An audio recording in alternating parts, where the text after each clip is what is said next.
A mysterious bracelet, acquired by chance, unexpectedly became the key to unlocking the Marvel Universe. As the ancient patterns on its surface began to shimmer, I foresaw the impending journey through realms unknown. With a blend of trepidation and anticipation, I stepped into a world where superheroes coexisted with extraterrestrial threats. In the laboratory of Stark Tower, I found an instant rapport with Tony Stark, harnessing a unique elemental control that rendered me a special ally of the Avengers.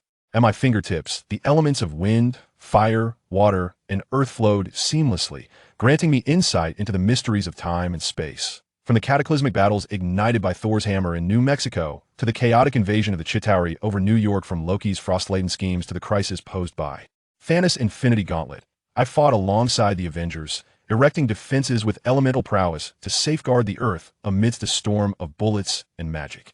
Tony's armor harmonized with my elemental tempest, while Captain America's shield and my earthen barriers stood resolute against formidable foes. Yet the bracelet's secrets continued to unravel. It not only bridged the fissures of the multiverse, but also foretold the looming threats of the dark dimension ruled by Dormammu, and the temporal menace posed by contrails that awaited us on the horizon. This odyssey across the cosmos was not merely a journey of guardianship, it was the genesis of my own heroic saga. As the shadows of crisis loomed once more, I would grasp the hands of my fellow Avengers tightly, wielding the elements as blades and courage as shields, continuing to illuminate the unquenchable light of hope amidst the vast expanse of the Marvel Universe. Chapter 1. The Blood-Red Bracelet Shadow. The cicadas of Shanghai's summer enveloped the air with a heat wave as Lin Mabai leaned back in the rear seat of a Maybach, his fingers gliding across the financial reports displayed on his tablet. As the youngest executive director of the Lin Group, the veiled tests of his uncles from the recently concluded board meeting lingered in his mind.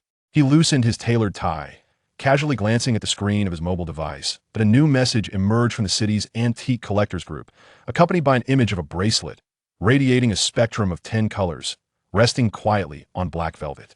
Hues of rose gold, indigo, emerald, and silver intertwined, shimmering with an extraordinary luminescence under the warm light. An heirloom, urgently for sale at a bargain price. The seller's description was terse and hasty, with a corner of a yellowed letter peeking through the image.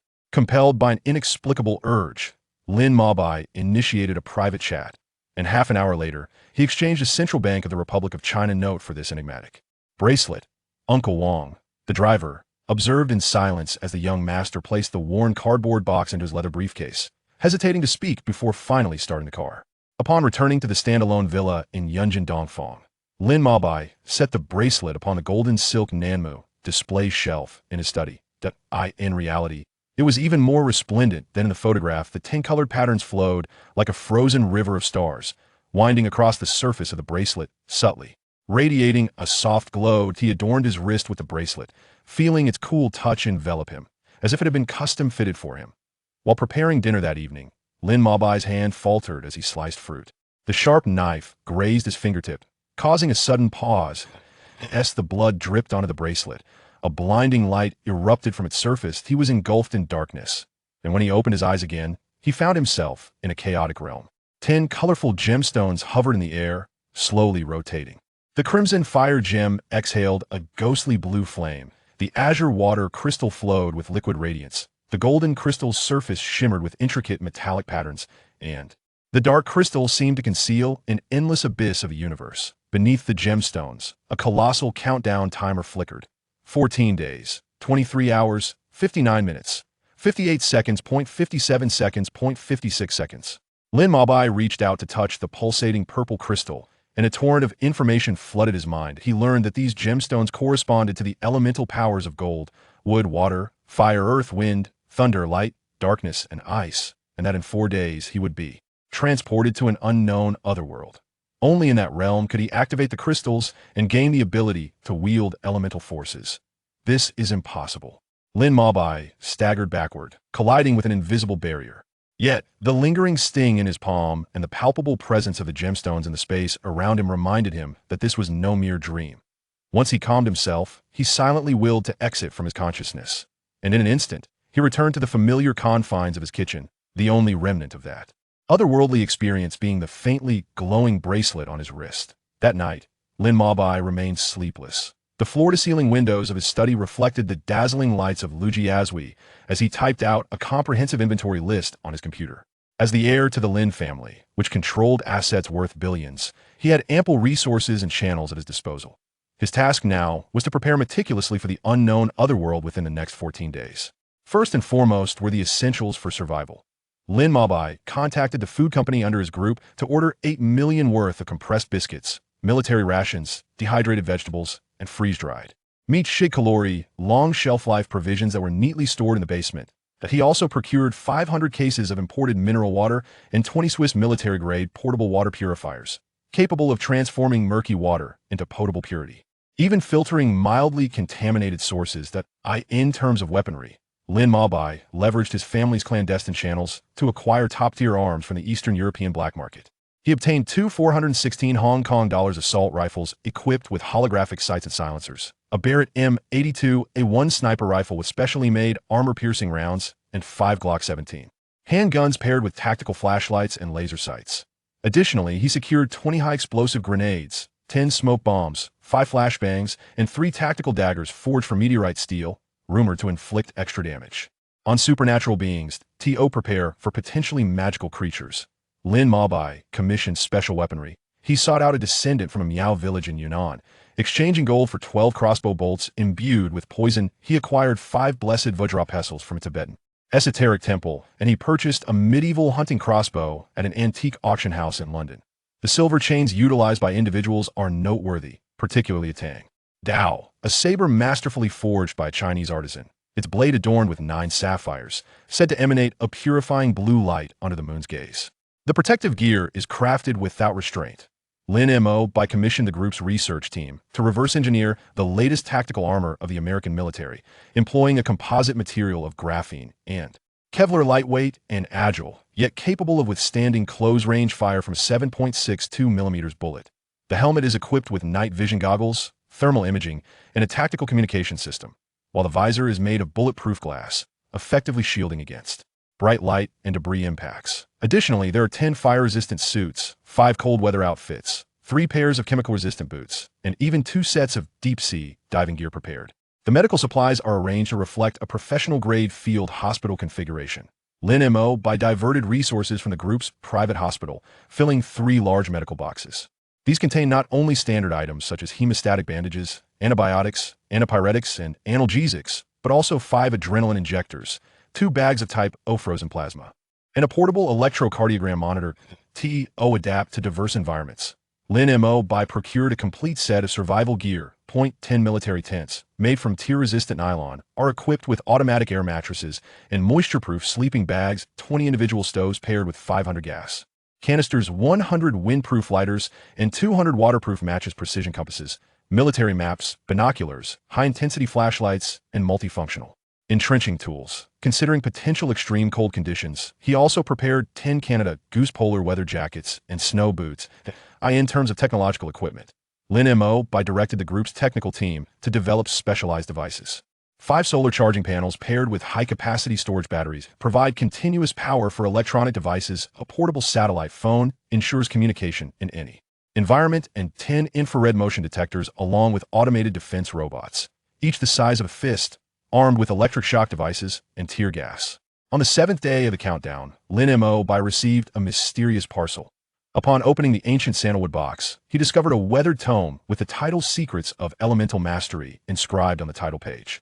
The seller's accompanying letter indicated that they had seen a bracelet similar to the one he possessed, and that the book contained foundational practices for harnessing elemental power.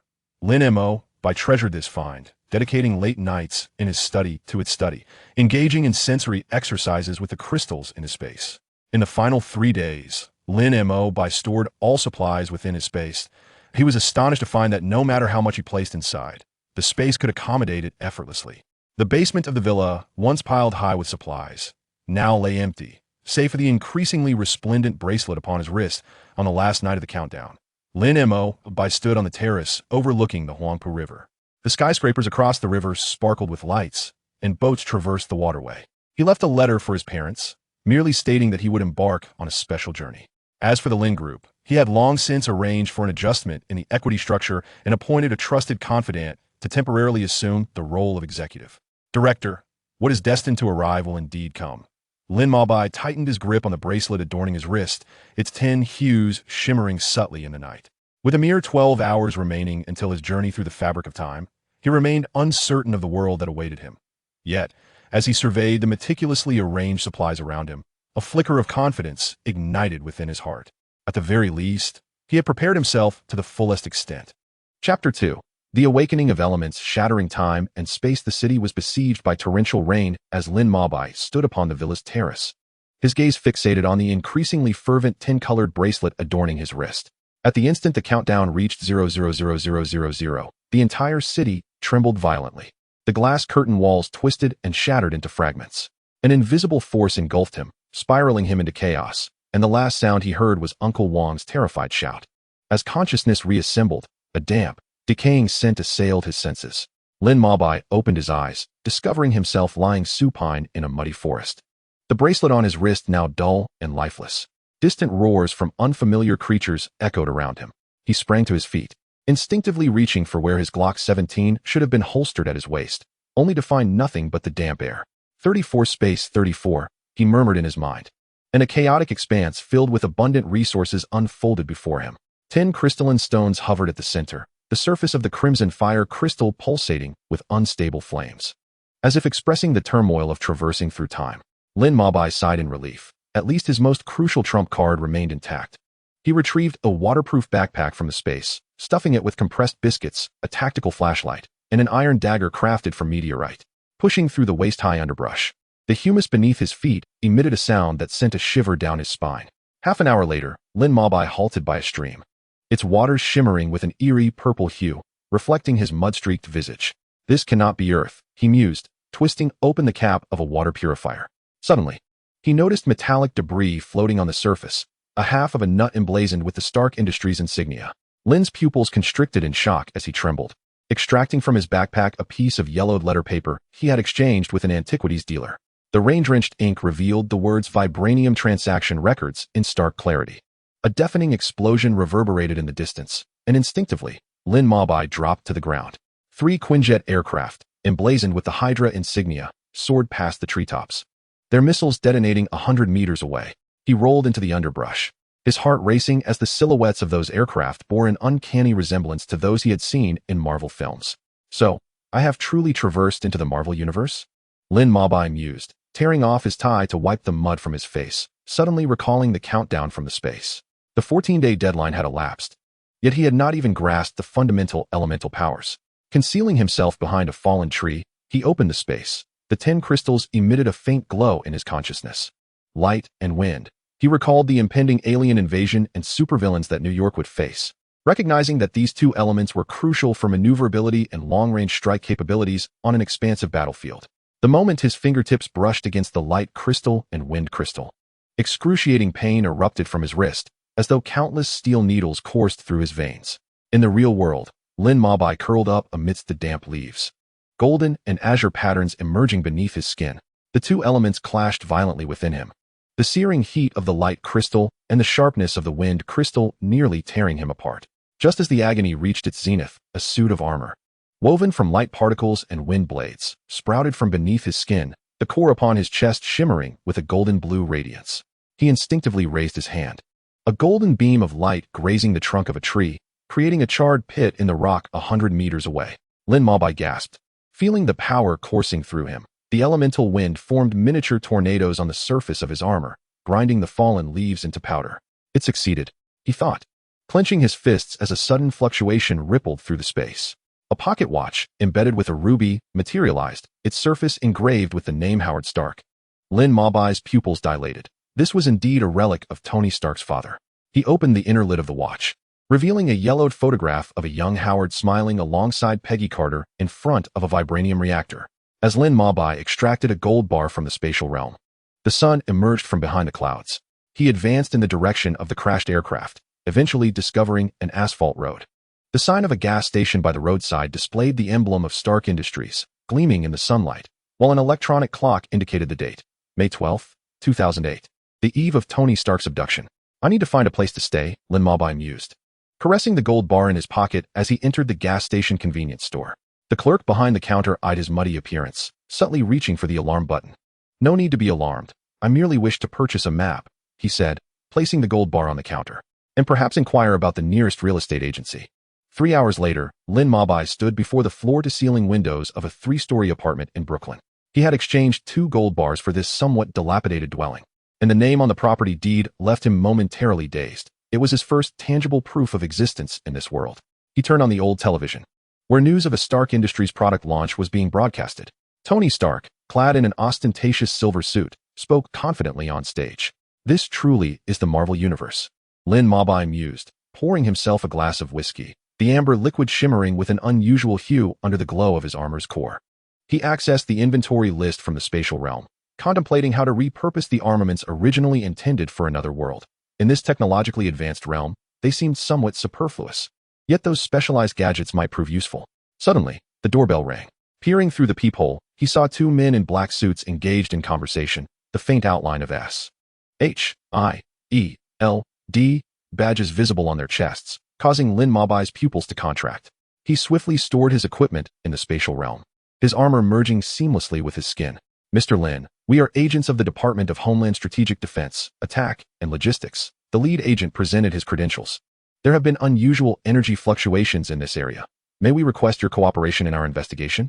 Lin Mabai stepped aside to let them in, catching a glimpse of a vibrating pistol at the agent's waists.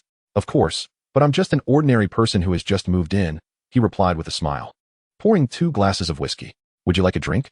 The agents meticulously examined the interior, while Lin Mabai pondered how to respond. When they opened the safe in the study, it contained only ordinary documents extracted from the spatial realm. "It seems we may have made a mistake." Agent 34 set aside the documents, his gaze suddenly fixated on the faint traces left on his wrist, remnants of the fusion of light and wind crystals. In an instinctive motion, Agent 34 reached out to seize, but Lin Mohite instinctively sidestepped. The wind element coalesced beneath his feet, transforming him into a streak of azure light as he darted toward the balcony. The thunderous report of a firearm reverberated, a bullet narrowly grazing his shoulder and leaving a charred mark on the wall. Lin Mohite leapt from the 3rd floor, gathering light elements into a shield within his palm. At the moment of landing, he summoned a 416 assault rifle from the spatial realm. The silencer spat fire, and the bullet struck the agent's knee with precision. Just as another agent was about to draw his weapon, a blade of wind severed his gun strap. "Apologies, but I have matters to attend to," Lin Mohite stated, dragging the unconscious agent into the room and sealing their communication devices. He was acutely aware that S.H.I.E.L.D. would not relent. However, paramount was the enhancement of his strength as the battle in New York loomed, and he needed to be adequately prepared beforehand. As night fell, Lin Mohite perched on the rooftop, gazing at the twinkling lights of Manhattan. Wind elements spiraled around his fingertips, transforming fallen newspapers into lethal blades. He retrieved Howard Stark's pocket watch, pondering that perhaps his capabilities extended beyond mere self-preservation. "Hub, please investigate the recent shipping routes of Stark Industries," he addressed the air. Although lacking true artificial intelligence, he had prepared a portable supercomputer within the spatial realm. A blue glow flickered on his retina, and amidst a torrent of intricate data, a shipping notification destined for Afghanistan captured his attention. "Tony Stark, it appears our meeting is imminent." Lin Mohite clenched the pocket watch, the golden-blue radiance of the armor core illuminating his resolute visage. The wind howled past his ears, carrying the briny scent of the distant ocean, as if heralding an impending storm, and he was ready to embrace whatever challenges lay ahead. Chapter 3: The Iron Dawn in the Cave, Brooklyn. The rain drummed against the apartment's glass windows as Lin Mohite stood before a holographic projection, observing the Afghan terrain simulated by hubs swirling in the air. On the tactical map, flickering red dots marked the locations of Stark Industries armories, while a winding red line extended toward the territory controlled by terrorists. That was the route Tony Stark was set to traverse. 72 hours remain, Lin Mohite mused, turning Howard Stark's pocket watch as light elements coalesced into a miniature blade at his fingertips, deftly slicing through the aluminum foil seal of a whiskey bottle. The golden blue glow of the armor core illuminated his furrowed brow, while wind elements spiraled on the windowsill, transforming the falling raindrops into fine mist. 3 days later, the relentless sun blazed down upon the Afghan desert sands. Lin Mohite donned tactical goggles, pulling a nanomask over his nose. Wind elements formed a cyclone beneath him, propelling him at super speed across the dunes. The distant sound of an explosion caused his pupils to constrict. The convoy had come under attack. "Hub, locate Stark," he roared within his mind, as the portable supercomputer immediately projected a thermal map across his retina. Lin Mabai observed the crimson that representing Tony swiftly maneuvering, surrounded by several dozen heat sources encroaching upon him. Upon Lin's arrival, the Hummer had already been overturned on the burning sands. Tony Stark was shielding himself with a briefcase against the hail of bullets, his trousers stained with blood. The cacophony of gunfire erupted around him, and a rocket soared towards them, trailing a fiery tail. "Get down." Lin Mabai transformed into a streak of azure light, rushing forward with the light element coalescing into a shield in his palm. Upon the arrow's impact with the luminous barrier, a shockwave erupted, sending sand swirling into the air. He retaliated by unleashing 3 blades of wind, deftly severing the throats of the assailants. Tony's eyes widened in astonishment at the sudden appearance of this enigmatic figure, who pierced through the armored personnel carrier with golden beams. Lin Mabai's armor shimmered with a dual-toned golden and azure brilliance under the sunlight, the elements swirling with grit to form a tornado, lifting the remaining enemies into the sky. "Who are you?" Tony gasped, clutching his abdominal wound as he struggled to rise. Just as Lin Mabai was about to respond, a sudden wave of fatigue overcame him from the intense use of elemental power, nearly depleting his energy. At the instant the light shield dissipated above him, a stray bullet grazed his shoulder. "Hurry!" Lin Mabai gritted his teeth, seizing Tony as the wind element coalesced beneath their feet, creating a cushion of air. As they ascended, the ground below was blasted into a deep crater by artillery fire. However, the excessive exertion began to cloud his consciousness, and after flying 3 kilometers with Tony, darkness enveloped him, resulting in a heavy fall onto the sand. When he regained consciousness, Lin Mabai found himself suspended in a cave by iron chains. The damp rock walls glowed with an eerie green luminescence, and distant metallic clinks echoed ominously. He attempted to summon the elemental forces, but was met with a sharp headache. The 10-colored bracelet on his wrist had dimmed, as though entering a state of dormancy. "Awake?" A familiar voice emerged from the shadows. Tony Stark appeared, pushed in a makeshift wheelchair, his chest wrapped in blood-soaked bandages. Yet his gaze remained sharp. "I thought you were dead. It seems we've both become guests of the 10 Rings." Lin Mabai tugged at the chains, the metallic clanging reverberating through the cave. "What do they want from you?" "To manufacture Jericho missiles," Tony scoffed, wheeling closer to a wall adorned with intricate blueprints. "But I have a better idea. Look at this." He lifted his shirt to reveal a makeshift electromagnet affixed to his chest. "The shrapnel is only 3 millimeters from my heart. They think they can control me like this." Lin Mabai stared at the tangled wires and the improvised contraption reminiscent of a car generator, suddenly recalling scenes from a film. Yet, reality proved far more brutal. Tony's complexion was ashen, sweat continuously trickling down his brow. "I need your help," he said, picking up a piece of scrap metal. "I need to build a suit of armor that can take me away from here." His gaze swept over Lin Mabai's damaged armor. "You are clearly not an ordinary individual. Can those lights and winds achieve this?" For the next 3 months, the cave transformed into a makeshift steel workshop. Lin Mabai discovered that when he focused on his craft, the golden and earthy crystals in the space began to resonate. He forged metal components using the golden element, with the hammered steel plates yielding in his hands like soft clay. The earthy element was employed to reinforce the cave walls, preventing collapses during excavation. "It's truly astonishing," Tony exclaimed, watching Lin Mabai effortlessly meld 2 steel bars into an alloy, his eyes sparkling with fervor. "This is the perfect amalgamation of magic and technology." As he calibrated the arc reactor and adjusted the armor design on the holographic projection, terms like arc reactor and palladium element slipped from his lips. With the infusion of new elements, Lin Mabai's armor underwent a transformation, the golden blue patterns interwoven with lines of crimson gold and amber.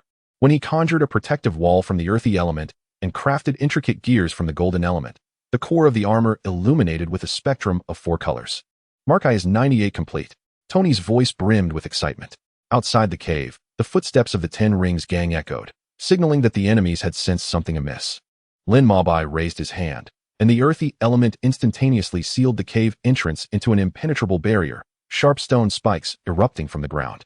"Activate the reactor," Tony shouted, pressing the switch. The arc reactor erupted with dazzling blue light, and the joints of the mark I began to hum with hydraulic sounds.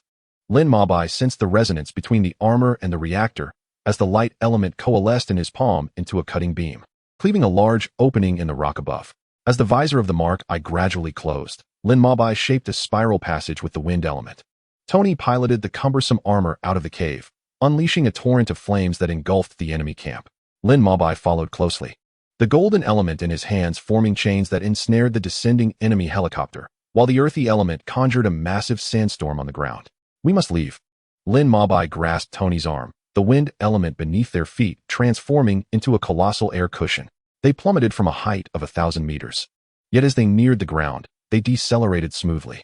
In the distance, the roar of fighter jets resounded, and Colonel Rhodes's aircraft appeared on the horizon. "It seems our rescue has arrived," Tony remarked, removing his armor's faceplate to reveal a stubbled smile. Lin Mabai gazed at the burning arsenal in the distance, recalling the incomplete supply list in the space. The countdown to the Battle of New York had already begun, and he and this future Iron Man had only just embarked on their journey to alter their fates. Chapter 4. The Steel Dawn of Stark Tower. As the fighter jet landed on the rooftop of Stark Tower, the neon lights of New York pierced through the twilight. Lin Mabai removed his tactical helmet, and the wind element automatically dispersed his slightly disheveled hair. Tony Stark ripped off his armor mask and rushed towards Pepper, enveloping her in a tight embrace. "Sweetheart, I swear I will never take such a business trip again," Tony whispered in Pepper's ear, then turned to introduce Lin Mabai, saying, "By the way, this is my savior, a genius who wields magical elements." Pepper tidied her tousled hair and gracefully extended her hand. "Mr. Lin, thank you for protecting Tony." Lin Mabai grasped her hand and gently shook it. "You may call me Mabai. Tony is a person worth the risk of saving." He added, "Speaking of which, I am nearly starving." Tony patted his stomach.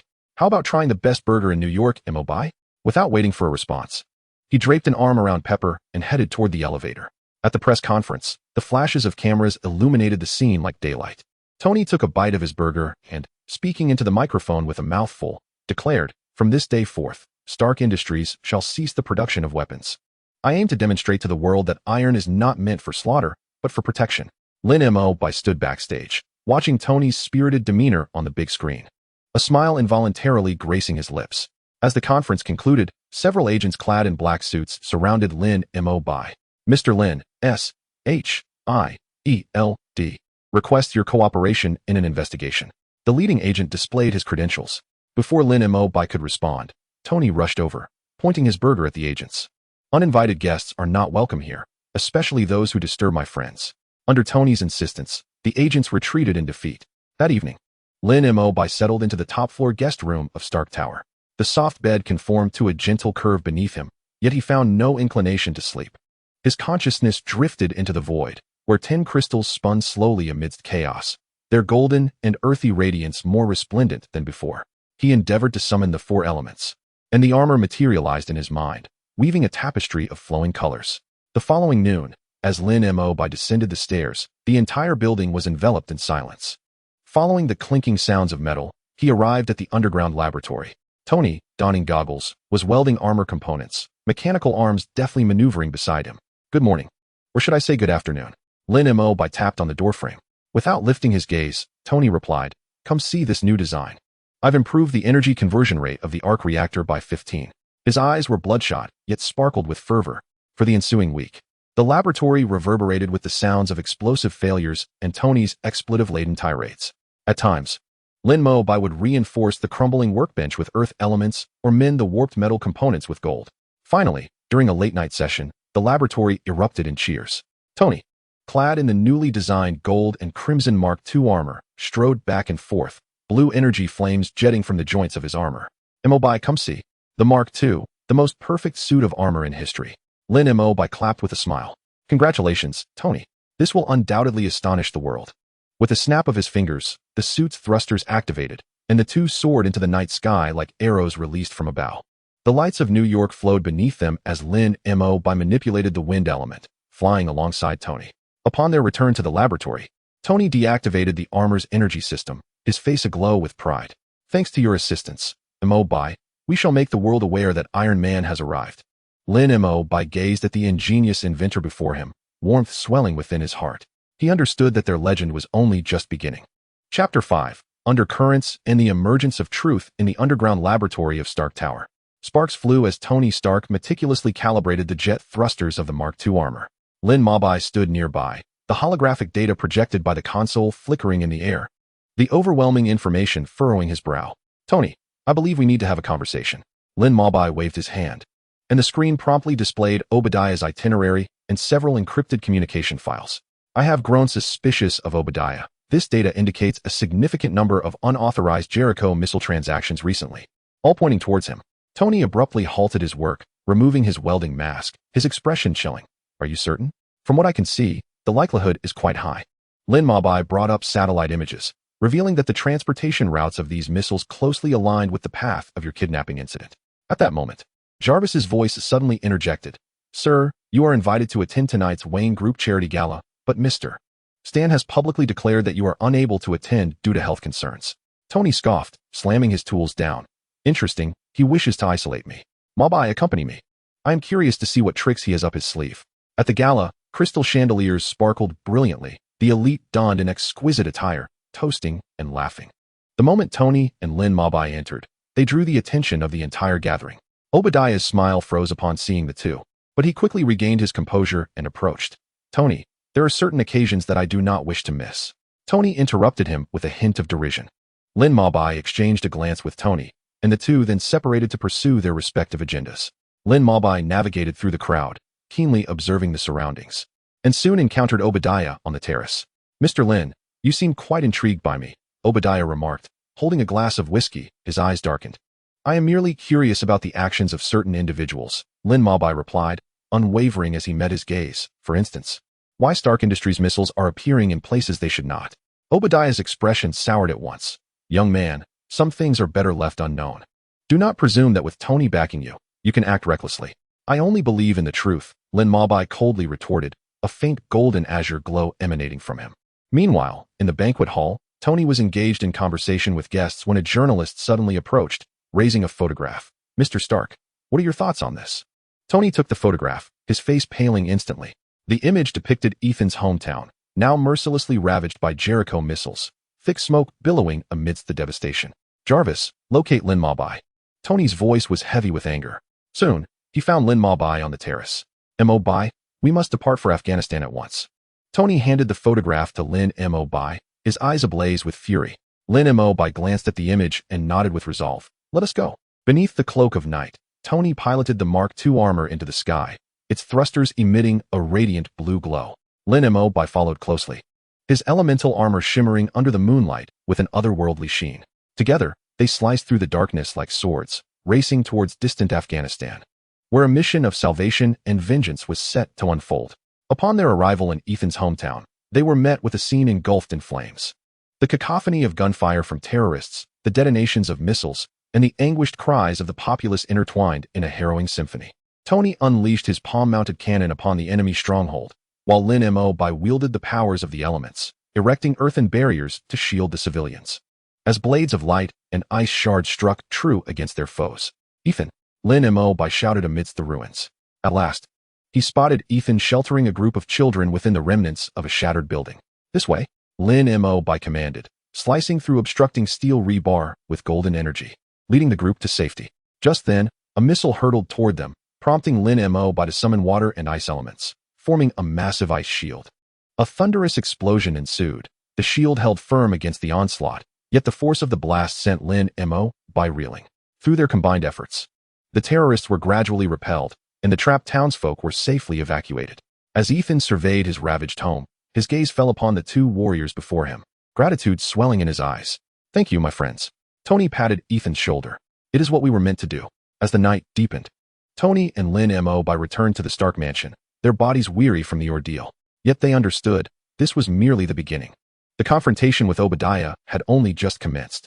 Chapter 6. Underlying Crisis and Elemental Aid. Inside the Stark mansion, Lin Mabai lay supine on the soft bed, his eyes closed, his consciousness drifting within a chaotic realm.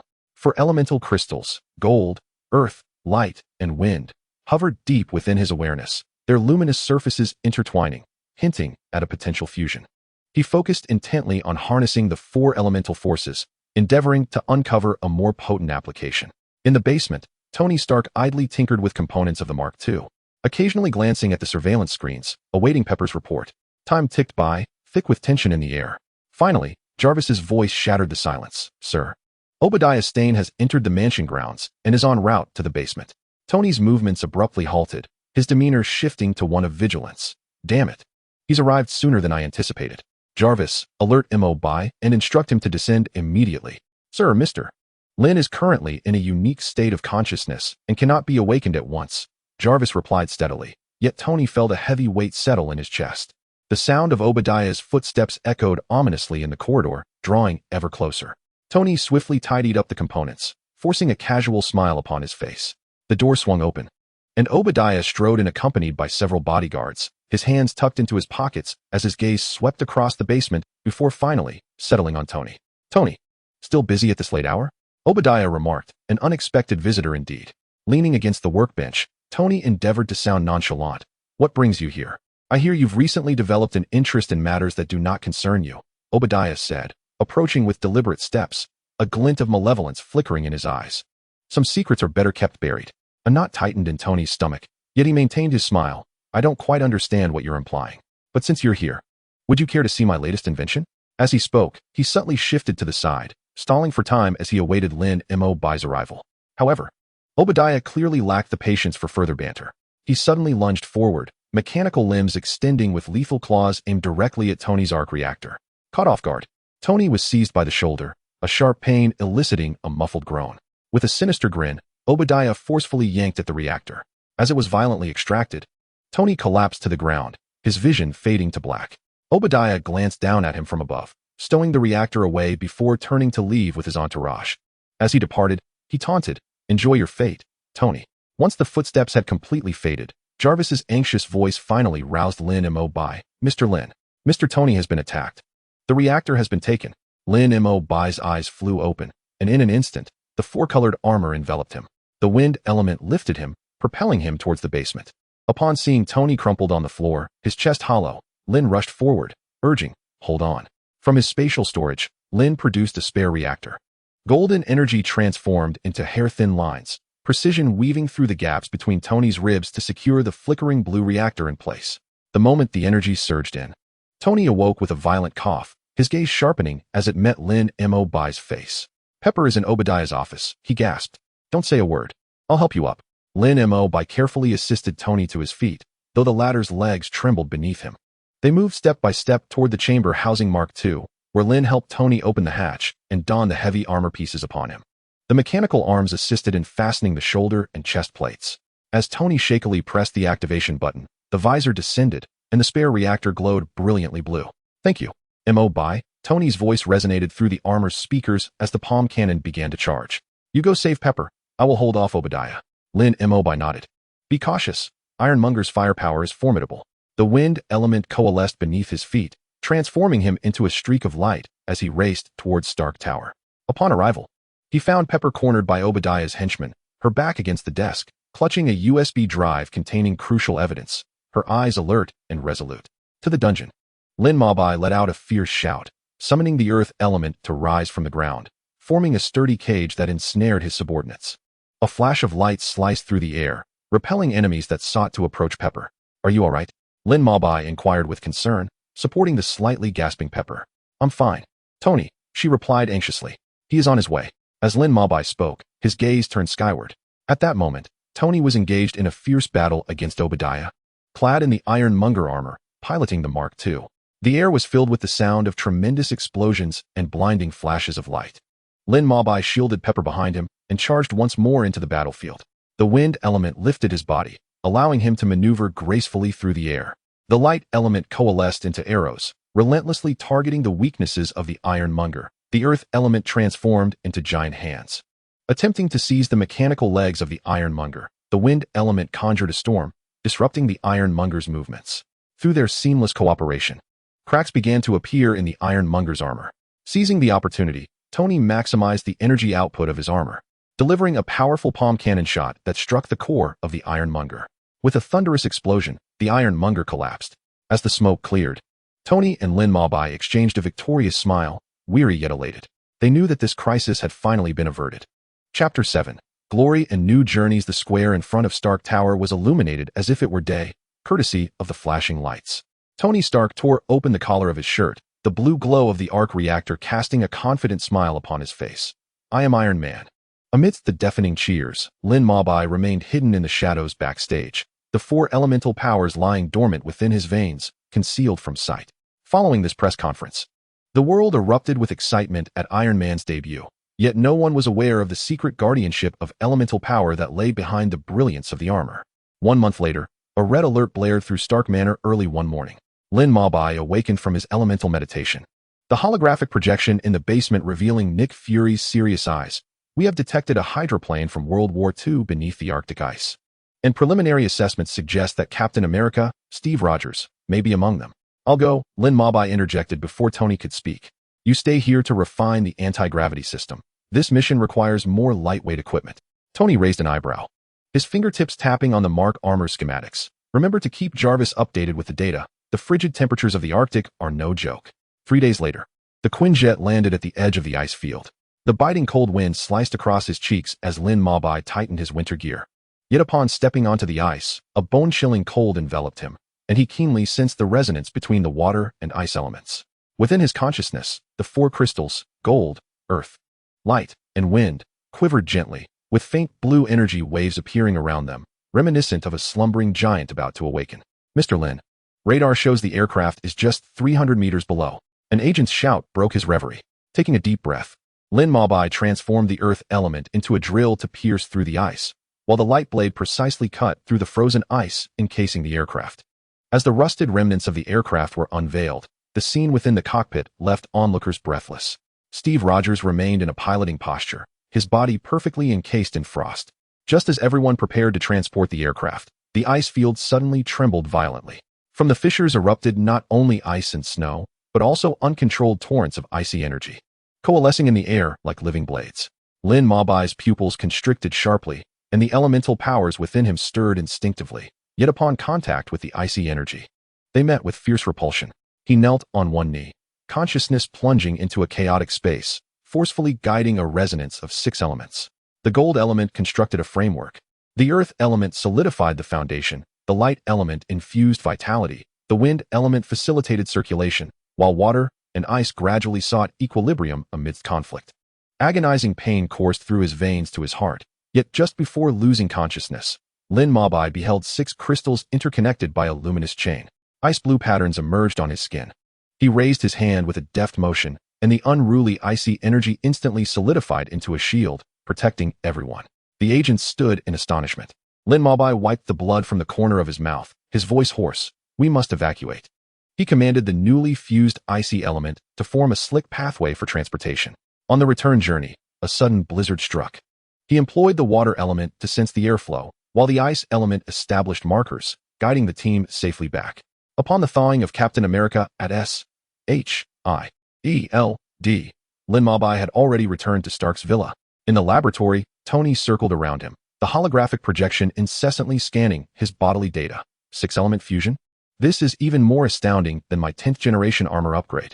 Do tell, what is it like to wield the power of icy waters? Lin Mabai summoned a projection from his consciousness space, the 6 crystals slowly rotating.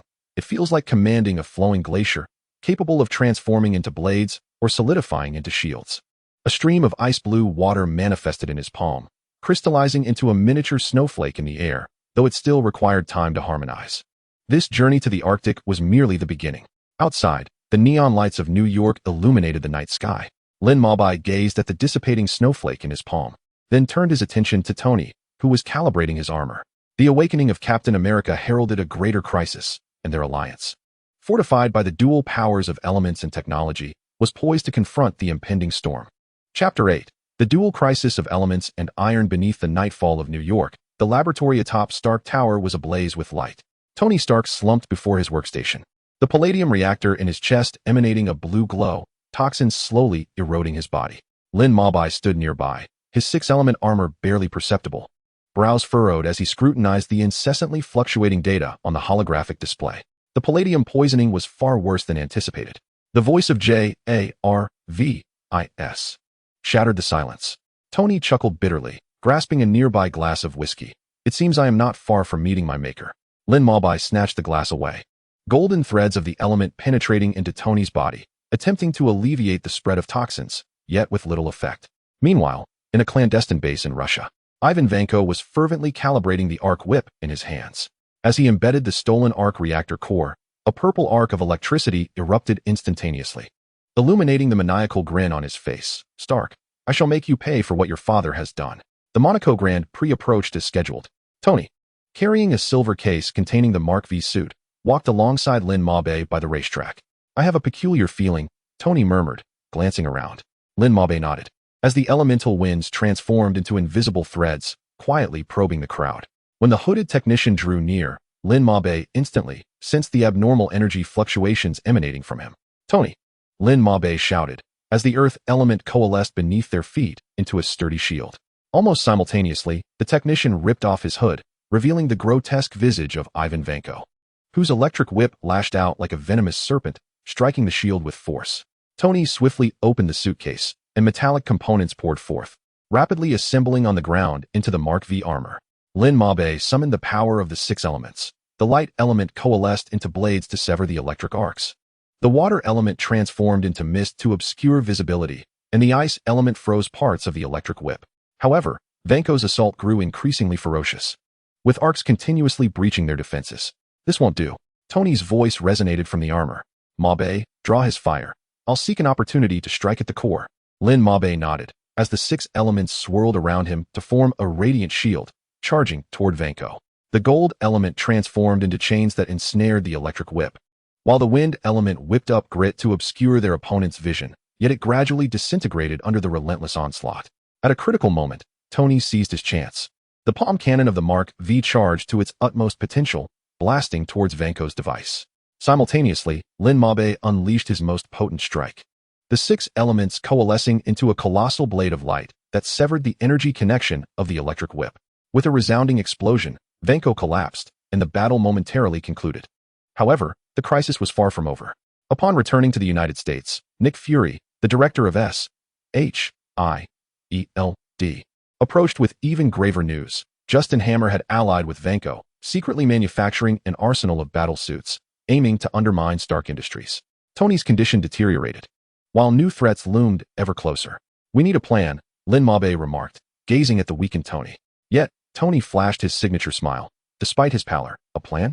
I have a better idea. Let them witness that Iron Man and his elemental partner are not to be trifled with." In the days that followed, Lin Mabe and Tony toiled relentlessly. Lin Mabe endeavored to alleviate Tony's poisoning symptoms with elemental power while assisting him in enhancing the armor. Meanwhile, Tony sought to uncover a new substance to replace palladium, following the clues left by Howard. In the shadows, Hammer and Vanko's conspiracy continued to brew, heralding an even greater crisis to come. Chapter 9. The redemption path of elements and technology. The basement of Stark Manor was shrouded in a stifling atmosphere, the blue glow of the console casting a stark light on Tony's pale visage. He coughed violently, blood seeping between his fingers and dripping onto the blueprints of the Mark armor. Beside him, Lin Mabe clenched his fists, the 6 elemental forces subtly vibrating beneath the armor. "Jarvis, to what extent has the toxin spread?" Tony loosened his tie, his voice hoarse. The mechanical tone of the artificial intelligence bore a rare heaviness. "Sir, the toxicity of palladium has infiltrated the central nervous system, with an estimated 16 weeks remaining." Lin Mabe stepped forward to support the swaying Tony, golden energy flowing into his body, only to be ruthlessly repelled by a barrier of black toxin. "There must be a way," he gritted his teeth. "Do you remember the original reactor that Obadiah stole? That was your father Howard's design. Perhaps the key lies within." Tony suddenly lifted his head, a glimmer of light flashing in his eyes. "Jarvis, retrieve the footage from the Stark Expo of 1974. The holographic projection instantaneously switched, revealing a young Howard Stark, impeccably dressed in a suit, standing tall at the exhibition booth. His gaze was confident and resolute, exuding an infinite pride in what he showcased. Behind him stood a massive circular model, resembling a portal to the future, radiating a mysterious and alluring glow. Its exquisite design and meticulous details showcased Howard Stark's extraordinary creativity and imagination. With a beaming smile, Howard Stark proclaimed with a booming voice, "This is not merely an expo. It is a special gift for my son. This circular model represents the possibilities of the future, the key to unlocking the world ahead." His words were imbued with profound affection and expectations for his son, as if the model were not just an exhibit, but a blessing and hope for his son's future. Lin Mabe gazed intently at the geometric structure of the model, and suddenly, the 6 elemental crystals in his mental space resonated violently. "Tony, look at this." He magnified the core of the model. The circular structure bore an astonishing resemblance to the trajectory of elemental movement. Howard may have discovered the new element long ago. The two immediately drove to the newly established Stark Expo. Deep within Howard's exhibition booth, a dusty model gleamed with a metallic cold light. Trembling, Tony reached out to touch it, and a hidden compartment slowly opened, revealing a metal plate etched with mysterious patterns. This is, his voice trembled with disbelief. An elemental blueprint. Lin Mabai's fingertips traced the patterns, as water elemental energy flowed through the grooves, astonishingly outlining a complete molecular structure. Howard had recorded the form of the new element in its most primitive way, but it required a quantum computer to complete the modeling. In the laboratory, arcs of electricity danced in harmony with the glow of the elements. Tony furiously typed on the keys while Lin Mabai summoned the wind element to stabilize the magnetic field, with the light element providing precise illumination. As the three-dimensional model of the new element took shape in the holographic projection, both held their breath. It was a purer energy body than palladium, emitting a soft, pearlescent glow. We did it. Tony embedded the new element into the reactor, and the blue light instantly transformed into a warm golden hue. He greedily inhaled, feeling the toxins within him dissipate like melting ice and snow. At that moment, Lin Mabai produced a pendant, its golden chain adorned with 6 miniature elemental crystals. Donning it would empower the elemental forces to shield you from lingering toxins. Tony caressed the pendant, a long-lost smile gracing his lips. Look, not only have I reclaimed my life, but I've also gained a talisman. His voice suddenly turned somber. Honestly, Mabai, thank you for accompanying me through this harrowing journey. Outside the window, the night sky of New York remained resplendent. Lin Mabai observed Tony, who was recalibrating his armor, and sensed a subtle resonance between the 6 crystals in his consciousness and the newly emerged elements. He understood that this race against death was merely the beginning. With the advent of new elements, more formidable foes and perilous challenges were silently encroaching from the shadows. Chapter 10. Mecha Frenzy and Elemental Guardian. In the subterranean laboratory of Stark Tower, the golden new element swirled within the reactor, completely purging the palladium toxins from Tony's body. Lin Mabai gazed at his friend's rejuvenated visage, the 6-element armor shimmering at his fingertips. It appears we ought to pay a visit to Mr. Hammer. After all, his toys have been rather noisy of late. At the Hammer Industries launch event, a cacophony of flashing lights and cheers filled the air. Justin Hammer stood before a colossal mecha model, fervently boasting, "These war machines will redefine the battlefield of the future. Allow me to introduce my chief scientist, Mr. Ivan Vanko." However, the large screen displayed nothing but a flurry of snowflakes. Just as the audience began to murmur, Vanko, grinning malevolently, pressed a remote control, causing dozens of mechas to suddenly break free from their restraints, their crimson visors glinting with lethal intent. Mabai, right ahead. Tony instantly activated the Mark armor, and amidst the metallic gleam, he deftly scooped up a small boy wearing a makeshift Iron Man mask. The boy's helmet, adorned with haphazard spray paint, stood out vividly in the firelight as his innocent voice echoed through the mask. "Mr. Stark, I knew you would come." Tony cradled the child in one arm, firing his palm repulsor at the advancing mechas, and turned to Lin Mabai, shouting, "Evacuate the others. These 10 toys are mine to handle." Lin Mabai transformed into a whirlwind of elements, conjuring earthen barriers to obstruct the rampaging mechas, slicing through flailing mechanical arms with beams of light, while whirlpools of water ensnared the fleeing machines. "Be careful. That mecha has an energy amplifier." Tony's warning was barely uttered before a gigantic mecha charged, shattering the ground. Lin Mabai summoned ice to freeze its joints, only to have them instantaneously melted by the adversary's high-temperature jets. In a critical moment, Tony's palm repulsor struck the core of the mecha, the explosive shockwave sending both of them hurtling away. "Stark, your rescue comes too late." Vanko's maniacal laughter echoed through the communication channel, and soon after, the mechas in the entire venue simultaneously initiated self-destruct protocols. Lin Mabai's pupils constricted. The wind element whisked the trapped crowd to safety, while golden chains formed to drag the imminent explosion of mechas skyward. Meanwhile, Tony, with the young boy in tow, piloted his armor to smash through the dome, detonating 3 mechas mid-air, the brilliant flames illuminating the child's face, a mixture of exhilaration and terror. As the smoke dissipated and the agents of S.H.I.E.L.D. arrived at the scene, they were met with a landscape strewn with debris and 2 figures. Battered yet resolute, Tony gently removed the child's mask and ruffled his hair, saying, "If you wish to be a hero next time, first master physics." The child, however, lifted a makeshift model of a reactor, inquiring, "Once I construct a real arc reactor, can I intern at Stark Industries?" Agent Romanoff had ventured alone to the factory. While Fury's voice echoed through the communicator, Tony glanced at Lin Mabai, whose elemental armor radiated brilliantly as he utilized wind elements to staunch the bleeding of the injured. "Shall we lend her a hand?" Tony raised an eyebrow. Lin Mabai nodded. It's an opportune moment for Wank to witness that the fusion of elements and steel is far more intricate than it appears. The two transformed into streaks of light, vanishing into the night sky, leaving Hammer sitting despondently amid the ruins, murmuring to the camera, "This is not how it should be." Meanwhile, in the distant factory, the confrontation between Black Widow and Wank had escalated to a fever pitch, where arcs of electricity intertwined with gunfire, weaving a dual legend of steel and elements. Inscribing a new chapter. Chapter 11. The clash in the dark factory deep within the clandestine depths of Hammer Industries' secret factory. The damp metallic scent mingled with the acrid odor of oil. Cold, white fluorescent lights flickered on the grease-stained ceiling, casting the ground into a myriad of distorted shadows. Ivan Vank, donning heavy goggles, stood amidst the cacophony of crackling purple arcs entwined around his mechanical prosthetics. He hunched over, fine-tuning the last of his upgraded arc whip armor. With an improvised arc reactor pulsating an unstable blue light at his exposed chest, illuminating the grotesque scars on his face like living entities. Suddenly, the arc whip emitted a half-meter-long bolt of lightning, effortlessly melting a charred hole into the workbench. Vank erupted into a maniacal laugh, exclaiming, "Perfect. Stark. This time you cannot escape. Vank, your farce must come to an end," came a chilling female voice from behind. Natasha Romanoff appeared like a specter 10 meters away, her chestnut hair tied back into a sleek ponytail, her fitted combat suit accentuating her athletic form, dual pistols gleaming with a cold metallic sheen in her hands. Her pupils narrowed slightly, warily observing the arcs of electricity dancing around Vank, which were even more perilous than the devices used in Monaco. Vank slowly straightened but did not turn around, a cruel smile curling at the corners of his mouth.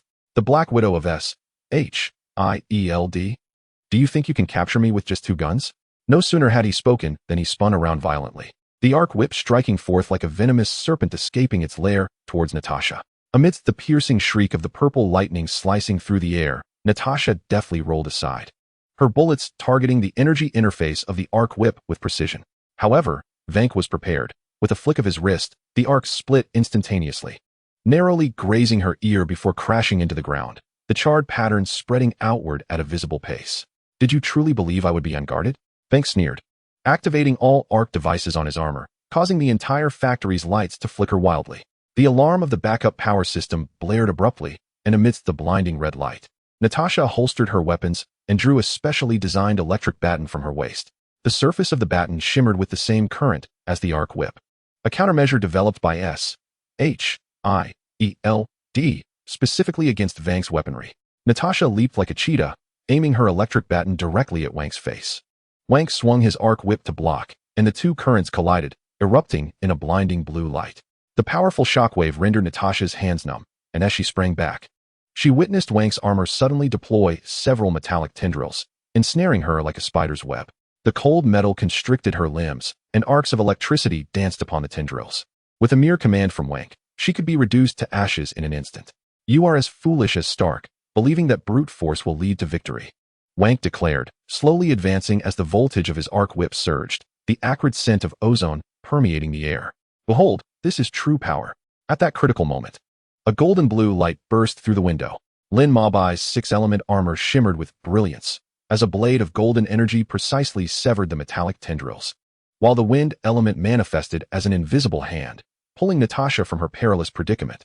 Immediately following, a thunderous roar shook the ground as Tony's Mark armor crashed to the floor, the blue light of his palm cannon illuminating the entire workshop.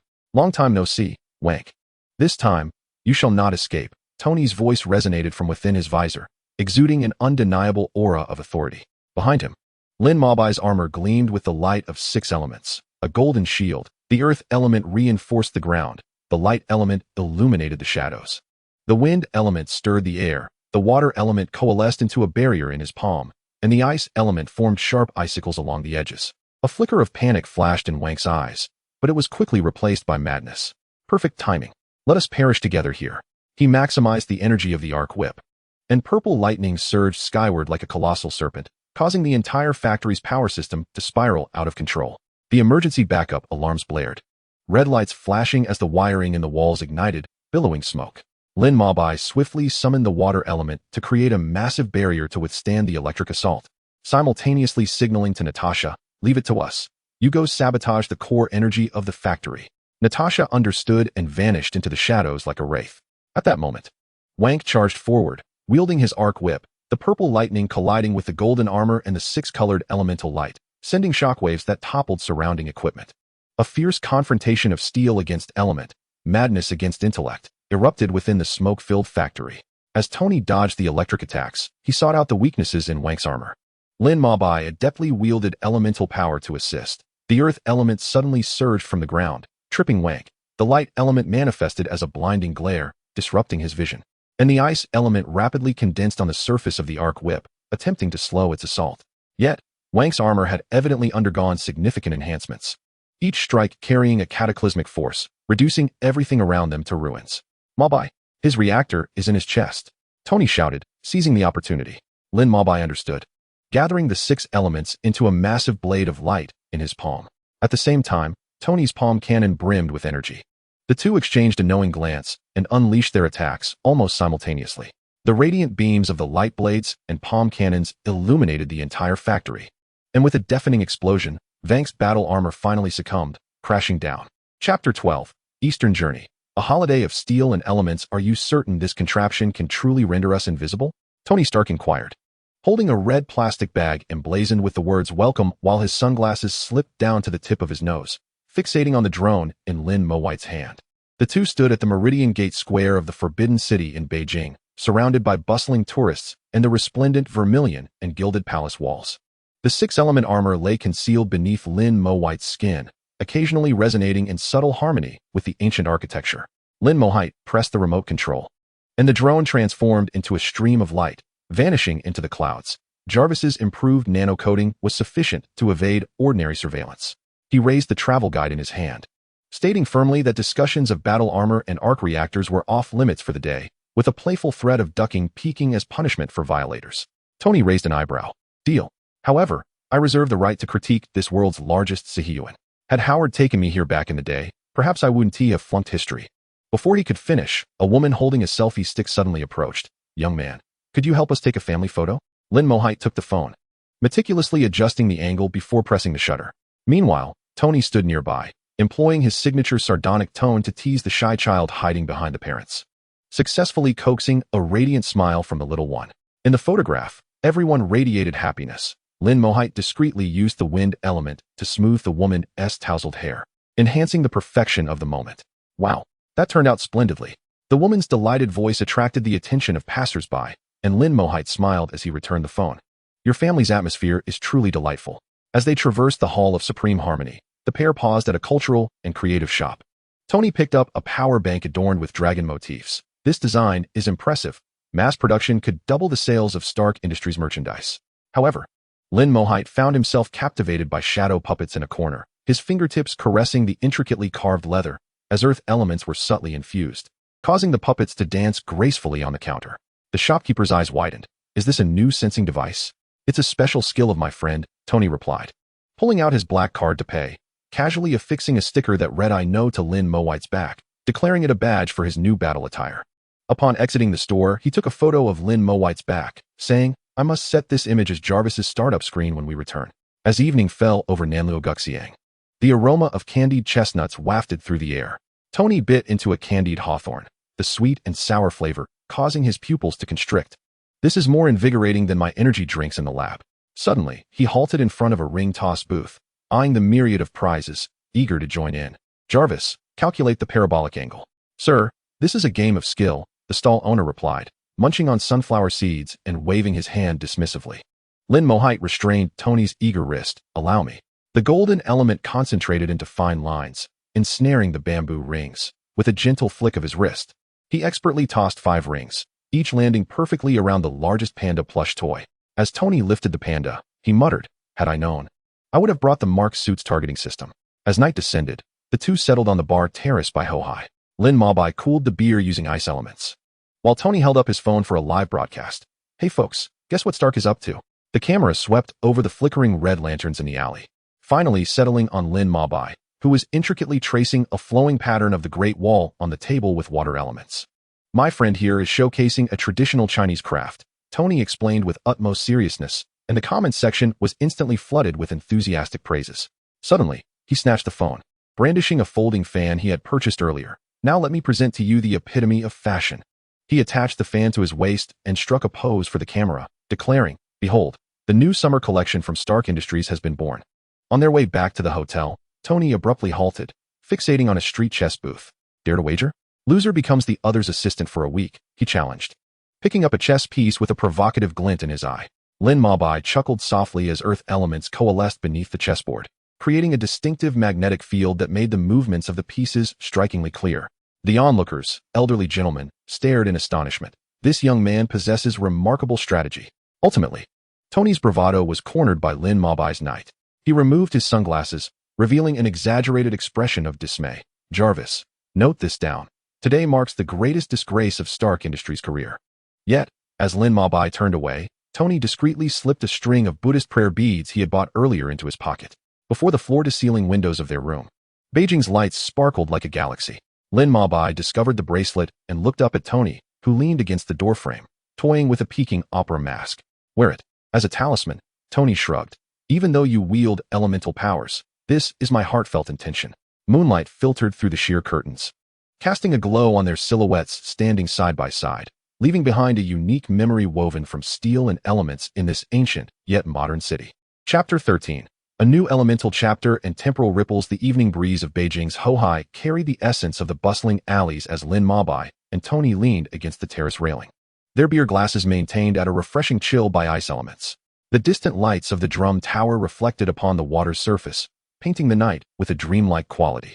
However, this tranquility was short-lived as Tony's phone suddenly erupted with a piercing ringtone, the name on the screen flashing incessantly. Damn it, what crisis is it now? Tony answered the call, his expression instantly grave. An anxious voice penetrated the receiver. The remnants of Hammer Industries are causing trouble in Southeast Asia. The military demands an immediate explanation regarding the leak of armor technology. Seeing the situation, Lin Mabai quietly retracted his elemental power, the gold element transforming into a glimmer and vanishing into his palm. You head back first. I'll wrap things up here, he offered. Tony removed his sunglasses, his expression uncharacteristically serious. Sorry to ruin the mood. I'll treat you to a Michelin 3-star meal next time.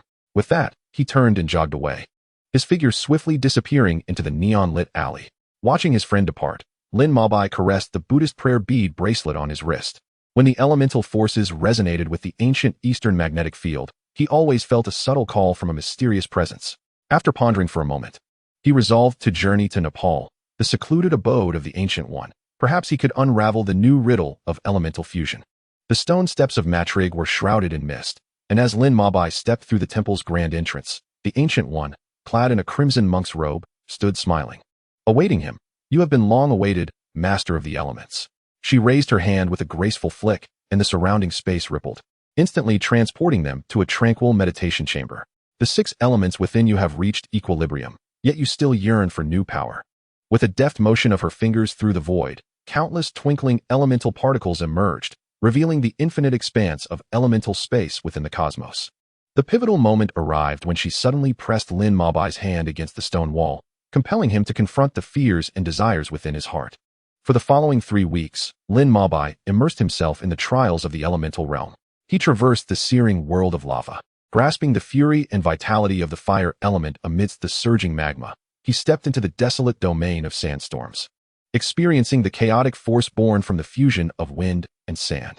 On the precipice of death, he finally brushed against a new elemental space, a realm composed solely of pure sound waves, where the vibrations resonated eerily with his heartbeat. The manifestation of sound vibrated through him as Lin Mabai murmured in meditation. Upon entering the sound wave space for the 7th time, he ceased to resist the agony brought by the high-frequency tremors, instead guiding the 6 elements within him to resonate in harmony. The metal element fortified his consciousness. The earth element stabilized his foundation. The light element illuminated the chaos. The water element tempered the fury of the sound waves. And the wind element intertwined all forces in a swirling dance. In the moment of breakthrough, the 7th crystal, a deep purple sound wave elemental core, suddenly illuminated the space of consciousness. Suspended at the center of the 6 crystals, with countless light chains binding it intimately to the elements of metal, earth, light, wind, water, and ice. Yet, the Ancient One did not pause there. A time gem emanating a verdant glow materialized in her palm, and an ancient, vast power surged forth from its radiant brilliance. Time, the most ancient and perilous of elements. The instant the gem touched Lin Mabai's brow, a torrent of temporal fragments surged into his consciousness. Visions of the meteorite fire of the dinosaur extinction, the first colossal stone laid for the pyramids, and the vague shadows of a future shrouded in darkness. Time is not linear. It is an intricate tapestry of countless possibilities. The Ancient One's voice echoed through the crevices of time and space. To master it, you must become an observer, not a participant. Guided by the time gem, Lin Mabai stepped into an ancient city forgotten by time. The moment he crossed the threshold, the bricks visibly eroded at an alarming rate, vegetation withered and decayed, and the air was thick with a scent of decay. Instinctively, he sought to fortify the structures with the wind element, only to find that the torrent of time effortlessly scattered his defenses. Just as the ancient city was on the verge of total annihilation, Lin Mabai summoned the metal element to construct a stabilizing framework against the ravages of time. The earth element lent its solid foundation to combat decay. The light element infused vitality to delay demise. The water element adapted to the flow of time. The sound wave element disrupted the temporal frequency to create a buffer. And the wind element connected all forces in unity. At the moment of resonance among the 8 elemental powers, the flow of time within the ancient city abruptly halted, and the crumbling ruins began to restore themselves in the golden light. Those who touch time shall inevitably be touched by time. The Ancient One guided Lin Mabai to perceive the profound connections between time and other elements. The vibrations of sound waves could disrupt the frequency of time. The trajectory of light could mark temporal nodes, and the flow of water mirrored the passage of time itself. To validate this knowledge, the Ancient One waved her sleeve and conjured a burning candle. Lin Mabai summoned sound waves to form a barrier, allowing the elements of time to circulate within. The flame first solidified, then ignited in reverse, and the candle astonishingly reformed from ashes. On the day of his mastery, the Ancient One personally opened a portal, reminding him, the greater the power, the more steadfast one must remain in heart. The force of time can create miracles, but it can also bring calamity. Lin Mabai nodded in gratitude and stepped into the shimmering circle of light. When he opened his eyes again, he found himself standing on the lawn of Stark Manor, the evening breeze lifting the corners of his clothing, while the distant glow of the laboratory's lights spilled through the floor-to-ceiling windows onto him. Inside the laboratory of Stark Manor, an alarm suddenly blared. Tony Stark hurriedly disabled the detection device, staring at the erratic data flashing on the screen. Jarvis, this is impossible. The energy fluctuation has exceeded the peak of the new element reactor. Before he could finish, the air in the laboratory warped abruptly, and a vibrant portal opened with a thunderous roar. Lin Mabai emerged slowly, surrounded by glimmering golden motes, while 8 elemental crystals shimmered beneath his skin, with a newly added amber time element crystal core radiating a mysterious glow. What on earth have you experienced? Tony exclaimed, removing his goggles to observe the purple sound wave sphere floating at Lin Mabai's fingertips, adorned with ephemeral time patterns. Before Lin Mabai could respond, the laboratory clock began to rewind, and the coffee on the table reverted to liquid, flowing upwards along the walls of the cup. Lin Mabai waved his hand lightly, and the ripples of time and space instantly calmed. In Kamartaj, I touched the truth of time. The Ancient One said that the ultimate form of elemental power is to grasp the essence of all things. He approached the laboratory's mechanical arm, his fingertip gliding over the cold metal, causing the parts to reassemble in reverse, rust disappearing. With a snap of his fingers, the lights blinked off and on again, and Tony's phone inexplicably gained 50 battery. So now you can not only manipulate elements, but also become a master of time management? Tony's eyes sparkled with excitement. If we could apply this to the armor, we could. Not so fast, Lin Mabai interrupted, a hint of concern flickering in his gaze. The Ancient One warned that the misuse of time's power could trigger temporal paradoxes. Until we thoroughly comprehend it, we must exercise caution. Suddenly, the time element crystal core in his palm emitted a warning tremor, and the air in the laboratory rippled faintly once more. Outside, the night sky over New York remained resplendent, while Tony eagerly pulled Lin Mabai toward the workbench, murmuring about immediately beginning modifications to the armor. Yet Lin Mabai stood rooted in place, the time element crystal core still vibrating subtly, a nameless unease swelling within his heart. He understood that the awakening of time's power was akin to opening Pandora's box. The forces once colluding with Wanka may have been dismantled, but the world has never lacked those ambitious enough to covet such power. Once the ability to reverse causality and reshape reality is unveiled, it will inevitably attract countless avaricious gazes, those enigmatic weavers lurking in the shadows, along with ambitious souls desiring to dominate the world, may resort to any means to seize this power. Lin Mabai cast a contemplative glance at Tony, who was intently calibrating the equipment, and clenched his fist in silent resolve. The new element brought not merely strength, but also a weighty responsibility. In the days to come, he and Tony must exercise utmost caution, for a single misstep could shatter all that they strive to protect amidst the relentless currents of time. Chapter 14. Elemental tremors and the hammer of divine retribution. The top-floor laboratory of Stark Tower in New York was enveloped in a cold, white light. The hum of precision instruments filling the air. Lin Mabai embedded the freshly coalesced sound wave elemental core into the analyzer. Within the transparent vessel, 8 elements swirled and intertwined, resembling a miniature nebula suspended in glass, radiating a mystique and splendid aura. Suddenly, a sharp alarm from Jarvis pierced the atmosphere, and the laboratory's holographic projection instantaneously shifted to a desolate scene in New Mexico. Sir, there are anomalous energy fluctuations in the New Mexico desert. The energy intensity is escalating exponentially, exhibiting an unknown oscillation frequency. Jarvis's voice conveyed an unusual urgency. In the projection, a colossal hammer, inscribed with ancient runes, was deeply embedded in the sand, with any nearby metallic apparatuses being magnetically distorted, reflecting an eerie blue light under the sun, surrounded by the smoking remnants of scientific equipment.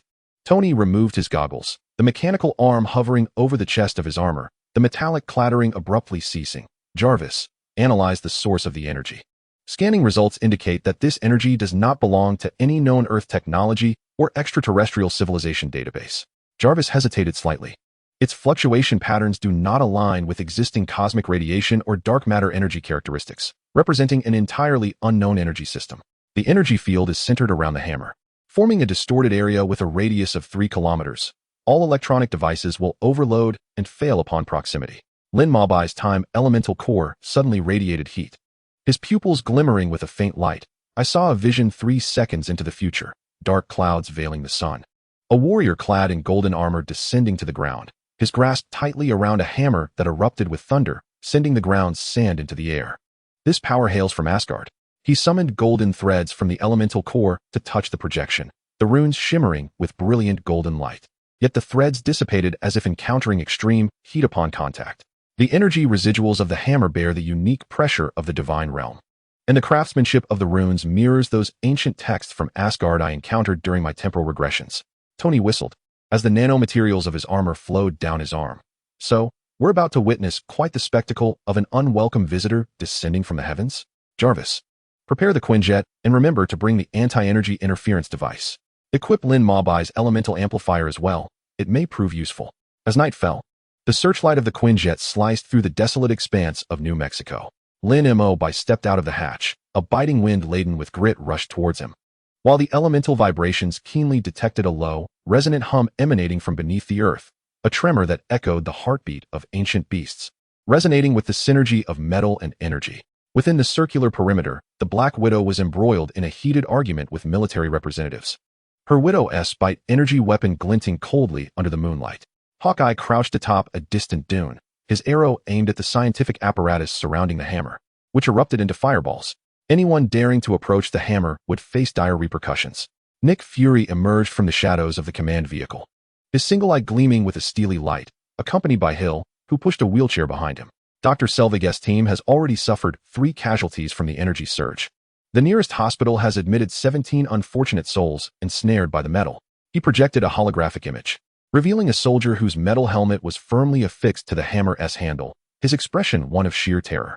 Conventional weapons, electromagnetic pulses, and even cryogenic freezes have proven utterly ineffective. The military's armored vehicle attempted to drag the hammer away, only to be pulled along the desert for 2 kilometers. Lin Mabai advanced slowly towards Mjolnir, each step solidifying the earth elements beneath him into hexagonal shields, while light elements traced the flowing runes along the hammer's body. As his fingertips neared the hammer's handle, an unexpected surge of temporal energy yanked him into a long-buried memory within a blazing forge. Odin infused the core of a dying star into a mold, chanting incantations. Moments later, the impetuous young Thor wielded his hammer in Jotunheim, provoking the frost giant's fury, their roars merging with Odin's disappointed gaze. This is both a punishment and a trial. Lin Mabai withdrew his hand, beads of cold sweat forming on his forehead. Thor's arrogance ignited a war. Odin stripped him of his powers and his hammer, exiling both. The hammer seal was not merely a shackle of strength, but a mirror reflecting the soul of its bearer. The runes inscribed upon it declared, "Only the worthy may wield the thunder," yet this worthiness transcended mere physical might. At that moment, a commotion arose in the distance. Just last night, amidst torrential rain and crimson lightning, Thor had fallen, and now he approached, clad in somewhat tattered, yet still resplendent golden armor, striding determinately towards the hammer. Rain cascaded down his chiseled visage, his damp golden hair clinging to his forehead. Though his steps were slightly unsteady, he exuded an innate authority. Mjolnir, his voice, mingling with the rain, betrayed an undeniable urgency and yearning. However, S-H-I-E-L-DS energy barrier obstructed his path. Let me go? That is mine. Thor reached out, attempting to breach the energy net, only to be violently repelled by the electrical current. Despite his lost powers, his physique far surpassed that of mortals, easily pushing aside soldiers who sought to restrain him. Chaos ensued, with gunfire and shouts echoing in the air. Lin Mo's pupils constricted. He sensed the residual divine energy surrounding Thor resonating with the hammer, yet it was suppressed by an invisible shackle, akin to thunder trapped within a cage. At the precipice of chaos, the heavens suddenly shimmered with a prismatic glow as Vostag, Fandral, and Sif emerged from the dimensional rift. Sif unsheathed her longsword, its azure light slicing through the swirling dust, urgently calling out, "Thor, halt at once." Vostag brought his warhammer crashing down upon the ground, the shockwave forcing back the soldiers surrounding them. "Asgard needs you, but not in this manner." Fandral hastened forward, attempting to grasp Thor's arm. "Come back with us. Odin lies in slumber, and Loki is acting as his proxy." Before he could finish, Thor shrugged off his grip, his golden armor glinting coldly in the moonlight. He gazed at Mjolnir, motionless in the distance, his voice laced with resentment. "I have been stripped of my divine powers. The throne is no longer mine. If I cannot reclaim even my hammer, how can I return to Asgard with any semblance of honor?" Lin Mobai suddenly interjected, his voice resonating gently through the air. "When Odin banished the hammer, he left behind a guiding rune. Only those who truly comprehend the essence of protection can reclaim the thunder. Your impulsiveness in Jotunheim has not only ignited war, but also endangered your people. Power devoid of humility and responsibility is merely a weapon for harm." He conjured the elements of light, projecting images from the day, soldiers flung away while defending their comrades, researchers losing consciousness in their quest for data, and medical personnel braving the rain to save the injured. These individuals possess no divine powers, yet they willingly risk themselves to safeguard others. The true worth of power lies not in the destruction of foes, but in the preservation of hope. Thor abruptly turned, his blue eyes aflame with conflicting emotions. "You, a mere mortal, how can you grasp the mission of a god?" "Precisely because I am mortal, I understand the fragility of life," Lin Mobai replied, his tone calm, yet resolute, the 8 elements swirling around him. "I have witnessed the cruelty of time, the insignificance and resilience of life in the face of disaster. And you, Thor, if you wish to reclaim your hammer, what you require is not brute force, but the humility to relinquish your pride." Thor remained silent, memories flooding back like a tide. Loki's cunning smile, Odin's disappointed gaze, the icy battlefield of Jotunheim. At that moment, Jarvis's alarm once again shattered the night sky, detected Asgardian energy frequency. Spatial coordinates locked, 300 meters directly above. The brilliance of the Bifrost surged in the sky. As a harbinger of doom stepped forth, its metallic feet shattering the clouds, dimming the starlight in its wake. Its eyes flickered with a crimson light of annihilation. Surrounded by a vortex of black energy, with each step, the ground fissured into a spiderweb of cracks. Thus, a crisis transcending the realms of gods and mortals commenced. Chapter 15. The fracture of the Rainbow Bridge and the rising tide. The remnants of the destroyer smoldered in the desert, while Thor clutched Mjolnir, now reclaimed. As thunder coursed around him, Lin Mobai stood at a distance, the 8 elements flickering at his fingertips.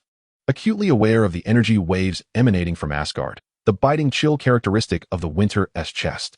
"Thor, danger looms over the celestial palace." Heimdall's voice suddenly erupted in the consciousness of the crowd. Thor's expression shifted dramatically as he opened his mouth to speak, only to witness the radiant emergence of the Bifrost. With countless frost giant warships pouring forth, led by the king of Jotunheim, Laufey, the bastard of Asgard, Laufey's spear pointed towards the heavens, instantly freezing the ground with a frigid aura. A flicker of panic crossed Thor's eyes as he turned to Lin Mobai and shouted, "The earth is in your hands." Before his words could fully resonate, he leaped into the Bifrost alongside Vostag and the others. Lin Mobai immediately summoned the elements, erecting a towering wall of 100 meters around the group, while the fire element spewed forth flames to combat the frost. However, the weapons of the frost giants were imbued with cursed power. Wherever they passed, the earthen walls crumbled violently, and the flames were extinguished in an instant. Tony's armor unleashed its full power, yet the repulsor beams merely left shallow marks upon the frost giant's armor. "Jarvis, analyze their weaknesses," Tony shouted. "They are sensitive to high-frequency sound waves and bright light, but the exposure must not exceed 3 seconds, the AI responded. Upon hearing this, Lin Mabai immediately wielded sound and light elements, intertwining them into sharp blades of light that precisely targeted the joints of the frost giants. Meanwhile, Black Widow and Hawkeye continually fired from a distance, disrupting the enemy's movements. In Asgard, Loki stood in the shadows, gripping Odin's scepter tightly, his knuckles whitening from the strain. His original plan was to have the frost giant slay Odin, allowing him to ascend the throne under the guise of a savior, rather than letting Thor become the hero of Asgard. A bunch of fools. Loki ground his teeth, watching as Laufey approached the throne. Heimdall encased in ice within the control room of the Bifrost. He decided to intervene personally. Stop. Thor swung Mjolnir, summoning thunder to cleave through the advancing frost giants. Laufey sneered, the frost from his spear swiftly spreading beneath Thor's feet. When Odin stole our winter's treasure and slaughtered my kin, he never considered the consequences. Amidst the chaos, Loki suddenly dashed toward the frozen Heimdall, only to be intercepted by Vostag with his hammer. Traitor, do you think we are unaware of your schemes? Loki's eyes flashed with malice as he wielded Odin's scepter, unleashing a wave of golden energy, which Sif deftly parried with her sword. The clash between Thor and Laufey intensified, with Mjolnir's thunder colliding with frost, creating a myriad of electric arcs. Seizing the moment of confusion, Loki broke free from the entanglement and rushed towards the core mechanism of the Bifrost, frantically channeling magic. Since the plan has failed, let us perish together. The energy of the Bifrost began to spiral out of control, accompanied by the thunderous roar of collapsing glaciers from Jotunheim. We must stop him. Thor pivoted and flew towards Loki. Loki, grinning maliciously, aimed the scepter at Thor. Too late. In the critical moment, Heimdall broke free from the ice, wielding the sword of the Bifrost to sever Loki's magic. Destroy the core. Thor swung Mjolnir, and at the moment of collision between thunder and rainbow light, Loki was thrown back by the shockwave. As he plummeted into the abyss of the cosmos, he cast Thor a knowing smile. Our game has only just begun. When the last beam of rainbow light faded, the ravaged realm of the gods finally fell silent once more. On Earth, Lin Mabai transformed the water element into ice spikes, striking down the last ambushing frost giant. Seizing the opportunity, Tony launched a missile, obliterating the remaining foes into fragments. At last, it was over. Panting heavily, Tony's damaged armor emitted wisps of smoke. As the smoke dissipated, tranquility returned to the land. Yet, gazing at the lingering frosty traces in the sky, Lin Mabai was acutely aware that the fallen Loki, having plunged into the abyss, would undoubtedly return with even more perilous schemes. Chapter 16. The Secret Shadows of Dunhuang and the Rebirth of Elements. The Stark Villa, now free of smoke, resumed its former clamor. The waves of the Pacific mingling with the metallic were of the laboratory. With a wrench clenched between his teeth, Tony's mechanical arm embedded a vibranium plate into the chest armor of Mark 7. 34 Xiaobai, could you pass me the newly improved repulsor device? Before his words had fully escaped his lips, Lin Mabai had already summoned the wind element, deftly delivering the floating component into Tony's outstretched palm. The S.H.I.E.L.D. research reports on the Tesseract cluttered the corners of the secure vault, with Nick Fury visiting weekly, bearing confidential documents stained with coffee. Spectral analysis indicates a resonance between the Tesseract and the energy from your bracelet. Fury's singular eye roamed over the mysterious patterns on Lin Mabai's wrist. We require your assistance in constructing an elemental calibration model.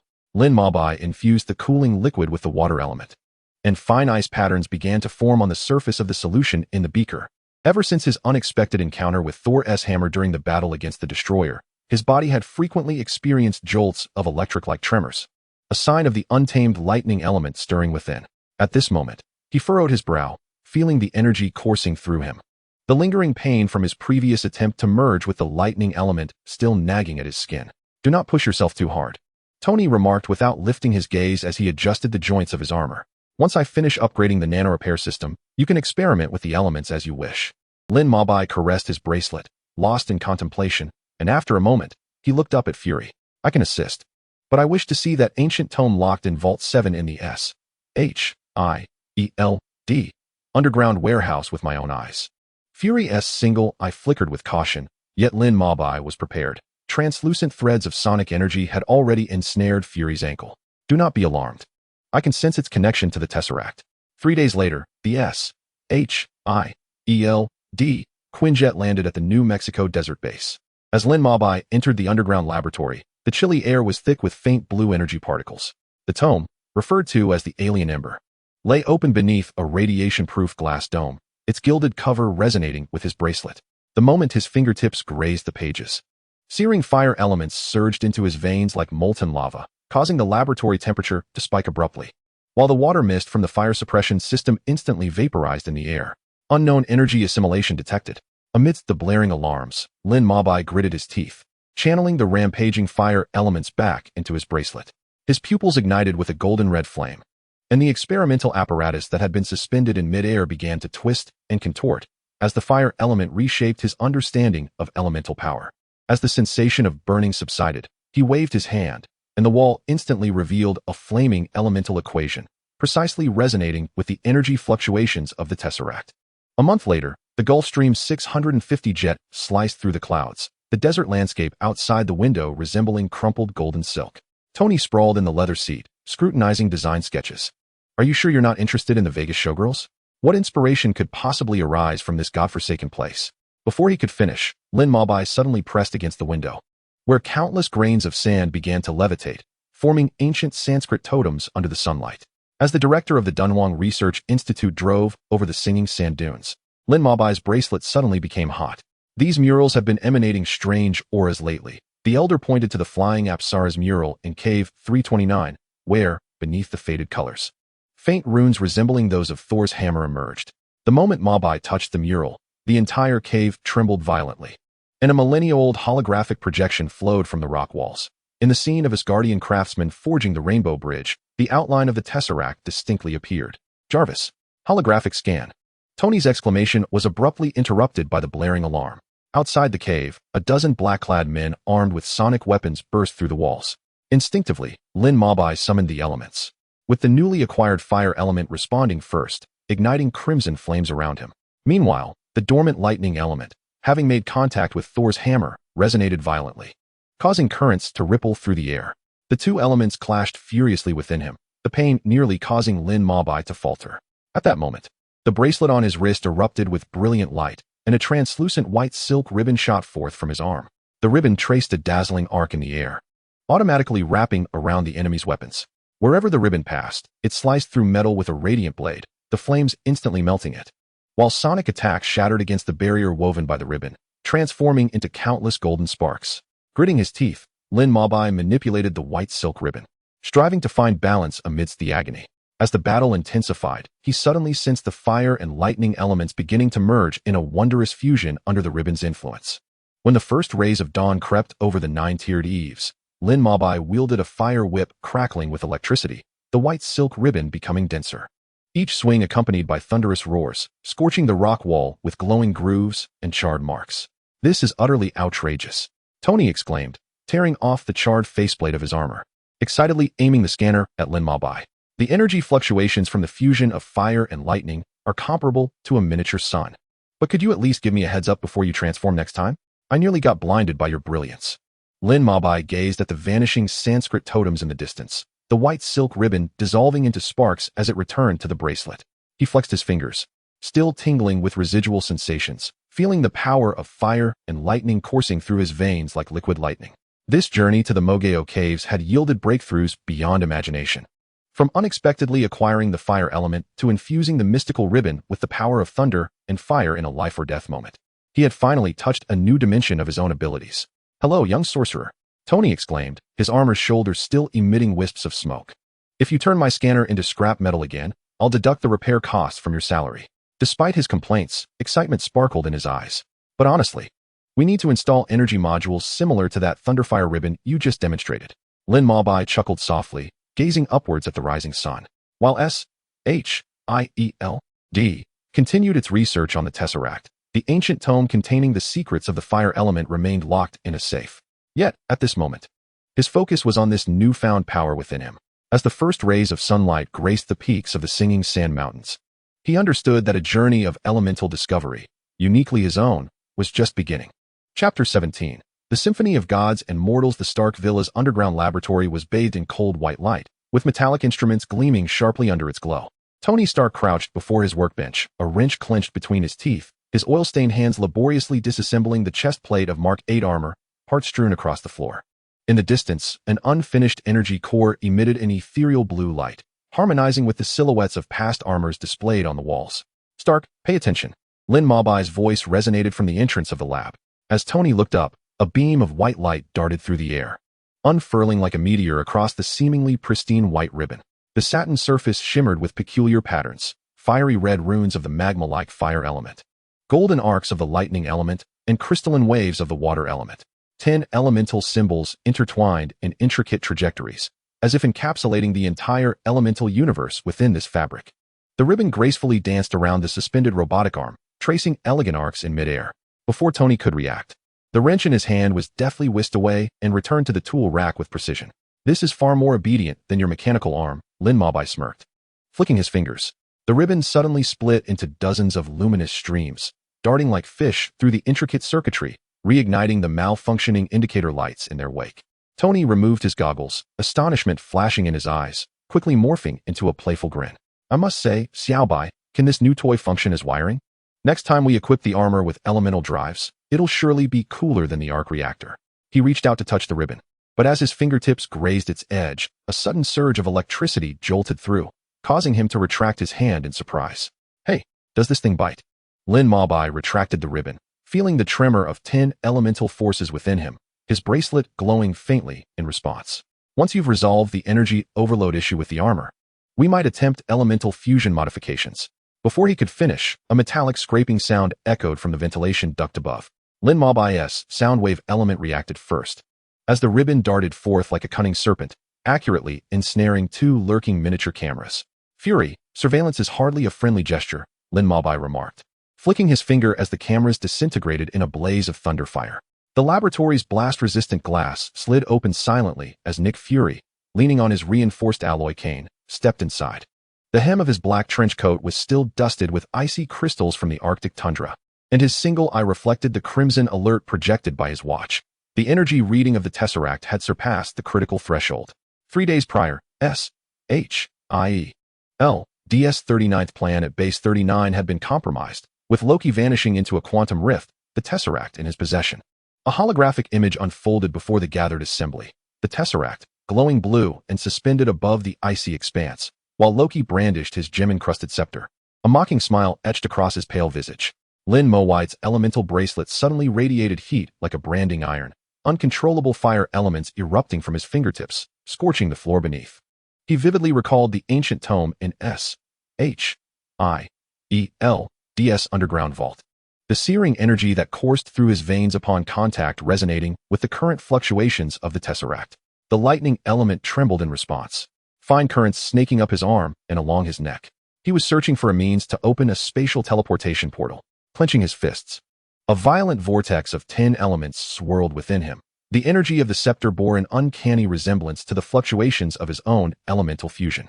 From the shadows emerged Black Widow, her widow's bite apparatus subtly visible on her wrist. According to intercepted Hydra communications, Loki is recruiting remnants of Eastern European factions. Reports of mass hysteria have surfaced in Berlin and Budapest, with witnesses describing the affected individual's pupils turning an eerie indigo.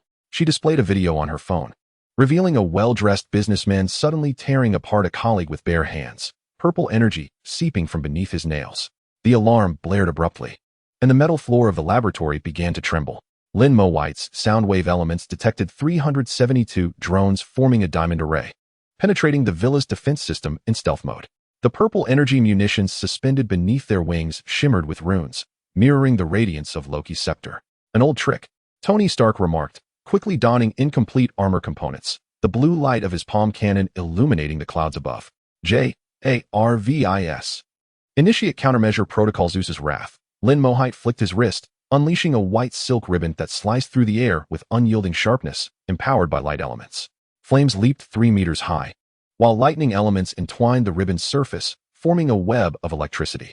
Before the first wave of drones could approach, they disintegrated into dust under the impact of elemental resonance.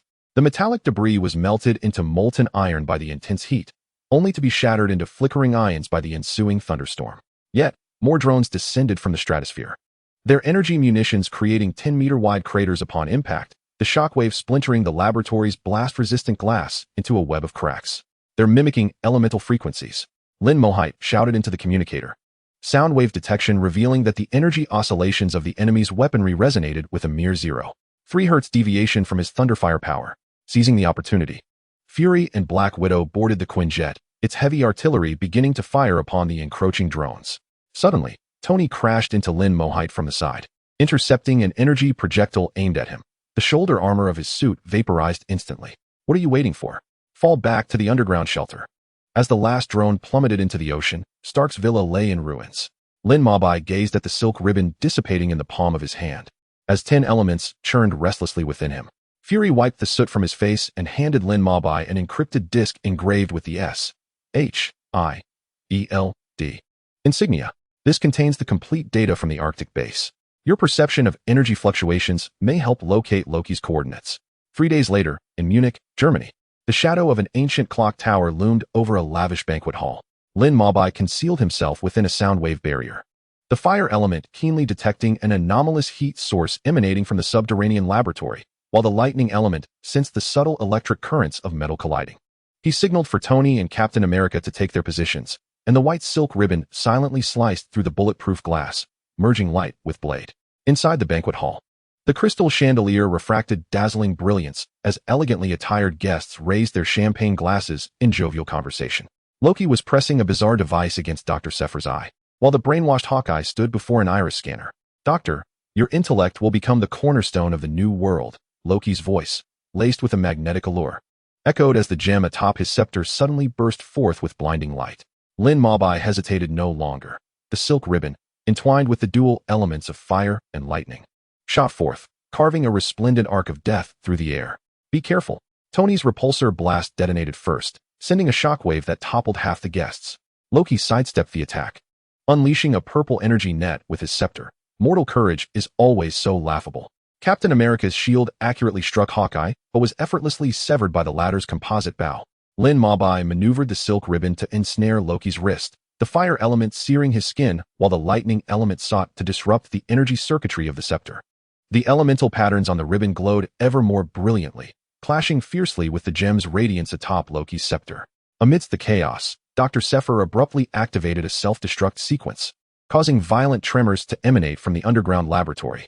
Without hesitation, Lin Mohite summoned the earth element to rise a protective barrier, while the wind element redirected the explosive shockwave skyward. Seizing the opportunity, Loki broke free from his restraints, thrusting his scepter into the ground as purple energy spread like a spider's web. "Did you think capturing me would end this?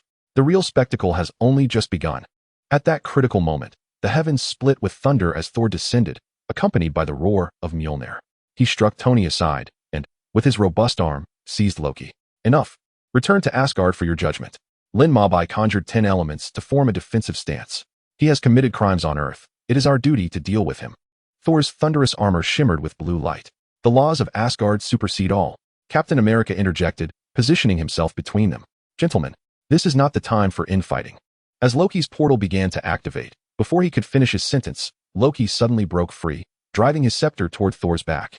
In a flash, Lin Mohite's ribbon ensnared Loki's wrist, the lightning element incapacitating his nerves while the fire element melted the scepter's metallic surface. Ultimately, the three united to apprehend Loki aboard the Quinjet. However, aboard S-H-I-E-L-D's aerial mothership, Loki exploited the suspicions surrounding the weaponization of the Tesseract, successfully inciting discord among them. As the Hulk went on a rampage, incited by Loki, Lin Mohite summoned the elemental power of sound in an attempt to pacify him, only to have his protective barrier shattered by a single blow from the behemoth. The white silk ribbon, empowered by the force of thunder and fire, wrapped around Hulk's arm but was violently torn asunder. "His heartbeat has exceeded the critical threshold," Tony exclaimed, as his armor was flung towards the engine by Hulk. "Let us try using the water element to cool his temperature." Lin Mohite swiftly conjured a mist of ice using water elements, simultaneously constructing a cage of earth elements. Hulk's roar shattered the deck, but Lin Mohite gritted his teeth and infused the cage with wind elements, forming a swirling tempest that temporarily subdued the raging giant. When Loki escaped and killed Agent Coulson, Nick Fury initiated the Avengers initiative amidst the bloodshed. Lin Mohite gazed at the bloodstained playing cards of Coulson, flames of fury igniting in his eyes. He clenched his fists, the 10 elemental forces within him coalescing into a tangible strength. This time, he would make Loki pay for his crimes, ensuring that those who sought to trample Earth would understand that the wrath of mortals could pierce through the darkness of the cosmos. The white silk ribbon, embodying the mysteries of 10 elements, would undoubtedly shine with unparalleled brilliance in the impending battle of destinies. Chapter 18. Undercurrents and fractures. The Avengers gathered in the tactical room of the aerial aircraft carrier, the holographic projection flickering with crisis coordinates from around the globe. Lin Mabai stroked the elemental bracelet on his wrist, the ribbon quietly coiling into an adornment, yet the 10 elements within surged tumultuously. The recent confrontation with Hulk had made him acutely aware of a dangerous resonance between the energy in Loki's scepter and his own elemental power.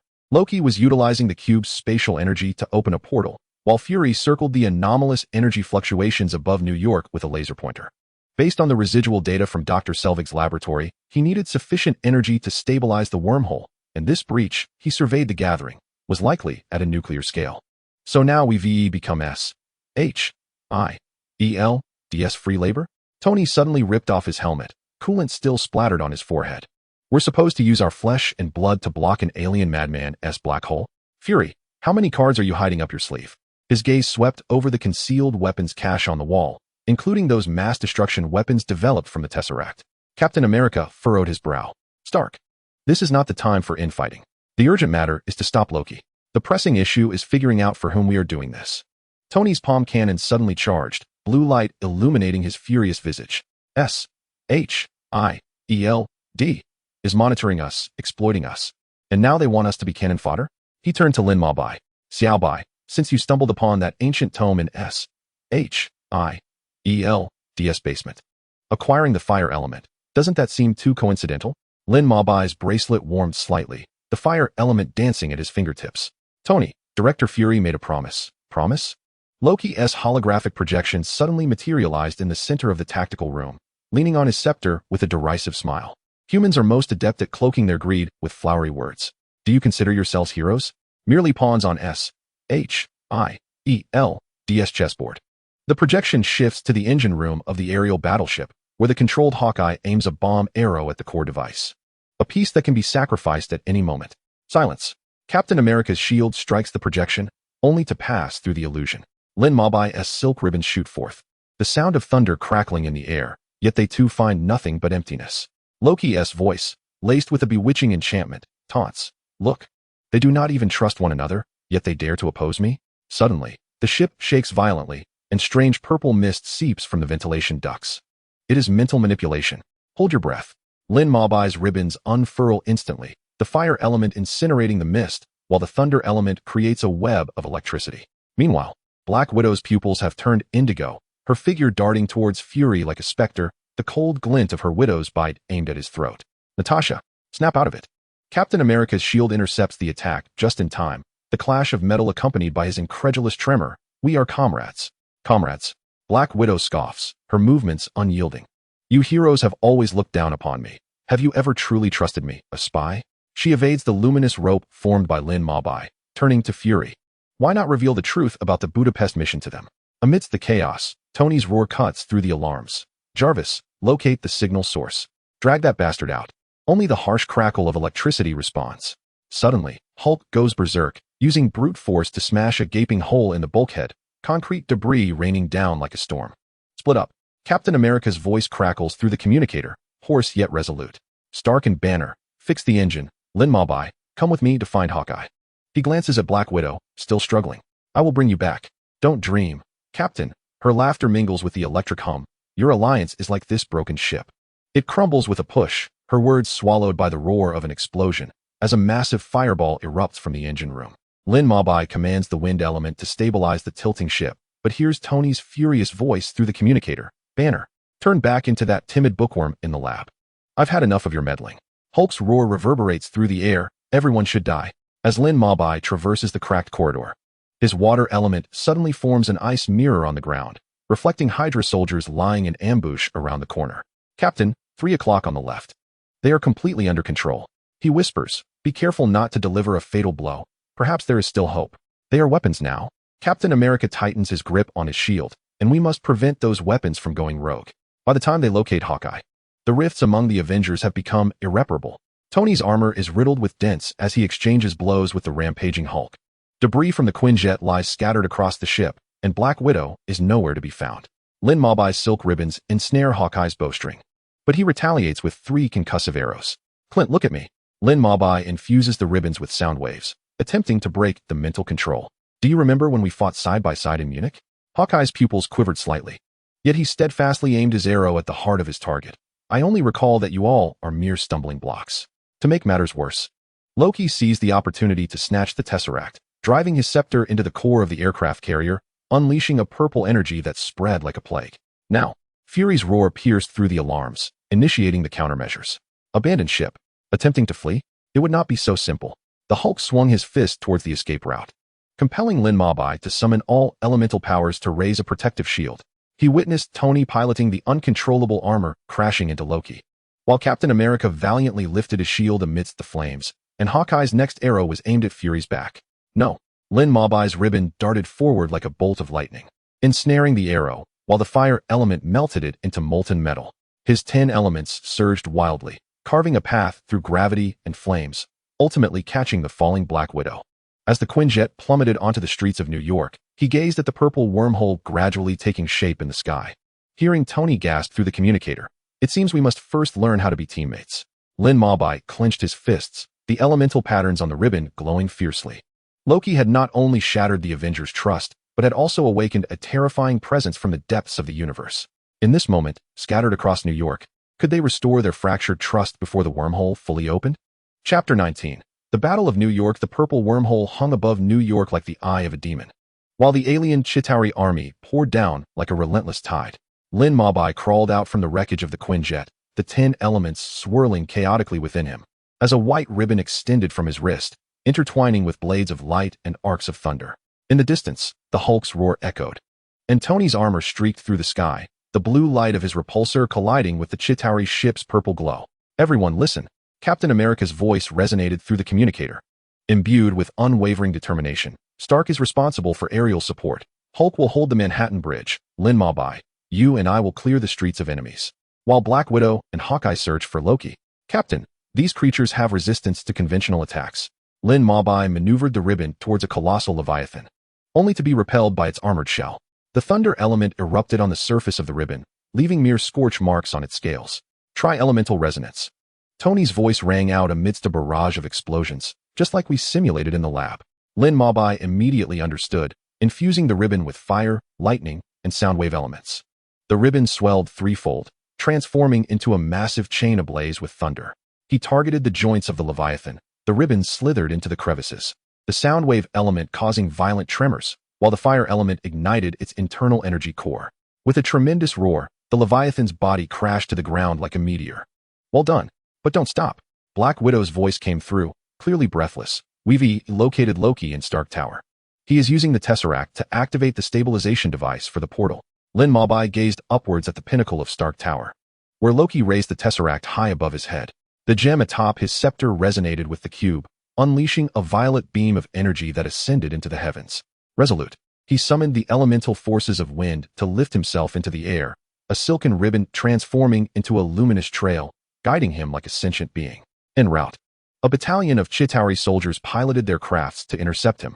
With a cold smirk, Lin Mabai conjured a colossal earthen wall from the ground, while flames ignited instantaneously, forming a wall of fire that stretched for miles.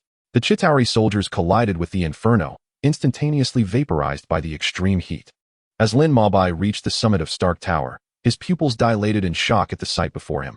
Loki stood beside a controlled Hawkeye, both manipulating the Tesseract into a massive apparatus. The runes adorning the device subtly echoed the elemental patterns on his bracelet. "Why does your elemental power resonate with the Tesseract?" Loki exclaimed, astonished upon noticing Lin Mabai. "Enough chatter," Lin Mabai commanded, directing the ribbon towards Loki, only to be interrupted by a concussive arrow shot by Hawkeye. To make matters worse, the device suddenly activated, causing a wormhole to expand rapidly, revealing an influx of formidable alien warships.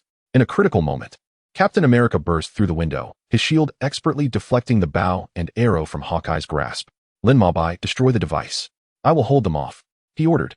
Lin Mabai channeled all his elemental energy into the ribbon, which transformed into a dazzling beam directed at the apparatus. The violet energy shield shattered under the elemental assault, and the core of the device erupted in blinding white light, disintegrating amidst a violent explosion. However, before anyone could breathe a sigh of relief, a silver-gray trail streaked across the sky. An intercontinental missile armed with a nuclear warhead tore through the clouds, heading straight for New York. Wait. A nuclear bomb is heading our way. Lin Mobai's soundwave element detected the sharp whistle of the missile, sending a chill down his spine. The blast wave overturned the entire upper floor, and he staggered, grasping a twisted steel beam, his eyes fixed on the approaching metallic harbinger of doom. Fury's voice crackled through the communicator. This is the last resort. We must divert it before it lands. Leave it to me. Tony's voice crackled with static as his damaged armor spewed black smoke, charging toward the missile. Lin Mobai witnessed the Mark armor's thrusters overload into a blinding blue light as Tony extended his mechanical arm to steady the nuclear warhead. Like a grim reaper wielding a spear of death. Jarvis, calculate the wormhole coordinates. Maximum power thrust. Stark, are you insane? That will incinerate your reactor. Captain America's roar was drowned by the howling winds. Lin Mobai swiftly waved the ribbon as light elements coalesced into a guiding beam, precisely enveloping the back of the armor. The fire and wind elements synchronized their forces, generating a propelling airflow. The gravitational pull of the violet wormhole devoured everything in its vicinity. The alarms of the armor piercing through the air. It seems we are destined for a spectacular fireworks display. Tony's voice suddenly took on a calm tone, laced with self-deprecating humor, as he confessed to Pepper that he adored her cheeseburgers. Lin Mobai gazed intently at the blue light as it charged unhesitatingly into the wormhole. The ribbon vibrating violently, resonating with 10 elemental forces within him. Gritting his teeth, he infused the remaining strength into the ribbon. And at the very moment the wormhole was about to close, the ribbon shot forward like lightning. In a critical moment, the end of the ribbon wrapped around the shoulder of the armor, pulling Tony out of the wormhole with all its might. As the two of them crashed heavily onto the rooftop, the wormhole thunderously sealed behind them.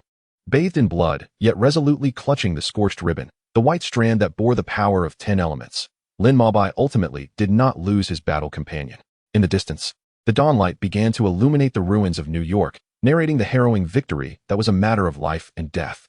On the smoke-filled streets of New York, the wailing sirens of fire trucks intertwined with the sobs of survivors. Lin Mobai sat exhausted on a pile of rubble, the white ribbon hanging limply by his side, as the 10 elements within him ebbed like a receding tide, leaving only faint ripples. Not far away, Tony leaned against his damaged armor, his right hand trembling uncontrollably. Yet he mustered a smile.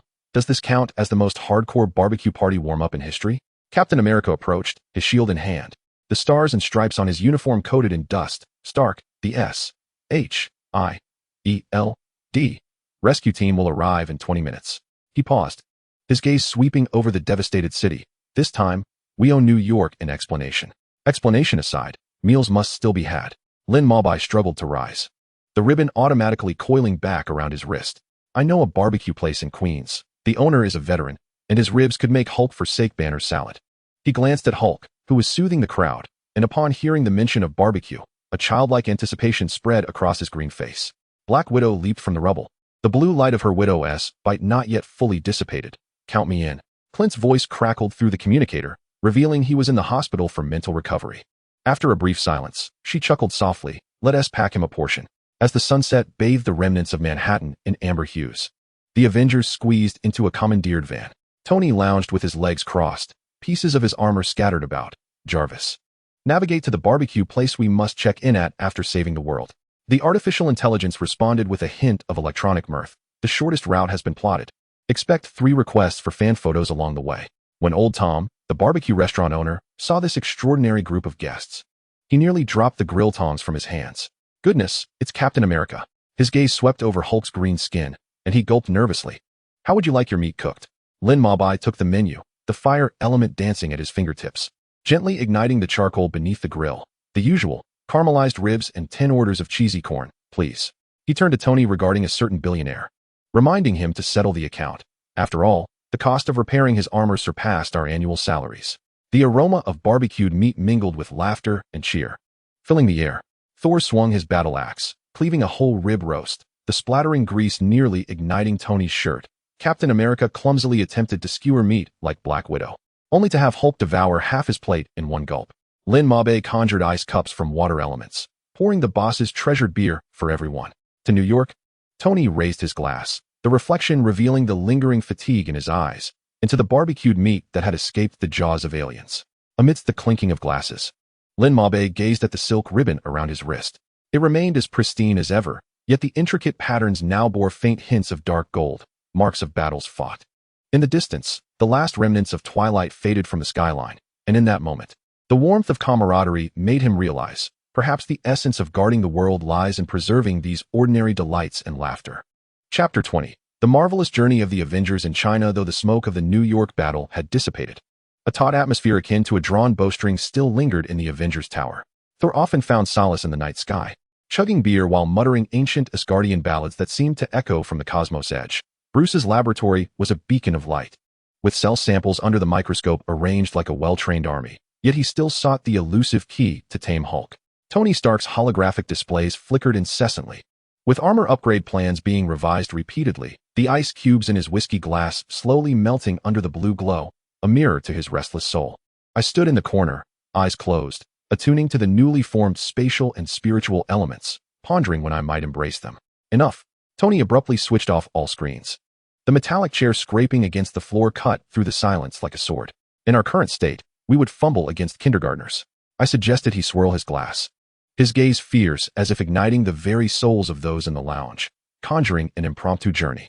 China, a land steeped in 5 millennia of civilization, where the cuisine could make one weep in spice, where the architecture eclipsed even Asgard's rainbow bridge, and where masters of martial arts could split bricks barehanded. Resembling the superheroes of myth, Thor's beer can crashed onto the coffee table. It was about time. I want to see if Earthling's martial arts can withstand my Mjolnir. Black Widow Natasha closed her encrypted report, a smile tugging at her lips. I've heard the hidden weapons techniques in China are intriguing. They'll be a fine match for my widow's bite. Captain America Steve laid down his translated copy of The Art of War, his blue eyes brimming with anticipation. Perhaps we can glean new tactical inspiration from their history. Bruce pushed up his glasses, his fingers absent-mindedly rubbing the pocket of his lab coat. I want to go too. It is said that traditional Chinese medicine emphasizes the harmony of body and mind. Perhaps this could be beneficial for me and Hulk. His voice grew softer, yet it was met with encouraging glances from the crowd. Thus, the Avengers aircraft pierced through the clouds and descended upon Beijing Capital International Airport. Upon exiting the terminal, Thor was captivated by a candied hawthorn stall at the entrance of the alley, insisting on purchasing an entire skewer. As he took a bite, the crisp crack of the sugar coating startled the doves resting beneath the eaves. Standing at the foot of the Great Wall at Badaling, Steve gazed up at the serpentine wall stretching towards the heavens, his fingers gently tracing the inscriptions on the bricks. These indentations are the sweat of countless generations.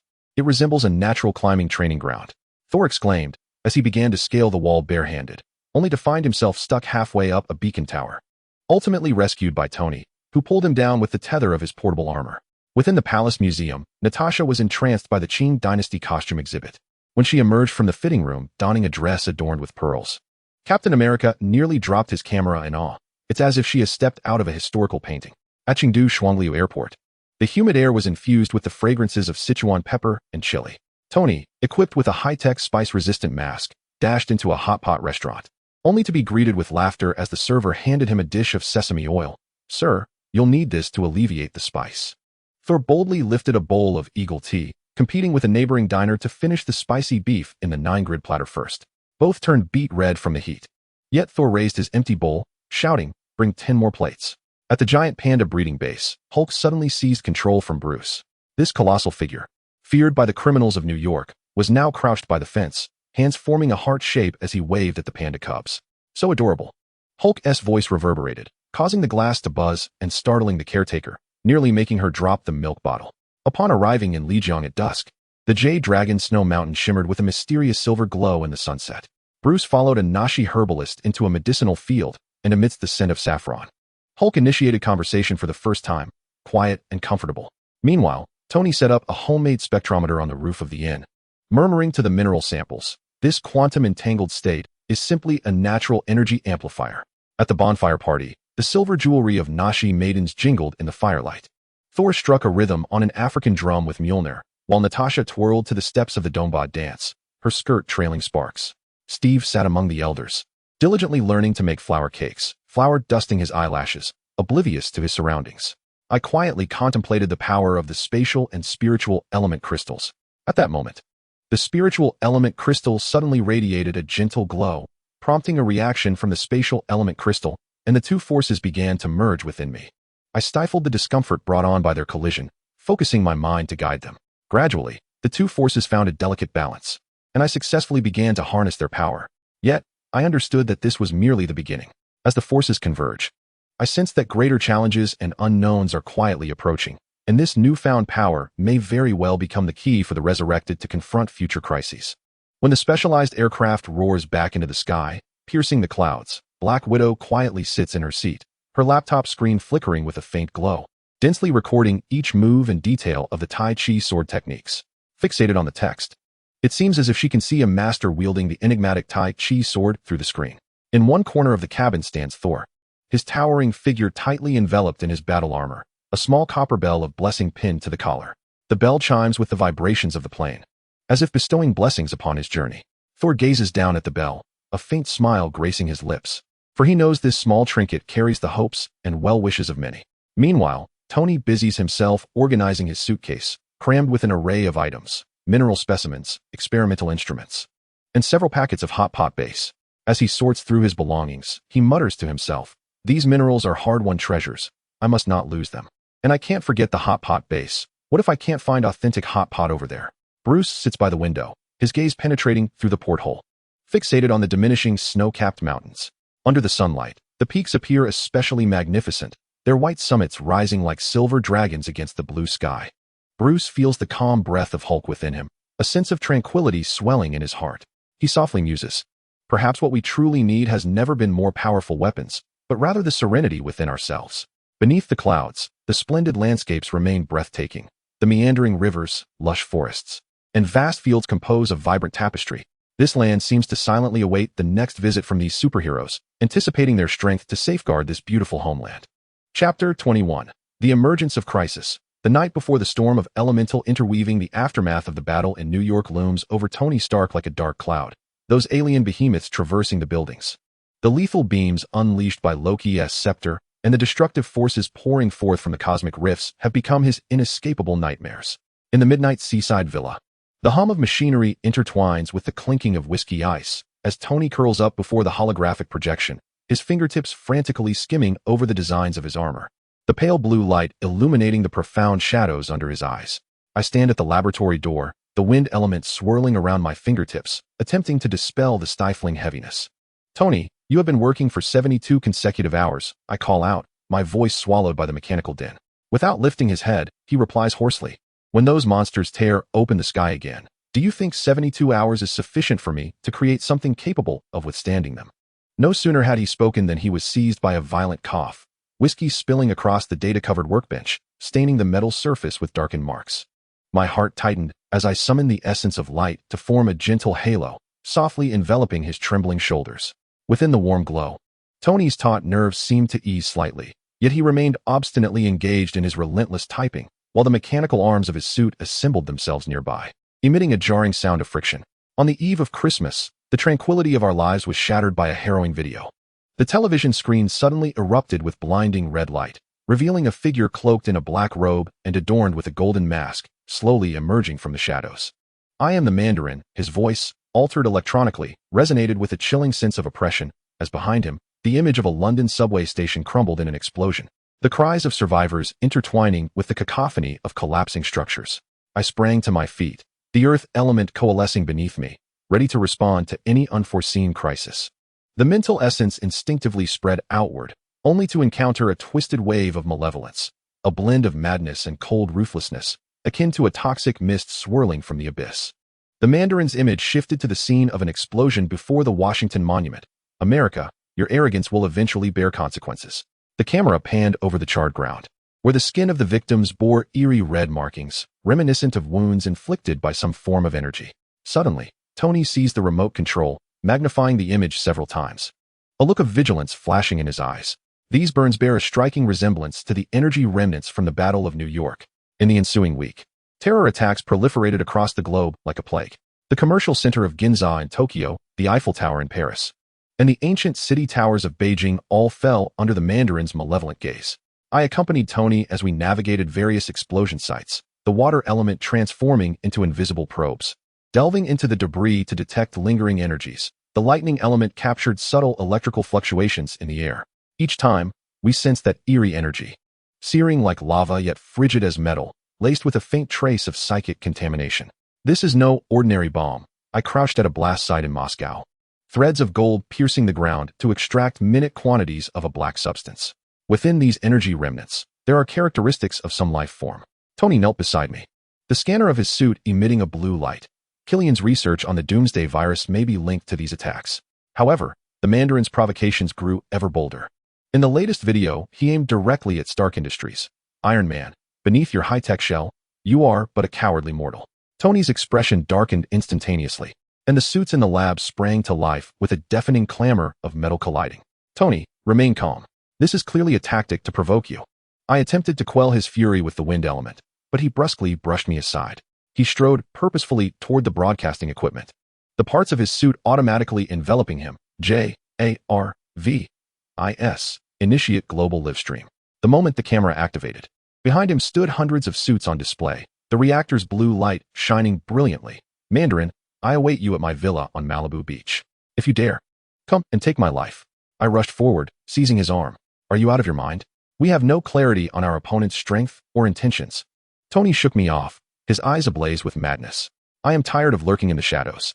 This time, I shall make him understand the consequences of provoking Iron Man. That night, the sea breeze carried an ominous air. I sensed the abnormality in advance. 7 elements surged within me. The spatial element erected 12 folding barriers around the villa. The earth element fortified the foundation into an impenetrable fortress, while the ice element formed a 100-meter wall upon the sea. However, when the first missile tore through the night sky, I realized we had underestimated the enemy's power. The golden tail of fire resembled the arrow of death, bearing energy fluctuations that transcended conventional weaponry. I intertwined light and lightning elements to create an electric net, intercepting 3 missiles, yet more attacks followed in rapid succession. Tony's armor burst forth, emitting blue light as it soared into the sky, the brilliance of his palm cannon illuminating the entire sea. I dashed toward the bedroom. Pepper gazed out the window in terror. I immediately concentrated the water element to form a shield, encasing her within. The deafening roar of explosions shook the air, and the villa began to tilt. The spatial barriers cracked under the energy shock, and I gritted my teeth, channeling all the elements. The gold element transformed into blades, shredding the penetrating shrapnel, while the wind element altered the missile's trajectories. Yet, when the energy beam, directly controlled by the villain, struck the villa's core, all defenses crumbled into nothingness. Protect Pepper. Tony's furious shout rang out as his battered armor plummeted beside us. Without hesitation, I tore open a portal with the spatial element. But in that fleeting moment before entering, a powerful mental force struck my consciousness like a hammer. The portal twisted and warped, and the shockwave hurled us away. In the final scene, I saw Pepper being desperately pushed to safety by Tony, while I fell into an abyss of darkness. When I awoke in an unfamiliar wilderness, pain coursed through my body, and the 7 elemental forces flowed chaotically within my veins. In the distance, the remnants of Tony's armor emitted wisps of smoke. Yet he was nowhere to be found. Struggling to rise, I expanded my mental element to its fullest, finally capturing a faint trace of energy emanating from Tennessee. Beneath this essence, a familiar yet sinister energy fluctuation intensified, as if heralding a greater conspiracy about to surface. Chapter 22. Struggling for Survival. The undercurrents beneath elemental gleams. The twilight in Tennessee bathed the garage in a rusty hue. Following the pulse of the mental element, I found Tony, who was hammering away at the damaged chest plate of his armor with a rusted wrench, surrounded by parts salvaged from scrap cars. Harry crouched in the corner, gingerly wrapping wires around a circuit board.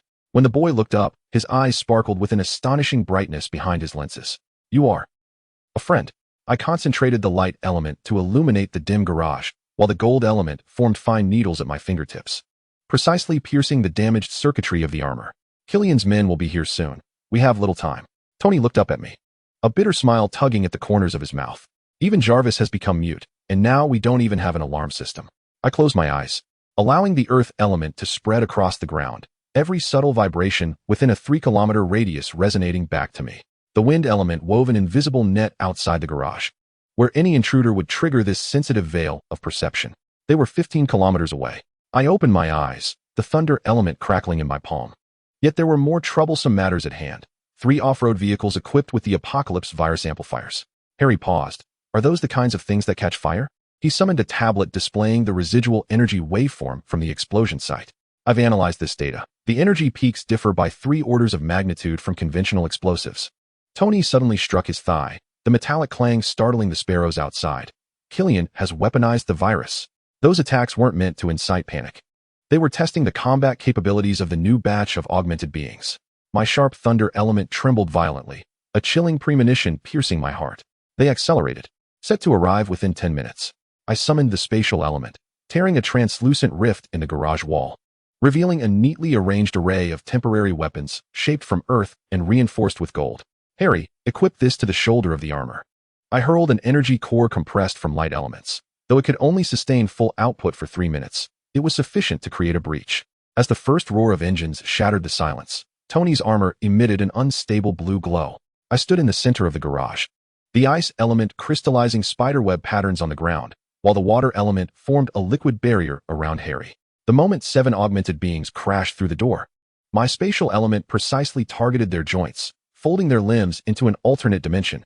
The thunder element coalesced into chains, ensnaring those attempting to heal their wounds. Be careful, they're enhanced. Tony's warning echoed as a metallic-skinned augmented being swung an arm ablaze with purple flames. I summoned the wind element to create a vortex, only to discover the flames distorted the space in the intense heat. The mind element suddenly seized a frenzied thought from the enemy's consciousness. He deliberately exposed a flaw. The true lethal strike was underground. Get down, I shouted, erecting a 3-layered shield with the earth element, as a column of lava erupted from below, crashing against the shield and sending debris flying.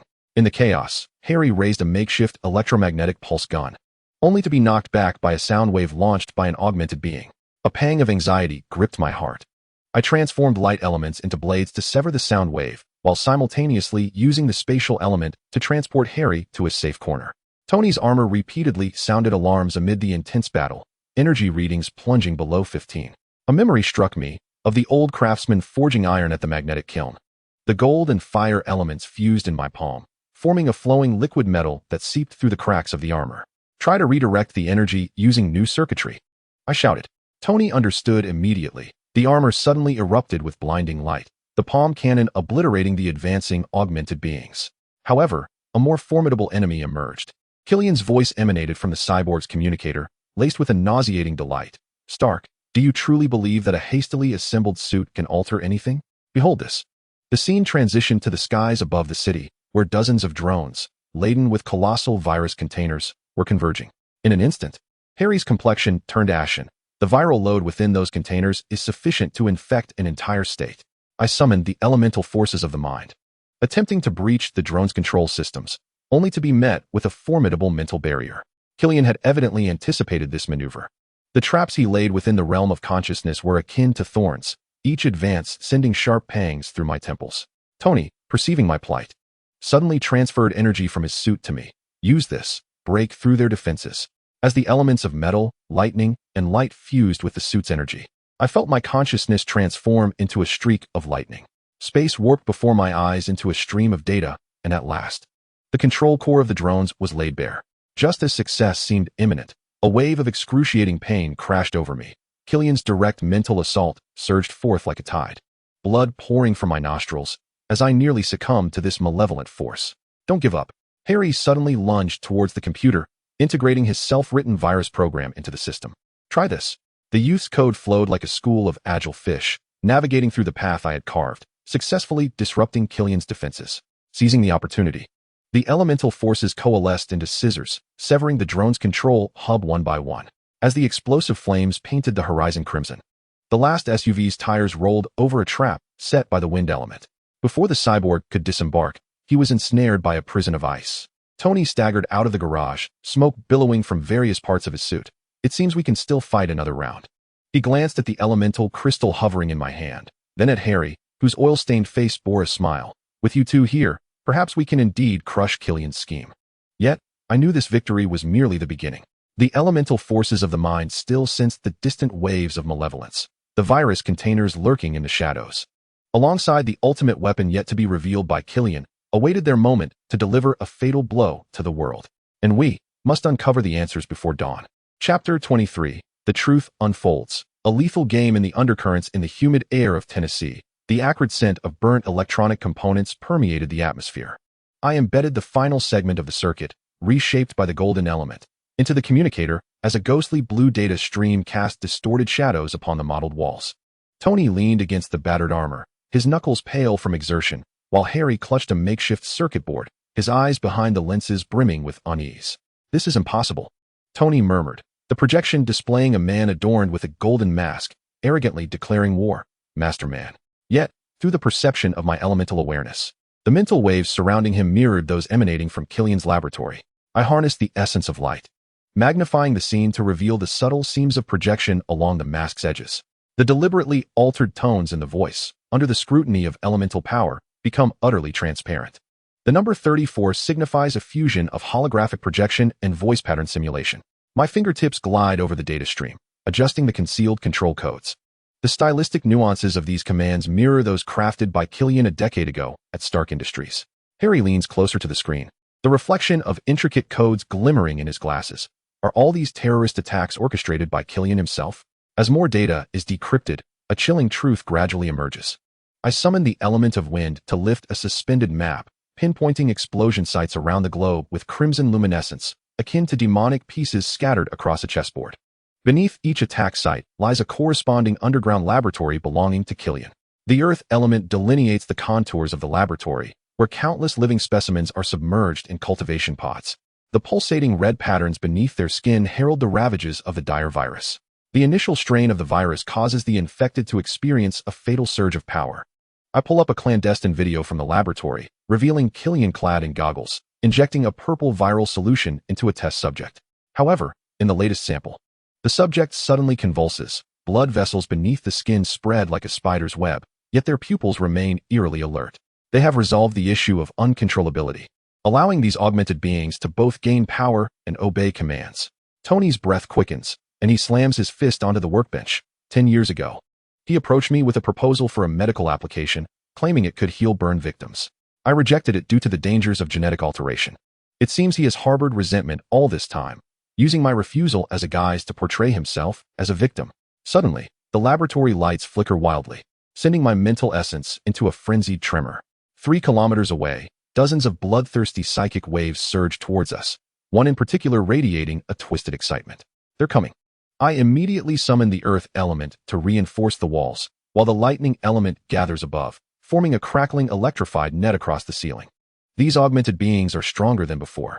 The ground emits a grievous groan, and a fissure spreads forth. A creature, entirely enveloped in liquid metal, bursts forth, its glowing veins pulsating, leaving charred pits in its wake. Harry recoils in terror, but I use the spatial element to teleport him to a safe corner. Be careful. It can absorb metal. I condense gold into powder to prevent the suit from being assimilated. The monster roars, its arms transforming into massive scythes that sweep across. I urgently manipulate the spatial element to fold the attack into an alternate dimension. Tony's palm cannon fires at the creature. Yet the energy is entirely absorbed by the liquid metal.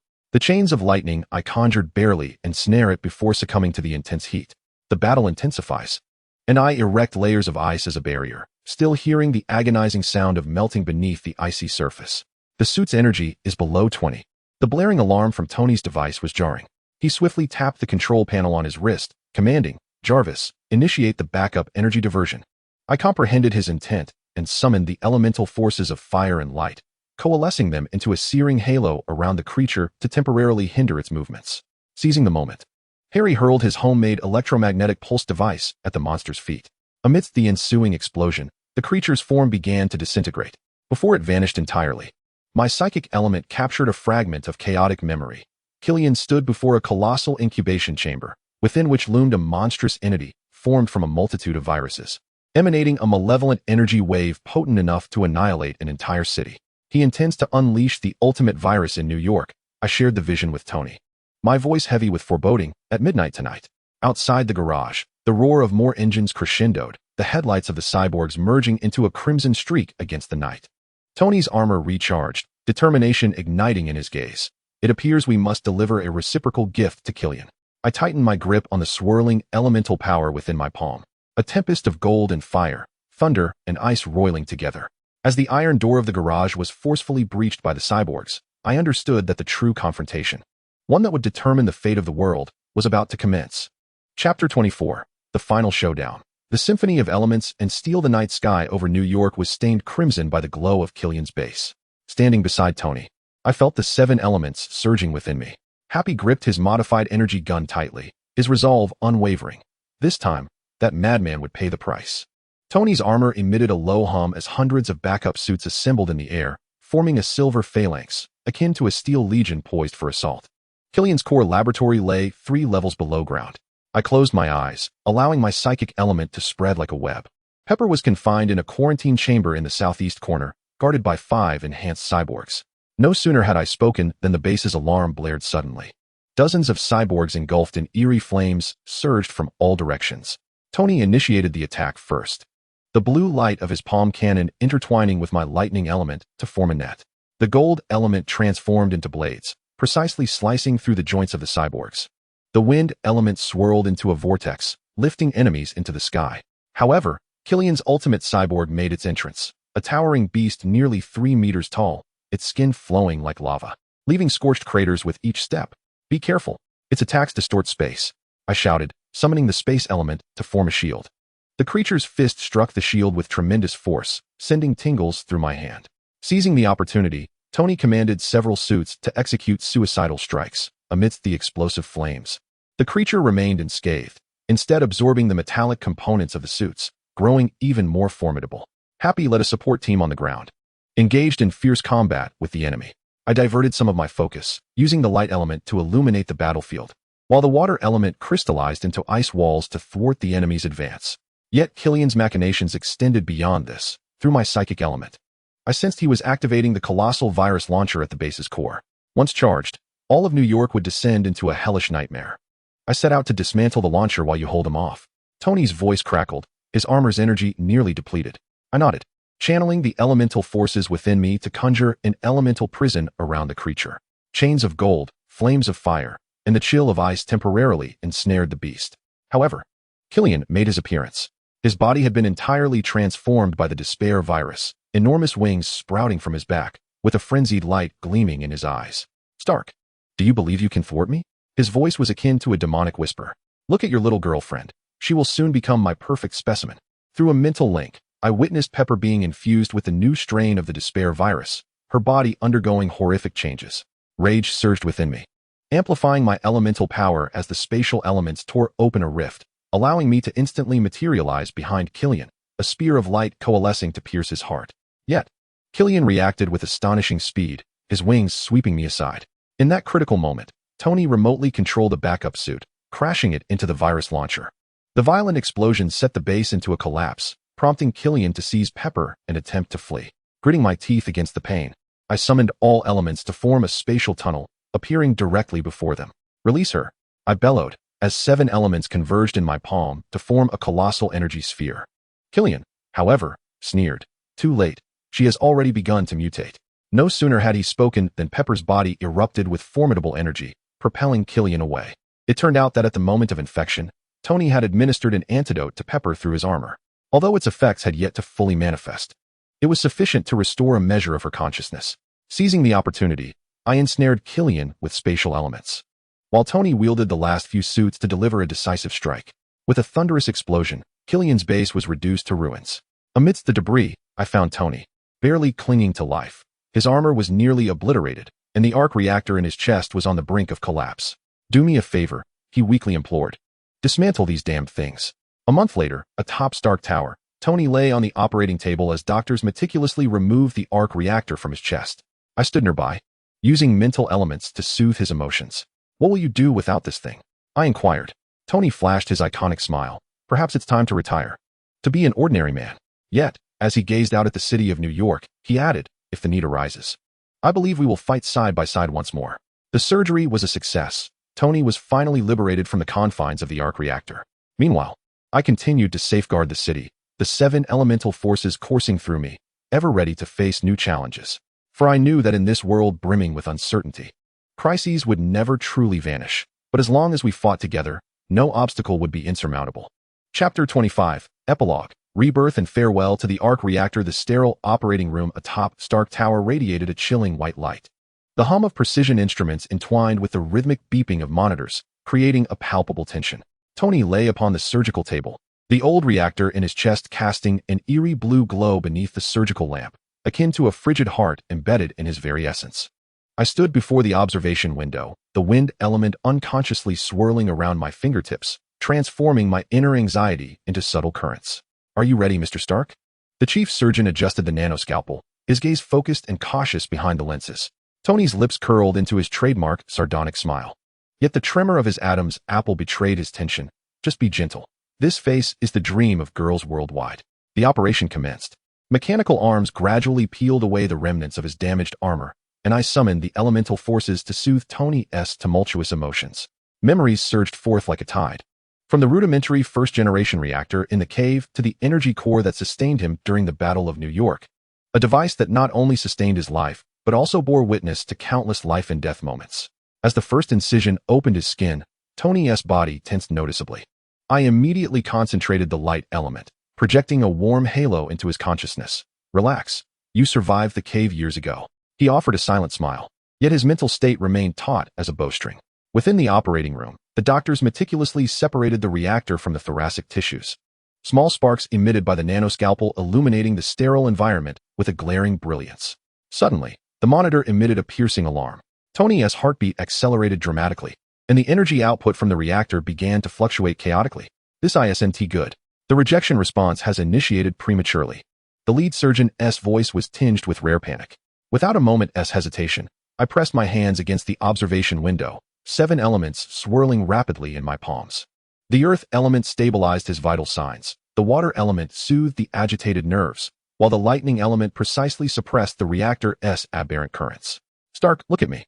I conveyed unwavering conviction through a mental link, vivid images of our battles together surfacing, the fiery chaos of a Chongqing hotpot restaurant, the desperate survival in a Tennessee garage, and the final confrontation where elements intertwined with steel. Tony's unfocused gaze gradually sharpened, and he took a deep breath, giving me a slight nod. With the aid of elemental power, the surgeons continued their work.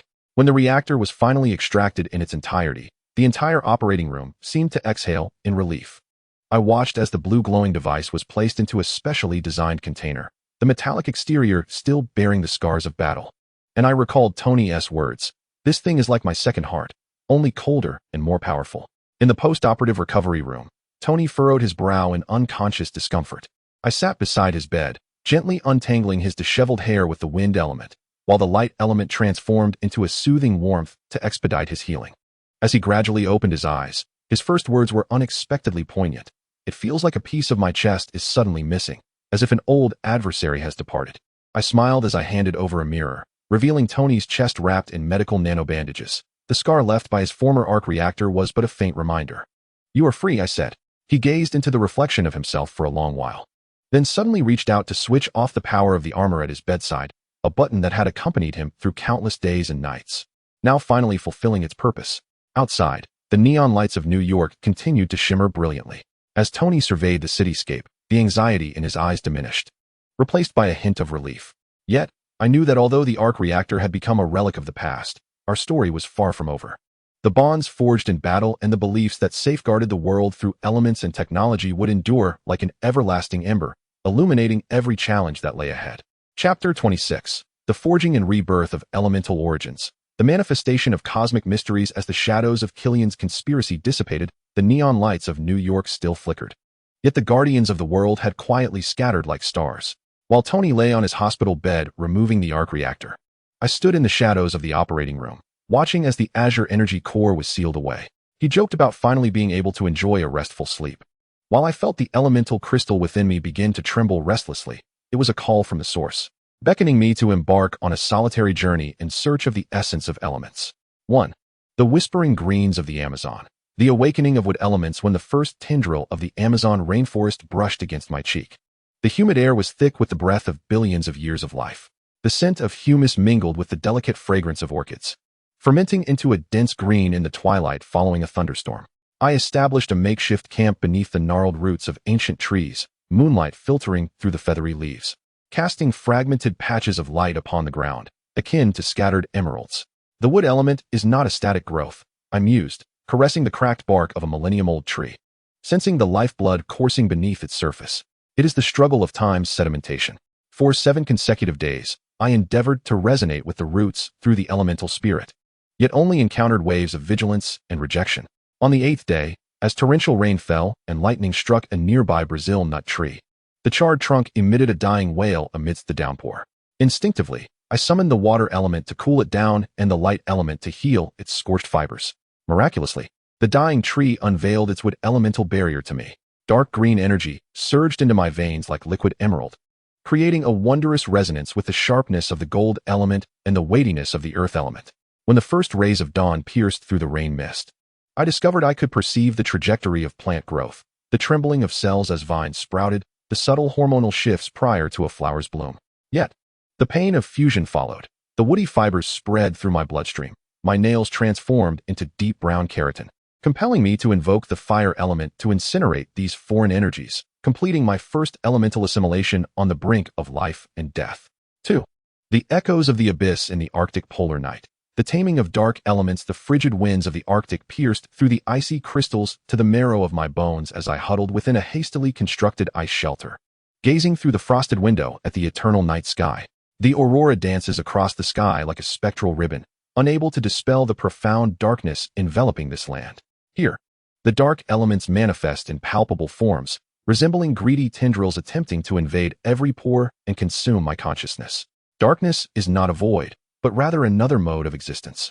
I recall listening to an old Taoist in Chongqing's Sikaku expound on the philosophy of yin and yang, as I condensed the essence of thunder into minuscule lightning, constructing a luminous cage within my palm. Upon my initial encounter with the dark elements, an overwhelming dizziness forced me to expel black blood as these entities, imbued with the energy of cosmic entropy, began to dismantle my mental defenses. In the early hours of a polar night, as the handle of the Big Dipper pointed due north, I suddenly grasped the essence of the dark elements. They are a prelude to the end of all things. A mirror of light, I ceased my resistance and, instead, wove a net of benevolent energy, merging the destructive forces of the dark and fire elements. Intense searing pain radiated from my lower abdomen to my limbs, as patterns resembling celestial maps surfaced upon my skin, only to gradually subside under the soothing embrace of the water element.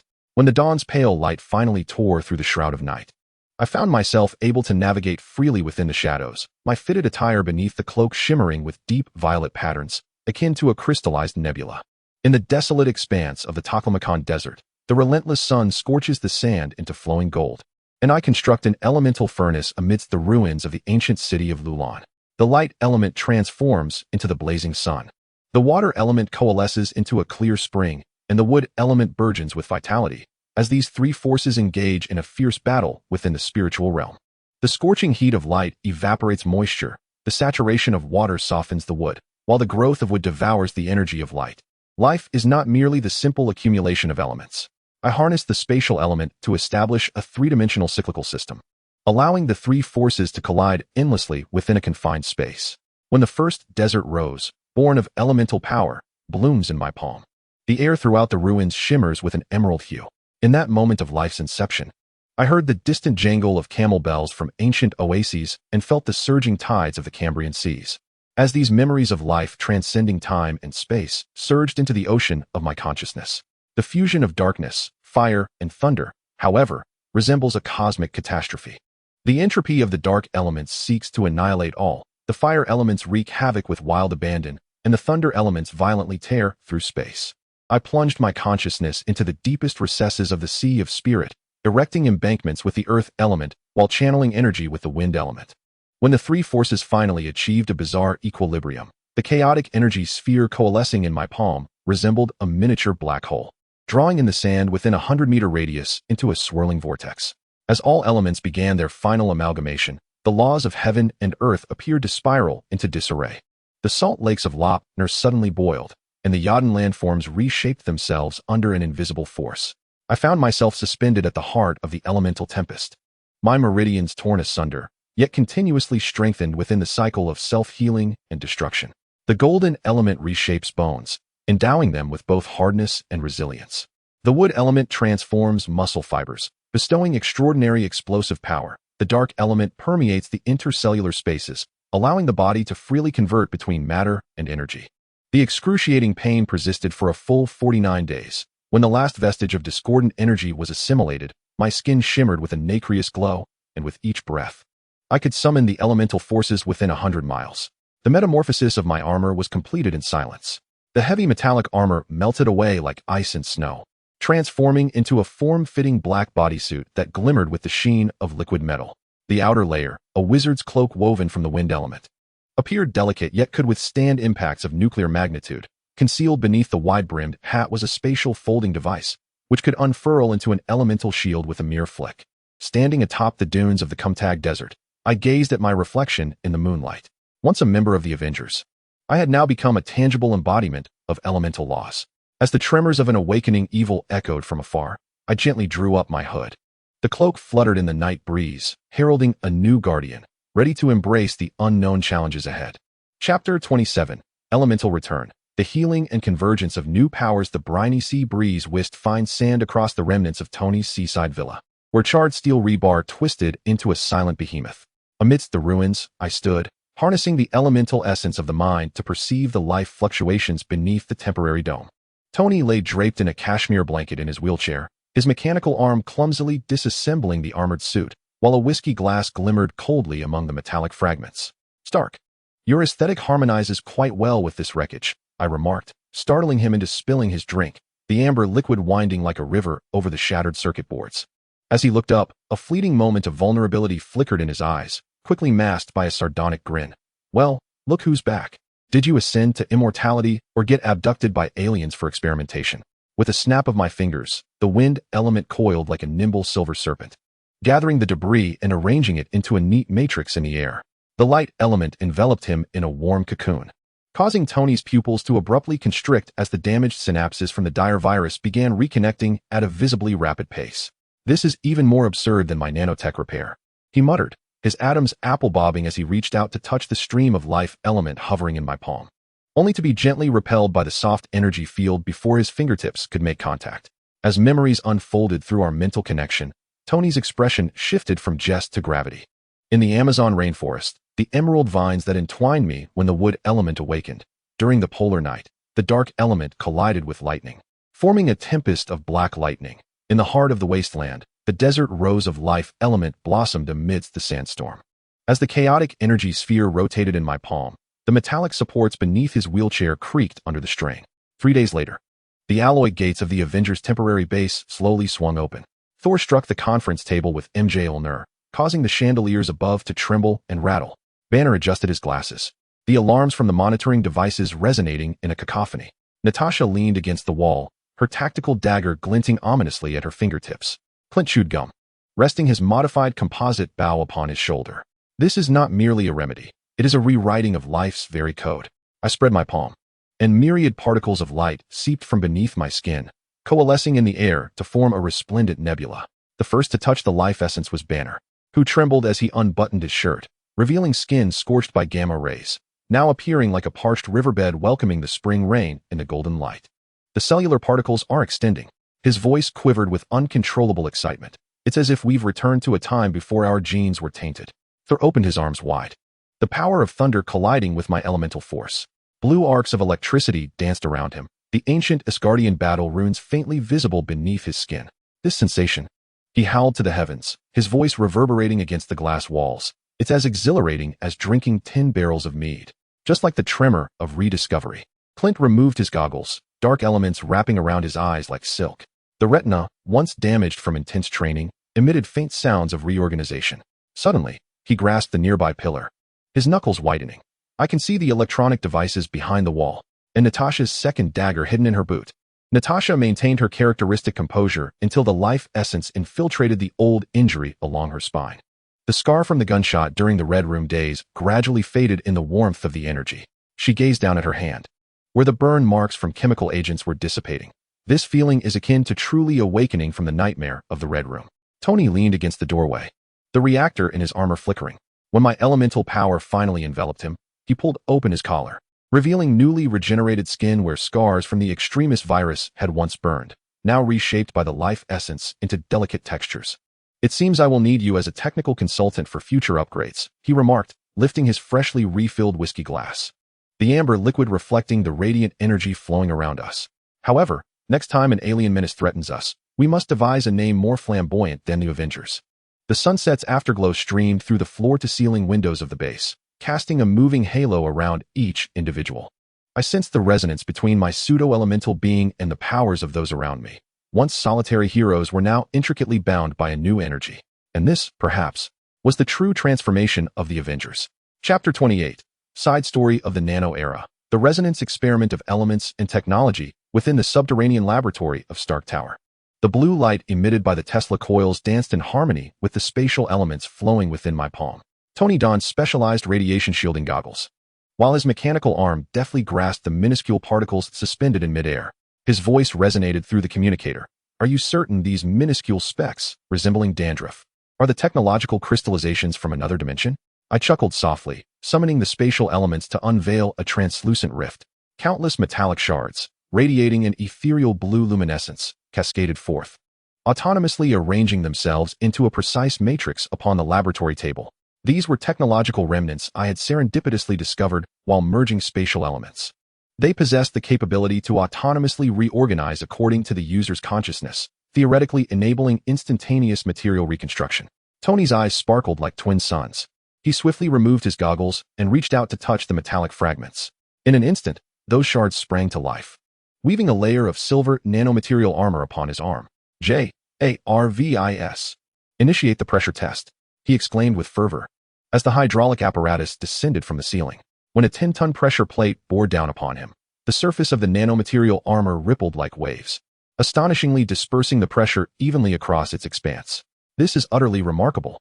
Banner, unbeknownst to me, had approached, adjusting his glasses as he observed the nanoscopic particles undergoing a self-repair process that defied the known laws of physics. The arrangement of these particles fundamentally challenged our understanding of molecular structure. They seemed to exist simultaneously across multiple dimensions. For the ensuing 3 months, the laboratory transformed into a veritable playground for mad scientists. I sensed the vibrational frequencies of the nanoscopic particles through the elemental forces, while Tony developed control programs that resonated with these frequencies. As the first fully formed nanotech suit slowly ascended within the experimental chamber, it transcended the confines of a cumbersome metal shell, morphing into a fluid substance akin to liquid mercury that could envelop the entire body in an instant. Try this. Tony tossed me a compact controller.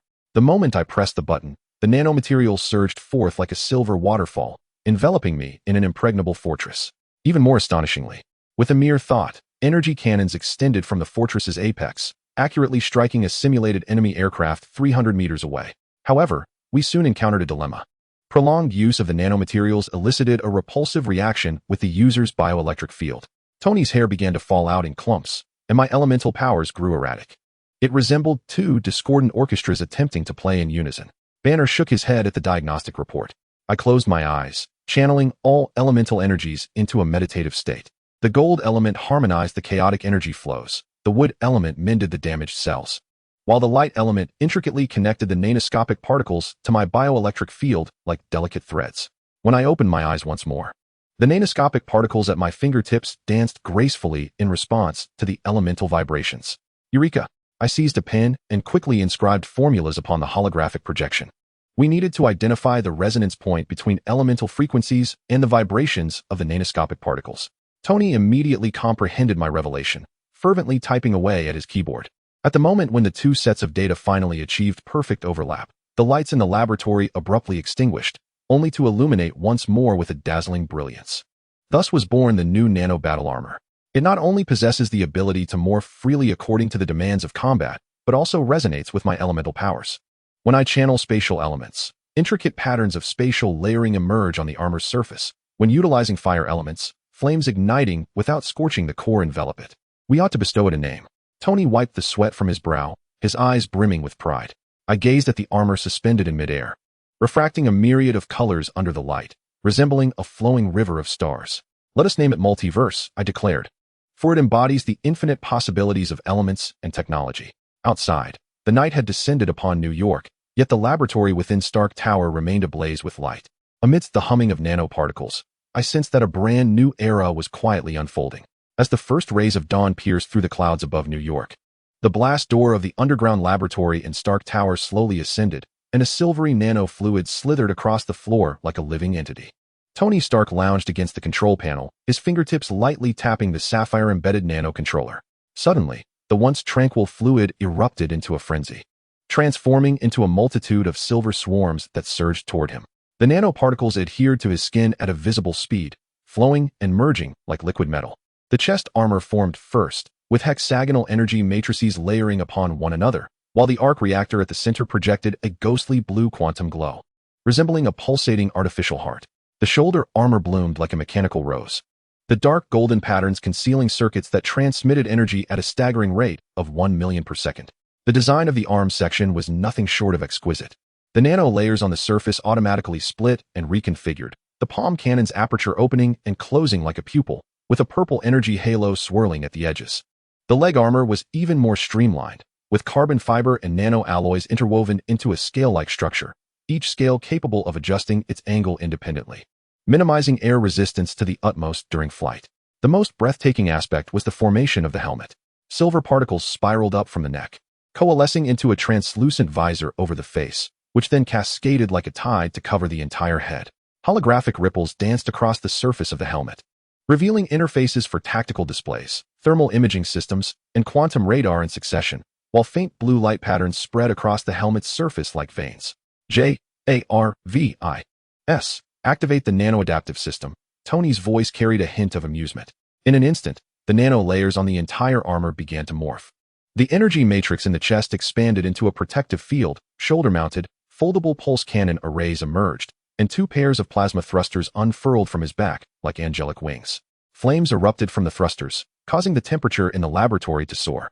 No threats detected within a 3-kilometer radius. JARVIS's electronic voice resonated. Tony snapped his fingers, and the nanoscopic particles on the surface of the armor suddenly flowed in reverse, retreating into the controller like a receding tide, leaving him clad in a fitted tactical suit, the arc reactor projection on his chest still flickering. This was merely version 10. He raised an eyebrow at me, excitement glimmering in his eyes. Once we've fully integrated your elemental resonance technology, these little entities will be able to warp space and time directly. As he spoke, he reactivated the controller, and the nanofluid traced intricate elemental symbols on the ground, subtly resonating with the elemental power in my palm. A new revolution, intertwining science and magic, was quietly gestating within these flowing metallic particles. Chapter 29, Betrayal and Awakening in Winter. The Hidden Crisis of SHIELD. Though 2 years had passed since the smoke of battle in New York had cleared, the shocking images remained indelibly etched in Captain Steve Rogers' mind. In the late hours of night in Washington, he often found himself staring blankly at an old radio in his apartment. Memories of battling alien behemoths above Manhattan imprinted on his consciousness like a searing brand. Now, he endeavored to assimilate into this unfamiliar modern world, learning to use a smartphone and attempting to comprehend social media, yet he perpetually felt like an outsider in a foreign land. His work with the espionage organization SHIELD became his sole sanctuary for continuing his mission of protection. On this day, Steve, alongside Black Widow Natasha Romanoff, stealthily boarded a SHIELD cargo ship with a counterterrorism strike team. The Atlantic breeze carried the briny scent as the vessel sliced through the night waves. Aboard the target ship, the pirate George Batroc was boasting triumphantly about his spoils, innocent hostages he had taken captive. Steve observed the situation through night vision goggles, tightening his grip on his shield, his gaze unwavering as iron. Action! At the command, team members leapt onto the vessel like phantoms. Combat was imminent. Steve moved with agility, wielding his shield with finesse, the sounds of metal clashing echoing around him. He adeptly deflected enemy bullets and blades, swiftly counterattacking, each shield swing imbued with thunderous force, sending adversaries sprawling to the ground. Black Widow was like a specter of the night, dressed in a form-fitting combat suit, nimbly navigating through the throngs of foes. Her strikes were both ruthless and graceful, her dual pistols unfailingly precise, each pull of the trigger taking down an enemy, and in close-quarters combat, she subdued her opponents with effortless ease. During the operation, Natasha suddenly broke away from the team, racing toward the ship's central computer. A flicker of doubt crossed Steve's mind, but years of fighting side by side compelled him to trust her. He fought valiantly, while keeping an eye on his surroundings to ensure Natasha's safety. He watched as her fingers flew over the keyboard, data flickering across the screen. She was downloading some enigmatic information. Soon, Steve led the team to successfully rescue the hostages. And as the cargo ship teetered on the brink of explosion, everyone made a hasty retreat, returning victorious. Upon returning to SHIELD headquarters, a towering modern edifice, Director Nick Fury summoned Steve into his office with a grave expression. The room was dimly lit, and various confidential information flickered across the screens on the walls. Fury sat behind an immense desk, his singular eye glimmering with a grave intensity as he elucidated the Council's Insight program to Steve. The initiative aimed to construct 3 formidable spacecraft carriers, linking them to reconnaissance satellites, employing advanced algorithms to preemptively identify and eliminate potential threats to Earth.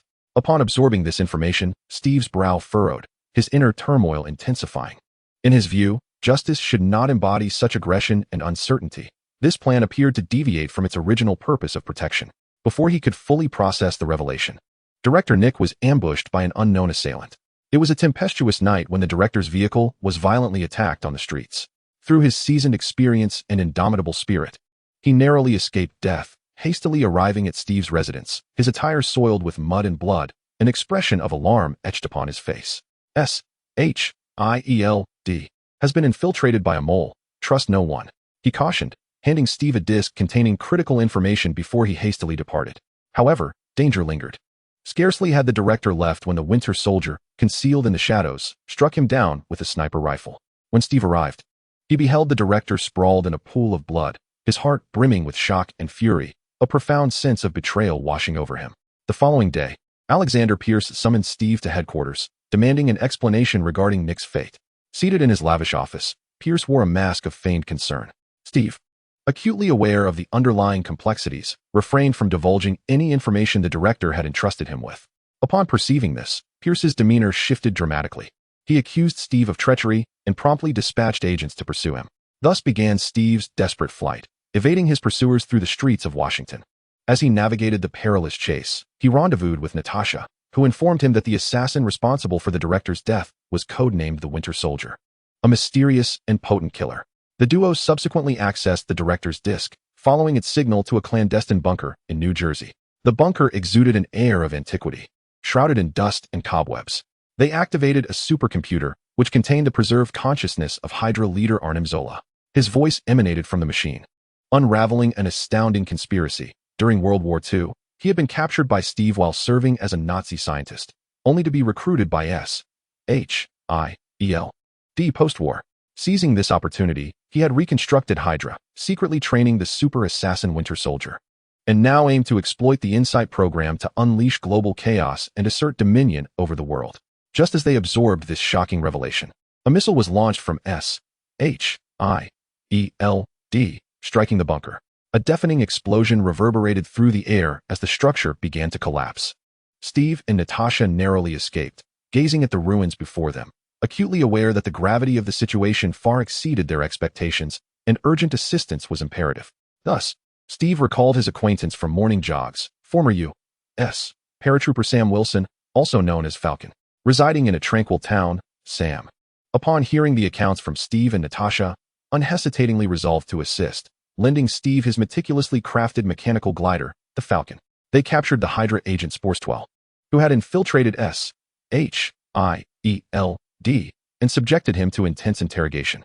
From him, they learned that the Insight program's 3 spacecraft would utilize the data mining algorithms crafted by Sola before his demise to identify all potential threats to Hydra, subsequently employing satellite-guided weapons to eliminate them.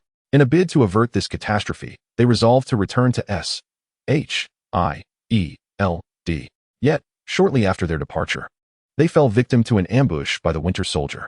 Clad in dark armor, his gaze was as frigid as ice, resembling a soulless killing machine. During the skirmish, Sporswell met his end at the hands of the Winter Soldier. Steve engaged in a fierce confrontation with the Winter Soldier, their moves infused with both strength and finesse. In a moment of close combat, Steve inadvertently tore off the Winter Soldier's mask, revealing a familiar visage, his former comrade from World War II, Bucky Barnes. Memories surged forth.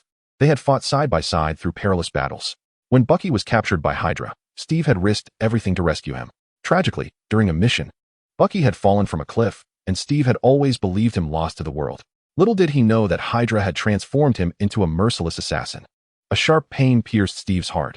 He struggled to accept this grim reality and recoiled at the thought of facing his once dear friend as an adversary. Just as tensions escalated, Maria Hill arrived just in time, leading them to the presence of director Nick Fury. To Steve's astonishment, the director was indeed alive.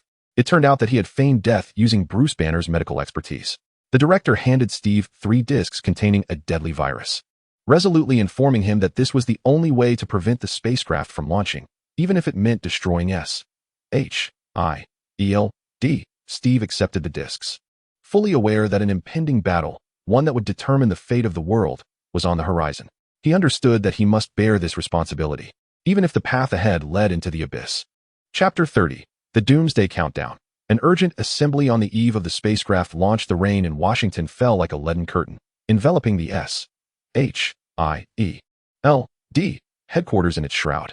Steve Rogers clutched the disk containing the lethal virus, his knuckles whitening from the pressure. The three motherships stood poised for launch in orbit, Hydra's nefarious plot ticking down like a countdown bomb, each second drawing closer to a critical detonation point. He knew that alone, he, Natasha, and Falcon could not hope to turn the tide. Contacting Stark, Steve issued an urgent command through the communicator, his voice imbued with an undeniable sense of urgency. Whatever they were doing, they were to come to S.H.I.E.L.D. headquarters immediately.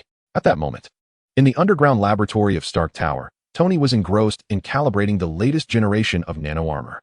Silver nanoparticles swirled around him like obedient bees. Meanwhile, I was exploring the fusion of spatial elements with nanotechnology, seeking a breakthrough to overcome existing technological limitations. J.A.R.V.I.S. Notify Pepper. We have work to do, Tony remarked without looking up, a familiar mischievous smirk playing on his lips, as he sensed that someone had once again plunged the world into chaos, necessitating their intervention. By the time we arrived at S.H.I.E.L.D., Steve, Natasha, and Falcon were already waiting in the clandestine meeting room. A colossal holographic projection displayed real-time data from 3 space carriers, alongside the intricate schemes devised by Hydra through their Insight program to dominate the world. Their algorithms were capable of predicting any potential threat in advance. And Steve's expression was grave. Once the space vessels were fully operational, half of the global population would become their targets for elimination. Tony paced around the projection, his eyes gleaming with a mixture of excitement and vigilance. So, you need me to breach the systems of those behemoths, insert a virus disk, and then watch them turn to scrap? It's not that straightforward, Natasha interjected, bringing up an encrypted video clip that briefly revealed the silhouette of the Winter Soldier. Within S.H.I.E.L.D., remnants of Hydra still lingered, and the space carriers were heavily guarded. Falcon unfurled his gliding wings, inspecting the weapon systems. Whatever it is, we must resolve the issue before they take off. With a snap of his fingers, dozens of mechanical arms descended from the ceiling, beginning to equip the team with advanced weaponry. The nano-shield morphed automatically in Steve's hands, its surface shimmering with enigmatic patterns. Natasha's dual pistols were transformed into formidable weapons capable of launching electromagnetic pulse projectiles, while Falcon's gliding wings were enhanced with spatial tracking devices. As for me and White, we'll create an opening from the air to draw their fire, Tony said, patting my shoulder. White, use your elemental powers to shield us. I'll be responsible for breaching their defenses. I nodded, the golden element coalescing into sharp blades at my fingertips, while the water element formed an invisible shield. Prepared for the impending battle, Steve tightened his grip on the modified shield, his gaze resolute as he surveyed the group. Hydra believes they can control everything, but they have forgotten that we are the Avengers. No matter the cost, we must avert this disaster. Outside, the clouds loomed ominously, as if heralding an earth-shattering conflict on the horizon. We, the heroes tasked with saving the world, stood ready to confront the ultimate challenge. As the countdown to the launch of the space carriers commenced, a confrontation that would determine the fate of humanity was about to unfold. The 3 space carriers loomed like suspended steel leviathans, their engines ejecting tongues of orange flame that tore through the atmosphere. Tony's Hulkbuster Armor 2.0 activated its plasma thrusters, trailing a blazing tail beside me. Old Popsicle, give me 30 seconds to breach the shield. His voice crackled through the tactical communicator, accompanied by a static hiss. I hovered in midair, 7 elements swirling around my form in a radiant spectrum. The earth element transformed into chains, ensnaring the anchor point of the nearest carrier, while the lightning element slithered across the metallic surface like a silver serpent, instantaneously incapacitating the outer defense systems. Steve's shield struck precisely at the weak point of the energy barrier, causing the ripple-like shield made of nanomaterials to crack like spider silk. Now, Natasha's voice rang out suddenly. Maneuvering her modified Quinjet, she released the electromagnetic pulse projectile, which struck the side of the carrier with pinpoint accuracy. The Falcon seized the opportunity to dive through the gaping fissure, its mechanical wings unfurling into sharp blades that repelled the obstructing Hydra soldiers. I harnessed the elemental forces of space to carve a passage within the mothership. A portion of Tony's armor transformed into liquid metal, seeping through the ventilation ducts into the core control room. As I stepped into the chamber, I beheld him embroiled in fierce combat with a cadre of Hydra elites armed with cutting-edge energy weapons. My light element coalesced into a luminous spear, piercing the enemy's energy shield, while the gold element morphed into a razor-sharp blade, deftly severing their weapon circuitry. "The floppy disk is in position," Tony shouted, as the armor inserted the virus device into the main console. An instantaneous red alert reverberated throughout the mothership, the data streams on the display contorting chaotically. Suddenly, a calamitous twist occurred as the remaining two motherships adjusted their cannon turrets, aiming directly at our vessel. They intended to take us down with them. I swiftly summoned the water element to form a protective curtain, simultaneously utilizing the wind element to propel Tony and the Falcon away from the impending explosion zone. The violent detonation unleashed a towering tidal wave, and I spun rapidly in the air. In a moment of disorientation, I glimpsed Steve confronting the Winter Soldier on the deck of another mothership. His shield, cracked and battered, remained stubbornly in front of the launch bay. I strained to manipulate the dark element, carving a path through the fiery chaos, just in time to raise an earthen shield to deflect the Winter Soldier's lethal metallic arm. "Bucky, see clearly." Steve grasped the Winter Soldier's mask, his voice choked with emotion. "It's me, Steve. Your brother from Brooklyn." The Winter Soldier's assault abruptly halted, a flicker of confusion crossing his eyes beneath the mask. At that critical juncture, Natasha and the Falcon piloted their aircraft through the control room's shattered door, inserting the final floppy disk into the core system. The mothership emitted a dying roar, its colossal body beginning to tilt and plummet. I summoned a spatial barrier above the Potomac River, while Tony's armor unfurled massive thrusters in a desperate attempt to alter the mothership's trajectory.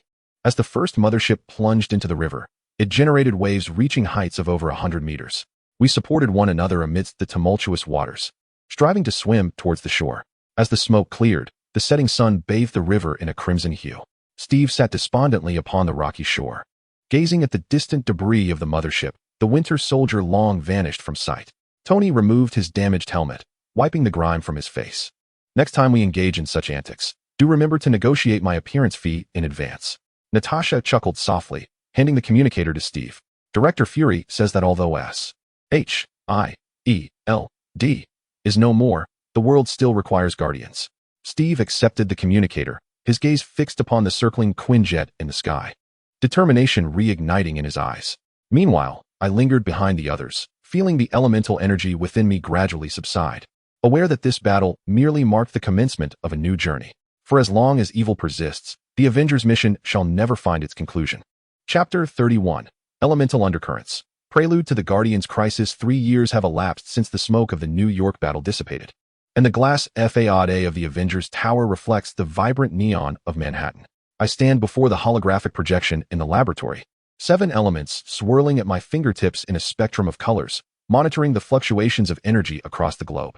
Suddenly, the alarm emitted a piercing shriek, and the coordinates of the small Eastern European nation of Sokovia erupted into a scarlet glow on the map, a reaction to the energy emanating from the scepter of Loki. It appeared that trouble was brewing once more. Tony's voice resonated from behind, as his newly developed nano-armor flowed along the walls, seamlessly conforming to his form. "The remnants of Hydra," Baron Strucker, "dare to conduct human experiments with the scepter?" He summoned satellite imagery, revealing a laboratory beneath a metallic dome, where an eerie violet light pulsed rhythmically like a heart. 20 minutes later, the Quinjet sliced through the night sky. The atmosphere within the cockpit was tense. Steve repeatedly polished his shield, while Thor's hammer gently spun in his palm, emitting tiny arcs of electricity. I closed my eyes, attuning myself to the situation below, only to be abruptly pierced by a powerful psychic wave. 2 distinctly different, yet closely intertwined forces shimmered like twin stars deep within the laboratory. "Be cautious. The adversary possesses 2 formidable abilities." I opened my eyes, the faint lavender glow still lingering in my pupils. One is super speed, the other is mind control. Black Widow's hand stealthily reached for her taser, while Hawkeye quietly prepared his arrows with specialized shock tips. As the jet hovered above the laboratory, combat was imminent. Tony dove down like a silver meteor, his nano-armor transforming into a streamlined form, the blue light of his repulsor tearing through the darkness. Steve leaped from the aircraft, his shield crashing through the protective door with a thunderous clang of vibranium against steel.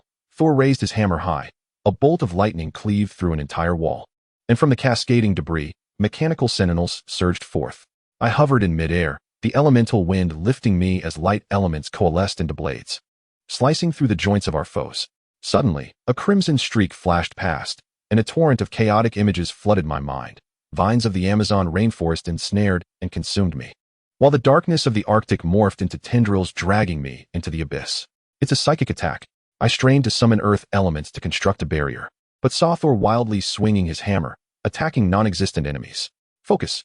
Steve's shield defended me against a self-destructing robot. Amidst the explosive shockwave, I caught a glimpse of a silvery blur. The boy who called himself Quicksilver darted across the battlefield at an almost imperceptible speed, effortlessly crushing arrows shot by Hawkeye with his bare hands. I immediately summoned lightning elements, weaving them into an electric net. Let us see how you fare against the speed of elements. The lightning descended like a colossal web. Yet Quicksilver deftly skimmed along the arcs, a smirk of provocation playing at the corner of his mouth. In the fray, Baron Strucker attempted to activate the scepter's ultimate weapon. Quick-witted Tony ensnared the adversary's wrist with the nano-armor, while Thor's lightning struck the control panel with precision, causing the purple energy to recede like a tide. As I utilized spatial elements to secure the scepter, the Scarlet Witch's expression suddenly dimmed. She gazed at the devastation around her, seemingly filled with remorse for the chaos she had wrought. On the return flight, the scepter glowed softly within its specially designed container. Tony and Banner eagerly commenced their discourse on harnessing the capabilities of the artificial intelligence algorithm within the scepter, aspiring to forge a global defense system known as Ultron 34. I yearned to caution them about the perilous nature of such power, yet my thoughts were abruptly interrupted by the residual psychic waves of the Scarlet Witch. That chaotic energy, at this moment, stealthily infiltrated the fringes of my consciousness through elemental perception. That evening, amidst the celebratory gathering at Avengers Tower, champagne and laughter intermingled. I stood at the edge of the terrace, gazing at the twinkling lights of New York, when I suddenly sensed a familiar crimson energy.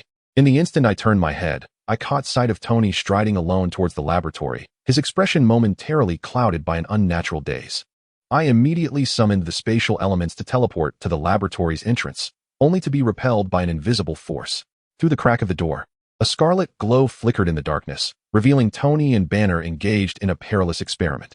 I understood that the Scarlet Witch's mental manipulation had taken effect, implanting the deepest fears within Tony's mind, compelling this brilliant inventor to recklessly pursue the creation of a power to protect the Earth. Unbeknownst to him that this would herald the onset of calamity. They must be stopped. I concentrated all my elemental strength, preparing to forcefully breach the mental barrier. However, at that moment, a mechanical roar announcing Ultron's birth reverberated from the laboratory, and a torrent of crimson data surged upwards, irrevocably altering the fate of the Avengers. Chapter 32, The Lament of Elements. A symphony of chaos and redemption as Ultron's crimson electronic eye illuminated the holographic projection at the celebration. The seven elements trembled violently.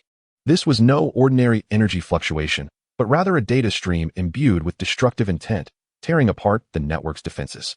Amidst the shattering sound of Tony's glass hitting the floor, I had already transported myself to the laboratory, only to witness the remnants of Vision's consciousness flickering in the air like stardust.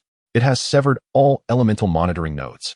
I roared into the communicator, as dark elements coalesced into probing tendrils in my palm, only to be obliterated by an electromagnetic pulse upon contact with Ultron's mechanical legion. Steve immediately tightened his grip on his shield. Everyone, be alert. That creature has fled to Sokovia. As the sands of the vibranium trading market in Africa ignited amidst the flames of war, I found myself engaged in a contest of elements and speed with Quicksilver. His silver afterimage darted through the web of lightning, while I summoned the wind elements to create a vortex, sweeping the mechanical soldiers skyward. Suddenly, a crimson mist enveloped my vision, and the piercing buzz of the Scarlet Witch's mental control exploded within my elemental perception. Memories surged forth like a tidal wave. The vines of the Amazon rainforest transformed into the mechanical serpent of Hydra, and the darkness of the Arctic coalesced into Ultron's grotesque visage. As I strenuously erected a barrier with earth elements, I caught a glimpse of Tony kneeling amidst the ruins. His armor battered and broken, surrounded by the shattered bodies of all the Avengers. Steve's shield was drenched in blood, the Nazi flag fluttering ominously behind him. Thor's thunder was extinguished in the abyss of darkness, and Loki's crown pierced Heimdall's chest. Wake up. This is an illusion. I condensed the light elements, penetrating the depths of my consciousness, only to witness Hulk's roar shattering the heavens above. Tony, enveloped in the anti-Hulk armor, surged into the sky amidst a torrent of nanotechnology. I swiftly summoned the water element to form a cooling barrier, yet it evaporated into a mist of white upon contact with the intense heat. The city groaned under the weight of the colossal beast, my elemental power teetering on the brink of exhaustion from the dual pressures of mental assault and physical destruction. The gusts from helicopter rotors swept across the golden wheat fields, and Hawkeye Clint's farm lay in the twilight, tranquil to the point of surrealism. The pumpkin vines on the fence hung heavy with fruit, and sporadic clucks emanated from a distant chicken coop. Had it not been for the heavy footsteps of the Avengers shattering this serenity, no one would have imagined the weariness and unease that burdened these world-saving heroes. I lingered at the rear of the group, the dark element flickering at my fingertips, vigilantly sensing the energy fluctuations around us. After the brutal clash with the mechanized legion, each member bore varying degrees of trauma. Tony silently caressed his damaged armor. Steve's shield was riddled with cracks. Natasha's bandages were seeping dark red blood, while Thor gazed skyward, the hammer of the god of thunder unconsciously rotating in his palm. "Come in. There are no surveillance cameras here, nor Hydra's watchful eyes."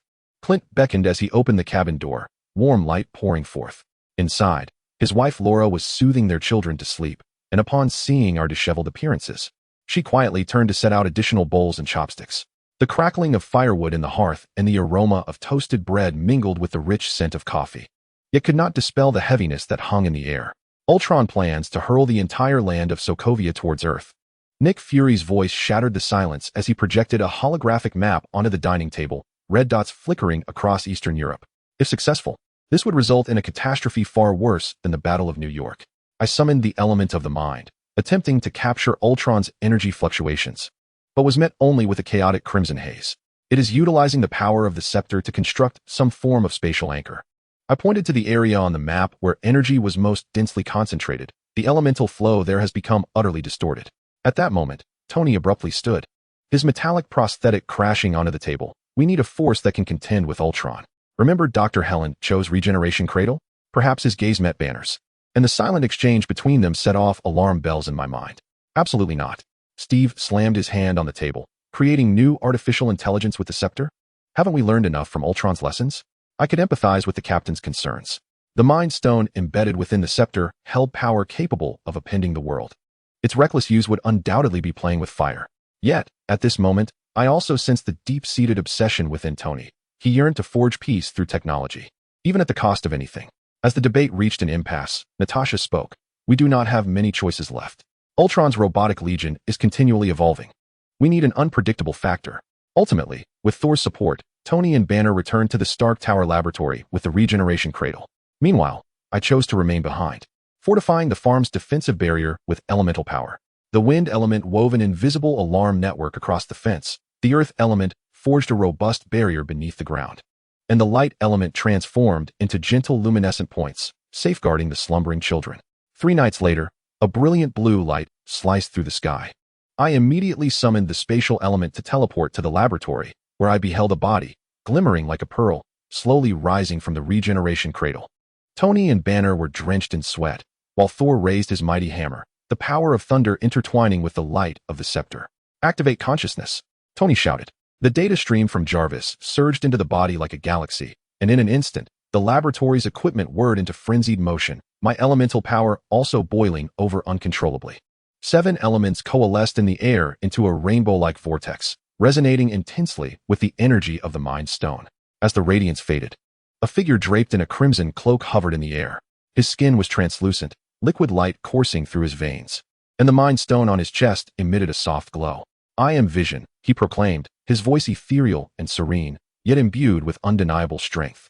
"I can feel the pulse of life, and I comprehend your fears and hopes." I gazed at Vision, channeling the mind element to connect with him. Within that pristine ocean of consciousness, I witnessed the birth of stars and the brilliance of humanity. Perhaps, as he suggested, this was not another Ultron, but a hope nurtured by the collaboration of humanity and technology, elements, and stones. At that moment, the sky beyond the window began to glow with the first light of dawn. A new day was about to unfold, and we finally possessed the confidence to confront Ultron. Amidst the ruins of Sokovia, I stood shoulder to shoulder with Vision.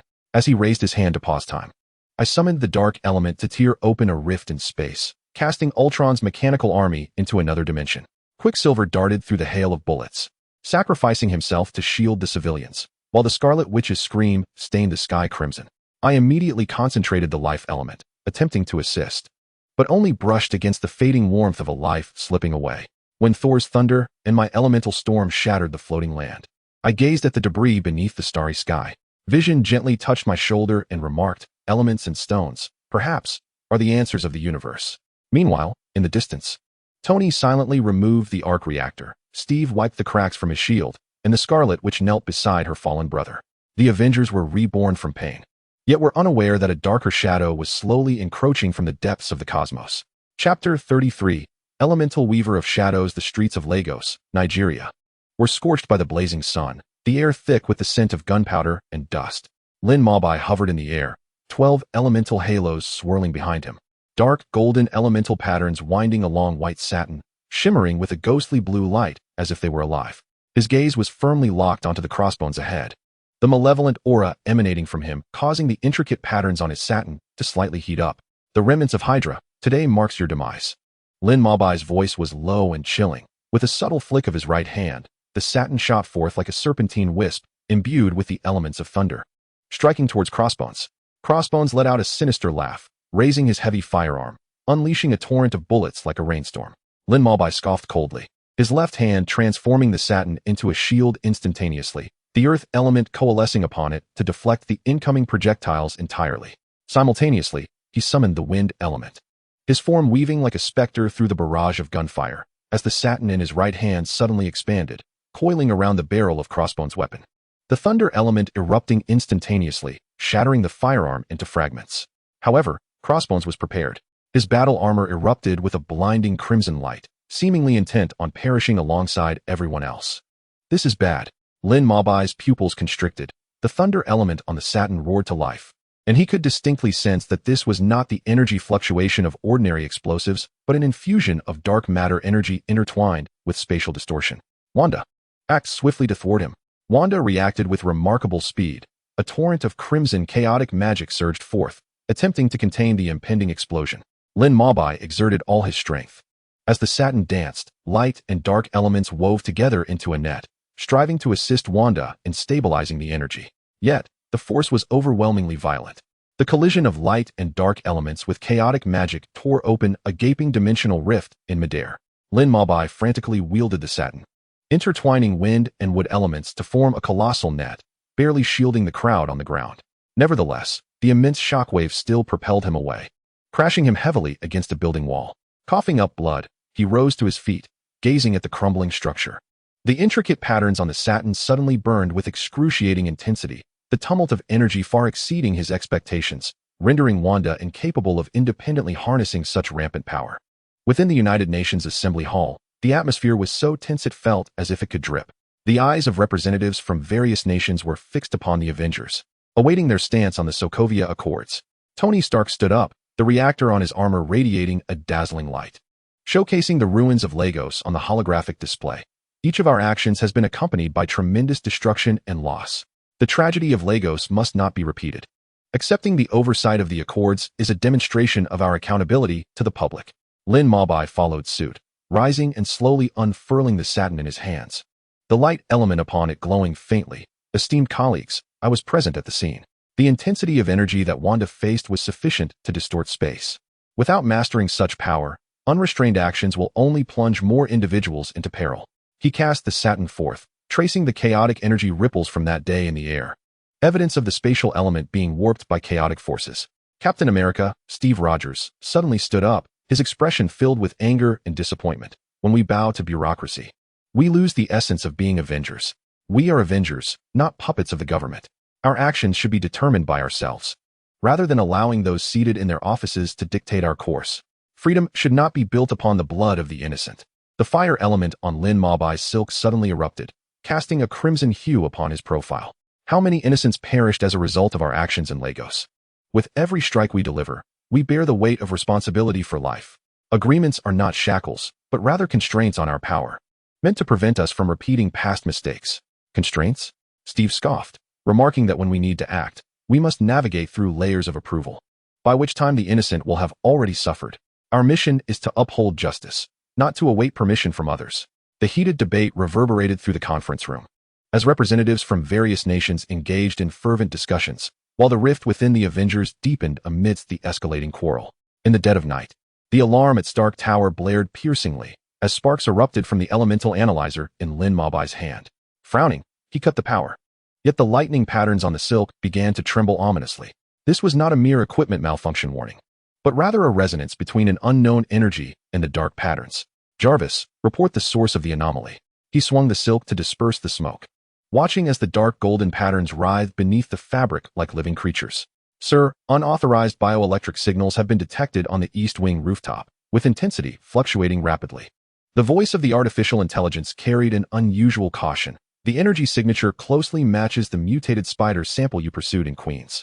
Lin Mabai's pupils contracted as he swiftly summoned the wind element, soaring toward the rooftop.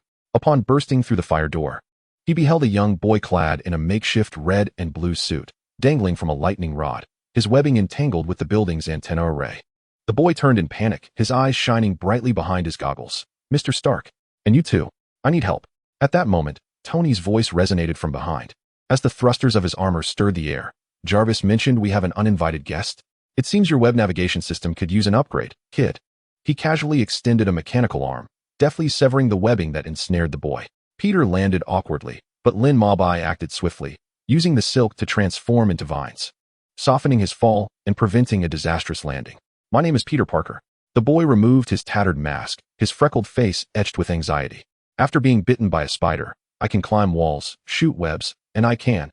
He suddenly froze, for Tony had already enveloped him in a scanning beam. While Lin Mabai's silk, unbeknownst to him, had ensnared his wrist, the dark patterns greedily siphoning his bioelectricity. Bioelectric current intensity exceeds 300. Cellular telomeres exhibit abnormal proliferation. Tony adjusted his glasses, a flurry of data appearing on the holographic screen. "Mabai, your dark patterns are resonating with his spider sense? This is far more intriguing than I anticipated." Lin Mabai retracted the silk, a subtle tremor lingering at his fingertips. His bioelectric field can disrupt the flow of elements, much like a stone cast upon a tranquil lake. He suddenly recalled the chaotic energy field during the Lagos explosion, and a thought struck him. Perhaps we could harness this. 3 days later, the laboratory resonated with the hum of mechanical arms. Peter stood in awe before the nanotech suit, its sleek red and blue armor gracefully rising from the ground, the lenses of its eyes shimmering with intelligent light. "Let us give this a try." Tony tossed a palm-sized controller, commanding, "Karen, showcase the webbing to our new neighbor." Suddenly, the air shimmered, and hundreds of translucent strands shot forth from the suit, deftly ensnaring all mechanical devices in the lab. The silken fabric of Lin Mabai began to coil autonomously, resonating with the webbing, as intricate electromagnetic patterns materialized in the air. "Do you see?" He guided Peter's hand to press against the silk, instructing, "Use your senses to interact with these elemental nodes," as if playing an invisible harp. Peter, suddenly exhilarated, shouted as his fingertips brushed the silk. In that instant, all the webbing erupted in blue light, perfectly merging with the thunderous elements summoned by Lin Mabai, illuminating the entire laboratory as if it were day. Tony whistled, rapidly tapping on the holographic screen. "It appears we've discovered the resonance frequency between bioelectricity and elemental energy. Mabai, upload your dark pattern schematic into the suit's database. We may be able to develop an entirely new defense system." The moment Peter donned the suit, the dark patterns on Lin Mabai's silk glowed with a warning red light. He abruptly seized the boy, exclaiming, "Don't move. Your heartbeat is erratic. The bioelectric field is spiraling out of control." Before he could finish, the nanotech armor extended restraining bands and simultaneously emitted calming mist. "Lesson 1, kid." Tony tapped the suit's chest reactor, asserting, "As the power increases, reliable safety mechanisms become paramount. And you too." He glanced at the still trembling silk and webbing. "Had better devise a training program that doesn't blow up the lab." "Fantastic." Tony applauded excitedly, urging, "Continue, gentlemen. Let us raise the stakes." In the days that followed, the laboratory was filled with the sounds of elemental collisions and webbing launches. Lin Mabai continuously conjured various simulated combat scenarios with elemental manipulation, while Peter gradually learned to better control his abilities and resonate with the elements. When news of the assassination of the king of Wakanda broke, Lin Mabai was in the lab analyzing the residual energy from the Lagos explosion. The silk in his hands quivered violently, its dark patterns twisting as if alive, forming chaotic symbols on the fabric surface. "This energy is amiss." He flung the silk, infused with spatial elements, attempting to decipher the surveillance footage. Someone was exploiting the elemental properties to create illusions. However, Black Panther T'Challa, consumed by rage, charged like a bolt of black lightning, his claws glinting ominously. In a swift reaction, Lin Mabai summoned earth elements, transforming the silk into a heavy shield that barely deflected T'Challa's assault. "Your Highness, it's a trap," he shouted. "The energy fluctuations in the surveillance are identical to the chaotic energy during the Lagos explosion." Yet the Black Panther remained impervious to reason, launching relentless assaults. Lin Mabai, while defending himself, endeavored to manipulate the elemental forces of the mind, hoping to establish communication with the Black Panther and instill a sense of calm. At that moment, Steve, in his quest to protect Bucky, clashed with the United Nations pursuers. The battlefield descended into chaos, and as Lin Mabai witnessed former comrades turned adversaries, his heart brimmed with anguish. His silk surged uncontrollably, the dark elements clashing violently within the arena, casting shattered shadows upon the ground. He understood that if this continued, the Avengers would face irrevocable division, a result that certain individuals eagerly anticipated. Chapter 34. The elemental finale within the United Nations Special Envoy's office. Torrential rain lashed against the bulletproof glass. The core of Tony Stark's armor illuminated the conference table with a stark white glow. Leaning against the wall, Lin Mabai unconsciously entwined a lamp with his silk, the dark patterns beneath the fabric pulsating restlessly.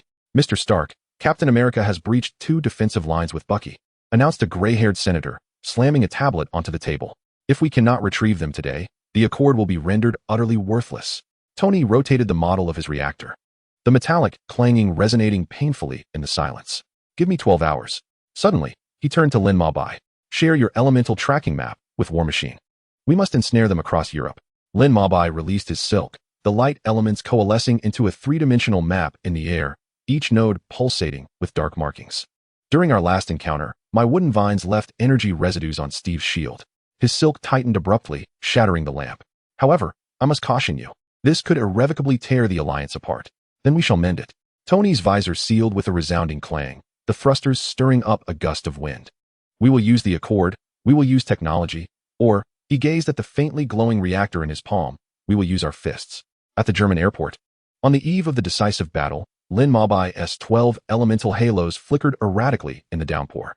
The white silk, drenched in rain, grew heavier. He fixed his gaze upon the figures of Steve's camp across the way, the fire elements on his silk igniting fiercely as Wanda's chaotic magic distorted the very fabric of space. The familiar sense of disorder causing dark patterns in his chest to writhe. "Remember, non-lethal unless absolutely necessary." Tony's voice resonated through the communicator.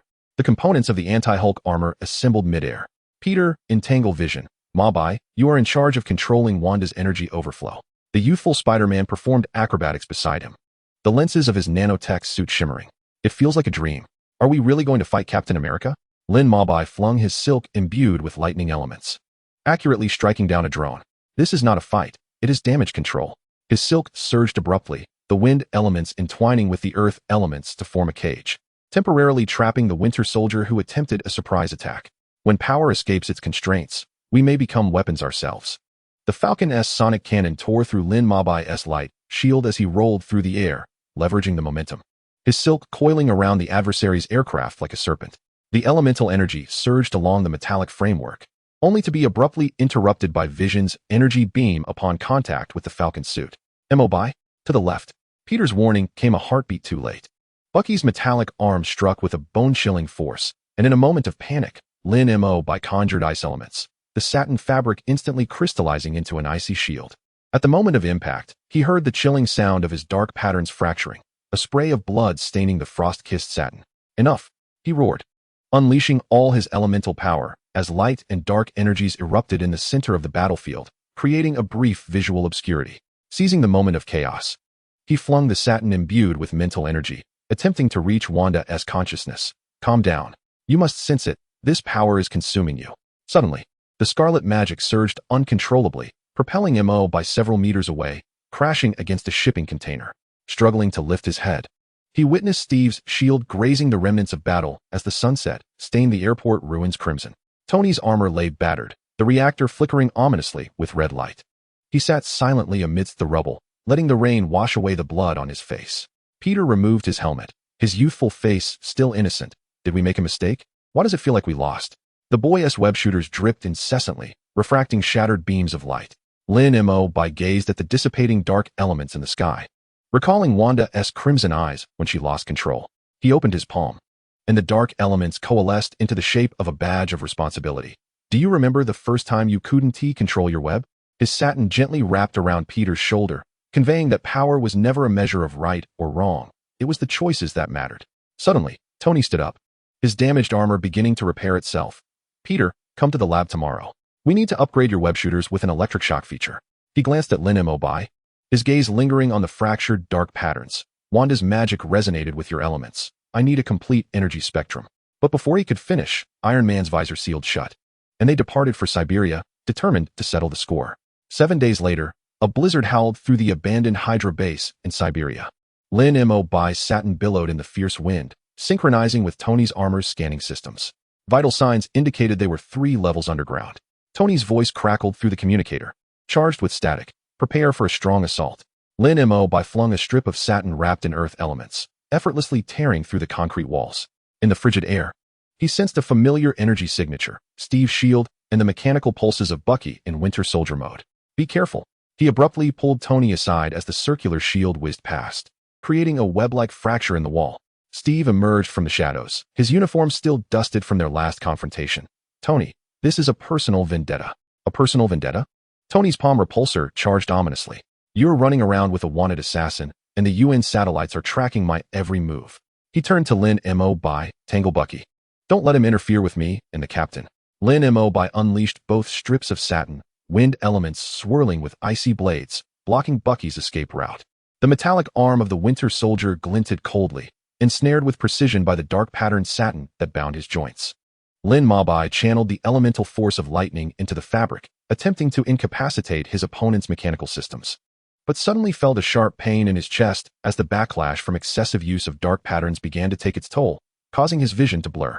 The clash between Tony and Steve reverberated through the ground, the force of the Hulkbuster's powerful strikes colliding with the shield, generating shockwaves that toppled half a wall. Lin Mo.Bai strained to entangle Bucky with wooden tendrils, only to be met with a swift elbow strike to his ribs, causing him to spit blood. Enough. Lin Mo.Bai unleashed all his elemental power in a sudden burst, light and dark energies erupting in the center of the hall, forming a blinding vortex of energy. Seizing the moment, he hurled the satin infused with mental elements while grasping the wrists of Steve and Tony. Look at you now. The radiation from the Hydra base is intensifying. If we continue fighting, we shall perish here. Steve's shield drooped slightly, while the brilliance of Tony's repulsor began to dim. At that moment, Bucky unexpectedly initiated the base's self-destruct sequence. A violent fluctuation of spatial elements surged, prompting Lin Mo.Bai to wrap the two in the satin. Move. This place is going to collapse. As the 3 bolted from the base, the structure behind them erupted in a cataclysmic explosion, reduced to mere dust. Lin Mo.Bai knelt in the snow, the dark patterns on the satin nearly shattered. Steve helped Bucky to his feet and turned to Tony. Once this is all over, I will provide the world with an explanation. Without waiting for a response, the two vanished into the blizzard. Tony removed his damaged mask. Staring at the communicator left behind by the captain, and after a long pause, spoke. The tracking signal has been jammed. He turned to Lin Mo.Bai, whose figure swayed precariously. You need rest. But we have lost. Lin Mo.Bai's voice was swallowed by the snowstorm. The dark elements flickered uncertainly at his fingertips. Having failed to bring them back, nor could he.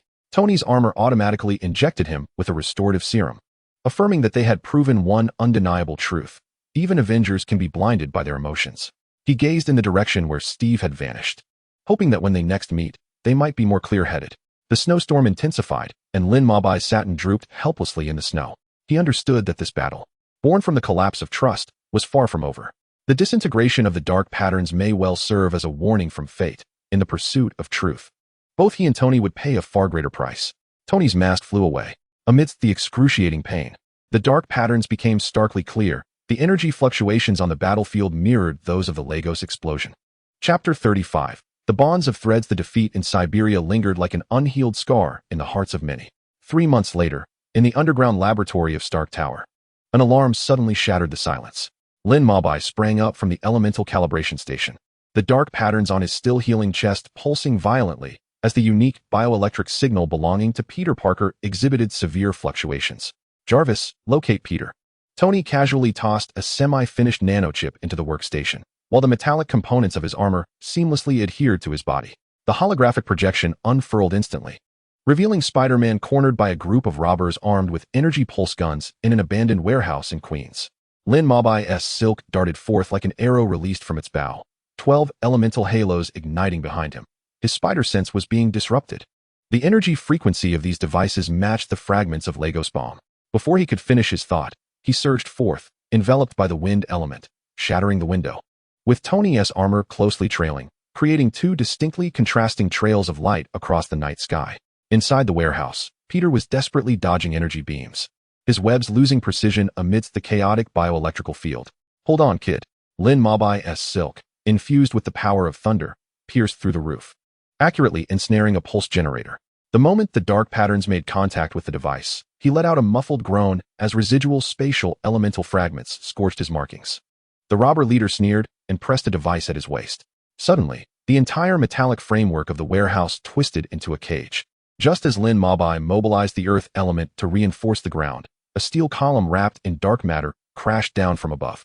In a critical moment, Tony's palm cannon obliterated the steel column, and the mechanical arm of the anti-Hulk armor hoisted Peter up. Next time you go solo, remember to hack into my schedule first. They are targeting our vulnerabilities. Lin Mabai flung out his dual silks, intertwining light and ice elements to form a shield that barely withstood the barrage of energy projectiles. This man was professionally trained, and tactical coordination ceased when his voice was abruptly cut off. The silks suddenly expanded uncontrollably, dark patterns climbing his arms like rampant vines. Observing this, Peter shot out webs despite the interference, ensnaring Lin Mabai's spiraling silks. Mr. Mabai, focus, just like we practiced. The youth's urgent voice struck Lin Mabai like a hammer, prompting him to grit his teeth and summon the psychic element to forcibly suppress the runaway power. When the last robber was subdued by Tony's electrified net, the warehouse was left echoing with heavy breaths. Peter knelt on the ground, his suit tattered, yet still resiliently holding up the robber's pulse gun. Look. The weapon's inscription is from the prototype stolen from Stark Industries 3 years ago. Tony's visor slid open, his expression colder than the metal of his armor. A traitor. His gaze swept over the wreckage before landing on Lin Mabai's nearly ruptured dark patterns, realizing someone knew how to exacerbate his elemental instability. Lin Mabai wrapped his bleeding arm in silk, the dark patterns beneath the fabric still restless. It's not aimed at me. He picked up a twisted metal fragment, bearing traces of Peter's webs and his elemental energy interaction. Their true target was the resonance reaction generated when their powers combined. Suddenly, Peter recalled something and retrieved a miniature device from his suit. I found this on one of the robbers. It resembles a signal amplifier. Before he could finish, the device erupted in blinding white light. Without hesitation, Lin Mabai flung out silk imbued with spatial elements, enveloping everyone. When the radiance dissipated, they found themselves in an unfamiliar industrial area. In the distance, a transport plane reminiscent of those from the Avengers Civil War was taking off, its exhaust illuminating the half-peeled Hydra insignia on its fuselage. The remnants of Hydra linger ominously, while Tony's palm cannon gathers momentum. Lin Mabai, however, slowly shakes his head, the dark patterns on the satin suddenly calming. No, he is merely a pawn. The true threat lies beyond. He gazes towards the vanishing transport plane, the dark patterns on his chest emanating a peculiar blue light, an uncontrollable force we have yet to master, whether it be your armor, my elements, or Peter's mutations. Peter clenches his fist, the web shooters emitting a low hum. Thus, we must grow stronger, just as we did during the Battle of New York.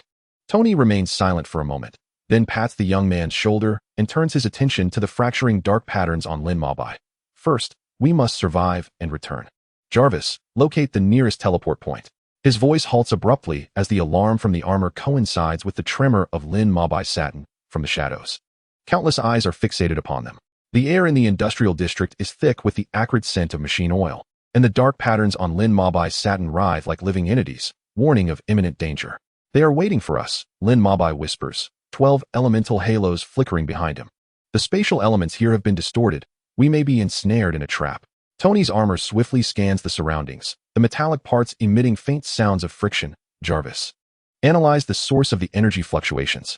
Mabai, prepare for unexpected developments. Peter, watch the skies. No sooner had he spoken than dozens of drones surged forth from the shadows of the abandoned factory, their bodies glowing with the same purple light as the robbers' weapons. Peter is the first to act, launching webs infused with lightning elements, accurately striking down the leading drone. Yet, at the moment of explosion, these drones release a powerful electromagnetic pulse, causing Lin Mabai's satin to stiffen and triggering a shrill alarm from Tony's armor. The interference is stronger than anticipated. Tony's palm cannon fires relentlessly, but with little effect. Peter, locate their control center. Mabai, we must sever this damned interference. Gritting his teeth, Lin Mabai forcibly channels the dark elements. The satin unfurls like a black serpent, ensnaring a drone. At the moment the dark patterns connect with the drone's energy system, a flurry of intricate codes and the Hydra insignia flashes through his mind. To the northwest, atop a tall tower, Lin Mabai shouts, there lies a significant energy core. Upon hearing this, Peter immediately swings towards the tower, continuously firing webs to disrupt the drone swarm while evading laser beams shot from the ground. Observing this, Lin Mabai casts forth satin wrapped in wind elements, forming a barrier of air to clear Peter's path. Be careful. Lin Mabai suddenly yanks Peter aside as a beam of dark matter grazes past them, detonating on the ground and creating a deep crater. The dark patterns on the satin burn with pain, yet Lin Mabai pays no heed. He injects light elements into the satin, forming a shield of light while channeling spirit elements in an attempt to decipher the enemy's energy frequency. I found it, Lin Mabai exclaims. Peter, launch your webs according to this frequency. Tony, prepare your strongest strike. He flings the satin into the air, tracing intricate elemental trajectories. Peter launched his web without hesitation, the strands harmoniously intertwining with Lin Mabai's elemental trajectory, resulting in a profound resonance. Seizing the moment, Tony unleashed a blinding light from the reactor of his anti-Hulk armor. A golden energy beam soaring skyward, merging seamlessly with the resonating elemental force. A thunderous explosion echoed as the towering structure succumbed to the energy's impact, causing the swarm of drones to lose control and plummet from the sky. However, just as everyone believed the crisis had been averted, an eerie laughter emerged from the debris. A familiar silhouette emerged from the smoke. It was Baron Zemo. He removed his hood, a twisted smile adorning his face. The Avengers, in the end, cannot escape the fate of self-destruction. Zemo. Tony's armor emitted an enraged hum. So it was you orchestrating everything from the shadows. Riga, Siberia, and this latest assault. Zemo shook his head. No, Mr. Stark. I am merely a facilitator. The true catalyst of your division lies within your own fears and arrogance. Those weapons and jamming devices merely exploited the vulnerabilities in your existing technology. His gaze fell upon Lin Mabai. Especially you, elemental manipulator. Your power is immense yet fragile. With a slight nudge, it can become an instrument of annihilation. Lin Mabai clenched the satin, the dark patterns pulsating violently in his anger. What do you truly desire? What I desire, Zemo replied, is for you to pay the price for your actions. A glimmer of madness flickered in his eyes. But now my plan is halfway complete. The rest depends on your own choices. With that, he activated a concealed teleportation device, his figure gradually vanishing in a blaze of light. Peter stared blankly at the spot where Zemo had disappeared. Just like that, we let him go? After a lengthy silence, Tony finally spoke. He has a point. We must engage in deep reflection. Mabai, your dark patterns. Lin Mabai looked down at the nearly shattered patterns, but resolutely stated, my injuries are inconsequential. What matters is that we cannot allow someone like Zemo to prevail. We must unite, just as we did during the Battle of New York. The sun's fading rays bathed the three in warmth as Peter tightened his fists. I agree. Regardless of how many enemies we face, as long as we stand together, no problem is insurmountable. Tony regarded his two youthful companions, the reactor of his armor reigniting with a warm glow. Then let us commence with repairing the Stark Tower laboratory. We have much to accomplish, including upgrading your gear. He glanced at Lin Mabai, and researching how to transform your dark patterns from a weakness into a strength. Lin Mabai's satin reformed in his hands. Though the dark patterns ached, they ignited a newfound hope within him. He understood that the road ahead remained fraught with challenges, but as long as they fought side by side, nothing could impede their determination to safeguard the world. Chapter 36. Elements and webs. By the summer seaside, the sun of July generously poured its golden rays upon Santa Monica Beach, where waves continuously lapped at the shores, carrying with them the briny scent of the ocean breeze. Lin Mabai stood upon the sandy shore, a white satin cloth casually tied around his waist, the dark golden elemental patterns shimmering subtly in the sunlight. This was a vacation forcibly arranged by Tony, ostensibly for team building, yet in truth, it served to allow the weary souls who had endured a series of battles to unwind. Not far off, Peter Parker ran in the shallow waters like a child. His newly upgraded nanosuit transformed into a lightweight swimwear style, flickering with hues of red and blue as he moved. Mr. Mabai, Mr. Stark, come quickly. Peter's voice brimmed with excitement. With a leap, he swung through the air on his webbing, landing precisely in the sea and splashing water everywhere. Tony, donning sunglasses, reclined on a sun lounger beneath an umbrella, an icy beverage in hand. Parts of his armor lay scattered nearby, suggesting that even while on vacation, he could not resist tinkering with inventions. I say, kid, don't splash seawater on me, Tony shouted, though a rare, relaxed smile graced his lips. Lin Mabai strolled gracefully toward the water's edge, summoning the wind element to gently elevate himself, tracing an elegant arc in the air before landing steadily beside Peter. Be careful not to overdo it, Lin Mabai chuckled, as dark elements coalesced upon the water's surface, forming sparkling waves that left Peter in awe. Wow, Mr. Mabai, that's incredibly cool.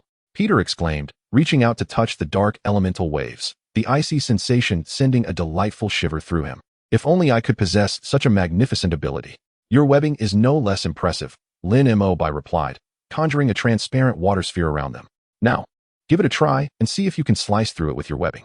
Peter's spirit ignited, rubbing his hands together. All right, watch this. With a flick of his wrist, he shot out his webbing, but the water sphere merely quivered slightly, remaining intact. Undeterred, Peter launched several more attempts, each yielding the same result. Don't be impatient, Lin Mo observed, infusing the water sphere with light elements, causing it to become crystal clear. Now, try to sense the elemental flow within the sphere and identify its weak point. Peter closed his eyes, focusing intently as his spider sense tingled. Suddenly, he opened his eyes wide, and his webbing shot out like lightning. This time, the water sphere shattered, sending a spray of water cascading over them. I did it, Peter exclaimed, leaping into the air like a child who had just received a new toy. From a distance, Tony watched their interaction, his smile deepening. He set down his icy drink, rose to his feet, and as if by magic, the scattered armor parts adhered to him, forming a lightweight beach ensemble. You two are having such fun without me, Tony remarked, making his way to the shore and using the mechanical hand of his armor to dig a large pit in the sand. Come, let us build a sandcastle and see who can construct the most impressive one. Thus, the trio commenced their grand sandcastle building contest. With remarkable agility, Peter swiftly transported sand using his webbing, creatively crafting various decorations on the sandcastle.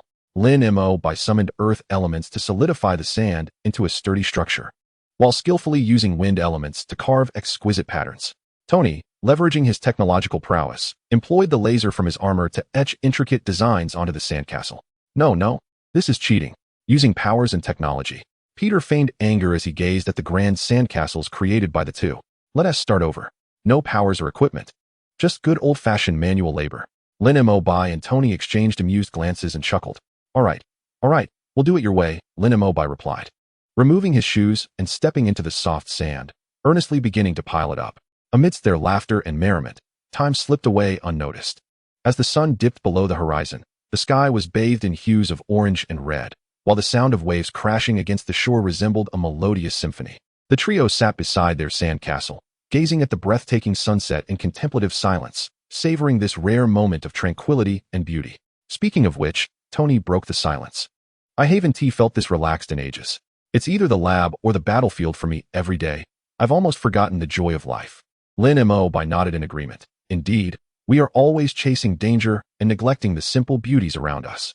Leaning against the sandcastle, Peter looked up at the sky. I need to make more time for fun. I can't always be busy being Spider-Man. After all, apart from saving the world, there are countless delightful experiences awaiting me. The last rays of the setting sun cast long shadows of the three friends, while the sandcastle, a testament to their sweat and laughter, stood serenely in the gentle breeze, as if recounting this unforgettable moment. As night fell, the beach gradually emptied, yet the trio's spirits remained undiminished. Tony utilized the projection feature of his armor to screen a movie on the beach, while Lin Mo conjured fire elements to ignite a warm bonfire, the flickering flames illuminating the surroundings in a vivid glow. Peter excitedly returned from a nearby convenience store with cotton candy and sausages, ready to commence the barbecue. Mr. Tony, Mr. Mo, look at the cotton candy I roasted. Peter proudly held up the golden treat, only to accidentally drop it into the bonfire, prompting hearty laughter from his companions. No worries, I'll roast another, he exclaimed, carefully picking up another stick of cotton candy, this time turning it with utmost caution. Watching Peter's earnestness, Lin Mo felt a warm wave of nostalgia wash over him. The once inexperienced young man in battle had matured into a hero capable of standing on his own, yet his innocence and enthusiasm remained unchanged. Meanwhile, Tony, while watching the movie, occasionally guided Peter on barbecuing. Don't let it burn too much. Keep the heat just right. And remember to brush on some sauce. By the comforting glow of the bonfire, the three enjoyed their barbecue while watching the film, playfully teasing one another from time to time. Under the night sky, adorned with a myriad of twinkling stars, the gentle sea breeze caressed their faces, whisking away all fatigue and worries. Suddenly, Peter seemed to recall something. Setting down the grilled sausage in his hand. Oh, let me perform a new magic trick I've learned. He smiled mysteriously, retrieving a deck of playing cards from behind him. Ah, our little spider can perform magic too? Tony sat up straight, intrigued. Lin Mo leaned forward with interest, his gaze fixed on Peter. Peter, with a serious demeanor, shuffled and cut the cards, inviting Tony and Lin Mo to each draw a card. Remember your cards, he instructed, placing them back into the deck before performing a series of dazzling gestures, finally exclaiming, "I know what your cards are. Mr. Tony has hearts, and Mr. M.O. has clubs." Tony and Lynn M.O. exchanged astonished glances. "How did you do that?" Lynn M.O. inquired, curiosity evident in his tone. Peter mischievously winked. "That's a secret. However, since you were so eager to know, I can teach you." Thus, on this tranquil night by the beach, the three friends gathered around the campfire as Peter earnestly instructed Tony and Lynn M.O. in the art of magic, their laughter echoing through the starry sky. In this moment, there were no superheroes, no battles, only three friends relishing the simple yet exquisite joys of life. As the night deepened and the campfire gradually dimmed, the trio grew weary from their playful endeavors. Peter lay on the sandy shore, gazing up at the vast expanse of stars, yawning as he said, "Today was truly delightful. I don't want it to end." Lynn M.O. and Tony reclined beside him, savoring the softness of the sand and the gentle caress of the sea breeze. "Let us linger a bit longer," Tony whispered. "Such a night is worth savoring." To the soothing rhythm of the waves, the three gradually drifted into slumber, their faces adorned with content smiles. This seaside escapade became one of the most cherished fragments of their memories, deepening their appreciation for one another's companionship. In the face of future challenges, they knew that as long as they were together, no obstacle was insurmountable. Chapter 37. The Avengers' Individual Journeys, an interweaving of war and peace beyond the laughter and joy at Santa Monica Beach. The other members of the Avengers were each navigating their own life circumstances, their stories unfolding quietly across the globe. Some were mired in self-doubt, others sought direction amidst solitude, while some endeavored to maintain the bonds that once united the team. Steve and Bucky, a quest in seclusion after the Battle of the Siberian Snowfields. Steve Rogers and Bucky Barnes vanished from the public eye. They found themselves in a quaint village in Eastern Europe, where tranquility reigned and villagers toiled from dawn till dusk, blissfully unaware of the world's clamor. Renting a dilapidated wooden cabin, Steve and Bucky commenced their lives in anonymity. Every morning, Steve rose early to assist the villagers in repairing homes and cultivating the land. Clad in simple attire, wielding a hoe, he toiled in the fields like any ordinary farmer. Bucky remained somewhat taciturn, often seated before the wooden cabin, meticulously polishing his metallic arm. His gaze fluctuated between confusion and anguish. The memories of his past as the Winter Soldier haunted him like an inescapable nightmare, surfacing intermittently in his mind. "Bucky, it's time for dinner." Steve's voice called from within the cabin. Bucky set down his tools and entered. The table was adorned with a simple meal, bread, vegetable soup, and fresh milk provided by the villagers. Today, the village chief mentioned that the trees on the back mountain need trimming. "We shall assist tomorrow," Steve remarked, ladling a bowl of soup for Bucky. Bucky nodded. "All right." After sipping the soup, he suddenly inquired, "Steve, how long must we hide here?" "I do not wish to evade forever." Steve placed his spoon down and regarded Bucky earnestly. "We are not evading, Bucky. We are in pursuit of ourselves, searching for the lives we once lost. Moreover, we await the right moment to demonstrate your innocence to the world." During their leisure, Steve would teach the village children to read and write. The children gathered around him, captivated by his tales of the outside world, their eyes brimming with curiosity and longing. Meanwhile, Bucky gradually adapted to the life of an ordinary person, engaging with the villagers, assisting them in repairing farming tools, and even learning a few phrases of the local dialect. Yet, beneath the veneer of tranquility, Steve never forgot the Avengers. Often in the deep of night, he gazed at the starry sky, reminiscing about his comrades with whom he had once fought side by side. He knew that Tony, Ling Mabai, and Peter were likely enjoying a rare holiday somewhere, yet he understood that peace would not endure forever. One day, the Avengers would reunite once more. Wanda, a solitary redemption, Wanda Maximoff found herself alone in the Scottish Highlands. The vast, desolate expanse was eerily silent, the howling winds seemingly capable of whisking away all worries. She took refuge in an abandoned castle, regarding it as her sanctuary, a place to distance herself from the masses and to reign in her increasingly uncontrollable powers. Each day, Wanda practiced her magic in the castle's courtyard. Her hands would flicker with crimson light, only to fade into darkness moments later. The tragedy of Lagos remained an indelible scar within her heart. The innocent lives lost frequently haunted her dreams, jolting her awake in a cold sweat. What am I to do? Wanda often pondered aloud in the empty castle, her voice echoing off the walls, yet receiving no response. One day, an elderly local woman inadvertently wandered into the castle. Upon seeing Wanda's solitary figure, she felt a surge of compassion. "Child, why are you here alone?" the woman gently inquired. Wanda regarded her with a hint of caution, but the woman's kind visage eased her defenses. I am seeking answers," Wanda replied softly. The woman took Wanda's hand and sat on the stone steps of the castle. Child, answers are often not found in solitude, but in the connections we forge with others. I am aware that you possess a unique ability, one that may instill fear within you. Yet it is precisely this gift that empowers you to assist a multitude of individuals. The words of the elderly woman plunged Wanda into a profound contemplation. From that moment forth, she began to emerge from the ancient castle and ventured into the nearby village. Employing her magic, she aided the villagers in repairing their homes and healing ailments. As she beheld the grateful smiles of the villagers, the shadows that once loomed over her heart seemed to dissipate. Nevertheless, she continued to reminisce about her companions from the Avengers, recalling the days of their shared battles. She longed for Steve's steadfastness, Natasha's wisdom, and Tony's humor. She understood that she would ultimately have to confront her past and return to the team that rightfully belonged to her. Natasha, a commitment to covert operations unlike others who chose seclusion or rest, Natasha Romanoff understood the gravity of the situation. Following the division of the Avengers, the world had grown increasingly perilous, with various dark forces lurking in the shadows. Thus, she embarked on a solitary journey into the realm of clandestine operations, safeguarding global peace from the obscurity of the shadows. Traveling across the globe, Natasha diligently traced the remnants of HYDRA.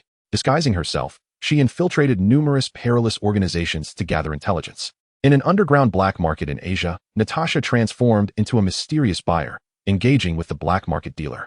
I hear you possess information regarding HYDRA, Natasha stated, her piercing gaze fixed upon the merchant in the dimly lit room. The merchant smirked cunningly. Information, indeed, but it does not come cheap. Natasha pushed a box filled with cash towards him. This serves as a deposit. If the information is accurate, there will be further compensation. Upon verifying the cash, the merchant divulged, recently, Hydra has established a secret base in Eastern Europe, seemingly conducting research on energy weapons. The precise location is deep within a forest. With this intelligence secured, Natasha swiftly departed the black market and made her way to Eastern Europe, undertaking a challenging reconnaissance mission in the forest. The terrain was intricate, fraught with traps and sentinels. Relying on her exceptional skills and extensive experience, Natasha adeptly evaded the adversaries and ultimately located Hydra's clandestine base. She concealed herself around the perimeter, observing the activities within. It became evident that Hydra was leveraging an unknown energy source to manufacture formidable weaponry. Should these weapons reach fruition, the consequences would be dire. Natasha resolved that such an outcome must not transpire. She stealthily infiltrated the base, initiating a heart-pounding sabotage operation. Within the base, Natasha engaged in fierce combat with Hydra guards. Her movements were swift and agile. Utilizing an array of weapons and the environment, she systematically defeated her foes. Ultimately, she succeeded in dismantling the core apparatus of the base, thwarting Hydra's sinister agenda. However, Natasha was acutely aware that this was merely the tip of the iceberg. A greater multitude of dangers awaited her. She had no time to rest, nor to reminisce about her former companions. She could only press on through the darkness, steadfast in her mission. Thor. The reconstruction of Asgard and the exploration of the cosmos. Thor returned to Asgard, which lay in ruins after the calamity of Ragnarok. As he gazed upon the once majestic homeland now reduced to desolation, his heart swelled with sorrow and a sense of duty. He resolved to take on the monumental task of rebuilding Asgard. Thor summoned the surviving citizens of Asgard and led them in their arduous efforts to restore their home. Drawing upon his divine power, he moved massive stones to construct houses and fortifications. He inspired his people to unite and work collaboratively. Under Thor's guidance, Asgard gradually began to revive. However, Thor did not confine himself solely to the reconstruction of Asgard. He was acutely aware that the cosmos still harbored many unknown dangers. Thus, he frequently departed Asgard, piloting his ship through the vastness of space, exploring uncharted galaxies in search of potential threats. During one such expedition, Thor arrived at a mysterious planet teeming with peculiar energies that seemed to beckon a powerful presence. Sensing danger, he resolved to investigate further. On the planet, he encountered a group of enigmatic extraterrestrials, possessing extraordinary technology and formidable abilities. Who are you? What brings you here? Thor inquired warily. The leader of the aliens regarded Thor and replied, "We are the Guardians, tasked with protecting the energies of this planet from being exploited by malevolent forces." "And who might you be? What is your purpose here?" Thor introduced himself and shared the plight of Asgard, expressing his willingness to assist them in safeguarding their world. Thus, Thor fought alongside these aliens, united against the sinister forces attempting to seize their energy. Through his cosmic explorations, Thor continued to grow and gained a deeper understanding of his responsibilities. He recognized that both the citizens of Asgard and other life forms in the universe required his protection. He also looked forward to the day when he could reunite with his fellow Avengers to confront even greater adversaries. In distant realms, the Avengers each faced their own unique narratives. Some sought self-discovery, others clung to their missions, and some trudged forward in solitude. Yet they all shared a common belief: the preservation of peace in the world. One day, when crisis once again loomed, they would set aside their individual challenges and come together, forming the indomitable Avengers once more. Chapter 38. The Quantum Enigma. Tracing the origins of Ant-Man in the depths of Stark Tower, 50 floors below ground. Lin Mabai's silk suddenly surged uncontrollably towards the quantum tunnel control console. Dark patterns raced beneath the surface of his skin, revealing unprecedented agitation. Tony. The energy readings from the quantum realm are fluctuating wildly. Startled, Tony, who was welding a nanochip, accidentally scorched his armor with the welding gun. Jarvis, initiate a full-spectrum scan. This is impossible. We calibrated the quantum tunnel just last week. The holographic screen unfurled instantaneously as countless green ripples engulfed the normal energy spectrum. By heavens! This fluctuation pattern resembled an entity forcefully breaching the dimensional barrier. Lin Mabai's silken fabric, enshrouded in light elements, ventured into the tunnel, but disintegrated into motes of light the moment it encountered the oscillations. He staggered, grasping the control panel. A trickle of black blood escaping his lips. It is an attack on the microscopic level. These energies are dismantling my elemental structure. Tony's glasses flickered with blue light. The energy source is a warehouse in San Francisco. Intriguing. The registered owner is Scott Lang, a former engineer with a history of misdemeanors. Now a children's party magician? A mischievous grin spread across his face. Mabai, would you care to witness a magical performance? The warehouse was crammed with seemingly ordinary electronic devices. Yet Lin Mabai's silk quivered violently as it approached a particular iron box. The holographic image cast by the dark patterns revealed that the box concealed mysterious particles gleaming with blue light. Tony, the oscillation frequency of these particles is entirely consistent with that of the quantum realm. Before he could finish, a figure suddenly leapt from the shadows. Dressed in a red and white suit, Ant-Man descended from the top of the shelves, aiming his particle gun at the two. Stark, how did you find this place? Tony removed his sunglasses, clapping slowly. Mr. Lang, or should I call you Ant-Man? Transforming PIM particles into a security system password is a commendable display of creativity. But now we must discuss the predicament you've stirred in the quantum realm. He flicked out his mechanical arm, expertly seizing the particle gun, such as this little contraption capable of tearing through space. Ant-Man scratched his head awkwardly. Well, I was merely attempting to adjust the particle's contraction frequency, but inadvertently opened a small portal. However, something inside is pulling at me. Those energies seem almost sentient. Lin Mabai's silk enveloped a particle sample. Dark patterns immediately emerged. Flashing warning symbols. These particles are contaminated, intermingled with an unknown substance from the quantum realm, akin to a virus eroding the structure of the PIM particles. In the quantum laboratory of Stark Tower, Ant-Man sat uneasily within the observation chamber. Lin Mabai's silk entwined around the quantum helmet, resonating with the energy lines of the helmet. Scott, focus and attempt to recall the specific scenes when you entered the quantum realm. Ant-Man's voice trembled. There were luminous streams of energy everywhere, and something was watching me. The voices came from all directions, proclaiming that the balance had been disrupted and it was time to return. Suddenly, Lin Mabai's silk surged, forming an elemental matrix within the laboratory. The imagery projected by the dark patterns displayed countless distorted silhouettes traversing the quantum mist. These were consciousnesses trapped within the quantum realm. They were pleading for help, while simultaneously warning that someone was exploiting PIM particles to create dimensional rifts. Tony's armor components automatically assembled into an analytical device. Worse yet, I detect Hydra's encryption protocol. Do you remember Baron Zemo? His notebook mentioned quantum keys. He summoned Zemo's diary projection, and on the yellowed pages, it ominously proclaimed, "When the micro and macro resonate, the twilight of the gods shall commence from the atoms." The alarm for the quantum tunnel suddenly peaked, and Lin Mabai's satin attire instantaneously crystallized into ice. Dark patterns frantically coursed beneath his skin, indicating an unprecedented level of danger. Something was about to emerge. Tony, initiate the lockdown procedure immediately. Ant-Man had donned his suit, with the particle gun primed for action. This time, I'll be the one to go in. I can feel the pain of those trapped consciousnesses. Without waiting for a response, he leapt into the whirling quantum vortex. Lin Mabai and Tony exchanged a glance, simultaneously activating their gear. Lin Mabai's satin was imbued with the power of 12 elements, while Tony's armor unfolded the latest quantum amplifier. Jarvis, pinpoint Ant-Man's life signal. Mabai, prepare the elemental anchor points. We may be in for a fierce battle within the quantum turbulence. As the silhouettes of the three vanished into the tunnel, the quantum readings in the laboratory surpassed critical levels. In the interstice between the microscopic and the macroscopic, a battle capable of rewriting the rules of reality was only just beginning. And the quantum secrets concealed within Ant-Man might prove to be the key to unraveling the greatest crisis facing the Avengers. Amidst the energy storm of the quantum tunnel, Lin Mabai's Saturn acted as a resilient tether, entwining with dark and wind elements, ensnaring Scott, Ant-Man, with astonishing swiftness. Despite Scott's remarkable agility granted by his suit, he was yanked back forcefully, crashing onto the laboratory's protective mat. Hey, what are you doing? I'm here to help. Scott struggled to rise, his red and white suit slightly disheveled. The consciousness is trapped in the quantum realm, need rescue. Tony crossed his arms, the reactor of his armor flickering with a cold light. Help? Scott, do you have any idea of the magnitude of the mess you've created? The modified PIM particles you've engineered are eroding the equilibrium of the quantum realm like a cancerous cell. Now, the entire microscopic world is regurgitating hazardous materials into the macroscopic. He summoned a holographic projection that displayed bizarre energy fluctuations appearing worldwide.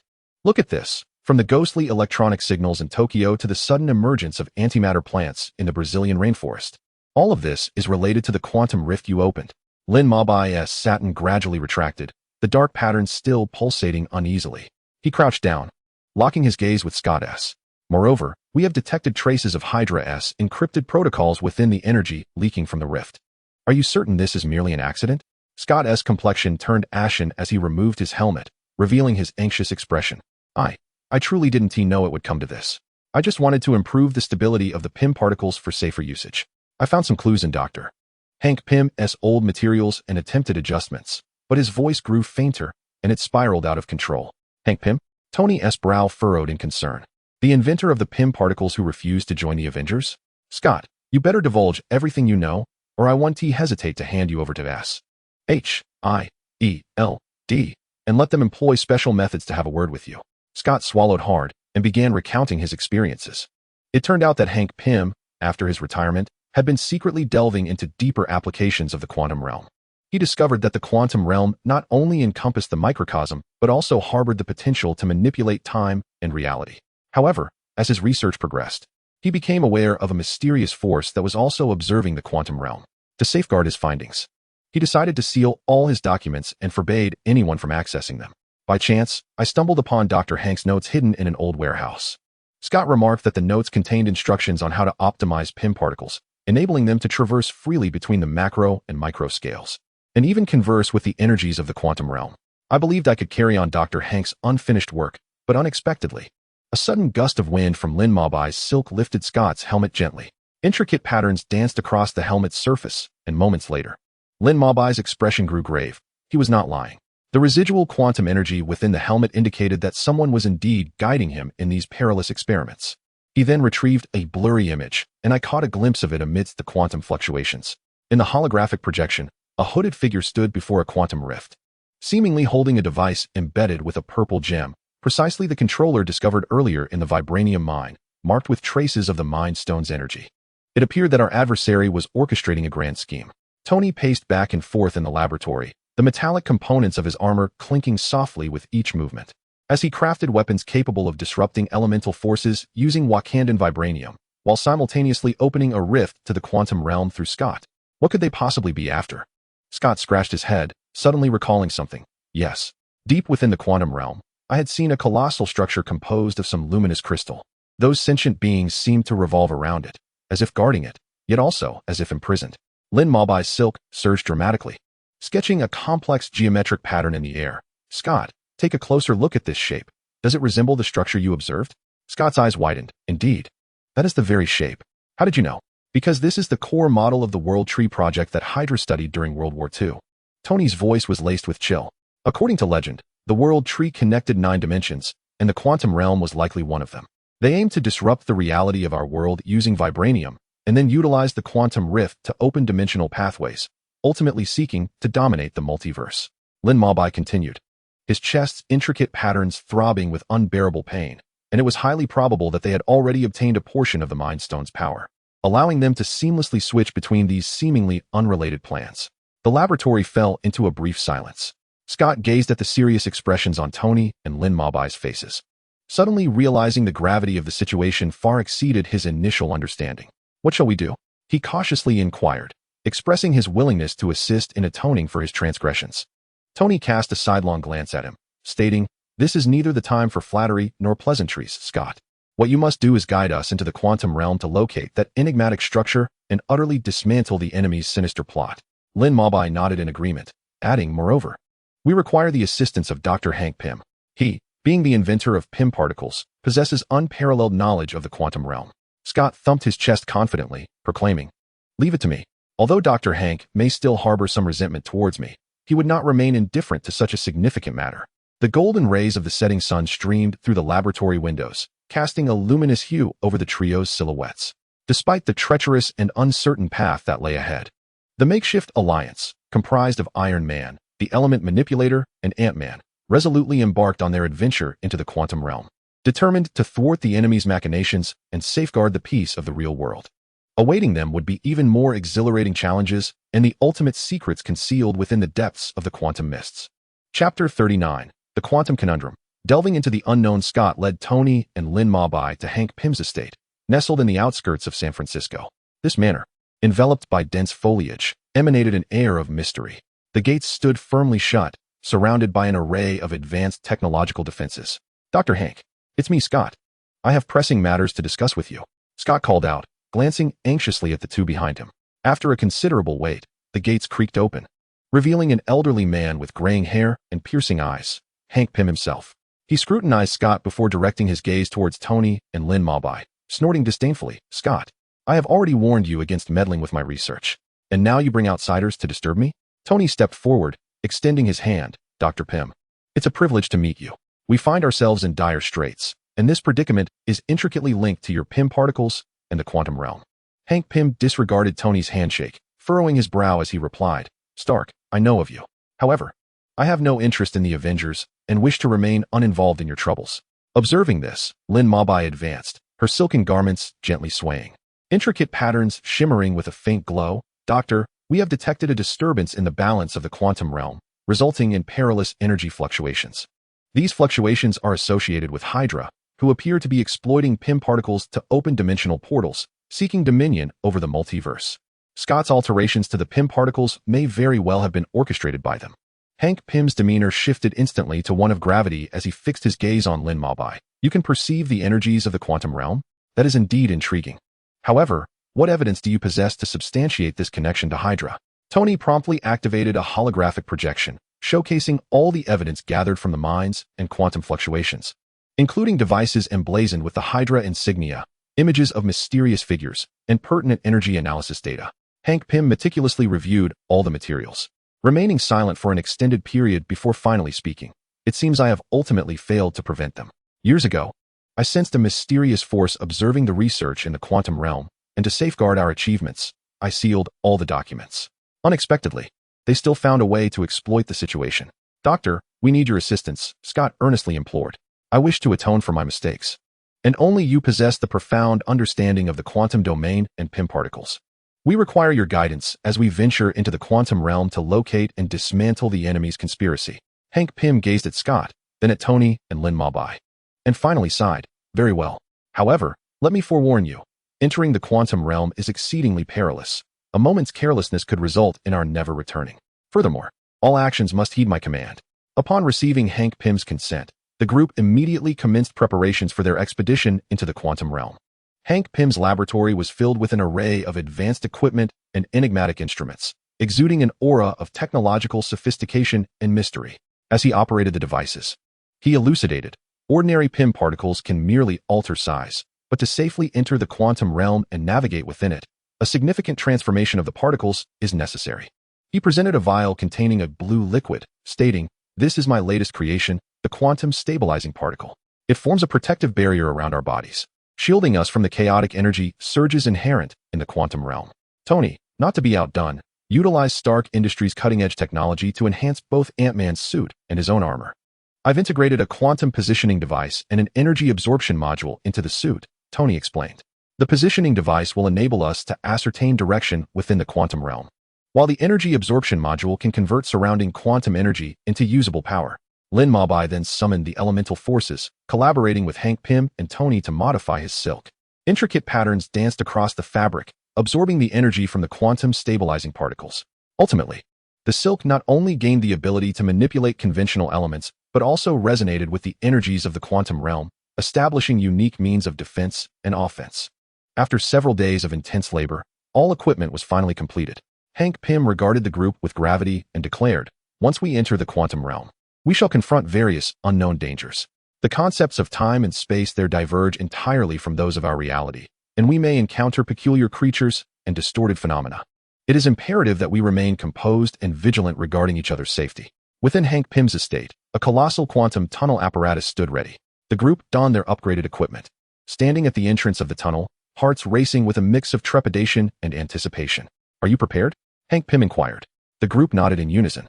Hank Pym activated the device, and in an instant, the tunnel was illuminated with a blinding light, energy oscillating violently. As a powerful wave of dizziness enveloped them, their bodies began to shrink, entering the quantum realm. The sights before them left everyone utterly astonished. In this realm devoid of conventional space and time, radiant streams of energy and distorted hues abound.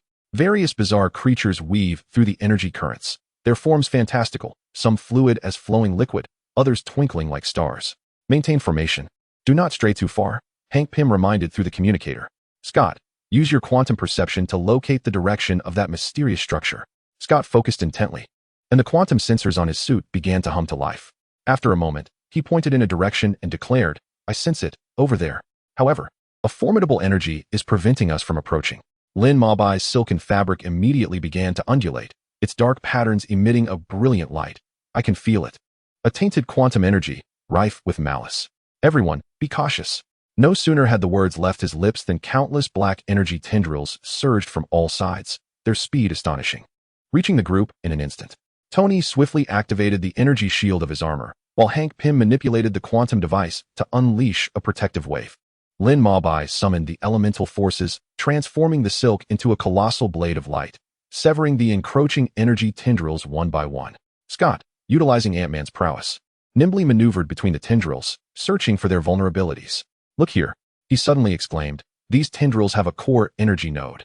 Destroying it should dismantle this assault." Tony and Lin Mabai exchanged a knowing glance, simultaneously launching their attacks.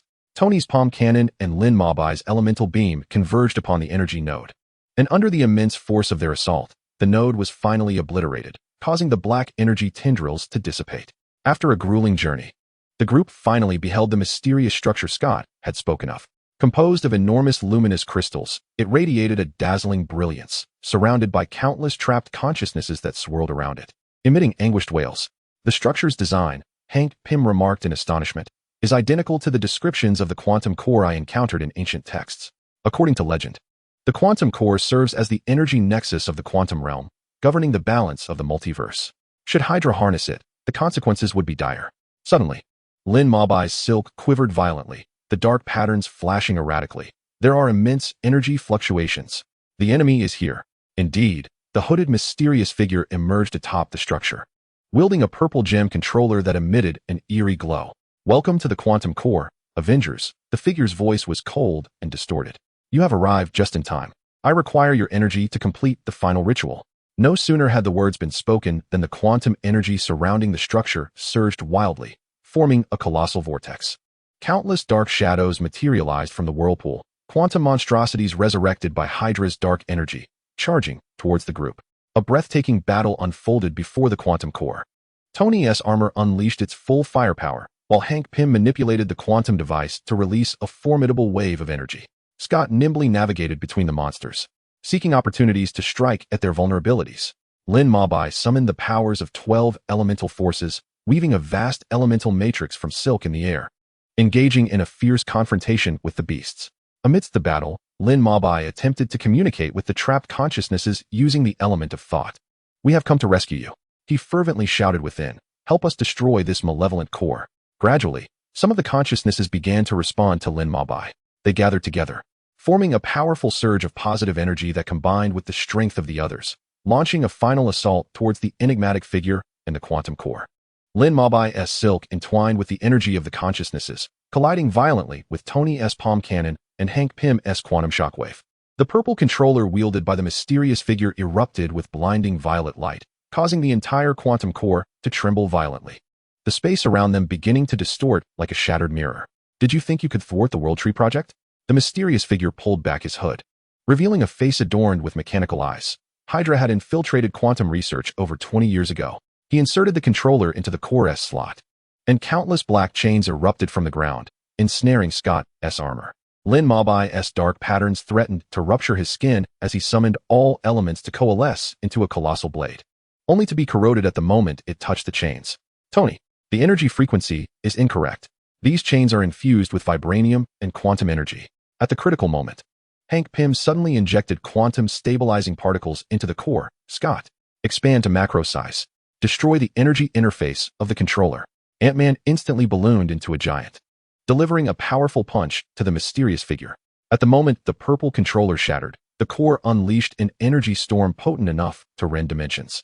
As Lin Mobai's consciousness began to blur, he hurled one last light element chain, ensnaring Tony and Hank just before they could be engulfed by the storm. The silk tore apart in the chaotic energy currents, dark patterns spreading across his body like burning veins. When they fell back into the real world, the Stark Tower alarms indicated that the global quantum anomalies were dissipating at a visibly rapid pace. Did we succeed? Scott weakly removed his helmet, his armor marred with scorch marks. In the lab, the remnants of the destroyed quantum core slowly dissipated, leaving only a metallic fragment engraved with the Hydra insignia. Tony struggled to rise, parts of his armor falling away. Jarvis, scan the global energy network.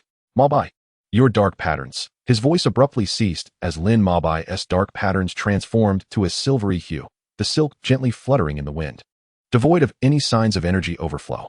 I feel different. Lin Mobai opened his palm, a pure strand of quantum light element dancing at his fingertips, as if the dark patterns had reached a certain equilibrium with the quantum realm.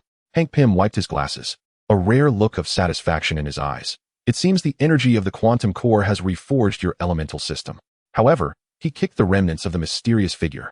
Hydra would not relent. 3 months later, the new Avengers base in New York was completed. Lin Mobai's Saturn traced a rainbow-like arc in the training ground, effortlessly manipulating 12 elements amidst the flowing dark patterns. Peter Parker swung through the air on his web, exclaiming with excitement, "Mr. Mobai, Tony wants to test my new web shooter." In the monitoring room, Tony and Steve exchanged glances across a holographic projection.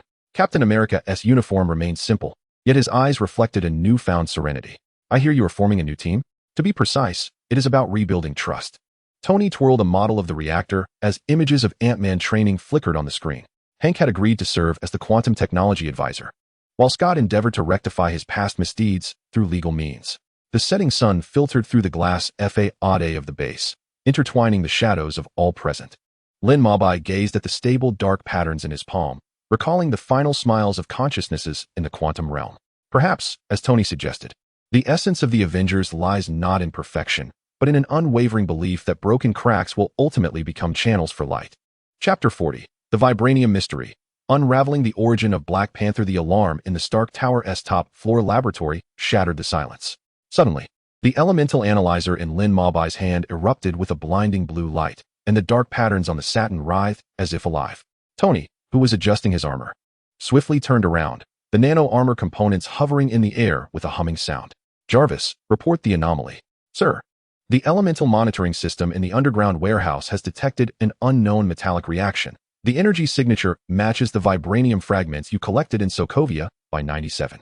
The artificial intelligence's voice carried an unusual gravity. Lin Mobai's Saturn instinctively coiled towards the control console as light elements outlined a three-dimensional map on the screen. The signal source originated from an abandoned mine at the Wakandan border, although Wakanda publicly claimed that all vibranium deposits resided within its territory. Suddenly, a sharp pain radiated from the dark patterns on his chest, reminding him of Black Panther's impervious suit at the German airport. "Tony, do you recall the sensation when Black Panther's claws sliced through my satin? That was no ordinary vibranium." Tony adjusted his glasses, as a flurry of dense data flickered within the holographic projection. Interestingly, this signal amplifies every 72 hours, as if transmitting some encrypted beacon. He snapped his fingers, and the armor components enveloped him like flowing light. "Prepare the vehicle. We are going to pay a visit to our underground neighbor."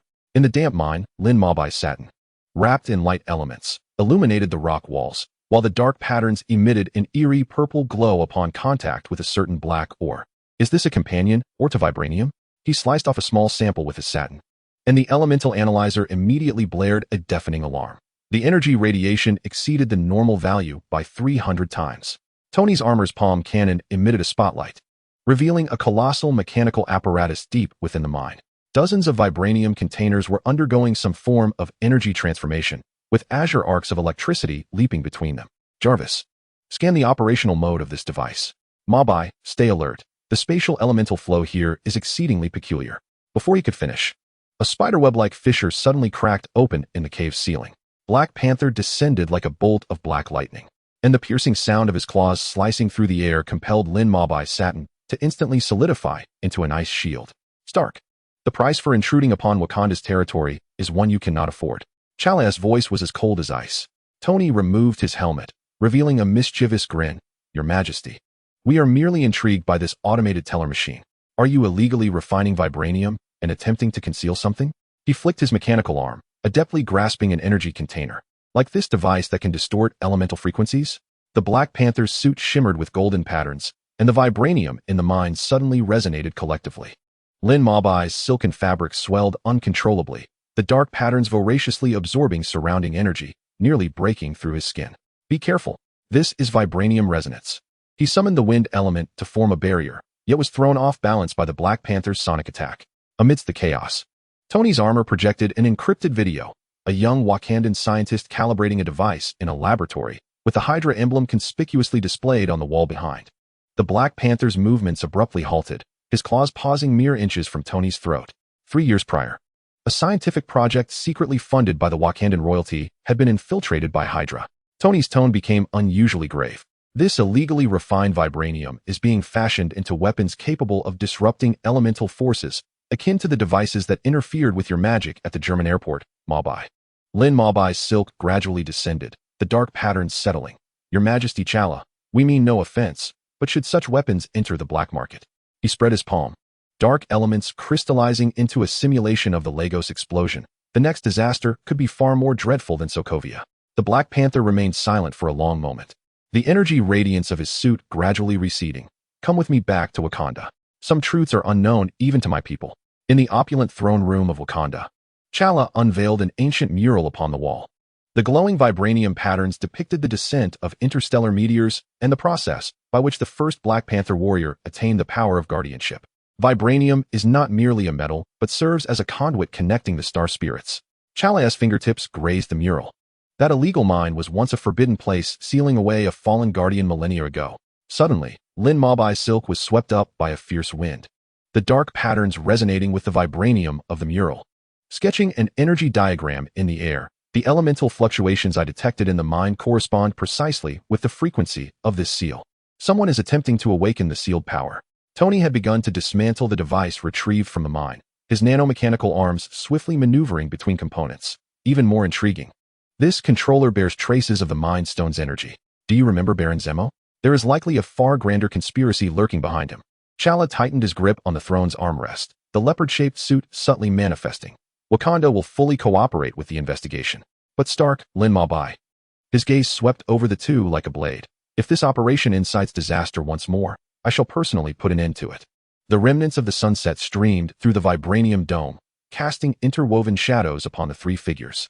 Lin Mabai gazed at the gradually stabilizing dark patterns in his palm, understanding that this quest for the secrets of vibranium was merely the tip of a much larger iceberg of impending peril. They must decipher the ultimate enigma of the Black Panther's power before the forces of darkness could intervene. In Wakanda, Chala stood atop the vibranium watchtower, overlooking the ancient and mysterious land beneath him. Ever since he, alongside Tony and Lin Mabai, had unveiled the conspiracy surrounding the illegal vibranium mines, a superficial calm had returned. Yet the unease within him had only intensified. Clutching a sample of vibranium retrieved from the mines, he noted the faint blue glow emanating from its metallic surface, with minute cracks spreading at an almost imperceptible rate. Your Majesty, an anomaly has been reported from the energy monitoring station at the border. A guard hurriedly approached, kneeling on one knee. In the vicinity of the previously discovered illegal mines, vibranium resonance fluctuations had been detected once more, intermingled with energy signatures reminiscent of the quantum realm. Chala's pupils narrowed slightly as the nanites in his Black Panther suit began to stir on his skin. Notify Shuri and prepare the vibranium analysis laboratory. Assemble the border guards and enhance patrols, he commanded, his voice deep and resolute, turning towards the palace. This time, no matter who the puppet master was, they could not be allowed to succeed. Meanwhile, in Wakanda's underground technology repository, Princess Shuri was engrossed in examining the remnants of the quantum core brought by Scott. As she brought a vibranium probe closer to the fragments, alarms blared throughout the laboratory, and all the equipment's screens flashed erratically. "This is impossible," Shuri exclaimed, her eyes wide with astonishment, as the detection data revealed that vibranium was absorbing quantum energy and was in the process of self-reconstruction. In the holographic conference room of Stark Tower, Lin Mabai's silk attire suddenly vibrated violently, the dark patterns shifting to a peculiar shade of purple. "Tony, something has gone awry in Wakanda." His voice was laced with unprecedented urgency. "My dark patterns are resonating strongly with vibranium, and there are intermingled energy fluctuations from the quantum realm." Tony immediately pulled up the global energy monitoring map, noting that the border region of Wakanda was flashing with blinding red light. "JARVIS. Initiate emergency communications and contact Chala and Shuri." As he spoke, he began donning his armor, realizing their adversaries had grown clever, combining vibranium and quantum energy to forge something far more terrifying. When Tony, Lin Mabai, and Scott arrived in Wakanda, the sight before them was alarming. The mountains at the border were distorting and reshaping, as if animated by life itself, with vibranium or surging from the earth and intertwining into a colossal energy matrix in the air. Quantum energy flowed through the matrix, igniting dazzling sparks upon colliding with vibranium. "We're attempting to forcibly open a new dimensional portal," Hank Pym shouted through the communicator, noting that using vibranium as a stabilizer was far more perilous than a mere quantum rift. Chala, donned in his Black Panther suit, was directing the Wakandan forces in a futile attempt to thwart the formation of the energy matrix, their assaults proving nearly ineffective. "Stark, Lin Mabai," upon spotting the two, he called out urgently, "We must destroy the matrix before it completes, otherwise, all of Wakanda, and perhaps the Earth itself, will face catastrophic doom." Lin Mabai took a deep breath, summoning the elemental forces within him. 12 radiant elemental halos illuminated behind him, flowing like a grand dragon towards the energy matrix. The light element revealed the intricate structure of the matrix, while the dark element endeavored to erode its core, and the wind and thunder elements incessantly battered the matrix's periphery. Yet, each assault was repelled by the fusion of vibranium and quantum energy within the matrix. This approach proved futile.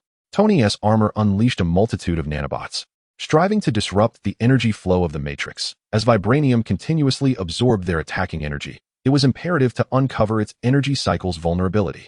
Suddenly, Princess Surue exclaimed through the communication channel, "Everyone, I have discovered that the core of the matrix is a quantum resonator constructed of vibranium.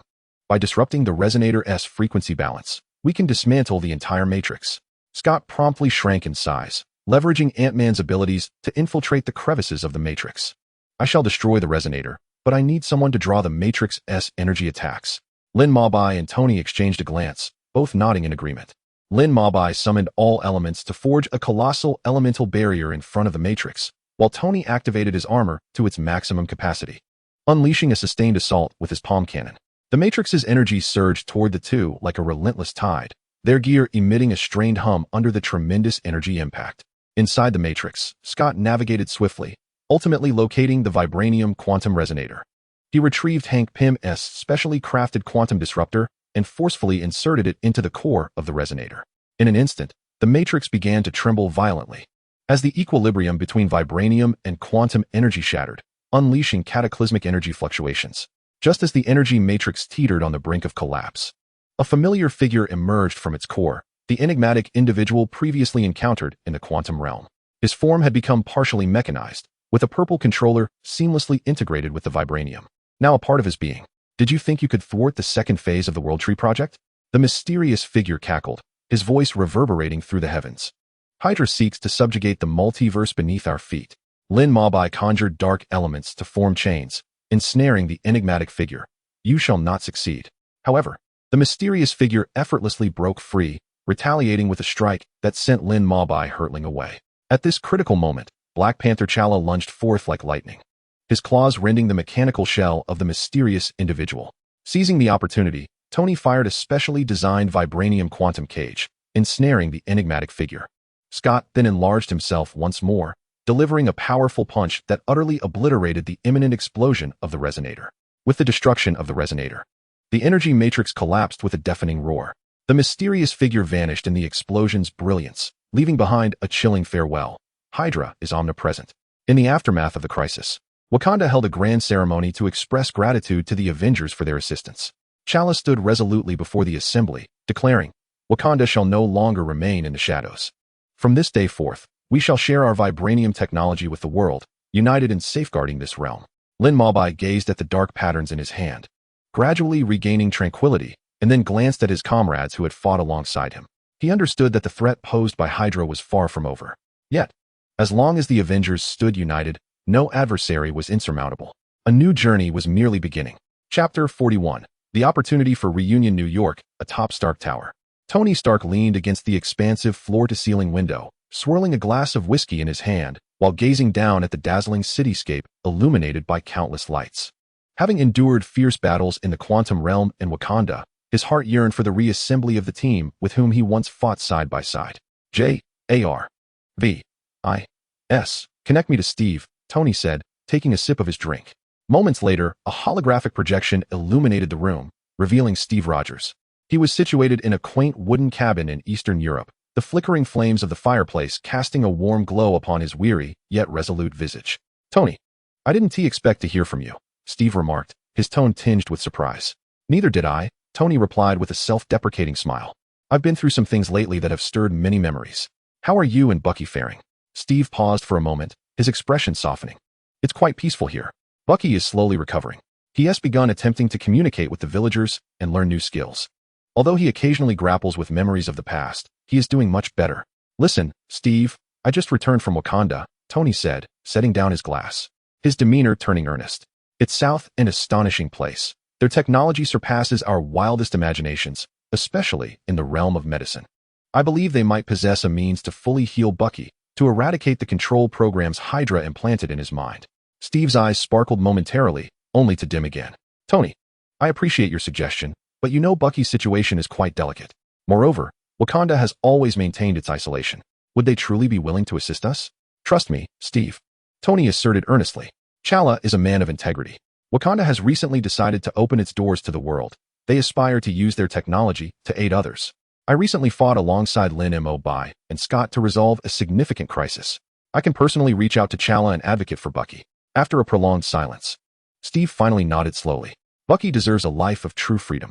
If Wakanda truly has a solution, I am willing to give it a try. But I do not wish to place him in danger again. Rest assured, I will oversee everything to ensure absolute safety," Tony replied. "Furthermore, I believe it is time for the Avengers to reunite. The world is far from tranquil. The Hydra threat persists, along with numerous unknown dangers. We need one another, just as we did before." Steve gazed at Tony, a flicker of emotion crossing his features. "I, too, hope for that day, Tony. However, the chasm between us remains deep, and it will not be easily bridged. Let us begin with healing Bucky," Tony suggested. Tony resolutely declared that this was not merely for Bucky, but also an opportunity for them to reunite. "Steve, I am aware that we have our differences, yet our ultimate goal remains the same, to protect this world." A long-lost smile graced Steve's face as he replied, "Thank you, Tony. I will discuss this with Bucky and provide you with a response as soon as possible." "All right, I await your news," Tony said, "and take care of yourself, Captain." After the communication ended, Tony stood by the window, gazing at the twinkling stars in the night sky. He understood that mending his relationship with Steve and rebuilding the Avengers would be a long and arduous journey. However, as long as there was hope, it was worth the effort. Perhaps Bucky's healing would serve as the catalyst for this new beginning. Chapter 42. The Light of Wakanda in the Dawn Light of Eastern Europe. Steve gently pushed open the door of the wooden cabin, finding Bucky seated in the yard, polishing his metal arm, the morning sun casting a warm halo upon his profile. "Bucky, I wish to speak with you," Steve said, settling beside him with a hint of caution in his tone. Bucky looked up, a flicker of confusion in his eyes. "What is it, Steve?" "Tony contacted me and informed us that we can go to Wakanda, where they can heal you," Steve replied slowly, his gaze fixed intently on Bucky's face. Bucky paused momentarily, then resumed polishing his arm, his tone indifferent. "I'm fine as I am." Steve's concern deepened. "Bucky, this is an opportunity, a chance to rid yourself of those painful memories." Bucky scoffed lightly. "Rid myself? It's not that simple. Besides, I do not wish to become anyone else's experiment." Just as Steve was about to press further, A pigeon landed on the yard's fence. A small bamboo tube affixed to its leg. Steve rose to retrieve the tube, and upon opening it, his expression shifted to one of gravity. "What is it?" Bucky inquired. Taking a deep breath, Steve replied, "Hydra appears to be on the move again. They seem to be targeting Wakanda." Bucky stood, his gaze sharpening. "It seems that regardless of whether we go to Wakanda or not, we must put an end to Hydra." As the Quinjet descended onto Wakanda's vibranium runway, Bucky's metal arm trembled slightly, an involuntary reaction. Steve turned to his friend, noticing the whiteness of Bucky's knuckles due to the tension. "Do not fear, Bucky," Steve murmured. Placing a reassuring hand on his shoulder, "This place is safe." The moment the hatch opened, T'Challa approached, accompanied by Princess Shuri and a group of guards. The Black Panther suit shimmered with a mysterious luster under the sun, while Shuri cradled an oddly shaped device, her eyes sparkling with curiosity. "Welcome to Wakanda, Steve Rogers." "James Barnes," T'Challa acknowledged with a slight nod, his gaze resting on Bucky. "Tony has briefed me on the situation. We shall do everything in our power to assist you." Bucky instinctively took a step back, his metal arm adopting a defensive posture. Steve positioned himself protectively in front of him, casting an apologetic glance towards T'Challa. "I apologize." He is still unaccustomed to placing his trust in strangers. Suddenly, Su Rue stepped forward, disregarding Bucky's wariness, and aimed the device at his head to commence the scanning process. "Wow!" she exclaimed, her excitement palpable. "Hydra's technology is remarkably rudimentary. These control programs resemble patched-up, faulty code. But fret not, I am confident in my ability to rectify them." Bucky's tense posture relaxed slightly, amused by Su Rue's forthrightness. "Are you always this direct?" "Only when it pertains to intriguing matters," Su Rue winked. "Your brain is the most complex battlefield I have ever encountered. I can hardly contain my anticipation." As they made their way to the treatment room, T'Challa elaborated on Wakandan technology to the two of them. "Our vibranium not only enables the creation of formidable weapons and armor, but also has applications in medicine," he explained. "Through the fusion of vibranium and nanotechnology, we can precisely locate and eradicate the harmful substances within your brain." In the treatment room, Su Rue's team was already prepared. On the enormous holographic screen, Bucky's cerebral structure was vividly displayed, with the control programs implanted by Hydra resembling black tendrils entwined around the neural nodes.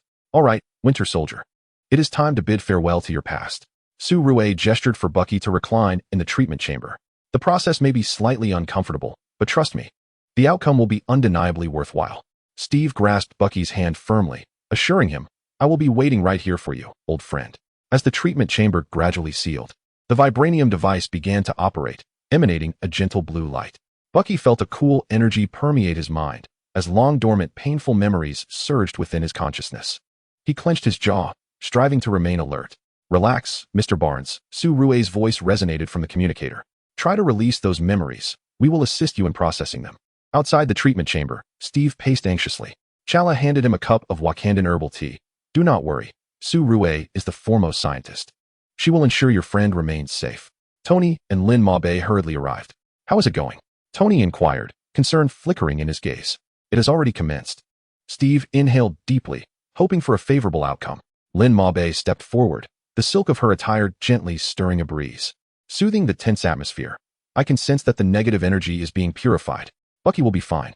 After what felt like an interminable span of hours, the indicator light on the treatment chamber finally turned green. The door slowly opened, and Bucky gradually sat up, his expression a blend of bewilderment and an unprecedented clarity. "Bucky." Steve approached cautiously. Bucky looked up at him, a smile gradually forming at the corners of his mouth. "Steve, I can finally see myself clearly. Those nightmares, those memories that did not belong to me, have vanished." Su Rue jumped with excitement. "Perfect. It has surpassed my expectations. At this moment, James Barnes, you are truly free."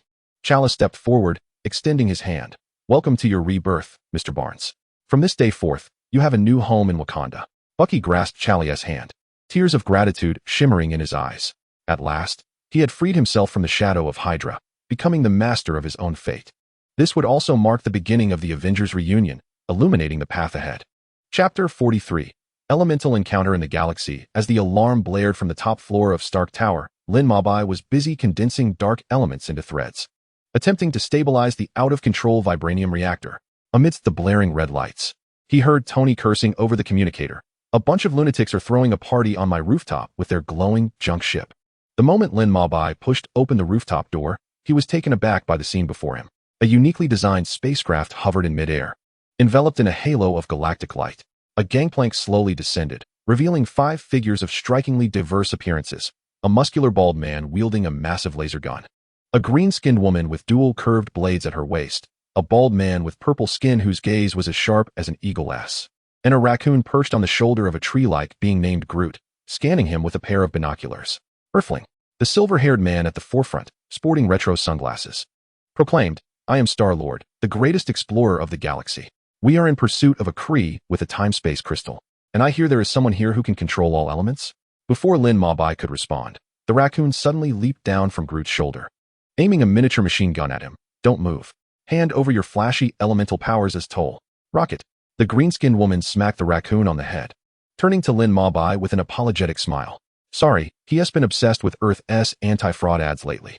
I'm Gamora, and this is Drax. Can you sense the fury of the elements?" Drax suddenly leaned in, his battle tattoos faintly glowing, reminiscent of a torn starry sky or boiling magma. Lin Mabai raised an eyebrow, a flickering flame igniting at his fingertips before instantly crystallizing into an ice blade. Perhaps it's a bit more complex than that. He suddenly sensed an unusual energy fluctuation. Dark elements spontaneously coalesced into a shield around him. In the distance, a purple light flashed, the time-space crystal Star-Lord had mentioned. There, Gamora unsheathed her twin blades, only to find Lin Mabai transformed into a torrent of elements, with wind elements entwining with earth to erupt from the ground, ensnaring the Kree attempting to teleport. Dark elements formed chains to bind the Kree's hands, while fire elements scorched its energy shield. "Nice," Star-Lord whistled, brandishing his twin guns as he joined the fray. "It seems Earth has more than just Captain America and Iron Man." As the battle concluded, the Kree was bound by Groot's vines, resembling a wrapped dumpling, while the time-space crystal floated securely in Lin Mabai's palm, enveloped tightly by dark elements. Rocket leaped onto his shoulder, using his tail to snatch the crystal. "You're somewhat useful. Why not join us? The universe is far more thrilling than Earth. I am in search of a method to harness the power of the elements." Lin Mabai gazed out into the starry expanse beyond the spaceship's window, the dark patterns on his skin radiating warmth. "Perhaps the elemental resonance star you spoke of truly exists." "Deal." Star-Lord extended his hand, still dusted with the remnants of battle. "Welcoming you to join the Guardians of the Galaxy, at least until we locate the planet. You are under our protection." The laboratory on the top floor of Stark Tower shimmered with a ghostly blue holographic glow. 9 spheres of different colors hovered at Lin Mabai's fingertips: golden sharpness, vibrant life of wood, and the profound depths of darkness flowed within his palm, only to be abruptly disturbed by a surge of black mist emanating from the dark patterns. Out of control again. Tony Stark's armor crashed through the laboratory door, his palm cannon still emitting embers of residual sparks. "I just received word that a fire-breathing alien octopus has emerged from the New York sewers." "You must not. It is precisely because my state is amiss that I must depart." Lin Mabai opened his palm, the dark patterns coiling around his forearm as if they possessed life. The cosmic cube, the infinity stones, and Wanda's chaotic magic. All of these energies are stimulating my abilities. Adam Warlock mentioned that deep within the cosmos lies an elemental resonance star, which may hold the key to balancing power. Tony silently approached the workbench, picking up a scrap of vibranium and casually molding it into a gear shape. "Do you remember Lagos? You saved 23 civilians with earthen walls and ice spikes. Yet the dark element went berserk and collapsed half a street. Now you wish to play with fire in the unknown star realms?" Suddenly, he hurled the gear towards Lin Mabai. The metal traced a silvery arc in the air, only to be disintegrated into liquid metal upon contact with the dark patterns. "Thus, I require answers." Lin Mabai allowed the liquid metal to cascade along his fingertips, reminiscent of the time you constructed a reactor in that cave. "If one cannot even control their own power, how can they speak of safeguarding the world?"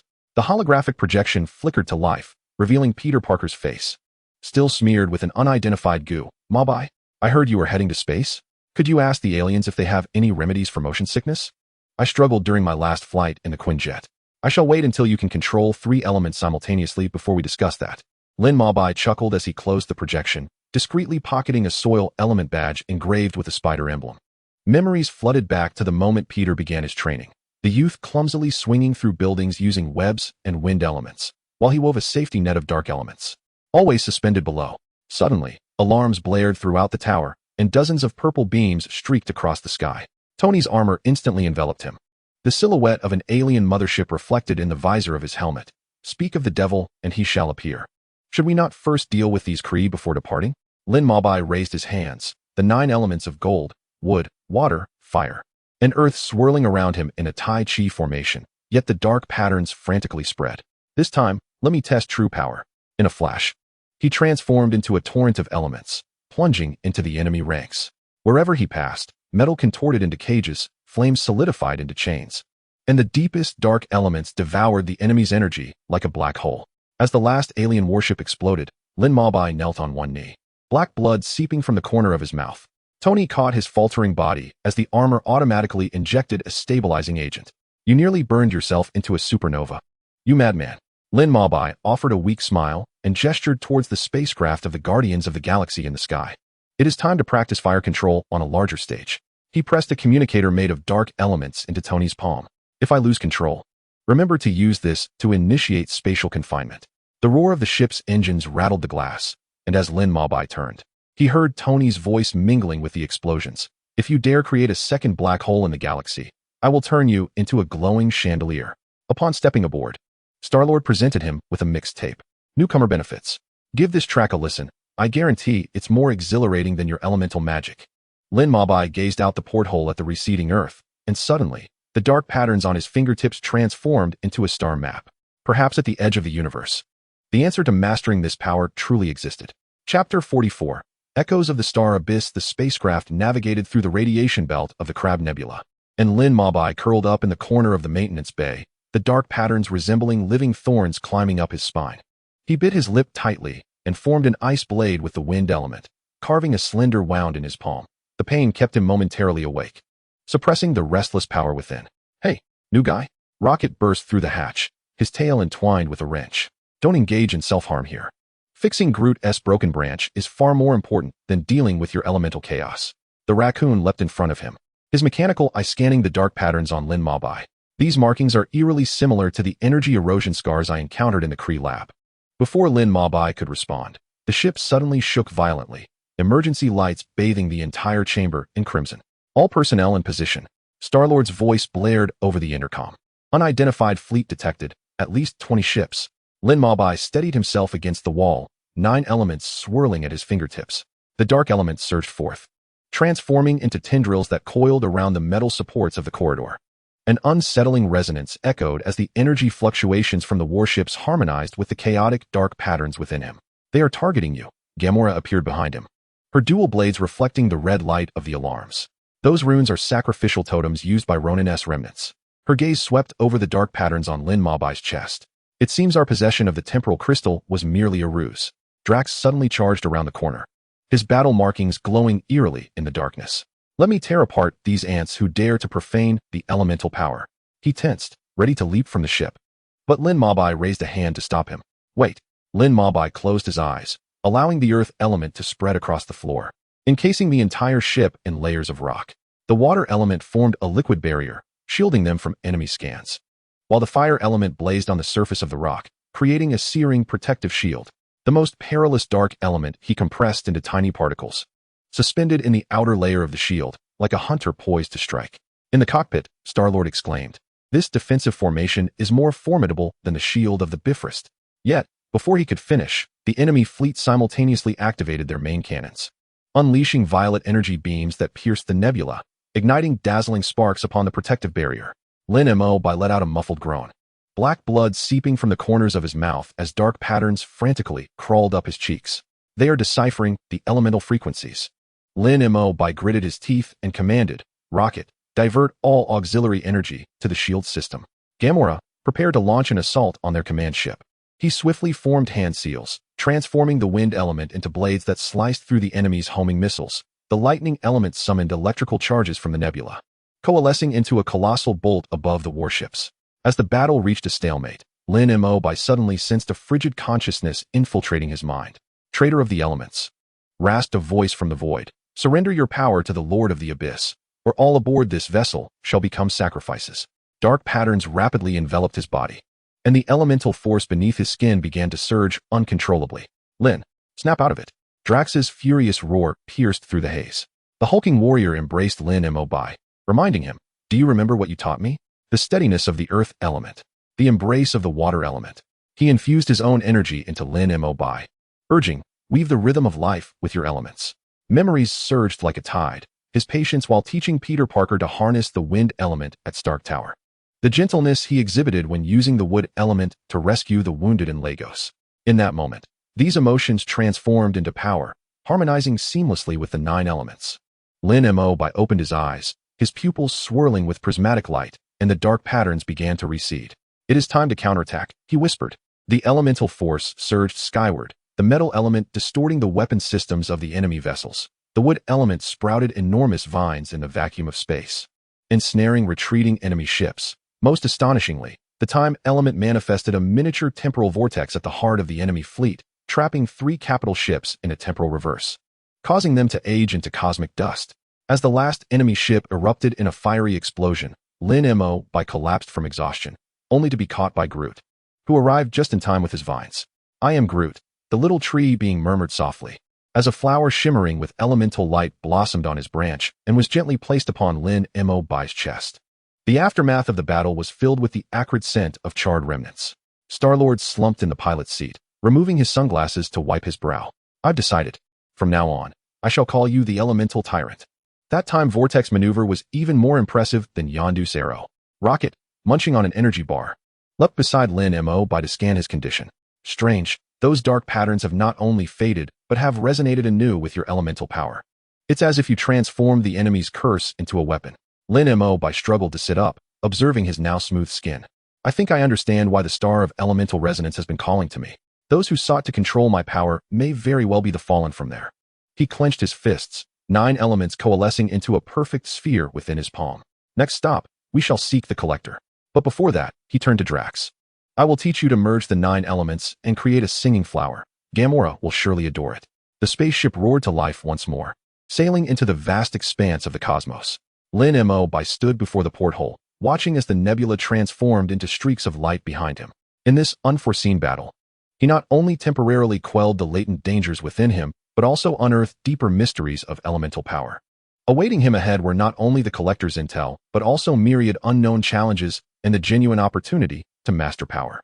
During the ensuing journey, Lin Mo gradually discovered the existence of an ancient elemental cult within the universe, which sought to unlock the gateway to the essence of elements by collecting special elemental entities. His multi-elemental abilities were, in fact, the key to this door. Simultaneously, the Collector's information revealed that the elemental resonance star was not the legendary sacred ground, but rather a prison for the leader of the elemental cult. And the seal was now loosening. Upon learning the truth, the Guardians of the Galaxy unhesitatingly chose to stand alongside Lin Mo. Gamora taught him how to conceal his presence in battle, evading the cult's pursuit. Drax guided him through various planetary elemental magnetic fields to enhance his mastery over power.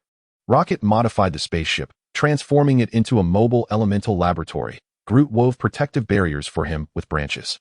Even the usually unreliable Star-Lord produced the navigation chart left by Yondu, guiding them through perilous star sectors.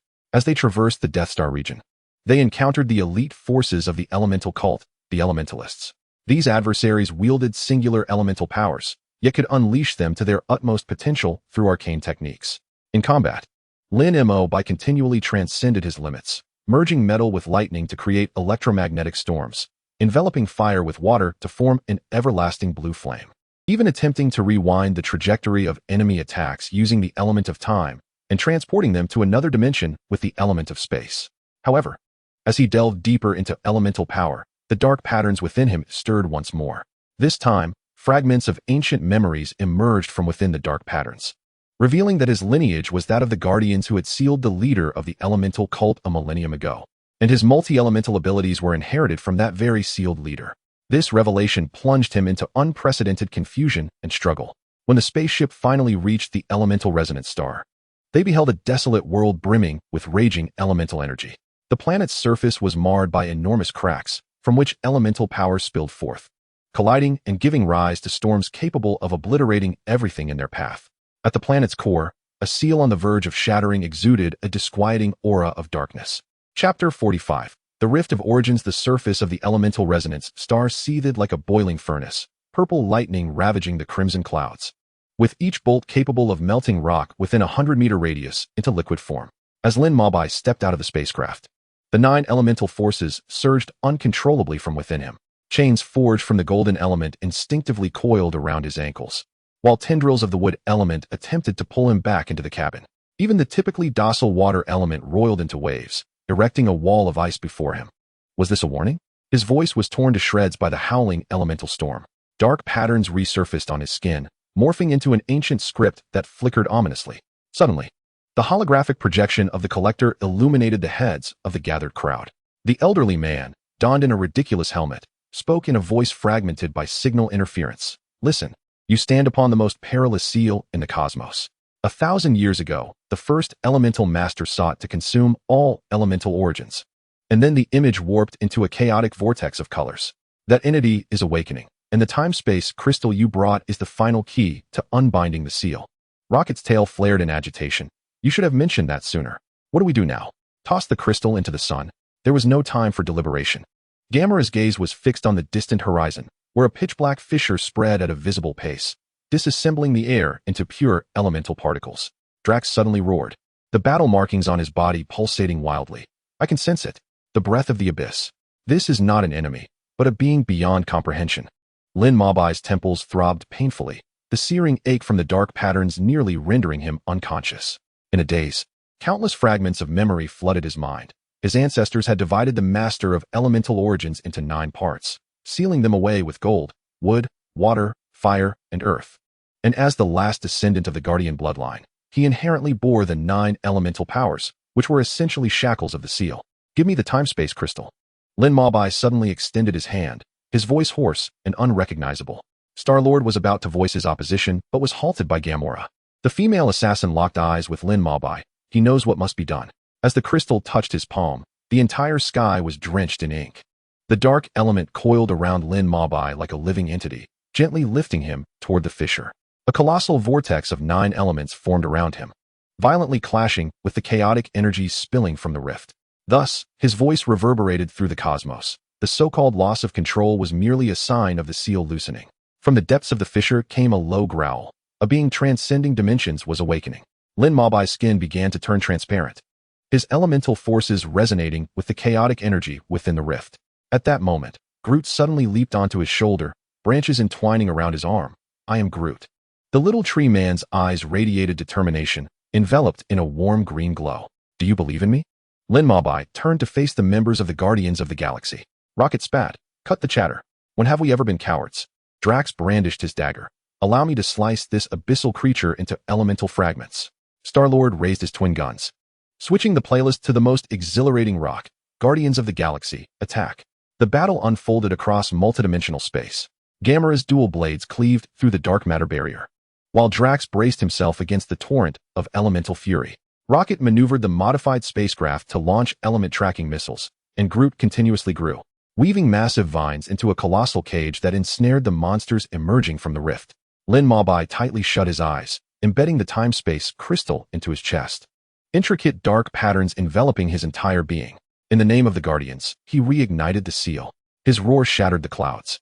The golden element transformed into chains that bound the chaotic energy. The wood element burgeoned into towering trees that upheld the collapsing space. The water element crystallized into eternal ice, freezing the rampaging force, while the fire element incinerated all tendrils attempting to breach the seal, and the earth element morphed into mountains to suppress the abyss. At this moment, the most unruly dark element moved with the precision of his own arm, deftly consuming the overflowing chaos. Yet, the cost was immense. Lin Mabai's consciousness began to blur. He sensed his body disintegrating under the elemental forces. In his daze, he glimpsed the faces of Tony Stark, Steve Rogers, and Peter Parker, his earthly kin and comrades, materializing in the void. It could not end here. He bit his tongue, channeling his last vestige of strength into the time-space crystal. The time element began to flow backward. The space element twisted into a M-bias strip. The wind element ushered in the profound silence of the cosmos. The thunder element summoned ancient storms, and the light element illuminated every shadowed corner. The 9 elements clashed fiercely with the chaotic energy, their brilliance eclipsing even that of a supernova. As the radiance dissipated, the rift vanished. The elemental resonance star returned to tranquility, leaving behind a monumental edifice composed of 9-colored luminescence upon the surface. Was he still alive? Star-Lord trembled as he approached the monument. Suddenly, a figure composed of dark elements materialized from the stone. Lin Mabai's visage adorned with a serene smile, though his body had become semi-transparent, as if he might dissolve into the cosmos at any moment. I have become one with this planet and the essence of all elements. His voice resonated like starlight caressing a harp string. But do not worry. As long as the Guardians of the Galaxy continue to fight, I shall never truly depart. He raised his hand, and 9 elemental seeds fell into the hands of the onlookers, embodying new hope. As the spacecraft descended slowly, Groot unexpectedly pointed at the sky and shouted, "I am Groot." The others looked up to behold the 9-colored radiance forming the emblem of the Guardians of the Galaxy, eternally shimmering in the starry expanse.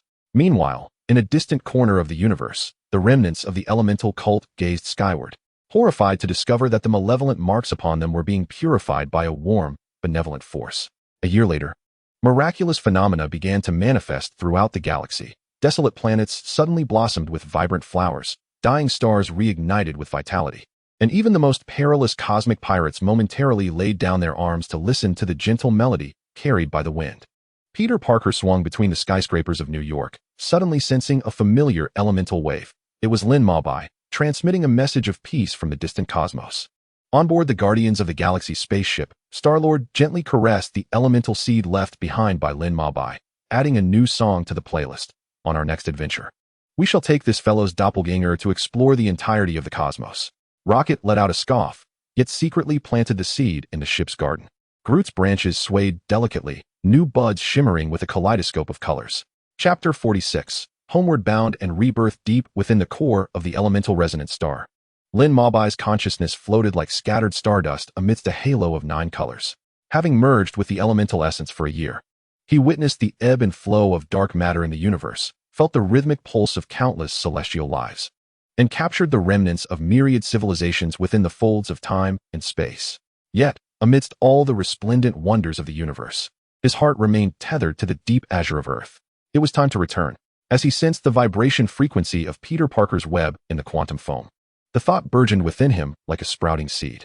Under his will, the 9 elements began to coalesce anew. Dark patterns transformed into threads of attraction, weaving the scattered energies into a tangible form. The golden element sculpted his skeleton, the wood element infused vitality, the water element reshaped flesh and blood.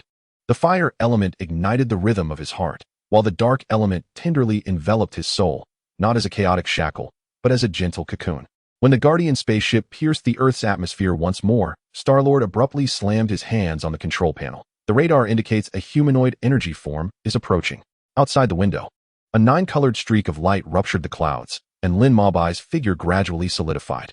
His pupils still glimmered with the essence of the elements. Yet his skin had returned to a healthy tan, a familiar gentle smile gracing his lips. Long time no see, fellow cosmic cowboys. He swung open the hatch, and the dark element playfully flicked Rocket's tail. You didn't T-steer the ship into a black hole while I was away, did you? Gamera's blade transformed into motes of light as it touched his shoulder, her astonished expression a rare sight. Your energy fluctuations have become so serene. Drax, unable to contain his excitement, lifted him in a twirl, the glow of his battle markings nearly scorching Lin Mabai's skin. Welcome back, Guardian of the Elements. Meanwhile, alarms blared at the top of Stark Tower. Tony Stark, biting into a sandwich, raised an eyebrow at the surveillance screen. It seems a certain cosmic drifter has finally remembered the way home. He pressed the communicator, his tone deliberately aloof. Hello?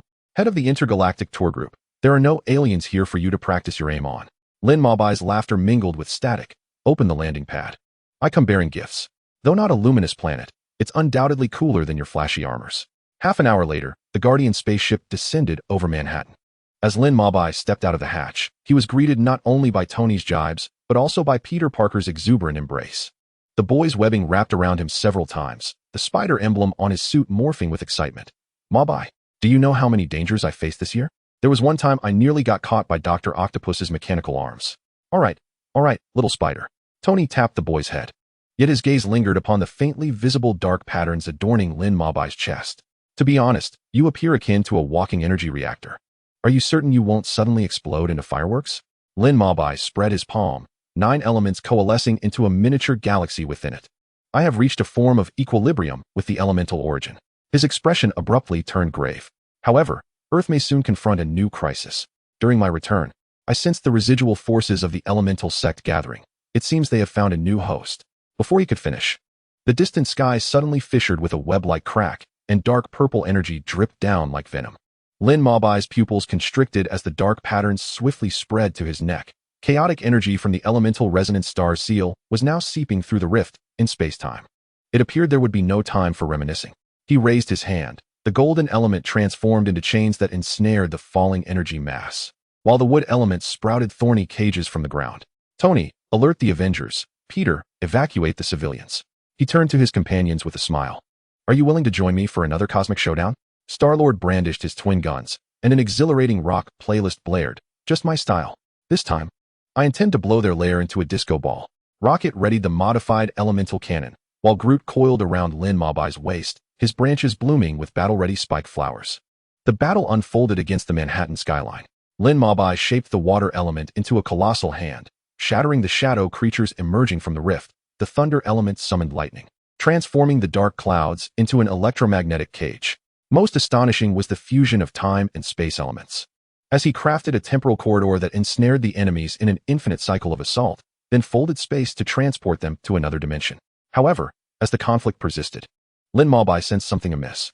Among the energy fluctuations of these monsters, he detected a familiar essence, remnants of the Winter Soldier's suit belonging to Bucky Barnes, tainted by Hydra's modifications.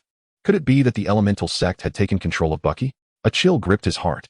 The dark element pierced through the monster's defenses like arrows, revealing a mechanical arm ensconced in dark energy at the core. Memories flashed back to his time in Wakanda, where Bucky trembled as he recounted childhood tales. He could not allow him to become a weapon once more. Lin Mabai erupted with resplendent light energy, dispelling the darkness shrouding the mechanical arm. He reached out with the mental element to touch Bucky's consciousness, only to be met with a powerful psychic backlash. Within that chaos, he glimpsed the twisted visage of the elemental sect's leader, who had transformed Bucky's mechanical arm into the key to unlock Earth's seal. At that moment, a deafening roar emanated from the rift, heralding an even more formidable chaotic energy than that encountered on the elemental resonance star. Lin Mabai inhaled deeply as 9 elements coalesced behind him into a colossal silhouette resembling the first elemental guardian. In the name of the elements, purify the darkness. His voice resonated throughout New York. The golden element reshaped Bucky's mechanical arm. The wood element mended his damaged nerves. The water element washed away the malevolent energy within him. And the fire element ignited his fighting spirit. As Bucky's eyes regained clarity, Lin Mabai infused the last vestige of dark element into his body. This time, he would wield this power to protect his choices. The final battle unfolded before the rift in space-time. Lin Mabai stood alongside the Avengers and the Guardians of the Galaxy. As the power of 9 elements intertwined with the brilliance of technological armor, Spider-Man's webs, and Gamera's blades. When their assaults simultaneously struck the core of the rift, a dazzling 9-colored radiance erupted over New York, surpassing even the sun's brilliance. As the dust settled, Bucky patted Lin Mabai on the shoulder. Thanks, this time. Let me treat you to some Wakandan beer. Tony Stark shook his vibranium goblet. So, what other surprises does the universe hold? I've already had Su Rue prepare new armor designs. Lin Mabai gazed at the rising sun in the distance. As the dark patterns dissipated into light points in the morning breeze, he understood that the path of elemental guardianship was endless, but at this moment, he could finally relish the morning light and the fleeting joys of Earth like an ordinary person. Meanwhile, in a distant corner of the universe, although the conspiracy of the elemental cult had been momentarily thwarted, new crises perhaps lurked quietly in the shadows. Chapter 47. The Defense of New York and the Titan Expedition. When the sky of New York was torn apart by the Temple II, Lin Mabai was atop Stark Tower, calibrating the newly developed elemental resonance device. Amidst the piercing alarms, dark patterns illuminated on his arms, as the power of 9 elements surged around him like awakened giants. It seems our afternoon tea plans are dashed. Tony Stark's voice came from behind, his nanotech armor enveloping him completely. Old routine, you handle the minions, and I'll confront their boss. Lin Mabai did not respond. With a sweeping motion, he summoned the earth element to rise in the streets, forming a 100-meter-long wall. The water element transformed into a colossal wave, sweeping the first fallen Chitauri soldiers high into the air. The wind element coalesced into blades, weaving a net of death in the sky. When he looked up, he saw Tony's armor blazing towards Temple 2, trailing fire. Watch your left. Lin Mabai's warning echoed through the communicator. The dark element formed chains, ensnaring one of the Dark Generals, Knight Proxima, who attempted a flanking attack. Her spear, ensnared by the dark element, struggled to advance, allowing Lin Mabai to gather the lightning element and unleash a purple bolt upon her. Yet, the enemy's onslaught exceeded all expectations. General Blade's spear easily penetrated Lin Mabai's earthen wall, while the Chitauri behemoths rampaged through the streets. Lin Mabe spotted Peter Parker darting between the buildings, encasing debris and webs to hurl at the behemoths, only to be swatted aside by a massive paw. "Little spider, keep going," Lin Mabe exclaimed, casting wooden vines to entangle the behemoth's ankles. The golden element morphed into countless fine needles, piercing the joints of the creature. Peter flipped in midair, his web precisely snagging the creature's teeth, using the momentum to swing toward taller structures. At that moment, Tony's voice crackled through with electrical static. "Lin, I've detected traces of the space stone on the ship." As the words hung in the air, the Sanctum II abruptly activated its main cannon, unleashing a violet energy beam that struck Stark Tower with devastating force. Lin Mabe's pupils constricted sharply as 9 elements coalesced before him, forming a colossal shield. A thunderous explosion sent shockwaves throughout the entire block, causing fissures to appear in Lin Mabe's shield, dark patterns creeping uncontrollably up his cheek. He observed Tony's armor struggling to rise from the rubble, the reactor in his chest flickering with unstable light. They must not be allowed to leave with the stones. Lin Mabe gritted his teeth, the elemental forces of time and space swirling beneath his feet. He materialized on the deck of the Sanctum II, dark elements transforming into blades that pierced the chest of a Chitauri soldier. However, at that moment, he sensed a familiar yet perilous aura, the energy fluctuations of Thanos emanating from deep within the ship. In the corridors of the vessel, Lin Mabe encountered Ebony Maw, a tall, gaunt alien hovering in the air, black energy tendrils ensnaring his limbs. "Traitor of the elements," Ebony Maw hissed like a venomous serpent. "Lord Thanos would be most pleased to see you transformed into a perfect vessel." Lin Mabe snorted disdainfully, flames igniting instantly to sever the black tendrils. Elemental winds, charged with thunderstorms, spiraled into a tornado within the cramped corridor. Ebony Maw's magic warped and twisted in the elemental storm, and he was astonished to find his power suppressed. Inform Thanos that Earth is not his hunting ground. The 9 colored elements behind Lin Mabe coalesced into a massive silhouette, dark patterns morphing into chains that bound Ebony Maw against the wall. Yet, just as he prepared to advance, the entire ship shuddered violently. "Lin, get out now." Tony's voice echoed with unprecedented urgency. "Thanos is about to initiate a space jump." The moment Lin Mabe burst out of the ship, he caught sight of Thanos standing at the center of the deck, purple energy coalescing in his hands.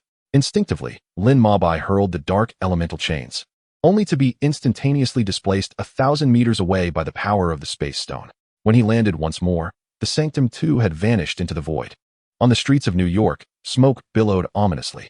Lin Mabe surveyed the ravaged city, the dark patterns on his skin sending waves of pain through him as he sensed that Thanos' next target would be a pivotal location in the cosmos. "We must pursue him." Despite the severe damage to Tony's armor, his resolve remained steadfast. Bruce was analyzing the coordinates of the space stone. "Once locked in, I will accompany you." Lin Mabe clenched his fists, the 9 elements swirling in his palms. This time, he could not allow Thanos to prevail. As the ship descended upon Titan, Lin Mabe's elemental perception was instantly overwhelmed by chaotic energy. The air here was thick with the scent of death. The volcanoes erupted not with lava, but with purple dark matter. "This is the place." Tony's armor automatically scanned the environment, confirming energy fluctuations consistent with those detected in New York. The two advanced cautiously, only to encounter an unexpected alliance at the ruins, the Guardians of the Galaxy. Star-Lord, donning sunglasses, aimed his twin pistols at them. "Earthlings, here to seek your demise?" As Lin Mabe was about to speak, Drax suddenly shouted, "Be careful." A violet beam of energy grazed over their heads, leveling the distant peaks to the ground. The silhouette of Thanos gradually emerged from the swirling dust, the gems on the Infinity Gauntlet emanating a heart-stopping glow. "You should not have come," Thanos' voice rumbled ominously. Yet, since they had arrived, he raised the gauntlet, the light from the Power Stone illuminating the entire sky. At that moment, Lin Mabe and Tony launched their attacks simultaneously. The nanosuit transformed into blades, dark elements coalescing into a spear, while the 9 elements stirred up a tempest upon the surface of Titan. Gamora and Drax flanked from the side. Star-Lord's dual pistols spat fire, and Groot's vines ensnared Thanos' ankles. However, Thanos' strength surpassed all expectations.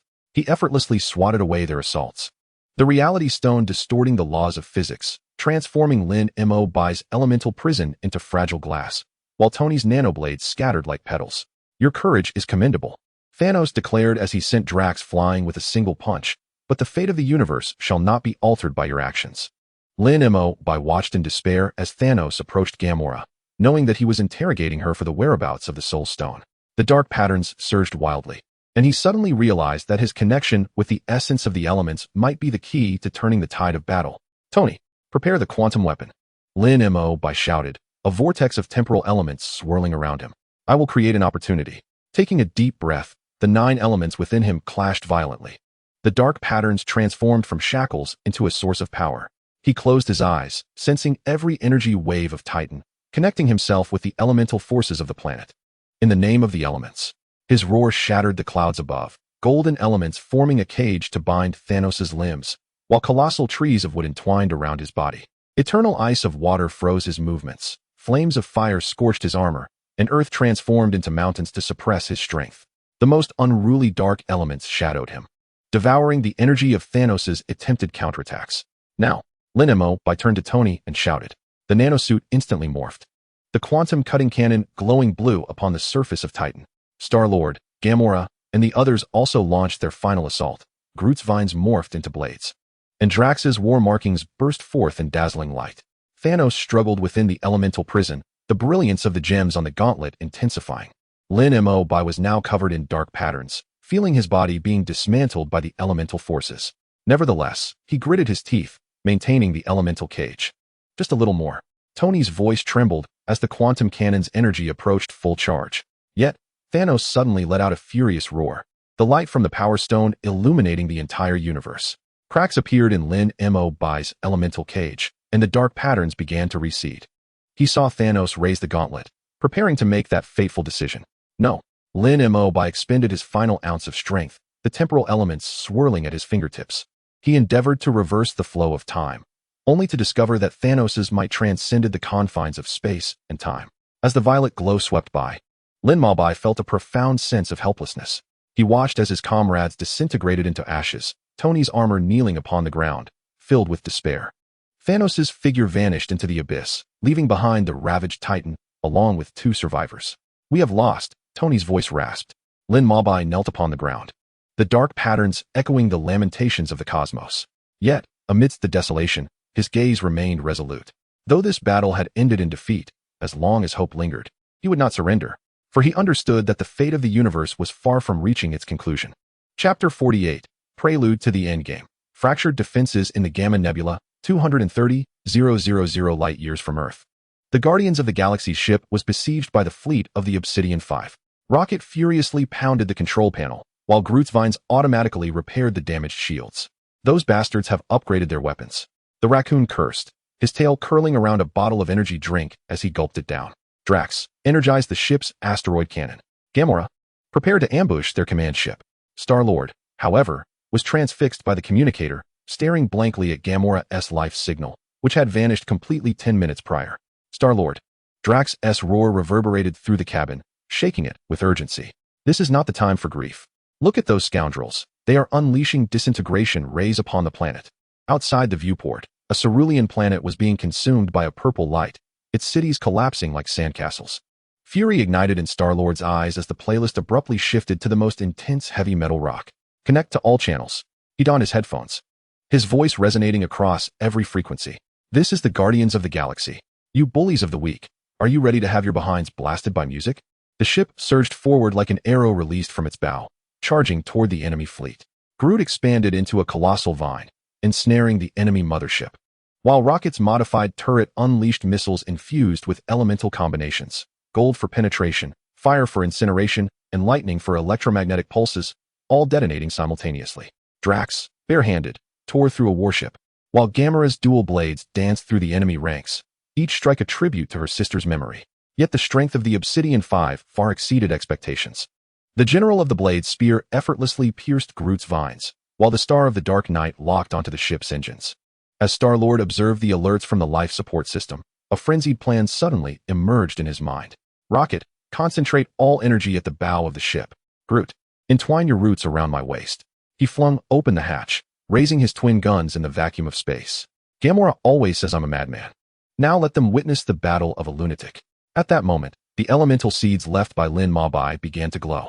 Star-Lord felt a surge of power course through his body. Wind elements formed a protective shield around him. Fire elements ignited the bullets of his guns, and water elements coalesced into a shield to deflect lethal attacks. He became a blazing meteor, colliding with the flagship of the General of the Blade, accompanied by Groot. As the explosive flames engulfed the entire battlefield, the surviving members of the Guardians of the Galaxy gazed upon Star-Lord's tattered suit, still stained with the shell pendant gifted by Gamora. We are not finished yet.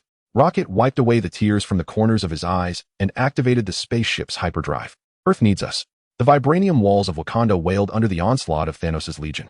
T'Challa's Black Panther suit shimmered with an ethereal glow as his spear pierced the heart of a Chitauri behemoth, while he witnessed Bucky's mechanical arm shred another into pieces.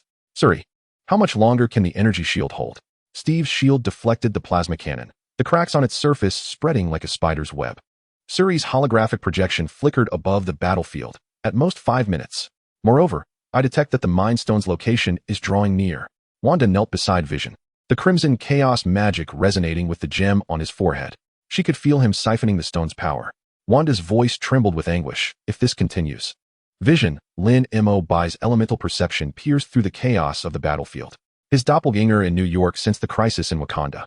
Dark elements tore open spatial rifts to descend upon the battleground. Amidst the 9-colored radiance, he ensnared the siege tower, which was damaging the shield, with wood elements. While water elements summoned towering waves to scatter the ground troops, and lightning elements called down thunder upon the aerial fleet. Lin, over here. Steve's shield soared through the air, accurately striking down the ambushing blade. Lin Mo.Bai swiftly formed chains from gold elements, ensnaring the ebony maw among the Black Order. Yet, at that moment, Thanos' silhouette emerged atop the mountain. Wanda's magic spiraled out of control, turning the sky a blood-red hue. She watched as Thanos advanced towards Vision step by step, ultimately making a decision. I'm sorry, she choked, chaos magic enveloping the Mind Stone. Vision's gaze was filled with tenderness. It's all right, Wanda. End it all. The instant the stone was shattered, Wakanda's defenses crumbled entirely. Thanos' power stone effortlessly shattered Lin Mo.Bai's elemental barrier, and the space stone allowed him to appear before Wanda in an instant. You did well, my child. Thanos pried Wanda's fingers apart, the reality stone reconstructing the shattered Mind Stone. Now, it is time to fulfill our mission. Lin Mo.Bai summoned his last reserves of strength, conjuring a fleeting temporal rewind with time elements. However, Thanos' Infinity Gauntlet had already gathered all 6 stones, with a snap of his fingers. Half of the universe's life began to dissipate. Bucky's mechanical arm was the first to turn to ash, and he offered Steve one final smile. This time, it's truly over. On the vibranium fields of Wakanda, only devastation and scattered elemental light remained. Lin Mo.Bai knelt where Wanda had vanished, the dark patterns resonating with the universe's lament. Tony's voice crackled through the communicator, laden with unprecedented despair. We have utterly failed. In the ruins of the Avengers base, Tony stared at the holographic star map, the damaged areas of his armor still emitting wisps of smoke. Lin Mo.Bai's dark patterns had faded, yet his eyes were heavy with exhaustion. He could sense the disappearance of every life in the universe, each loss cutting like a knife to his heart. We have missed too many clues. Tony slammed the design schematics of the Infinity Gauntlet onto the table, reflecting on the missed opportunity to decipher the secrets of the Mind Stone. Lamenting that self-reproach could not resolve their predicament on Titan, Steve meticulously polished his fractured shield, asserting, we must devise a means to reverse all of this. He cast a glance toward Ant-Man Scott in the corner, pondering whether the quantum realm could truly traverse time. Scott gripped the controls of his quantum suit. His gaze resolute, theoretically feasible. However, it demands an immense amount of energy, he added, shifting his focus to Lin Mo.Bai, and a force capable of stabilizing time and space. Lin Mo.Bai stood, 9 elemental forces coalescing in his palm. I am connected to the essence of the elements. Perhaps I can forge a stable conduit within the quantum realm. Yet his voice bore a somber note. We are uncertain of the repercussions that returning to the past may incite. Suddenly, Rocket burst through the base's door, followed by the battle-scarred Guardians of the Galaxy. Star-Lord placed Gamora's pendant on the table. We have lost so much, yet Thanos still lives. His eyes rekindled with determination. No matter how many star systems we must traverse or adversaries we must confront, I will ensure that scoundrel pays for his transgressions. A holographic projection of Su Rue materialized, delivering a pivotal revelation. While studying the remnants of Vision, I discovered that although the Mind Stone was destroyed, its energy signature lingers within the quantum realm. If we can gather the 6 stones and reignite them within the current timeline. Tony's eyes sparkled with hope. It would be akin to pressing the reset button for the universe. But we require a sufficiently robust vessel. He glanced at Lin Mo.Bai's dark patterns. Perhaps your elemental power can withstand the force of the Infinity Stones? Lin Mo.Bai pondered in silence before nodding affirmatively. I have achieved balance with the essence of the elements. I may be able to attempt it, but we possess only one opportunity. The Avengers stood united alongside the Guardians of the Galaxy, their backs against the remnants of the shattered base and mangled armor. Yet, within their eyes, hope ignited anew. Though Thanos had triumphed once, this conflict was far from over. The fate of the cosmos was poised to encounter its final confrontation within the temporal echoes of the quantum realm. Chapter 49, Quantum Echoes and the Final Gathering in the underground laboratory of the Avengers base. The atmosphere was tense and foreboding. Scott Lang donned his quantum suit. Calibrating the time travel device, Princess Su Rue's holographic projection flickered in the lab, analyzing the energy patterns of the Infinity Stones. Rocket crouched in a corner, tinkering with mysterious parts scavenged from across the universe. Theoretically feasible, Tony traced trajectories on the holographic star map, plotting a course through the quantum realm to intercept time and collect the Infinity Stones at various pivotal moments. But we have only one chance. Should we trigger a temporal branch, I will stabilize time and space, Lin Mabai interjected, stepping forward. Dark patterns had spread across his chest, and the 9 elements formed a miniature cosmos around him. The essence of the elements and the fabric of time share a common origin. I can establish anchor points within the quantum realm to ensure our safe return. Steve Rogers clenched his shield, his eyes ablaze with a long-buried fighting spirit. I will retrieve the Mind Stone and the Space Stone. Back at the Hydra base, Drax and I will venture to Vormir. The mechanical eye of Nebula glimmered with a cold light as I discerned the location of the Soul Stone, even as her voice faltered. Regardless of the price we must pay. The plan gradually took shape amid the tense preparations. Lin Mabai infused the power of the Time Stone into the dark patterns, meticulously drawing intricate elemental arrays upon the walls of the laboratory. Tony crafted a new infinity gauntlet, the Fist of Icarus, from vibranium and nanotechnology. Its surface adorned with totems representing the 9 elements. Meanwhile, Rocket surreptitiously etched Groot's name on the inner side of the gauntlet. Before departing, Lin Mabai approached Wanda, who sat in a corner of the lab, her arms wrapped around her knees, her gaze vacant. Wanda, Lin Mabai said as he crouched beside her, allowing a scarlet flower to bloom at his fingertips, birthed from the essence of wood. The remnants of Vision's consciousness lingered within the Mind Stone. Perhaps it was this that rekindled the light in Wanda's eyes as she looked up. Take me with you. I want to bring him back myself. The entrance to the quantum realm opened amidst a swirling elemental tempest.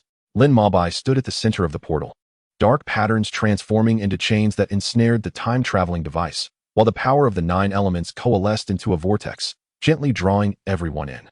Remember, Tony's voice resonated through the specialized communicator. In 5 minutes, regardless of success or failure, we must return. Lin Mabai's consciousness drifted through the quantum realm, where time and space manifested in distorted forms. Countless time branches flickered before him, each representing a potential future. The dark patterns pulsated wildly, guiding him through the chaos to find the correct temporal coordinates. Steve found himself at the Hydra base in 1970, his shield clashing with enemy bullets. Tony and Nebula arrived at the site of the Battle of New York in 2012, the nanotech armor weaving through the crowd. While Lin Mabai and Wanda emerged at the precipice of Vormir, the Soul Stone demanded the sacrifice of a beloved, and the voice of Red Skull echoed through the valley. Wanda clenched her fists, scarlet magic surging in her palms. I am ready. Wait. Lin Mabai suddenly interjected, his hand reaching out to halt her, dark elements extending like tendrils into the shadows below the cliff. He sensed an anomaly within the interstices of time and space, another Nebula's energy signature, tinted with the malevolent aura of Thanos' legion. It's a trap, Lin Mabai shouted, as temporal elements coalesced into a barrier beneath him. Indeed, the next moment, Thanos' army surged forth from the void, energy beams raining down like a tempest. Lin Mabai and Wanda fought back to back. The water element surged into colossal waves to scatter foes, while the fire element erected a firewall to repel the onslaught. Wanda's chaos magic directly tore through space, banishing some enemies to an alternate dimension. Yet, Thanos' power proved overwhelming. He personally manifested on the battlefield, the brilliance of the Infinity Gauntlet illuminating the sky. Do you truly believe you can alter fate? Thanos' voice reverberated painfully against Lin Mabai's eardrums. In all timelines, your resistance is futile. Gritting his teeth, Lin Mabai fused the 9 elements with the power of the Time Stone. His body began to fade into transparency, yet his consciousness attained an unprecedented clarity. Perhaps in another timeline, his voice echoes through the rifts of time and space, yet in this one, we have not yet succumbed. As the multitude returns to the realm of reality bearing the Infinity Stones, Thanos' legions have already infiltrated Earth through the temporal fissures. On the vibranium plains of Wakanda, an unprecedented battle is unfolding. Lin Mabai embeds the 6 Infinity Stones into Icarus's fist, dark patterns instantly enveloping his entire being. as the energies of 9 elemental forces resonate violently with the power of the stones. He feels his body being torn apart, yet his consciousness remains exceptionally lucid. He witnesses the genesis of the universe and glimpses the future of all life. Tony, are you ready? Lin Mobai's voice reverberates as if from antiquity. Tony, donning his nanotech helmet, gazes with unwavering resolve. I have been ready. The two simultaneously don the infinity gauntlet, the brilliance of the stones illuminating the entire battlefield. Under this radiance, Thanos' army appears diminutive, and for the first time, terror manifests on Thanos' countenance. In the name of the elements, by the power of time, Lin Mobai and Tony declare in unison, reverse all of this. A purple luminescence engulfs the cosmos, as all lives that vanished in the snap begin to coalesce once more. Peter Parker materializes amidst the skyscrapers of New York, Captain Marvel's vessel streaks across the sky, and the Guardians of the Galaxy also emerge above the battlefield. Thanos roars, launching a final assault, yet his resistance seems feeble against the might of the Infinity Stones. The dark patterns of Lin Mobai seamlessly merge with the energy of the stones. With a gentle wave of his hand, Thanos' army dissolves into the elemental storm. As the dust settles, Lin Mobai removes the Infinity Gauntlet. His body sways precariously, the dark patterns receding to reveal his pallid skin. Tony steps forward to support him, and they exchange a knowing smile. We did it, Tony proclaims. Lin Mobai nods, his gaze drifting towards the reunited crowd in the distance. Peter Parker embraces Aunt May, Wanda holds the resurrected Vision, and Star-Lord finds the reclaimed Gamora. His eyes finally rest upon the heavens, where 9 colors of light flicker within the clouds, responding to the essence of the elements. This climactic battle not only salvaged the universe, but also imparted upon Lin Mobai a profound understanding of the significance of power and responsibility. He realizes that as long as there are lives in the universe that require protection, he shall never cease his fight. This time, he is no longer a solitary guardian. For behind him stands the entirety of the Avengers, alongside all heroes who harbor hope. Chapter 50, the post-war era. The healing journey of heroes 3 months after the smoke has cleared. On the helipad of the Avengers base, Tony Stark, adorned with the latest smart sunglasses, leans against the Quinjet, raising an eyebrow at the communicator. I must ask, esteemed master of elements, do you truly need to bring so much equipment on your vacation? Are you planning an elemental party on the beach? Lin Mobai approaches, clutching a suitcase brimming with vibranium tools, the dark patterns beneath his skin subtly visible, now tranquil. With a casual flick, he sends a gust of wind element, sending Tony's sunglasses tumbling to the ground. Who was it that mentioned installing an underwater villa in the sea last time? Beside him, Peter Parker donned a newly designed casual combat suit, gracefully leaping onto the aircraft with webs ensnaring his luggage. Mr. White, are we truly heading to the secret beach in Wakanda? Su Rue mentioned that the vibranium sand glows. The suggestion for this journey originated from Wanda. Upon Vision's revival, the Scarlet Witch observed the tense expressions of their comrades in the base and softly remarked, perhaps we all need a little sunshine. Thus, at Chala's warm invitation, the survivors of the Avengers and the Guardians of the Galaxy embarked on this long-overdue vacation. The coastline of Wakanda was breathtakingly beautiful. The vibranium beach shimmered with a pearlescent glow, each grain of sand refracting a spectrum of colors.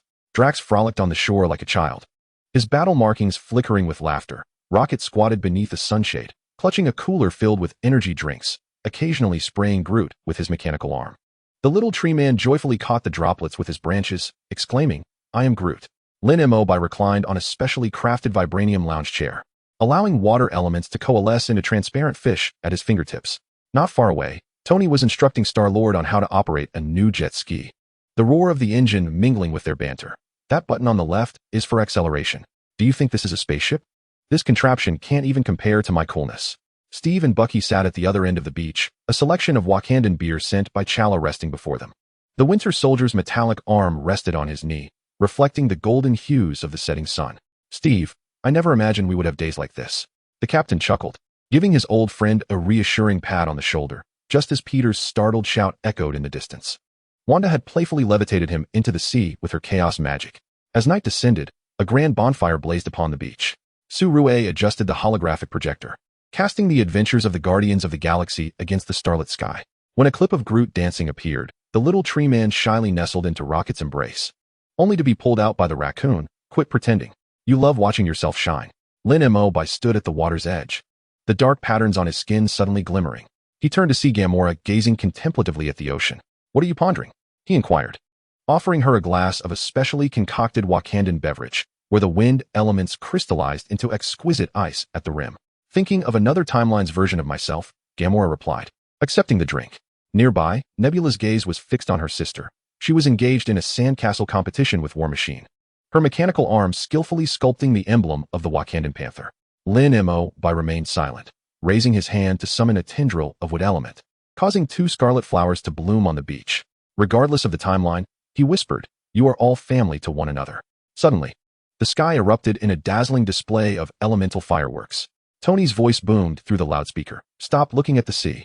The Stark fireworks show is about to commence." Under his control, 9 elements transformed into phoenixes, dragons, and even dancing Groots, illuminating the entire night sky. Peter, exhilarated, swung through the fireworks on his webs, inadvertently colliding with Drax. The formidable warrior steadied the young man, lifting him high above his head and spinning around, exclaiming, "This is far more entertaining than battling Thanos." By the flickering campfire, Wanda and Vision intertwined their fingers. "Do you know?" Vision gazed at the celestial luminescence in the night sky, and at this moment, "I finally comprehend the essence of warmth." Wanda leaned against his shoulder, the crimson magic swirling at her fingertips, casting a dreamlike hue upon the flames. As the night deepened, the gathering gradually dispersed. Lin Mabai walked alone towards the seashore, where the dark patterns resonated with the shimmering golden sands, etching intricate totems beneath his feet. He closed his eyes, attuning himself to the whispers of the elements: wind, water, fire, and earth. This time, it was not the clarion call of battle, but rather a hymn of life. "What are you daydreaming about?" Tony's voice broke the serenity as he approached with 2 cans of beer, the non-alcoholic variant newly developed by Stark Industries. "Want to give it a try?" The 2 sat side by side on the beach, watching the distant flickering lights of the Guardians of the Galaxy's ship. Lin Mabai accepted the beer. The condensation on the metallic can dampened his fingertips. "Thank you, Tony. Not merely for this journey." Stark shrugged, cut the sentimentality. "If it weren't for your knack for manipulating the Infinity Stones, we'd probably still be sipping the winds of the quantum realm." He tilted his head back and took a swig of beer. "But honestly, being an ordinary person once in a while isn't too shabby." The waves gently caressed the shore, and laughter from Peter and Groot echoed in the distance. Lin Mabai gazed at the starry sky, the dark patterns transforming into luminous points that merged with the night. He understood that new crises would perpetually arise in the universe. Yet at this moment, on this radiant golden beach, the heroes could finally relinquish their burdens and savor this hard-earned tranquility. Not far away on a cliff, Chala and Shuri stood side by side. "Perhaps we should hold gatherings like this more often," Shuri remarked, her eyes sparkling as she observed the lively scene below. Chala nodded, his vibranium suit shimmering softly in the moonlight. "The doors of Wakanda shall forever remain open for its guardians." The sea breeze carried a briny scent, and Lin Mabai closed his eyes, a smile gracing his lips. In this moment, there was no war, no destruction, only the laughter of friends, the whispers of loved ones, and the most precious time of peace in the cosmos. Chapter 51. Surprises and warmth in vacation moments. The following morning, a thin mist enveloped the golden beach as Lin Mabai awakened to the dawn light, discovering that the dark patterns beneath his skin glimmered with a subtle golden hue, resonating with the dancing reflections upon the distant sea. He stepped barefoot into the water, where the water elements gracefully coalesced into transparent ripples at his feet, dispersing light as he moved. "Good morning, master of elemental manipulation." Rocket's voice chimed from behind. The raccoon, clutching an energy bar, scanned Lin Mabai with his mechanical eye. "Your patterns look even more exquisite than yesterday. Did you secretly perform some mysterious ritual with the golden beach?" Lin Mabai chuckled as he flicked a spray of water at Rocket. "How about letting Groot make you a flower crown?" Just then, Groot bounded over from a distance, adorned with decorations woven from shells and glowing seaweed, exuberantly exclaiming, "I am Groot." At that moment, an exaggerated wail echoed from afar. "Your antics are going to ruin Stark Industries' reputation. The wretched motorcycle pales in comparison to my battle armor."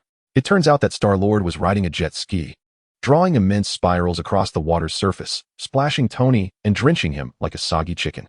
"Mobai, come save me." Peter Parker's voice was tinged with desperation.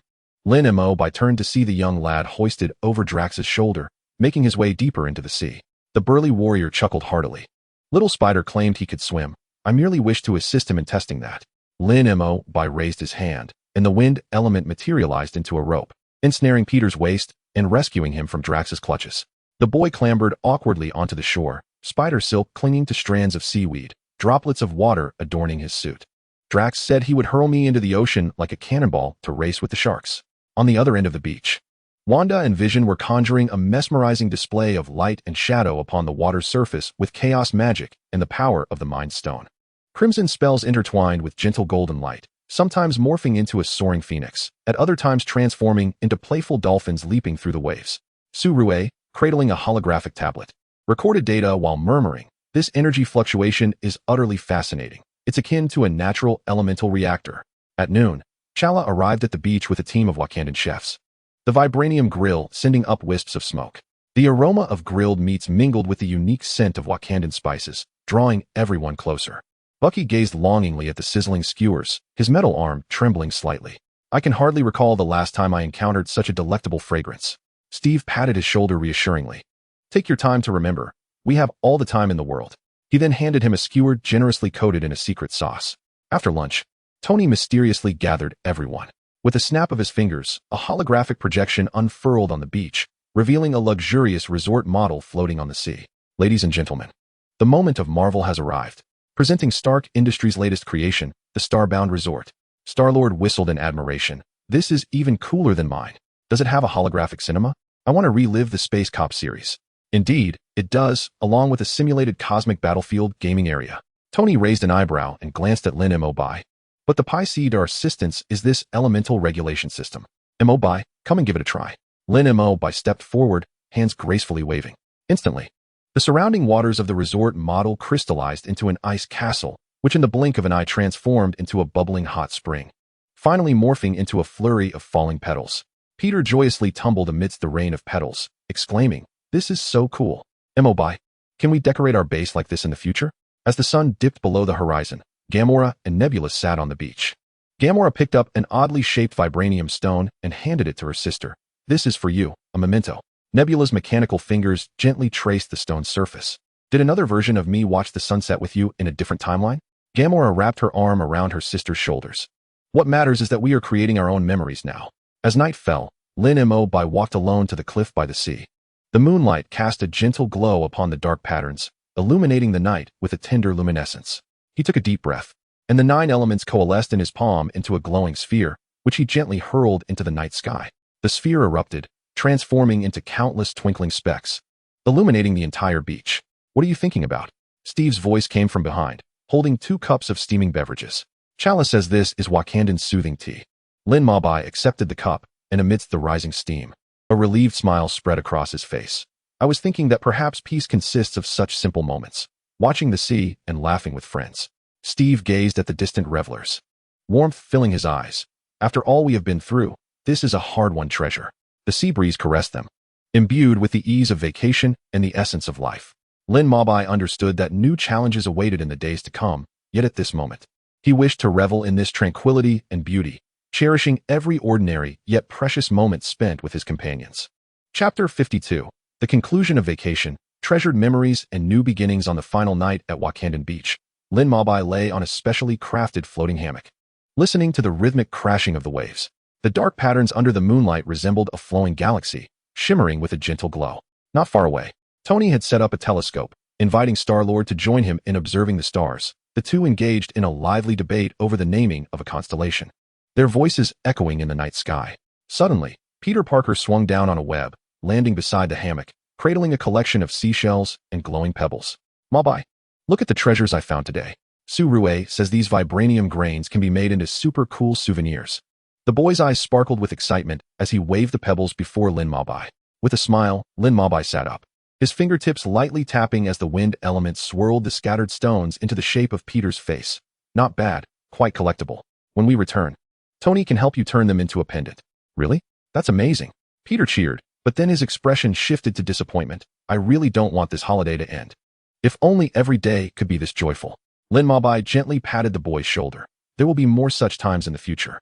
However, the hero's mission is also awaiting us, isn't it?" He gazed up at the night sky, where the silhouette of the Guardians of the Galaxy ship was faintly visible. The universe was vast, brimming with unknown wonders yet to be discovered. At that moment, an upbeat melody shattered the tranquility. Drax had somehow procured a gigantic vibranium speaker, dancing wildly to the rhythm, his war paint shimmering in the light. Rocket shook his head in exasperation, yet swayed his tail to the beat, occasionally adorning Groot's head with garlands, to which the little tree responded with joyful laughter. "I am Groot." Wanda and Vision strolled hand in hand along the beach, their crimson magic intertwining with soft golden light, etching heart shapes in the sand. Gamora and Nebula sat by the bonfire, engaged in quiet conversation. the rare sound of Nebula's laughter occasionally drifting through the air. Steve and Bucky leaned against a tree trunk, sipping Wakandan beer, reminiscing about their Brooklyn days. The moonlight casting a warm silver glow upon them. Chala and Su Rue approached, with Su Rue holding a beautifully crafted vibranium box. "This is a gift from Wakanda for everyone," he said. "Inside are mementos made from vibranium and the elemental energy you left behind, which I hope will become a cherished part of your memories." Lin Mabai opened the box to reveal a badge inscribed with 9 elemental totems, faintly glowing in resonance with the dark patterns. He looked up and smiled, saying, "Please thank Wakanda on our behalf. This gift is truly precious." As night deepened, the crowd gradually dispersed. Lin Mabai stood by the sea, watching his reflection dance upon the shimmering surface of the water. Suddenly, the dark patterns surged violently, triggering alarm bells in his mind. His elemental senses detected a faint yet familiar malevolent presence, the residual power of the elemental cult. But the presence vanished in an instant, as if it were merely an illusion. "What's wrong?" Tony appeared beside him, his armor's helmet reflecting the moonlight. Lin Mabai frowned, gazing into the distance. "I felt something amiss just now, but it disappeared. Perhaps these tranquil days will not last long." Tony shrugged and handed him a can of beer. "Who cares? When soldiers come, we shall meet them. When water comes, we shall bury it in earth. At least for now, we should relish this final tranquility." He took a swig of beer and looked up at the starry sky. "Speaking of which, for our next vacation, I plan to build a resort on the moon, and I'll call it Stark Lunar Party Base." Lin Mabai chuckled, clinking his beer can against Tony's. "Then I must prepare elemental decorations in advance to transform the moon into a whimsical paradise." A salty breeze swept in, carrying with it Peter's cries as he was ambushed by Drax and fell into the sea. Laughter and playful shouts echoed in the night sky. Lin Mabai understood that this precious vacation time would serve as a wellspring of courage for them in facing future challenges, regardless of the trials that lay ahead. As long as they stood together, no obstacle would be insurmountable. As dawn's light began to break, the group gathered on the beach, preparing for their return. The Quinjet and the Guardians of the Galaxy ship were parked nearby, their engines rumbling deeply. Lin Mabai took one last glance at the beautiful beach, feeling the dark patterns within his skin flow gently, as if expressing reluctance. Yet he understood that farewells were meant to facilitate better reunions, and new adventures awaited them ahead. "Let us go, my friends." Star-Lord leaped onto the ship, and the playlist blared with exhilarating rock music. "The universe calls us. Our next destination, the unknown stars and seas."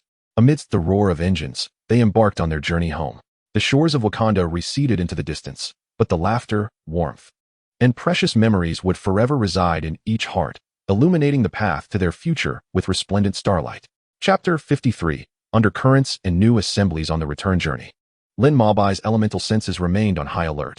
Within the ethereal blue glow of quantum traversal, he seemed to perceive countless dark patterns weaving a net in the void, the malevolent essence captured in that fleeting moment prickling at his back. As the spacecraft descended upon the Avengers base, he did not hasten to organize his belongings like the others. Instead, he made his way alone to the laboratory, where dark patterns coalesced at his fingertips into delicate probes, penetrating the base's energy monitoring system. Still entangled in that elusive fluctuation, Tony removed his sunglasses, and the nanotech armor dissipated into shimmering light, retreating into his sleeves. "Perhaps it is merely the residue of your vacation, mistaking the sounds of the waves for the footsteps of an enemy." Lin Mabai summoned the spectral analysis chart. The anomalous data flickering on the screen resembled a blinding red line. "You see, 3 days ago, a disturbance in the vibranium magnetic field in the waters of Wakanda lasted for 0.3 seconds, coinciding with the energy frequency I detected. The elemental cult may be in the process of gathering something." At that moment, Steve passed by, carrying a box of equipment, and paused at the remark. "Do you need me to contact the remnants of SHIELD for assistance in the investigation?" "No need to startle the grass," Lin Mabai replied, shutting off the screen as dark patterns spread along his neck.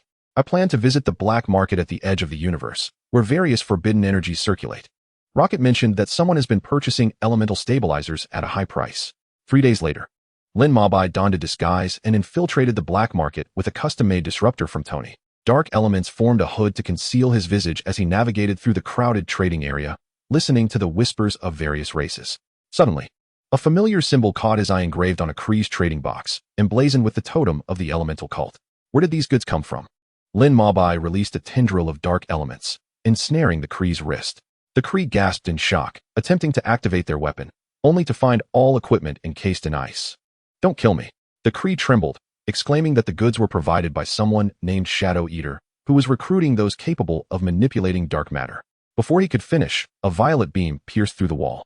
Lin Mabai instinctively raised an elemental shield, yet witnessed chaos erupting in the trading area. As he pursued, he only glimpsed a shadow vanishing into the Stargate, the air heavy with the nauseating scent of dark matter. Clenching his fists, Lin Mabai felt the dark patterns burn painfully on his skin. This Shadow Eater's method of controlling dark elements bore a striking resemblance to his own. Upon returning to the base, Lin Mabai shared the intelligence with the others. The Guardians of the Galaxy ship also made an urgent return. Star-Lord, chewing on an energy bar, wore a serious expression. I've heard of Shadow Eater from cosmic pirates. It is said he can distort space and has amassed a collection of ancient elemental artifacts. Even worse, Su Rue's holographic projection suddenly appeared, displaying surveillance footage from Wakanda's underground treasury. We discovered that the seal fragments of the elemental resonance star have been stolen. And according to our analysis, the perpetrator utilized dark matter energy.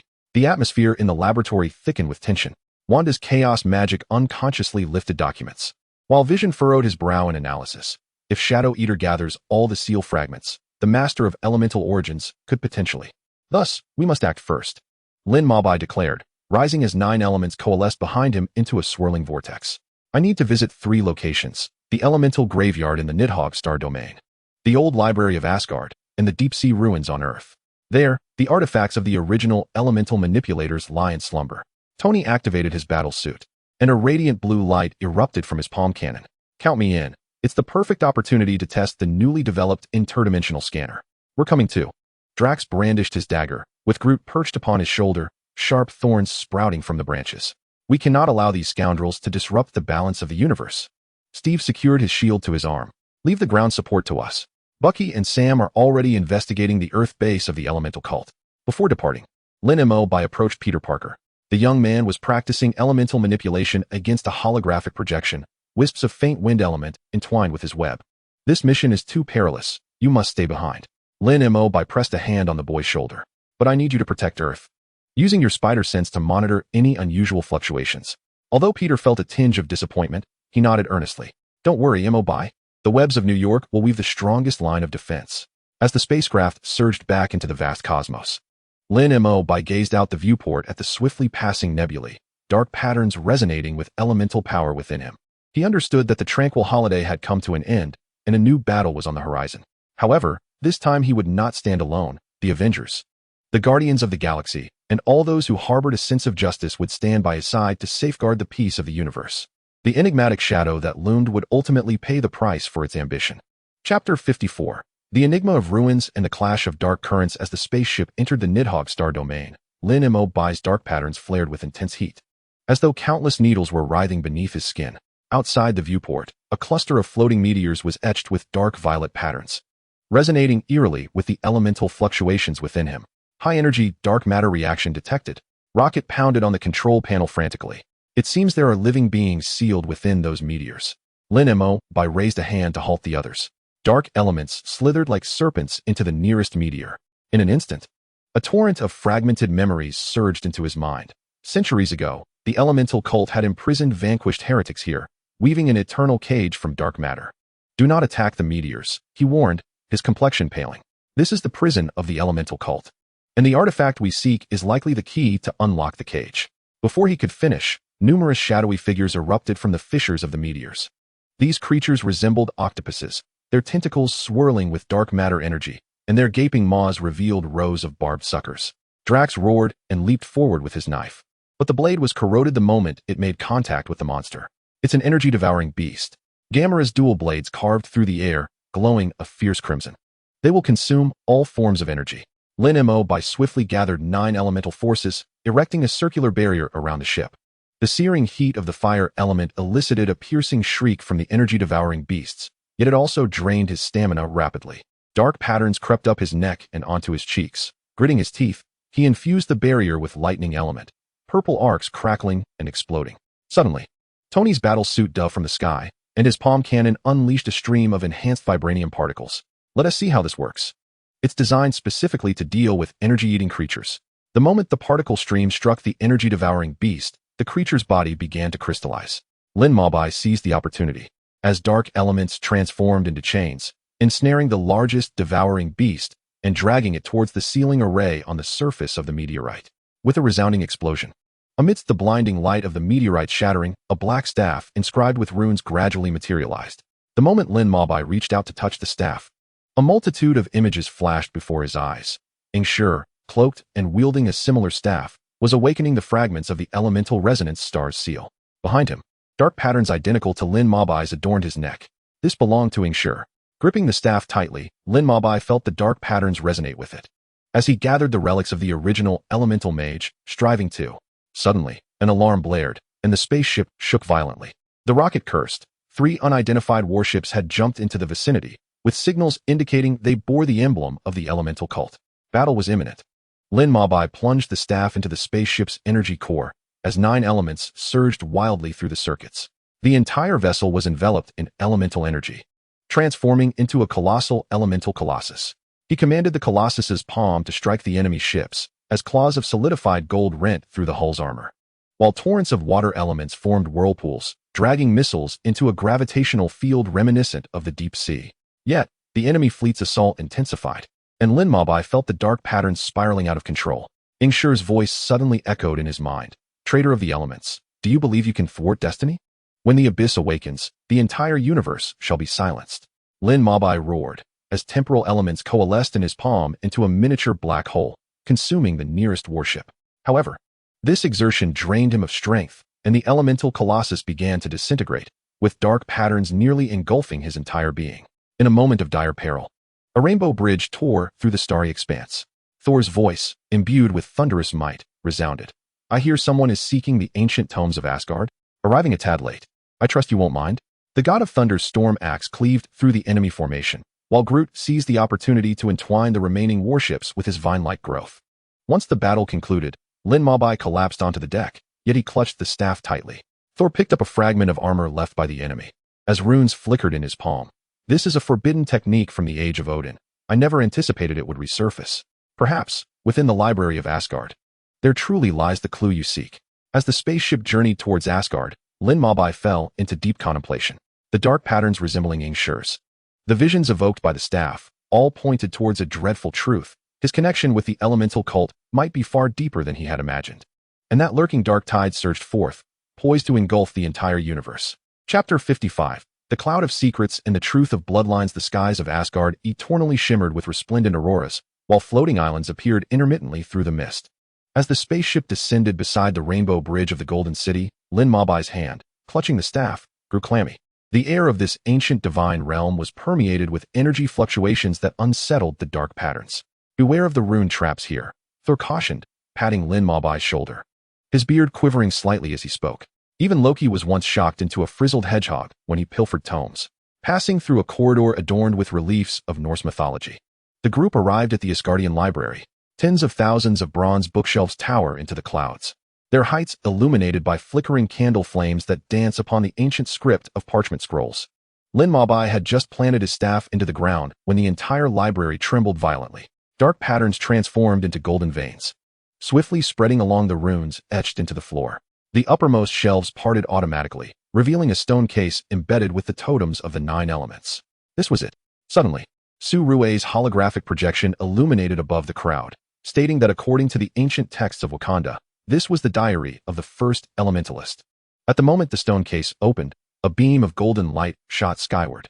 Lin Mabai's pupils constricted as he beheld the image on the diary's pages, an elementalist crowned in glory, bearing a striking resemblance to him. This was impossible, he murmured, his fingertips brushing against the yellowed pages, causing the dark patterns to surge violently as countless fragments of memory flooded his mind. A millennium ago, at the dawn of the universe, the primordial essence of elements fractured into 9 distinct powers, giving rise to the first elementalist. To maintain balance, he dispersed his bloodline across various star systems, each lineage inheriting the ability to wield a specific element. Lin Mabai's family was a direct descendant of the dark element lineage. Yet, at a certain juncture, the dark element branch vanished without a trace. Having discovered a secret potent enough to upend the cosmos, deep within the essence of elements lay the Lord of the Abyss, who yearned to consume all. Ingshur was also a descendant of the dark element lineage. Lin Mabai's voice trembled as he turned to the final page of the diary. The faded script read, "When the 9 elemental staffs reunite, the Abyss shall awaken." Only by gathering the bloodlines of the Guardians can the seal be reactivated. Suddenly, all the candles in the library extinguished.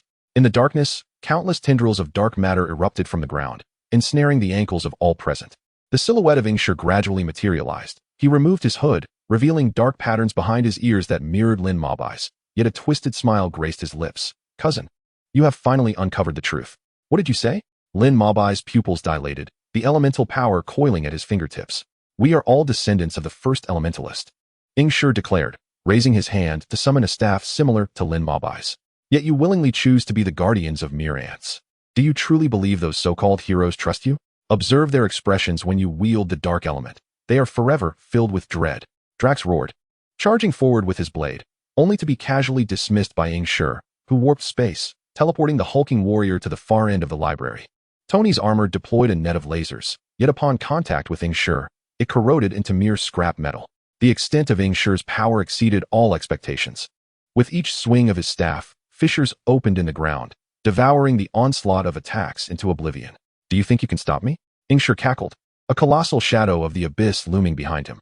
"I have already gathered 7 staffs. I only need yours and the one from the deep-sea ruins."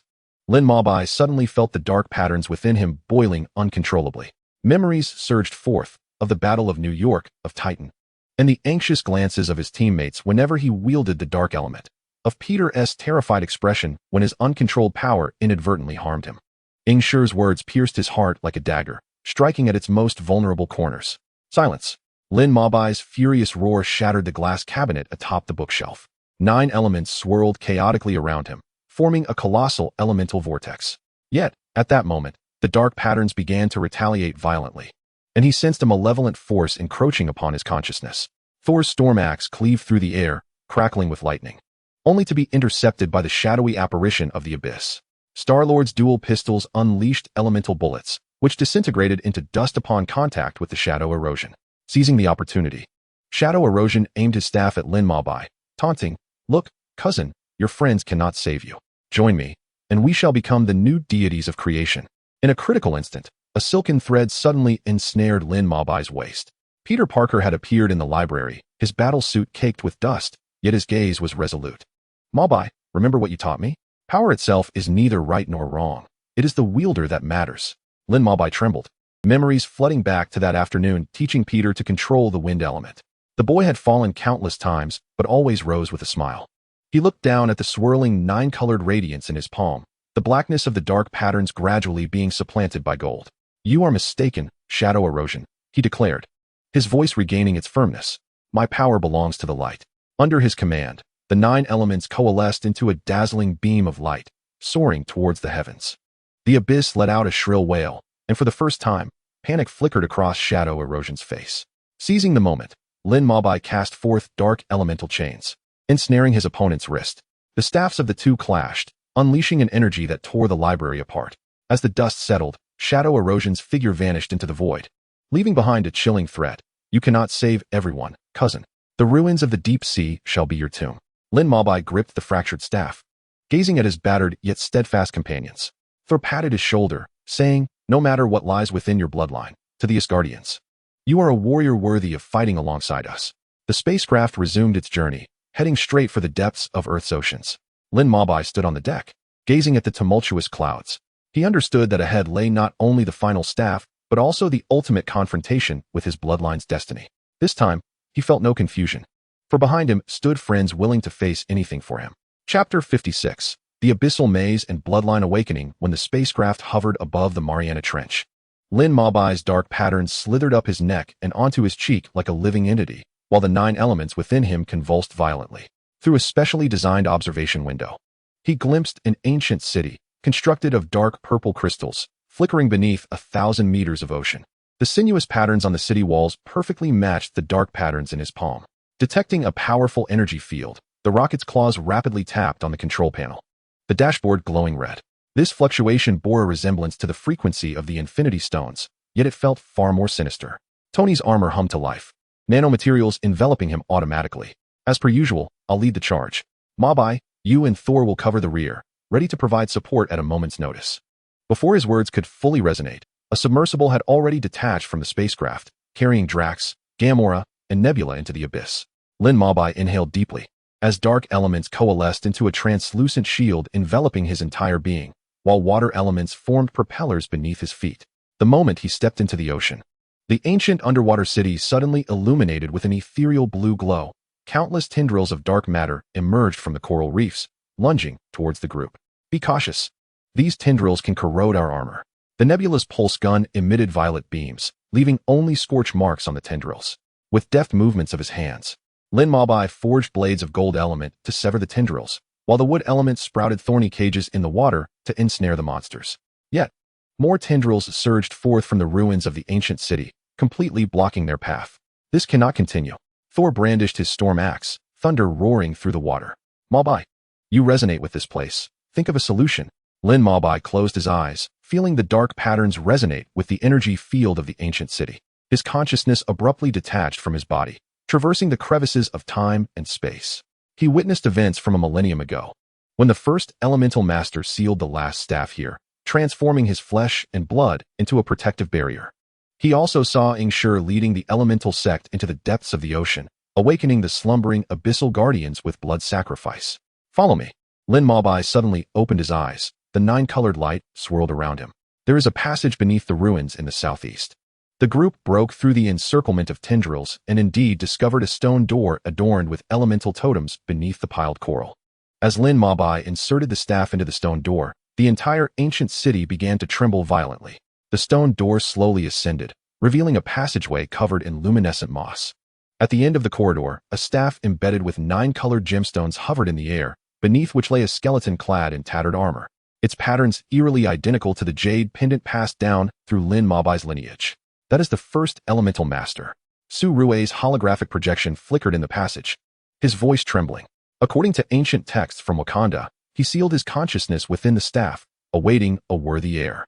Suddenly, the walls of the passage split apart, and 12 guardians, formed of dark matter, erupted from the earth. Armed with spears, their eyes burned with a ghostly green flame. They were indeed the abyssal guardians summoned by Ingshur. Drax lunged forward with his dagger, but was struck by a guardian's spear, causing the glow of his battle markings to dim instantly. Their weakness lies in the heart. Gamera's twin blades traced crimson arcs, yet were devoured by dark matter upon contact with the guardians.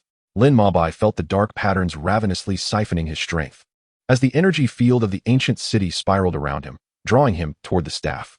I must not allow Ingshur's conspiracy to succeed, Lin Mabai roared, as the 9 elements coalesced behind him into the phantasm of the first elemental master. He charged toward the hovering staff. The dark patterns resonated with it, and a flood of fragmented memories surged into his mind. It became clear that the first elemental master had foreseen today's crisis. He had dispersed his bloodline in anticipation of 9 heirs uniting to confront the Lord of the Abyss. The moment Lin Mabai grasped the staff, the energy of the entire ancient city erupted uncontrollably. The power of the abyssal guardians multiplied, and the passageway began to collapse. The shadowy figure of the eclipsed suddenly materialized above the staff, its dark patterns shimmering with an eerie violet light. Cousin, you are still a step too slow. As he spoke, the 7 staffs in his grasp illuminated simultaneously, conjuring a colossal summoning array beneath the sea. A deep roar resonated from the ocean's depths. As a pitch-black rift tore through the water, Lin Mabai felt an insidious consciousness encroaching upon his mind. The whispers of the Lord of the Abyss echoing in his ears. Surrender your resistance, child. You shall ultimately become my vessel. No.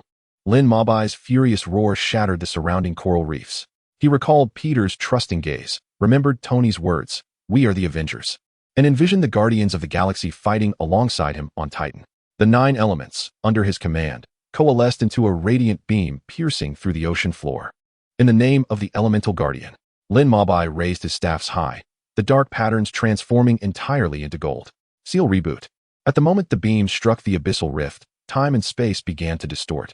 The eclipse summoning array was forcibly reversed, and the abyssal guardians were drawn back into the rift. The eclipse let out a roar of discontent, only to be struck on the shoulder by Thor's storm axe, retreating clumsily into the void.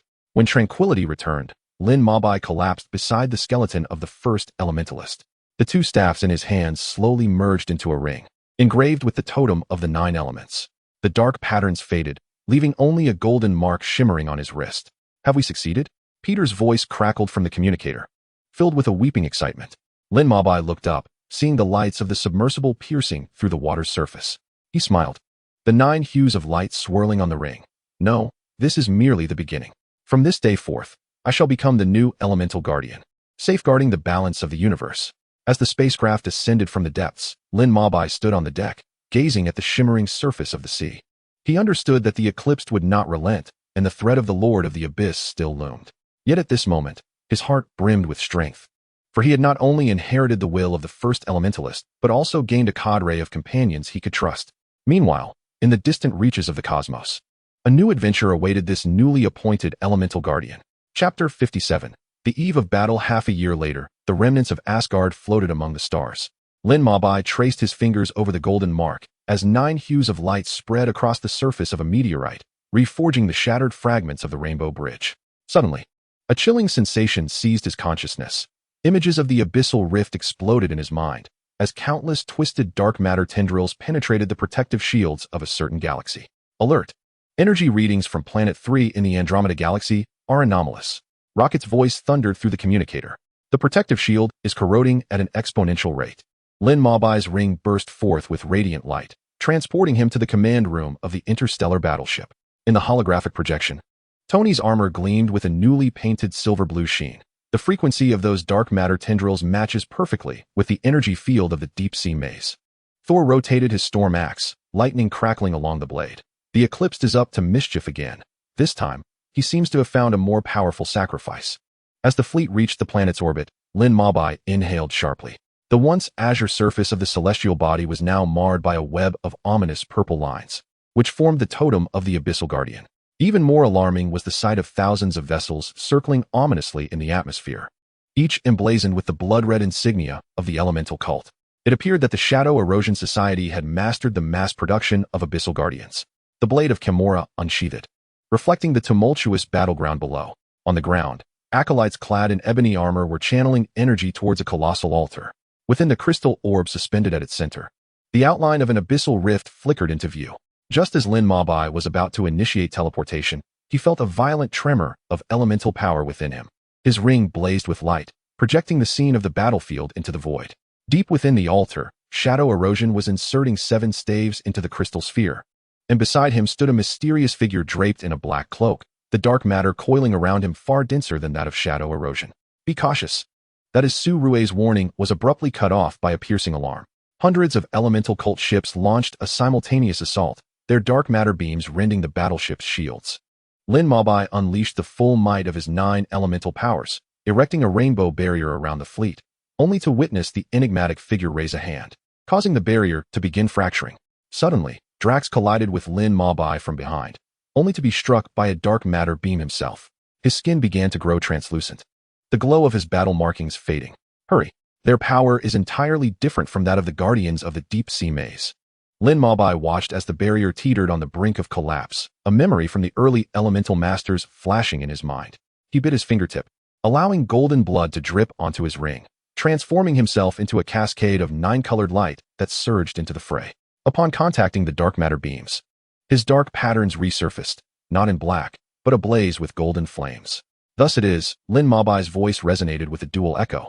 The power of the abyss need not be merely consumed, but mastered. He gesticulated with fervor, and the dark matter began to reorganize under the influence of the 9 elements, morphing into a colossal blade wreathed in golden flames. As the massive blade cleaved through the altar's crystal orb, time and space warped once more. A thunderous roar erupted from the abyssal rift as the mysterious figure unveiled his cloak, revealing a face strikingly akin to Lin Mabai's own. Cousin, do you think sealing the abyssal lord ensures your safety? The true war is only just commencing. Before his words could fully dissipate, countless dark matter tendrils erupted from the rift, enveloping the entire planet in a cocoon. Lin Mabai felt the elemental power within him being ravenously siphoned away, while the enigmatic figure laughed heartily, merging into the torrent of dark matter, disappearing into the depths of the rift. I cannot allow this to succeed. Lin Mabai strained to rise, the 9-colored radiance coalescing behind him into the spectral form of the first elemental master. He plunged the colossal blade into the ground, channeling the 9 elements in a reverse surge along the purple lines, causing the entire battlefield to begin collapsing. In that final moment, Lin Mabai glimpsed a message left by the mysterious figure. Do you believe you are the guardian of elements? In the fleeting moment of the disappearance of the 34th image, Lin Mabai lost consciousness, while his ring absorbed the residual dark matter from the battlefield, pulsating with an eerie purple glow. Upon regaining his senses, he found himself lying within a medical chamber in Wakanda. Su Rue's expression was grave. You have been unconscious for 3 days. We detected remnants of dark abyssal power within you. Lin Mabai clenched his fists, feeling the surging energy within him. This time, the dark matter had not eroded him, but had instead perfectly fused with the 9 elements. Outside the spaceship's window, the galaxy shimmered brilliantly. Lin Mabai gazed at his ring, where a dark purple light flickered beneath the golden emblem. He understood that the appearance of the enigmatic figure heralded a greater conspiracy, and the truth behind the Lord of the Abyss might be more terrifying than he had anticipated. Yet, this time he was ready, even to confront the darkness hidden within his own bloodline. Let us prepare for departure. Lin Mabai rose to his feet, the 9-colored radiance swirling around him. No matter what lies ahead, we shall face it together. In the distance, amidst the ruins of Asgard, a pair of dark purple eyes watched him intently. A new crisis was quietly brewing in the depths of the cosmos. Chapter 58. Echoes of the Abyss and the Truth of Bloodlines. Lin Mabai stood upon the technological platform of Wakanda, the ring in his palm continuously exhaling intertwining hues of dark purple and gold, as if 2 forces were silently contending. T'Challa approached slowly, his cape swaying gently in the breeze, his gaze focused and serious as he looked into the distance. Since your return, the empathic seers of Wakanda have sensed a subtle wave of darkness, as if unseen eyes are perpetually watching us. No sooner had he spoken than the ground trembled violently, and countless purple patterns surged from the earth like living creatures, coalescing into the shadowy form of a wraith. With a twisted smile, the wraith's voice dripped with mockery. Cousin, do you believe that by merging with the power of the Abyss, you can stand against us? You are but ants dancing before the gaping maw of the Abyss. As the apparition dissipated, the piercing alarm of Wakanda's defenses blared, announcing the large-scale invasion of the elemental cult at the borders. Without a moment's hesitation, Lin Mabai enveloped himself in 9-colored brilliance and transformed into a streak of light, rushing towards the battlefield. Along the border, numerous members of the elemental cult clashed fiercely with the Wakandan forces, their weapons tainted with abyssal energy, leaving charred marks upon the vibranium shields. More alarming were the massive mutated abyssal guardians among them, each swipe of their claws unleashing a rain of blood. Lin Mabai landed in the heart of the battlefield, and thick vines of wood element burgeoned at his feet, ensnaring the nearest abyssal guardian. Countless golden needles coalesced, aimed precisely at the guardian's heart. However, these guardians appeared to be enhanced, as a layer of hard dark matter armor had formed over their previously fatal weakness, causing the needles to ricochet upon impact. Be careful. The warning from Black Panther reached him just as a beam of dark matter grazed Lin Mabai's shoulder, creating a deep crater upon the ground. Lin Mabai turned his head and beheld Ingshur standing atop a distant highland, accompanied by a mysterious figure clad in a black robe that fluttered as if stirred by an unseen wind. Surrounding him, dark matter coalesced into miniature black holes, incessantly devouring the surrounding light. The enigmatic figure slowly lifted his head, revealing a visage strikingly similar to Lin Mabai's, yet his eyes were filled with a chilling madness. Cousin, allow me to demonstrate the true power of the Abyss, he proclaimed. With a sweeping gesture, the mutated abyssal guardians let out a deafening roar, their bodies swelling as crimson patterns emerged upon their dark matter armor, marking a qualitative leap in both strength and speed. One mutated guardian lunged at Lin Mabai, its colossal claws stirring a foul wind. Lin Mabai conjured a shield of water elements, yet it was effortlessly shattered. The force of the onslaught sent him hurtling into the mountainside, blood trickling from the corner of his mouth. At that moment, the golden mark on his wrist suddenly radiated heat, flooding him with memories of the primordial elemental wielder. Within those long-buried recollections, Lin Mabai uncovered a staggering truth. The so-called Lord of the Abyss was, in fact, a creation born from the primordial elemental wielder's separation of his own darkness to balance the cosmic forces. The mysterious figure was the inheritor of that dark lineage. Struggling to rise, Lin Mabai's eyes gleamed with unwavering resolve. He raised both hands high, allowing the 9 elemental forces to converge above him into a colossal vortex, merging dark matter with elemental energy in an unprecedented manner. So it is not a confrontation, but an acceptance. With a thunderous shout, the amalgamated power transformed into a resplendent beam, soaring towards the mutated guardians. Where the light traversed, the crimson patterns upon the guardians began to fade, and their dark matter armor gradually disintegrated. Observing this, Ingshur's expression changed dramatically as he commanded his cult members to attack with fervor. The Black Panther led the Wakandan army in a flanking maneuver, their vibranium spears clashing against dark matter weapons, sparking brilliant flames. Lin Mabai charged towards the mysterious figure, deftly neutralizing the cult's assaults with elemental prowess. The mysterious figure scoffed, and the miniature black holes surrounding him suddenly expanded, a formidable force yanking Lin Mabai towards them. Just as he was on the brink of being engulfed by the black hole, Lin Mabai's dark patterns and the ring's radiance surged, channeling all his strength into a single punch directed at the core of the black hole. An explosive sound reverberated through the heavens, and the black hole began to collapse under the immense pressure of his power. The mysterious figure's expression turned to one of astonishment. He had not anticipated Lin Mabai mastering the essence of the abyssal power in such a brief span. Impossible. You are but a hybrid.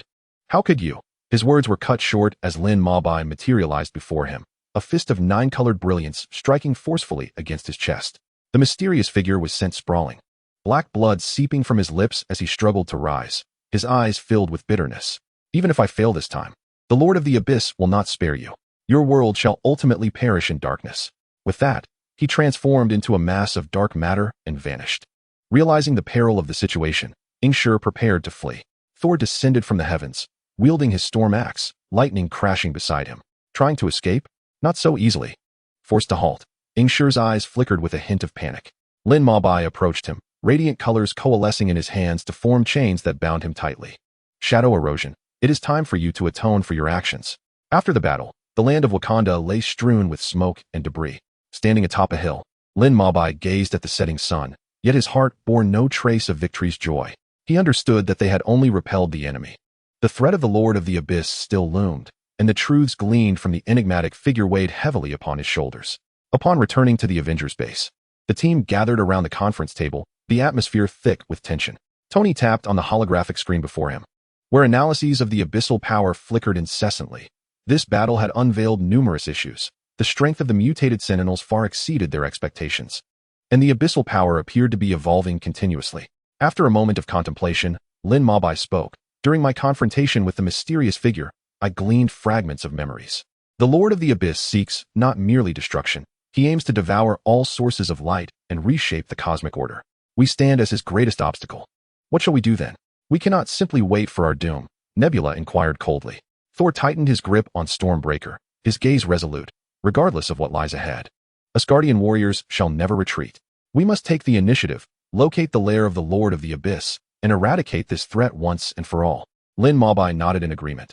Thor is correct, but before we embark on that path, we must enhance our powers. I intend to seek out other elemental heirs. Only by uniting all forces can we hope to contend with him. Thus, the Avengers and the Guardians of the Galaxy set forth on a new quest. Lin Mabai embarked on a journey to find the elemental heirs, traversing countless star systems, seeking clues within ancient ruins, and battling monstrous guardians on perilous planets. On a snow-covered world, he encountered Elsa, the heir of the ice element. Initially aloof and skeptical, she recognized Lin Mabai's worth after they fought together against remnants of the elemental cult, deciding to stand by his side. On a fiery lava planet, Lin Mabai found the heir of the fire element, Lian. With a tempestuous temperament, Lian was quick to anger, yet upon sensing the purity of elemental power within Lin Mabai, he too joined the cause. As time passed, Lin Mabai successfully located other elemental heirs, forming a formidable elemental team. However, while searching for the final heir, they faced an unprecedented crisis. Within a mysterious nebula lay the domain of the wind element. As Lin Mabai and his companions drew near, they were suddenly enveloped by an enigmatic force, rendering their elemental powers ineffective. Emerging from the nebula were a cadre of mysterious figures, led by a white-haired elder whose icy gaze pierced through the air. Outsiders, this is not a place for you. Depart at once. Lin Mabai stepped forward earnestly, saying, Elder, we have come to combat the Lord of the Abyss and seek the power of the wind element. Please believe us, we harbor no intention to offend. The elder scoffed coldly. The Lord of the Abyss? Merely a figment of legend. Even if it were true, do you presume you possess the strength to oppose it? Such arrogance. With a sweeping motion of his hand, a tempest erupted within the nebula, a colossal storm surging towards Lin Mabai and his companions. They struggled against the gale, attempting to summon the elemental forces anew, only to discover that an enigmatic power bound them like shackles. In this perilous moment, the golden mark on Lin Mabai's wrist shone once more, and the consciousness of the first elementalist emerged in his mind. Child, do not be deceived by superficial strength. The wind symbolizes freedom. Only by relinquishing your obsessions and yielding to nature can you harness its power. Enlightened, Lin Mabai closed his eyes, casting aside his anxiety and tension, attuning himself to the swirling winds around him. Gradually, He sensed the mysterious force constraining the elemental power beginning to wane. Taking a deep breath, the nine-colored radiance ignited again, this time infused with the spirit of the wind. Lin Mabai opened his eyes and waved his hand, conjuring a gentle wall of wind that effortlessly shielded his companions from the storm. The elder displayed a look of astonishment. I never anticipated you could grasp the true essence of the wind. It seems, perhaps as the prophecy foretold, you are indeed destined to alter fate. The elder guided Lin Mabai and his companions to the heart of the legacy site, where a young woman sat in meditation within the eye of the storm. Slowly, she opened her eyes, sparkling with brilliance. I have felt it. You are the one from the prophecy. I wish to bestow upon you the power of the wind element, so we may unite against the Lord of the Abyss. With all elemental inheritors gathered, the strength of Lin Mabai and his companions ascended to unprecedented heights. They commenced preparations for the climactic battle against the Lord of the Abyss. Yet, at that moment, Ingshur escaped from the confines of the Avengers base, reuniting with the mysterious figure, as a grander conspiracy silently brewed in the shadows. Deep within the lair of the Lord of the Abyss, the mysterious figure knelt on one knee. Master, Lin Mabai and his companions are amassing power, preparing for an assault. The voice of the Lord of the Abyss resonated like a whisper from the abyss. Perfect timing. Let them witness how darkness devours light. Within the lair, countless dark substances began to stir, heralding the commencement of an ultimate battle for the fate of the universe. Chapter 59. The Final Battle. The fateful confrontation of light and darkness as Lin Mabai led the elemental team and the Avengers in their gathering. All fluctuations of dark matter on the cosmic star map pointed towards a singular coordinate, the Void Rift, located at the edge of the universe. It was a chaotic realm from which even light could not escape. Shattered remnants of stars tumbled within gravitational turbulence, and the lair of the Lord of the Abyss lay concealed deep within the rift, like a lurking behemoth, awaiting its prey to wander into its snare. The detection revealed 17 layers of dark matter shielding the lair, each layer possessing a strength equivalent to the gravitational collapse of 10 stars. The holographic projection of Su Rue flickered violently in the flagship command room, beads of sweat forming on his forehead. Even worse, our jump engine would be disrupted by dark matter, compelling us to force our way through using conventional propulsion methods. Tony struck the reactor of his armor, arcs of electricity dancing in his palms. Perfect. I have yet to test the power of my newly developed starburst cutting system. He turned to Lin Mabai, a glimmer of concern in his eyes. Are you sure you want to lead that group of novice elementalists in a battle? Lin Mabai tightened his grip on the ring that fused 9 elements. Golden marks and dark purple patterns alternating on his skin. Only my strength can pinpoint the core of the Lord of the Abyss. He faced the elemental team behind him. Ready for action. Ice Elementalist Aisha was surrounded by floating ice crystals. The fiery armor of the fire elementalist Lai Yin exhaled an undying flame. And the wind elemental air Ling Yu's cloak danced with the breeze, each feather shimmering with starlight. Our blood is intertwined. The power of elements shall surely rend the darkness asunder. As the fleet breached the first layer of the protective shield, dark matter surged forth like boiling tar. Thor's storm axe cleaved through the air, only to be devoured upon contact with the dark matter. Drax, piloting his modified spacecraft, collided with the shield, corroding the hull into a honeycomb of holes. Lin Mabai crossed his arms, 9-colored radiance transforming into a colossal prism, refracting the devouring force of dark matter into the void. Maintain formation. Utilize the principle of elemental counteraction to break through. Aisha's ice spikes froze the flowing dark matter. Lai Yan's flames vaporized it into nothingness, while Ling Yu's hurricane swept away the residual energy. As the 7th layer of the shield appeared, the shadowy figure of Ingshur suddenly manifested before the fleet, merging 7 staves into a pitch-black spear, its tip coalescing with enough abyss energy to obliterate a planet. Foolish ants.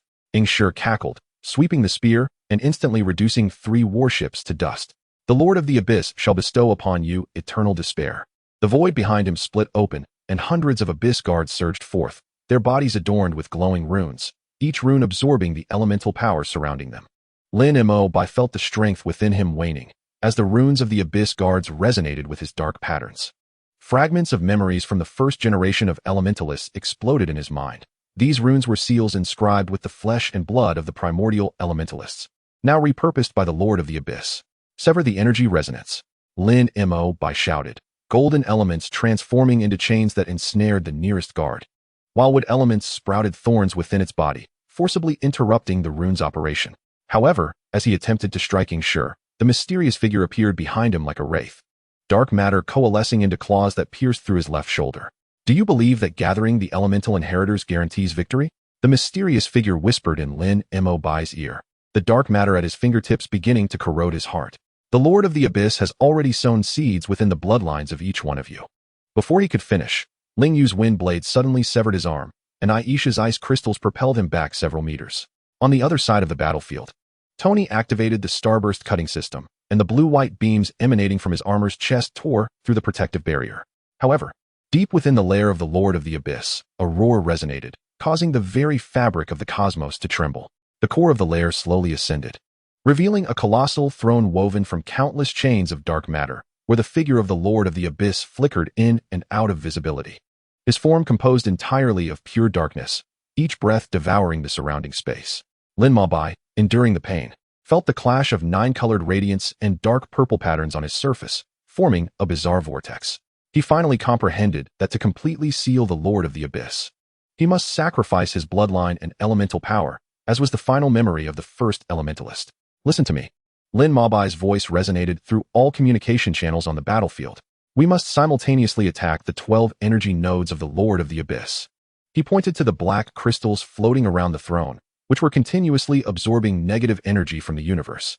Thor, Tony, you are responsible for the 4 nodes above. The elemental team will assault from below. The call to arms was sounded as Thor's thunder and Tony's beams struck the upper crystals simultaneously, creating violent explosions that shattered multiple layers of the protective shield.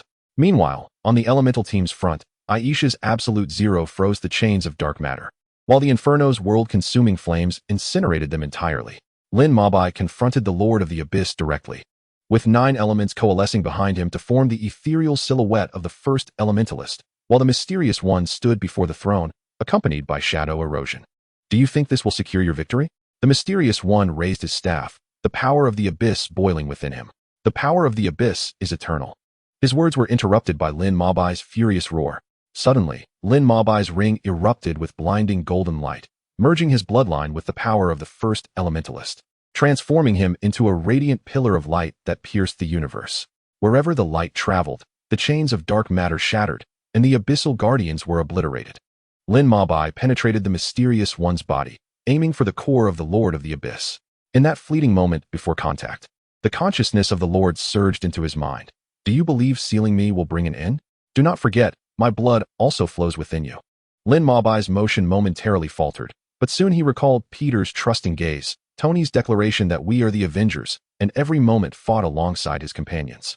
The 9-colored radiance and dark purple patterns within him completely fused, forming a new golden dark pattern. I am the guardian of elements, and I am the master of my own fate. Lin Mabai channeled all his power into the beam, causing all 12 energy nodes to explode simultaneously.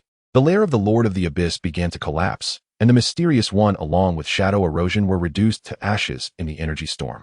Yet, just as the ceiling was nearing completion, Lin Mabai felt his body disintegrating, his consciousness beginning to merge with the power of the Abyss. No. Peter's cries echoed through the communicator. Mo Bai, you cannot. Lin Mo Bai's final consciousness transformed into a fleeting light, casting the fused ring towards the fleet. The ring shattered in midair, dispersing into 9 fragments that soared towards the 9 elemental bearers. As the lair of the Lord of the Abyss was utterly obliterated, a new barrier emerged at the edge of the universe, woven from pure light and darkness. It was the last line of defense forged by Lin Mo Bai's life. 1 year later, the ships of the Galactic Guardians glided past the nascent nebula. Peter gazed at the elemental ring in his hand, where the golden dark patterns suddenly flickered. His communicator resonated with a familiar voice, laced with a hint of laughter. Hey there, little one. Are you ready for the next adventure? Within the nebula, 9 colors of light flickered and vanished, as if narrating that true guardianship never fades. Chapter 60. The new underflow and twin mirrors. The universe appeared to have returned to tranquility following Lin Mo Bai's disappearance. However, dark currents surged quietly in the corners of various star systems. The vibranium detectors in Wakanda abruptly registered anomalous fluctuations. In the derelict space station along the Orion Arm, remnants of energy traces, akin to those of the Abyssal Guardians, lingered. Su Rue switched the holographic projection to real-time footage, revealing distorted shadows of dark matter reorganizing at an eerie frequency. These energy fragments mimicked human forms. Su Rue magnified the image, and the silhouettes coalescing from the dark matter vaguely resembled the Avengers, as if some mirroring replication system was analyzing their combat patterns. Meanwhile, deep within the cosmic black market. A hooded merchant peddled mysterious potions to the remnants of the elemental church. The purple liquid within glass vials churned, displaying scenes from Lin Mo Bai's final battle. This was a fragment of the consciousness left behind by the Lord of the Abyss. The merchant's hoarse voice was enticing. He claimed that injecting it would endow one with powers surpassing those of the elemental guardians. During a routine patrol, Peter was suddenly struck by a sharp pain at his temple. His elemental ring glowed uncontrollably, and fragmented images flashed before his eyes. A figure identical to Lin Mo Bai stood within a vortex of dark matter, wielding 9 elemental staves, with burning planets beneath his feet. As he rubbed his eyes in an attempt to focus, the vision vanished without a trace. "Quill, your heartbeat is racing like a rocket engine," Drax commented, patting him on the shoulder. "Did you encounter a space squid?" Peter removed his helmet, his face pale. "I saw him Obai, but not entirely him." His eyes were filled with darkness. He began, but his words were interrupted by the ship's alarm. Suddenly, dozens of unidentified objects appeared on the radar, moving at high speeds, their energy fluctuations identical to those of the Abyssal Guardians. When the fleet arrived at the star system in question, the sight before them was spine-chilling. The atmospheres of 5 inhabited planets had been siphoned away, their surfaces encrusted with dark matter crystals, which encased beings of diverse forms, half-human, half-machine hybrids, alongside monsters bearing the traits of elemental bearers. At the heart of the central planet stands a towering edifice, constructed from a fusion of dark matter and elemental energy. Suspended atop this tower is a colossal crystal sphere, within which countless luminous figures are imprisoned. These are the guardians of various galaxies. Aisha's voice trembles as she gazes upon the crystal sphere, her ice crystals beginning to fracture at the sight. Their powers are being siphoned away. Suddenly, Lin Mobai's ring vibrates violently in Peter's hand, casting a spectral figure illuminated by 9 hues. This apparition is clad in tattered elemental armor, bearing a visage akin to Lin Mobai's. Yet its eyes reflect the weariness of ages past. "I am but a remnant of Lin Mobai's consciousness," the phantasm intones, its voice reverberating with the echoes of time and space. The Lord of the Abyss has not perished entirely. He has sown seeds of consciousness throughout the cosmos. The mirror monsters that now emerge are war machines forged from his residual power. At that moment, the tower erupts with blinding violet light, and 12 silhouettes of dark matter materialize from the crystal sphere. Each possesses the thunder of Thor, the armor of Tony, and even the elemental prowess of Lin Bai. Though all their powers are tainted with an ominous purple hue. Leading the phantasm of Lin Bai extends his palm. Dark matter coalescing into chains that ensnare the nearest spacecraft. "Welcome to the new world, so-called Guardians." The elemental team immediately retaliates. Fiery flames clash against the mirrored Thor's thunder, only to be redirected and incinerate their own ranks. The tempest of feathers is shattered by the energy cannon of the mirrored Tony. Peter attempts to harness the power of the ring, only to discover that these mirror monsters can accurately predict his attack trajectories. They have accessed our battle memories. Nebula's pulse gun fires incessantly, yet only sparks fly against the shield of the mirrored Gamora. We must sever their energy source. Suddenly, Lin Mobai's remnant transforms into a stream of light, merging with Peter. "Use my memories to overwrite their database." Peter feels a torrent of information flooding his mind, encompassing not only Lin Mobai's combat experience, but also fragments of the final dialogue between the first elemental wielder and the Lord of the Abyss. He witnesses the Lord of the Abyss, before fading away, infusing his core consciousness into a seed of dark matter, which is nurturing a new form in an unknown galaxy. "I have discovered the crystal sphere's weakness," Peter exclaims. "All elemental inheritors, direct your fire towards me." The 9 elemental powers coalesce in his grasp, forming arrows adorned with Lin Mobai's unique golden dark patterns. As the arrows are unleashed toward the crystal sphere, the mirrored Lin Bai instantaneously teleports to intercept, and the collision of their weapons ignites an energy storm that shatters nearby planets. "Do you truly believe this will lead to victory?" A twisted smile surfaces on the face of the mirrored Lin Bai. "The Lord of the Abyss has already planted seeds of fear within each of your hearts." His words falter under Peter's furious roar. Peter recalls Lin Mobai's patience while teaching him to control the elements, the moments they stood shoulder to shoulder in battle, and the brilliance of the arrow intensifies. True fear lies in the inability to confront oneself. The arrow pierces through the mirrored Lin Bai, striking the crystal sphere directly. With a resounding explosion, the crystal sphere shatters, liberating the imprisoned guardians once more. However, amidst the aftermath of the explosion, Peter beheld in the distant nebula a colossal dark matter embryo taking shape, its surface revealing the faint contours of Lin Mobai's features. The consciousness of the Lord of the Abyss reverberated through the cosmos. The bloodline of the elemental guardian shall ultimately become the vessel for my rebirth. Peter clenched the ring, its nine-colored radiance illuminating his resolute visage. A new battle was on the horizon, yet this time, he was no longer a youth awaiting guidance, but a guardian ready to confront the darkness. On the other side of the universe, in the laboratories of Wakanda, Su-Rue was analyzing the dark matter samples retrieved from the battlefield. Under the microscope, the substances suddenly arranged themselves into a line of text. You believe you are saving the world, yet you are merely delaying the inevitable. Su-Rue's pupils contracted sharply. She understood that this contest with the abyss had only just reached its true climax. Chapter 61. The entangled fate within the rift of time and space. Su-Rue projected the imagery of the dark matter text onto the holographic conference table at the Avengers base.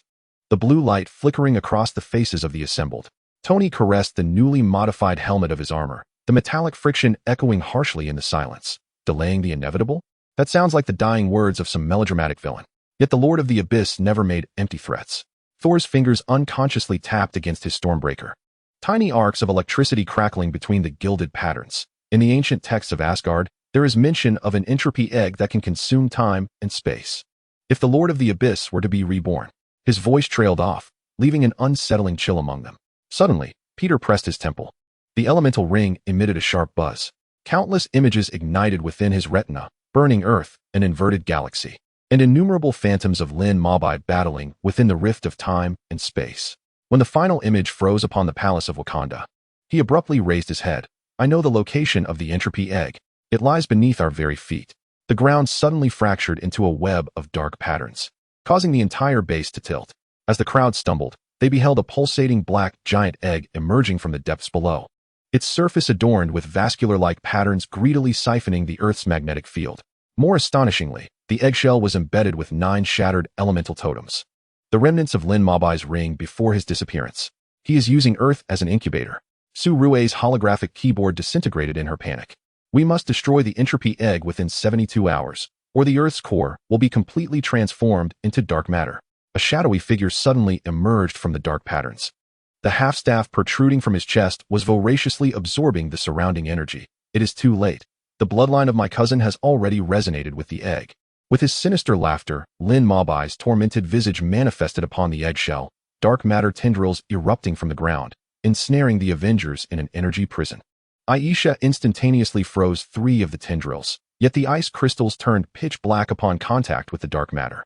Flames blazed forth, scorching vast areas, inadvertently fueling the growth of the tendrils.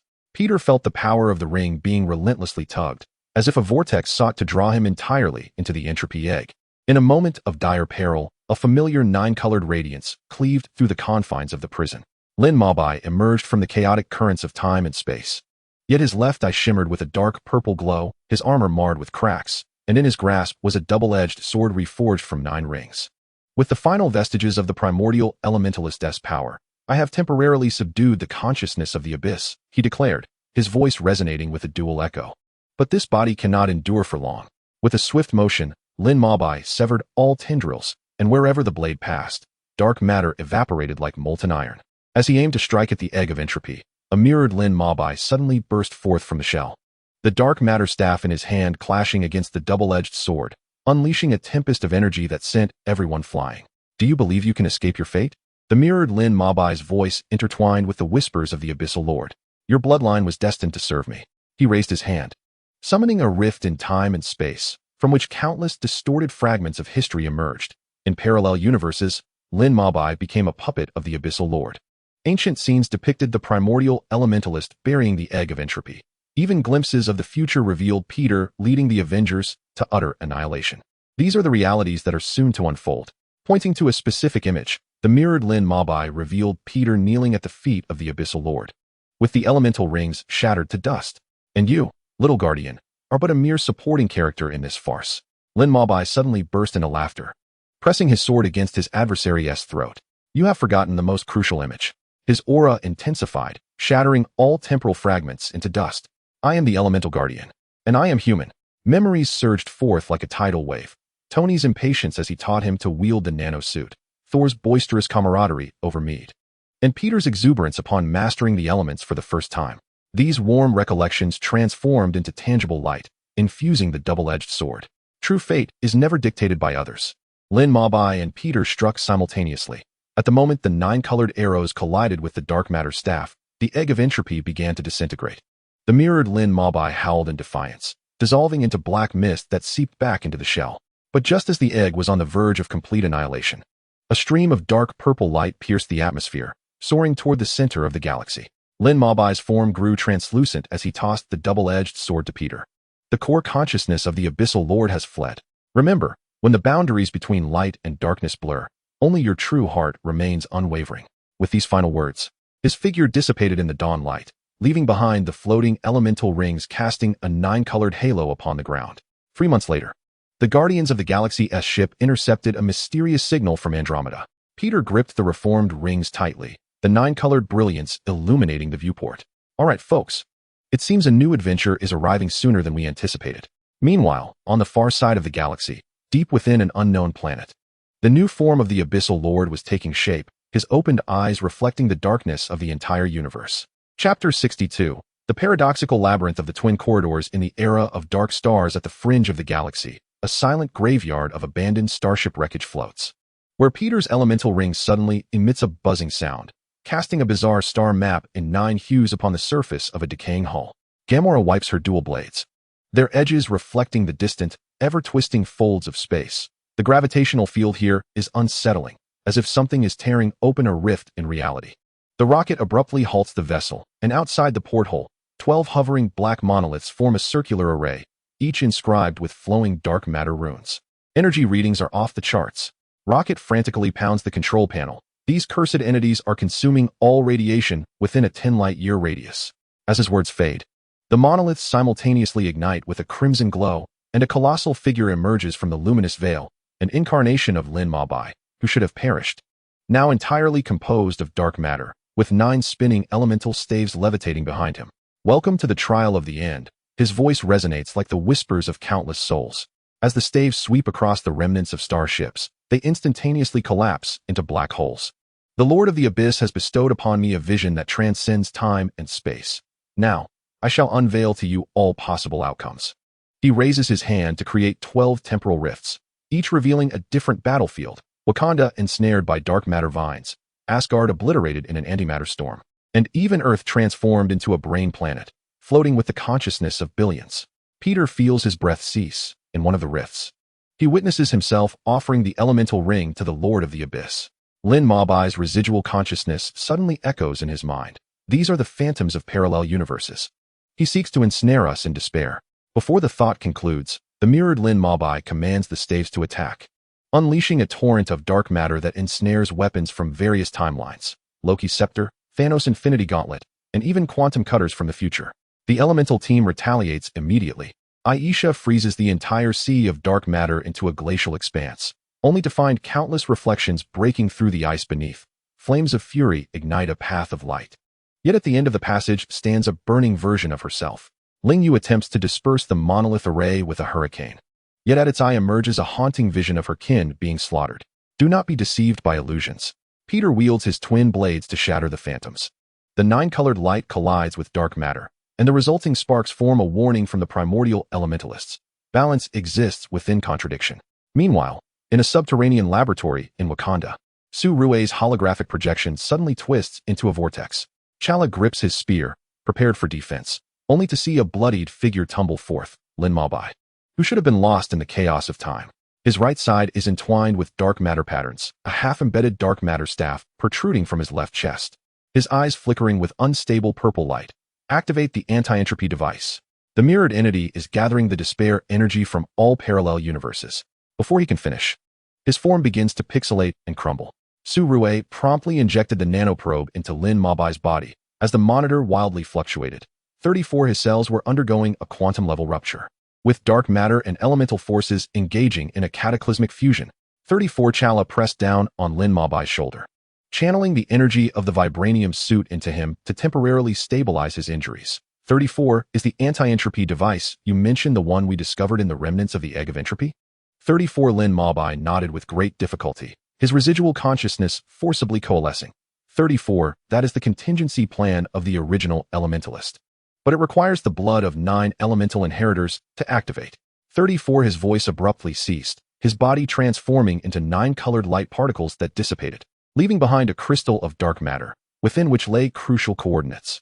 As Peter and the others struggled in the mirrored battlefield, the dark matter obelisk suddenly began to spin rapidly, forming a vortex of time and space that devoured all. The mirrored Lin Mabai raised his staff high. 34 Witness. The most perfect conclusion among all possibilities, where all guardians of the universe become fuel for the abyss. 34 The energy of despair pouring from the rift coalesced into a tangible form, emerging as the Colossus of the End, constructed from the bones of countless guardians.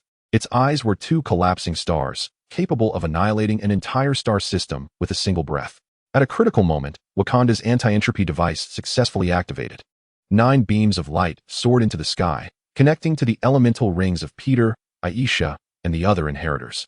The core of the device unfolded into a hexagram formation, embedding Lin Mabai's residual dark matter crystal within. With the roar of energy overload, a golden beam of light pierced through time and space, tearing open a rift in the mirrored battlefield.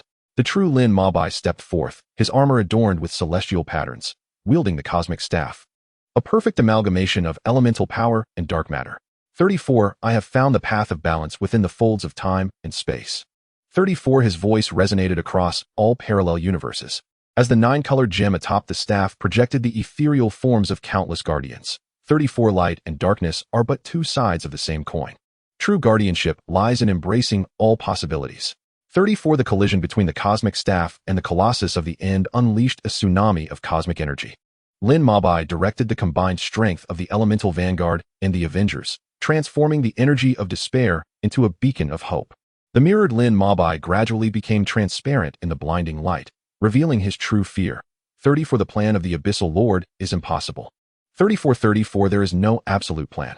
34 Lin Mabai thrust the staff into the dark matter obelisk array, declaring, 34 For the will of humanity is eternally the most uncontrollable variable. 34 As the obelisk crumbled, all rifts in time and space began to close. Yet, in the depths of the final rift, Peter glimpsed the new form of the Abyssal Lord taking shape, its visage strikingly resembling Lin Mabai's, save for the dark purple core of entropy embedded in its forehead. After the battle concluded, Lin Mabai dismantled the cosmic staff into 9 pendants, distributing them to the elemental inheritors. 34 This is not the end, but a new beginning. When the era of dark stars truly descends, we may need to learn to walk alongside the darkness.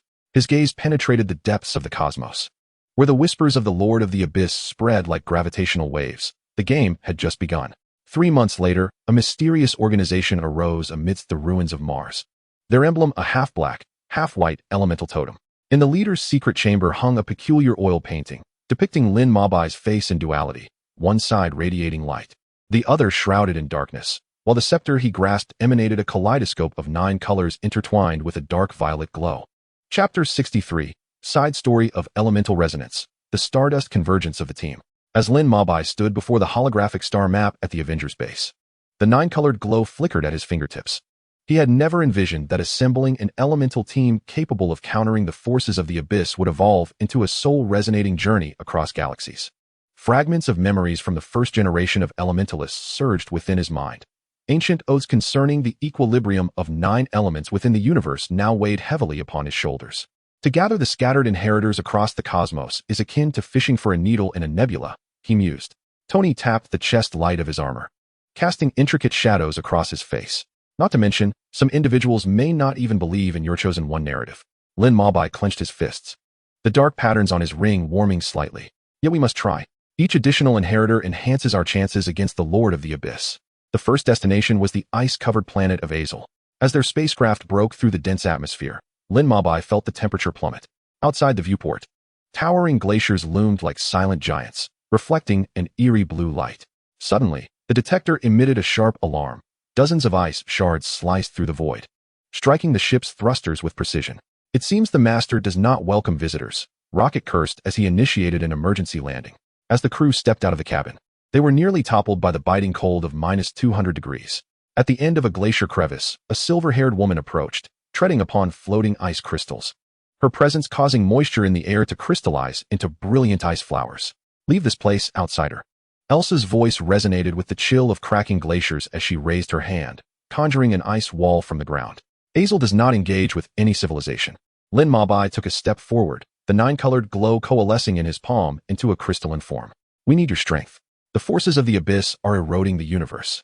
Only by uniting the powers of the 9 elements can we. His words were abruptly cut off by a surging ice storm. A flicker of surprise crossed Elsa's eyes. This stranger managed to move with ease within her realm of absolute zero.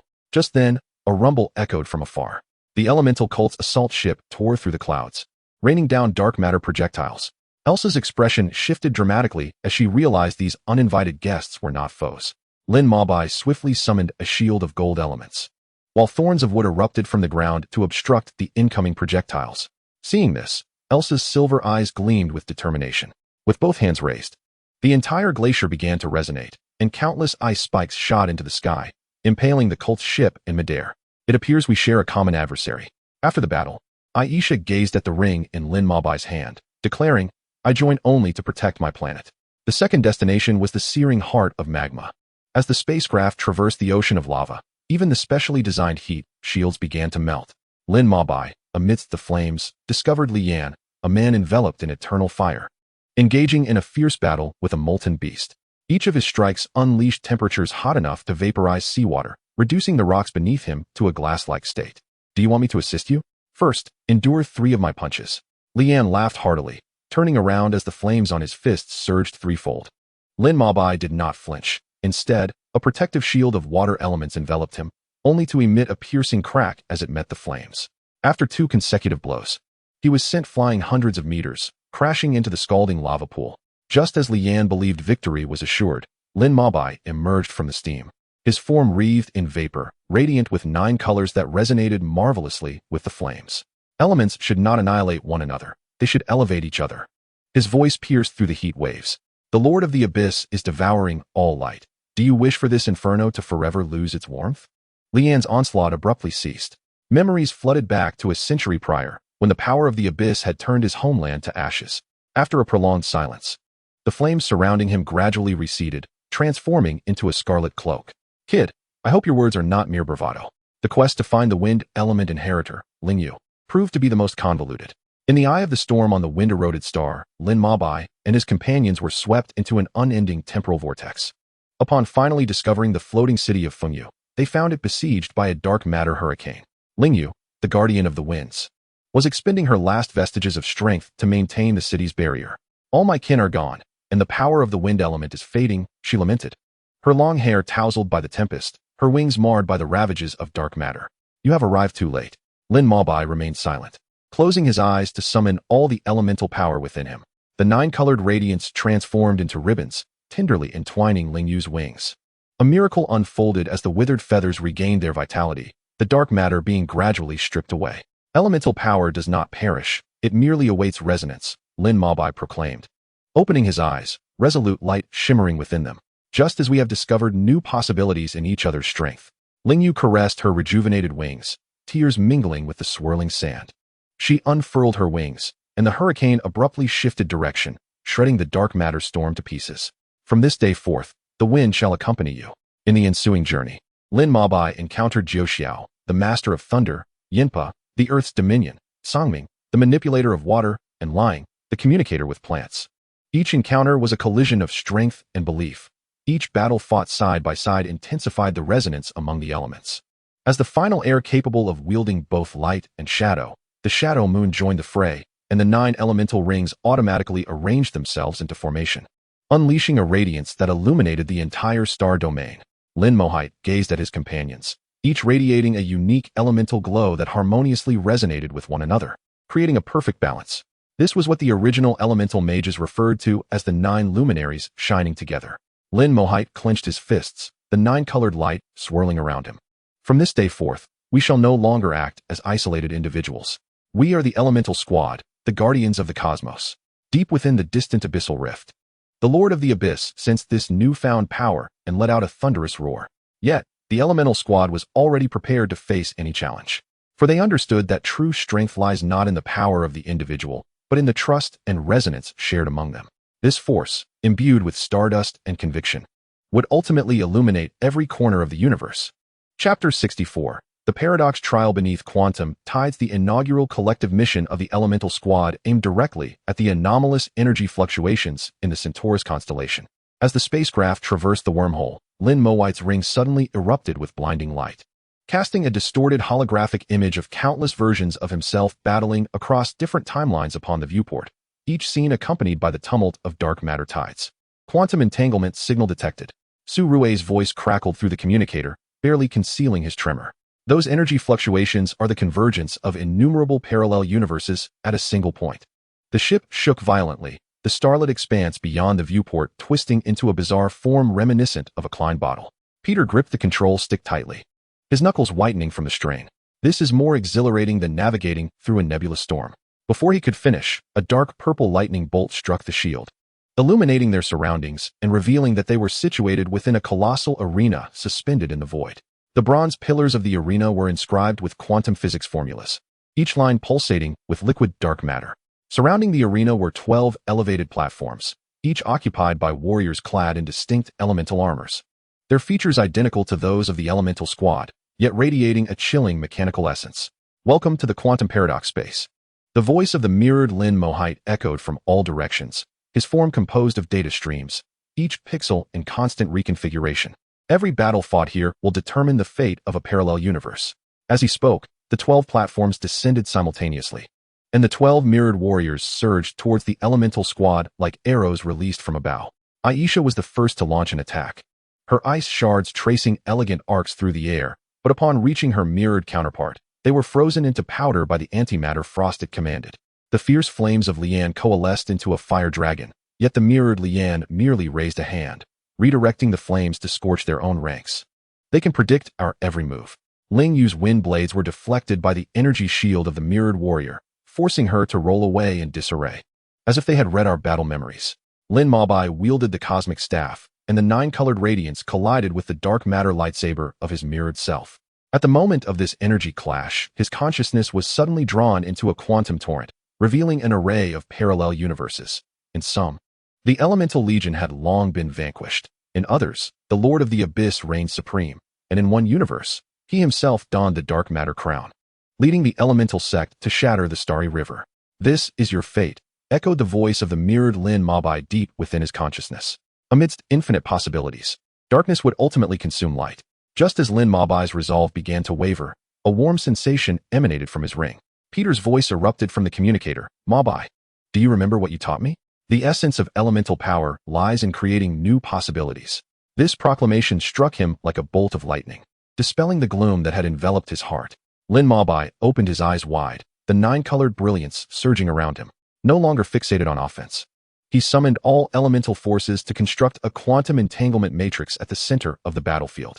Let us try this, he shouted, as the matrix absorbed all attacks from the mirrored warriors, transforming them into random elemental fluctuations.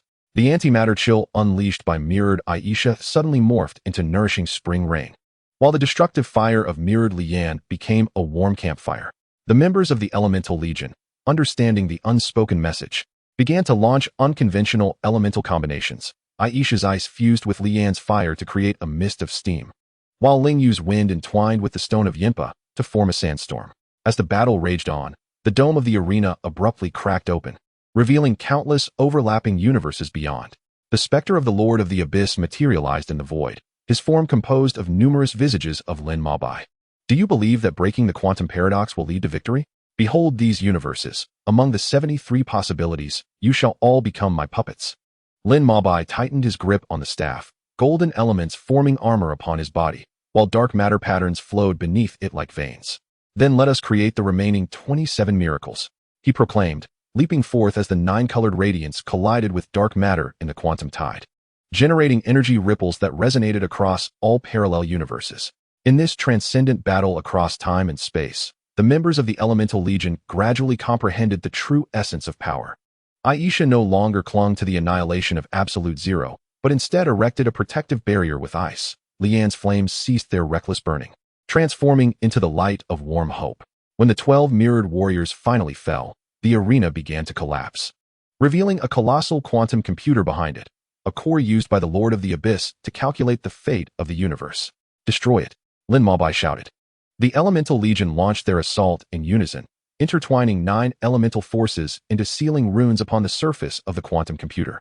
With a thunderous explosion, The computer shattered into countless fragments of data, and the visions of parallel universes foretelling a dark future gradually dissipated in the glow.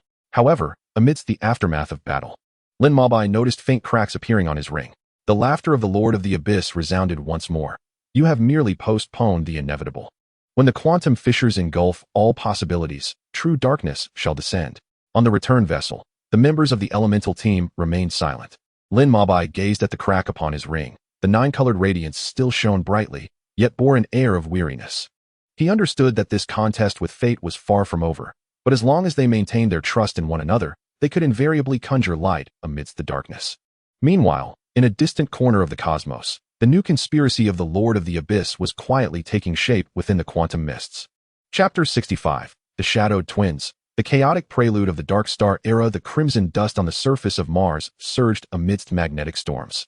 Within the subterranean stronghold of the mysterious organization known as Eternal Night, dozens of members gathered around a dynamic star map. The surface of the star map, swirling with dark matter patterns, delineated the Milky Way as a meticulous web, with each node marked by the whereabouts of the elemental inheritors. Suddenly, the oil painting behind the leader's chair rippled, revealing Lin Mabai's dual pupils shimmering, as the dark purple core of entropy projected a holographic image. The elemental team is currently investigating anomalous energy in the Orion arm. A female member shrouded in black silk approached, her crystal ball reflecting the spacecraft of Peter and others. Yet they remain oblivious. Those so-called energy fluctuations are merely bait we have cast. The leader rotated the half-black, half-white ring upon his finger, its metallic surface unveiling the forbidden runes of the first-generation elemental wielder. Activate the shadowed illustration plan. Let them experience the taste of being devoured by their own power. As the command was issued, the crystal ball suddenly shattered, unleashing countless dark matter spores that penetrated Mars' crust, spreading into the depths of the cosmos. Simultaneously, the elemental team's spacecraft navigated through a nebula adorned with blue stardust. Peter's pendant began to heat unexpectedly, casting distorted silhouettes upon the cabin window through its nine-colored glow. High-energy dark matter reaction detected. The alarm of the rocket was abruptly silenced by violent tremors as the entire nebula began to materialize into a colossal chessboard, where 12 figures descended upon staircases formed of stardust, clad in elemental battle armor, the Avengers. This is impossible. Kamala's dual blades were drawn. Yet upon contact with the mirrored Tony's nanotech armor, the blades were corroded by dark matter, leaving them with deep gashes. Their energy fluctuations are identical to ours. The mirrored Thor swung his storm axe, unleashing a thunderbolt intertwined with dark matter, scorching the ship's shield into a web of cracks. Lin Mabai tightened his grip on the pendant forged from the remnants of the cosmic scepter, golden elements coalescing into a shield upon his surface. These are puppets mimicking dark matter. Strike at their core energy source. No sooner had he spoken than mirrored Peter appeared behind him, dual blades piercing through his left shoulder. Strangely, no blood flowed from the wound. Only dark matter patterns spread along his bones. Do you still not comprehend? The voice of mirrored Peter trembled with Peter's unique timbre, yet carried a chilling mechanical resonance. In the Dark Star era, all light shall become sustenance for the darkness. As he spoke, countless fragments of memory emerged from the nebula. The vibranium mines of Wakanda devoured by dark matter, the ships of the Guardians of the Galaxy reduced to drifting wreckage, and Lin Mabai himself kneeling before the Lord of the Abyss, pierced through the heart by the core of entropy. Do not be ensnared by illusions. Aisha's ice spikes shattered the energy arrows of the mirrored Black Widow, only to reveal dark matter vines thriving beneath the icy surface. They are feeding on our fears. Flames engulfed the mirrored Drax, illuminating the pendant embedded in his chest, a striking emblem of the elemental team members.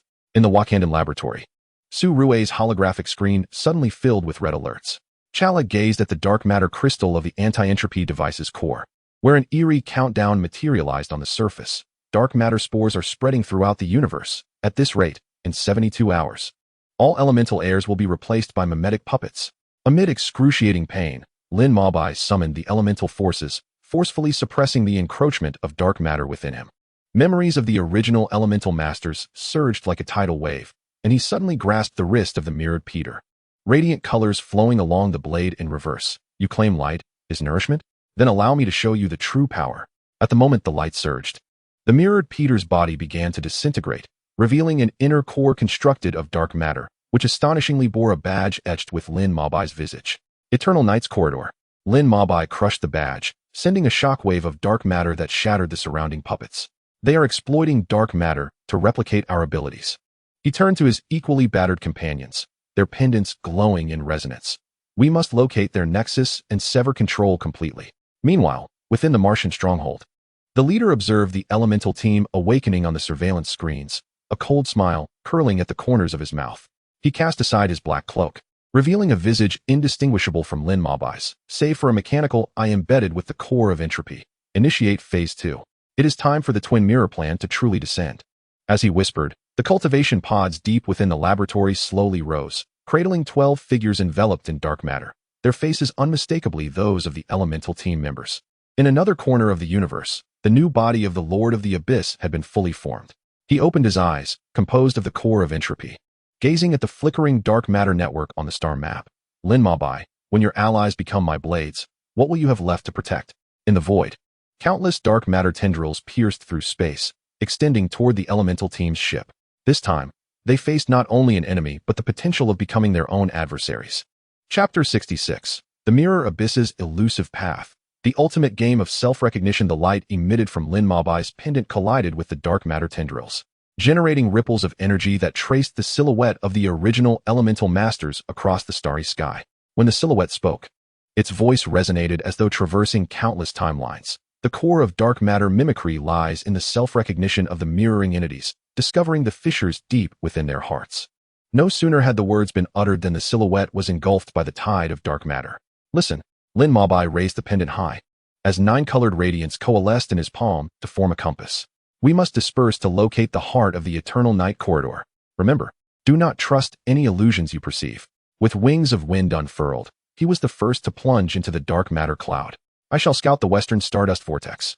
Aisha exchanged a glance with Lian, the intertwining energies of ice and fire manifesting a bridge as they surged in opposite directions. Just as Peter activated the spaceship, the starry sky outside the viewport warped into a mirror, and countless reflections of himself emerged from the void. Some of these reflections donned tattered elemental battle armor, while others wore dark matter crowns. Most disturbingly, one of them cradled the corpse of Gamora. Stay back. Peter swung his dual blades, but the blade's energy was absorbed by the reflection. The one holding the corpse spoke, a voice steeped in sorrow. Behold the fruits of your guardianship, Peter. Join us to end this ceaseless suffering. Suddenly, Gamora's blade crossed before Peter, severing the dark matter tendrils. Your hesitation will doom us all. Her gaze was resolute, yet it trembled momentarily when she caught a glimpse of her own corpse in the reflection. Rocket piloted the modified ship through the illusions, extending mechanical arms to grasp the two. We can reminisce after surviving. I've detected high-frequency dark matter fluctuations at the core of the star cluster. Meanwhile, Lin Mobai encountered a mirrored Aisha within the dark matter mist. She radiated an aura colder than absolute zero, her ice-blue eyes swirling with dark purple patterns. Do you believe you can balance light and darkness? You are merely deceiving yourself. She summoned ice shards that began to corrode Lin Mobai's elemental shield. Lin Mobai abruptly ceased his attack, allowing the ice shard to pierce his shoulder. As dark matter surged through the wound, he summoned wooden elements to grow thorns within, forcibly interrupting the invasion. You are not Aisha. The true her would never conceal her fragility beneath a veneer of cold. Before his words could fully escape, the mirrored Aisha began to disintegrate, revealing a hidden dark matter beacon behind her. Suddenly, the anti-entropy device in Wakanda blared a piercing alarm. Surue stared at the wildly fluctuating monitor, cold sweat soaking his back. The dark matter network has entered self-destruct mode. If the core is destroyed, all the mimetic puppets will trigger a cosmic-level chain reaction. Chala tightened his grip on the spear. Contact Lin Mobai and instruct them to evacuate immediately. However, the communication channel was filled only with strange static. At the heart of the eternal night corridor, the leader pressed his palm against the vast dark matter core, and the mimetic warriors in the 12 incubation pods simultaneously opened their eyes. His mechanical eye projected the battlefield, a smirk playing on his lips. Lin Mobai, do you think finding the core guarantees victory? This is merely the inception of a new game. When Lin Mobai and the others overcame numerous obstacles to reach the core, they found themselves before a labyrinth constructed of countless mirrors. Each reflective surface revealed a different future. The elemental team succumbing to dark matter puppetry, Earth consumed by the core of entropy, and even the universe spiraling back into chaos. As the mirrored figure of Lin Mobai stepped forth from the glass, the cosmic scepter in his grasp emanated an ominous purple glow. Give up, for these are the inevitable outcomes, he proclaimed. No. Peter's roar shattered a mirror into fragments. I have glimpsed the true future, where we fight side by side and protect one another. His pendant erupted with a brilliant light, illuminating the crevices of the labyrinth. In that moment, Lin Mabai realized that the gaps spoken of by the primordial elementalists were not mere physical breaches, but rather the deep-seated doubts within each individual's heart. Everyone, close your eyes.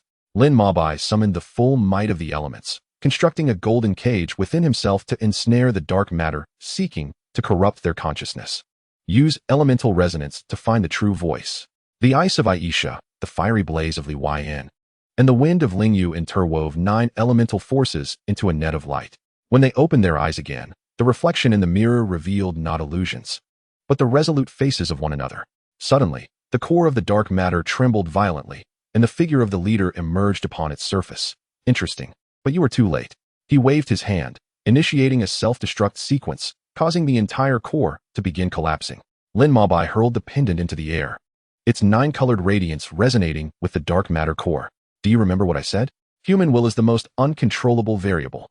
Fragments of the cosmic scepter coalesced from the void. Lin Mabai grasped the reformed scepter, merging elemental power with dark matter completely. Golden dark patterns spread across his body, forming a shield capable of resisting the increase of entropy. As the self-destruct energy storm surged forth, he raised his scepter high, and the 9-colored beams penetrated the core of the dark matter network, initiating a reverse collapse that turned all simulated puppets into stardust amidst the brilliance. After the battle, remnants of dissipating dark matter lingered in the starlit sky. Lin Mabai gazed at the scepter, now transformed back into a pendant, its cracks now enhancing its unique patterns. Peter approached, patting him on the shoulder. Next time we encounter such a mirrored labyrinth, remember to prepare sunglasses. Amidst the laughter of the crowd, Su Rui's voice crackled through the communicator.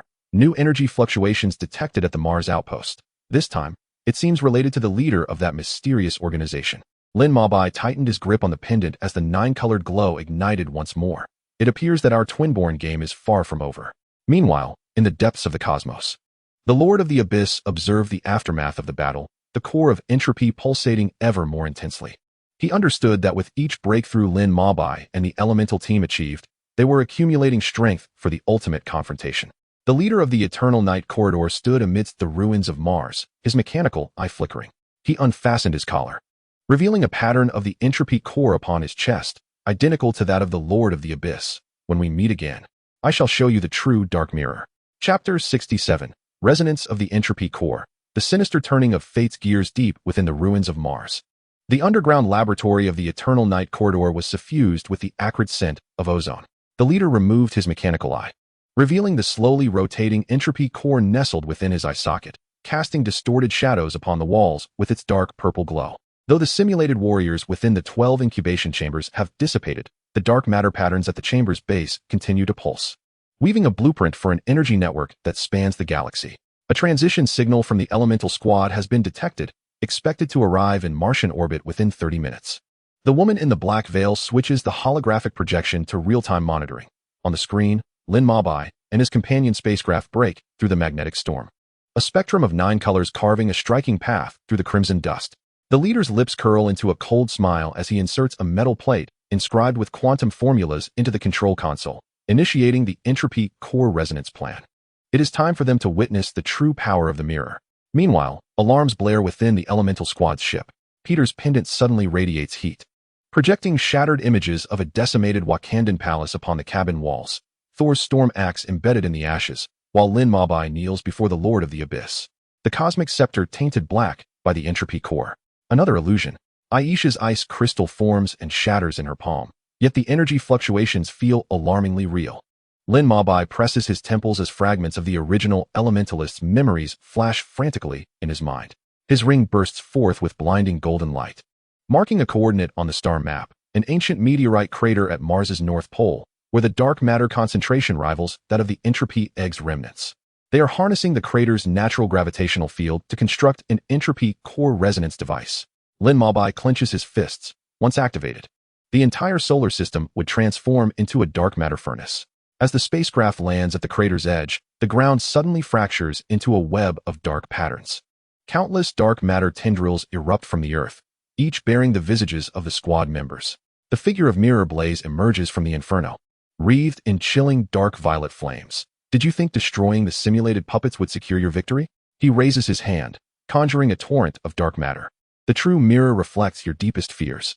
Ling Yu cleaves through the tendrils with her wind blades, only for more dark matter to surge from the wounds. Her wings begin to be consumed by the dark violet, visions of her kin being slaughtered flashing in her mind. Do not let emotions sway you. Lin Mabai channels the power of the cosmic scepter into her, chains forged from golden elements forcibly stripping away the dark matter. They are amplifying negative emotions through the entropy core resonance. In the underground laboratory, the leader presses his palm against the core of the resonance device. 12 fragments of the entropy core begin to beat in synchrony. The woman in the black veil suddenly gasps, pointing at the monitoring screen. Not good. They've unraveled the illusion. Yet the leader remains unfazed, rotating the entropy core as the laboratory's dome slowly opens, revealing a colossal quantum prism suspended above. This device, woven from dark matter and antimatter, absorbs energy from the entire solar system. Initiate the end mirror. The leader's voice resonates with a mechanical chill.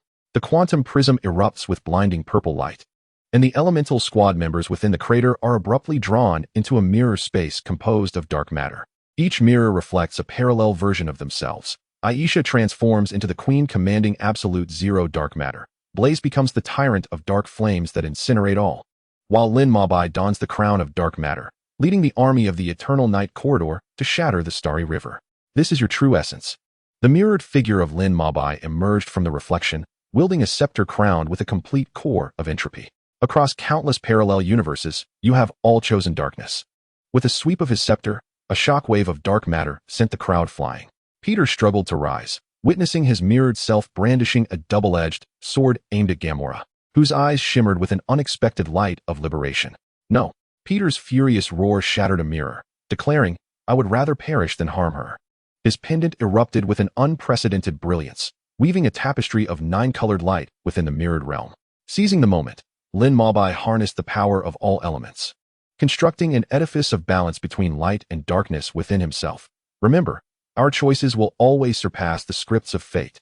As the elemental team's strength coalesced into a column of light, cracks began to form in the quantum prism. The leader's expression darkened, embedding 12 shards of the entropy core into the resonance device. In that case, let us plunge together into the abyss of entropy. The core's energy reached a critical threshold, causing Mars to tremble, its gravitational field twisting into a terrifying vortex.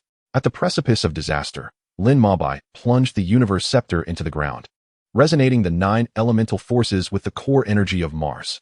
Golden dark patterns spread from the impact site, forming an immense seal array.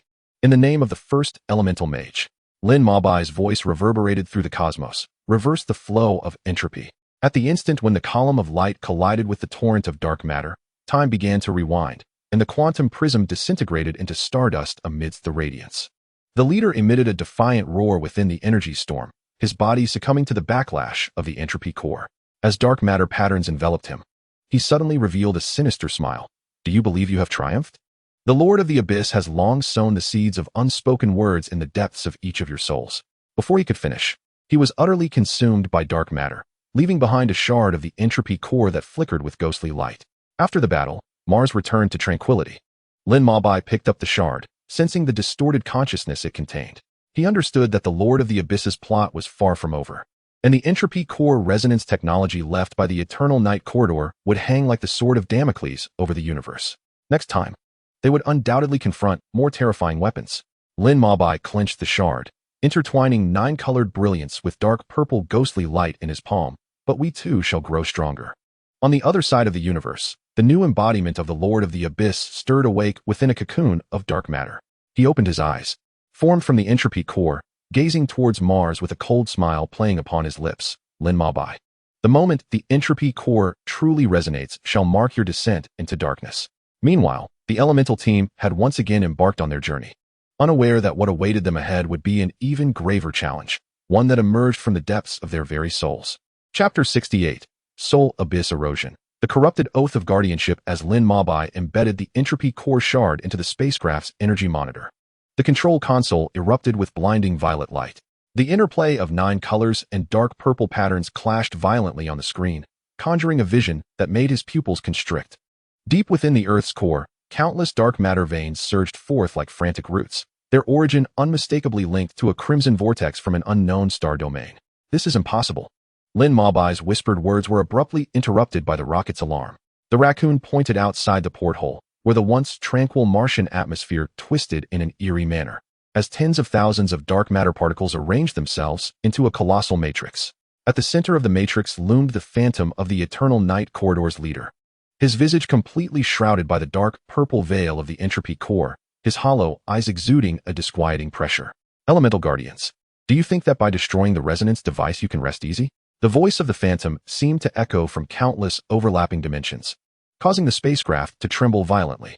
Look at your pendants. That so-called power has long been rewritten by the Lord of the Abyss. Peter instinctively gripped the pendant at his chest, the 9 colors suddenly dimming, replaced by the faint glimmers of dark purple patterns. The other team members also discovered with dread that their elemental pendants were uncontrollably heating, as if invisible hands were probing the depths of their souls.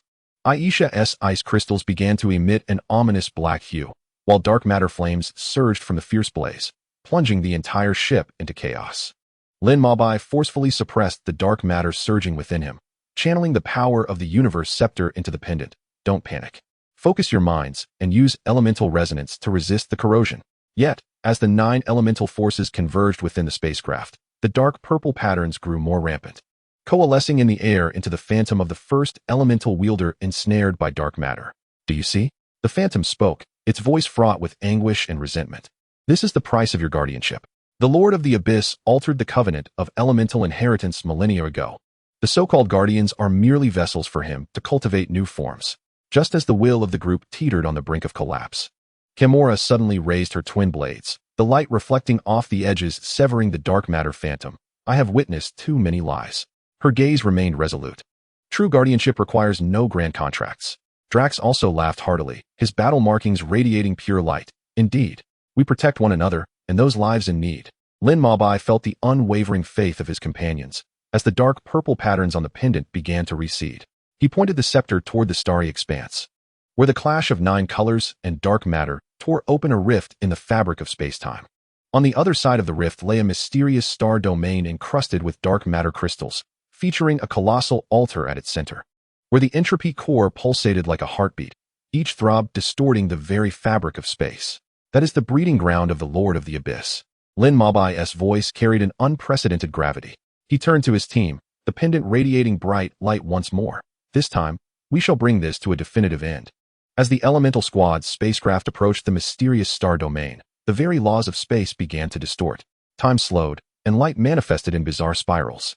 More alarmingly, the bodies of the crew members began to exhibit signs of semi-transparency, as if being drawn into an unknown dimension. Activate the anti-entropy engine. Su Rui's voice crackled through the communicator, accompanied by electrical static. But you must locate the core within 10 minutes, or the ship will be completely deconstructed. Lin Mabai led the others in a dash from the spacecraft, a spectrum of colors carving a path through the ocean of dark matter. Upon stepping onto the altar, 12 dark matter statues suddenly came to life, each bearing the visage of an elemental squad member, yet radiating an overwhelming aura of malevolence. These are the guardian phantoms tainted by the power of the abyss, Lin Mabai declared, gripping his staff tightly. They embody our darkest potential. The battle erupted instantaneously. Aisha's ice spikes were deflected by the statues, and the flames of Lian only served to augment their strength, while Peter's dual blades began to corrode his armor upon making contact with the figures. In a moment of dire urgency, Lin Mabai summoned all elemental power, constructing a palace of memories within himself. He transformed images of camaraderie, trust, and laughter shared with his companions into pure energy. True guardianship lies not in combating darkness, but in believing in the light. His roar resonated throughout the altar, and the spectrum of colors coalesced into a brilliant river of stars, purging the 12 statues entirely. When the group finally reached the altar's core, the new form of the Abyss Lord had already taken shape. It was a giant woven from dark matter and elemental forces, its countenance mirroring Lin Mabai's own, yet possessing 12 eyes composed of entropy cores. "Welcome, my vessel," the giant's voice reverberated, shaking the entire star domain.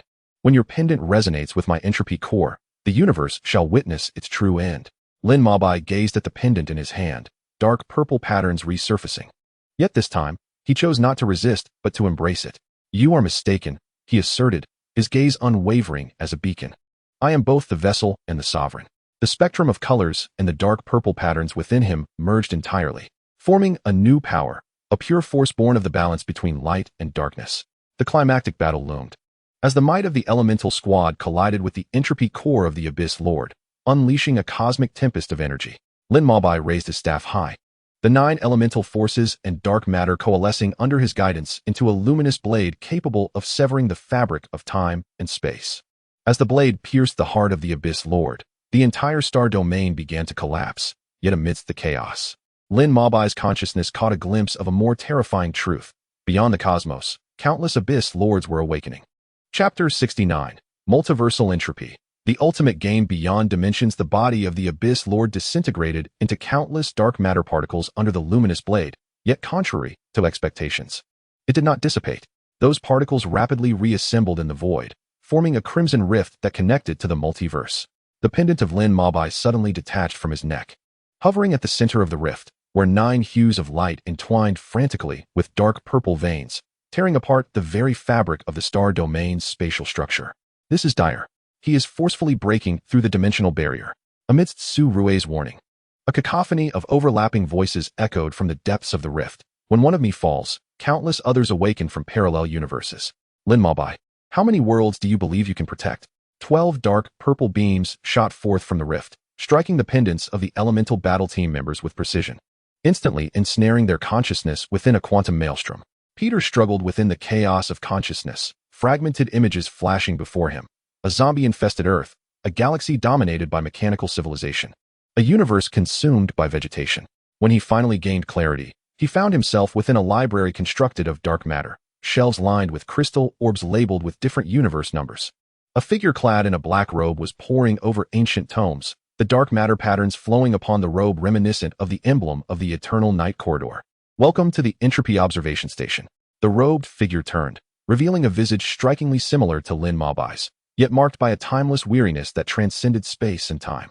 I am you from Universe 73, and a casualty of this dimensional war. He raised his hand and shattered a crystal orb, the universe within being instantaneously consumed by dark matter. The essence of the Lord of the Abyss is the embodiment of despair from all parallel universes. As long as fear exists, he will perpetually resurrect. Meanwhile, Lin Maobai plummeted into a sea of nebulae woven from memories. The ethereal figure of the first elementalist emerged from the nebula, presenting not fragmented glimpses, but the complete truth. Years ago, I created the Lord of the Abyss to balance the excess of light energy in the universe. Yet, I underestimated the rapid growth of negative emotions. Now, only by merging the elemental powers of all universes can we shatter this cycle. In the mirror world of Absolute Zero, Aisha discovered her kin being assimilated by dark matter. Lian found himself ensnared in an inferno of endless flames, each flicker consuming his will. Lingyu was trapped at the eye of an unceasing storm, haunted by the curses of his kin. Yet, at the critical juncture, they tore through the illusion, united by their bonds. We are the elemental battle team. 9 beams of light pierced the quantum turbulence, converging at the Entropy Observation Station. The robed Lin Maobai revealed a grateful smile, casting the dimensional compass towards the gathered individuals. Use this to locate the elemental inheritors of all universes. Remember, true balance requires the guardianship of all of us across time and space. As the elemental battle team returned to the main universe with the dimensional compass, they discovered that a century had passed in reality. Earth had transformed into a colossal quantum fortress, and the members of the Guardians of the Galaxy had long since turned gray. Amidst the ruins of the Avengers base stood a monument commemorating their legacy. You have finally returned. An aged Peter stood before the monument, his elemental pendant still radiating a faint glow. Over the years, the Lord of the Abyss's avatars invaded a universe every decade, and we have been stalling for time. Lin Maobai gripped the dimensional compass tightly, the 9 hues of light illuminating the entire star domain. This time, we shall no longer remain on the defensive. Initiate the Multiverse recruitment program, summoning guardians from every realm. His voice resonates through the compass, echoing across each parallel universe. No matter which timeline you hail from, if you possess the unwavering belief in guardianship, join us. In the depths of the cosmos, countless manifestations of the Dark Abyss Lord simultaneously raise their gazes, the eye of entropy flickering with a mad brilliance. An ultimate battle transcending dimensions and time is about to unfold upon the stage of the multiverse. The elemental battle team shall no longer stand alone. Behind them lies the collective will of all who yearn for light, the indomitable hearts of guardians from innumerable parallel universes. Chapter 70. The Return to the Void, the final symphony of the guardians of all realms. The 9-colored radiance of the dimensional compass transforms into a transcendent signal, stirring ripples within the quantum foam. Lin Maobai's call ignites like a wildfire, instantly awakening countless responses throughout parallel universes. Within the steampunk-inspired universe 1907, mechanized elementals navigate their gear-laden warships through the clouds. The transformers of Cybertron reassemble into colossal elemental carriers. Even the deities of Olympus from the mythological realm infuse ancient elemental totems with divine power. 34 stable universal channels have been detected as 108 open. 34 Su-Rue's holographic projection flickers violently at the fortress's core, the centenarian scientist's hands deftly manipulating the anti-entropy matrix. 34, however.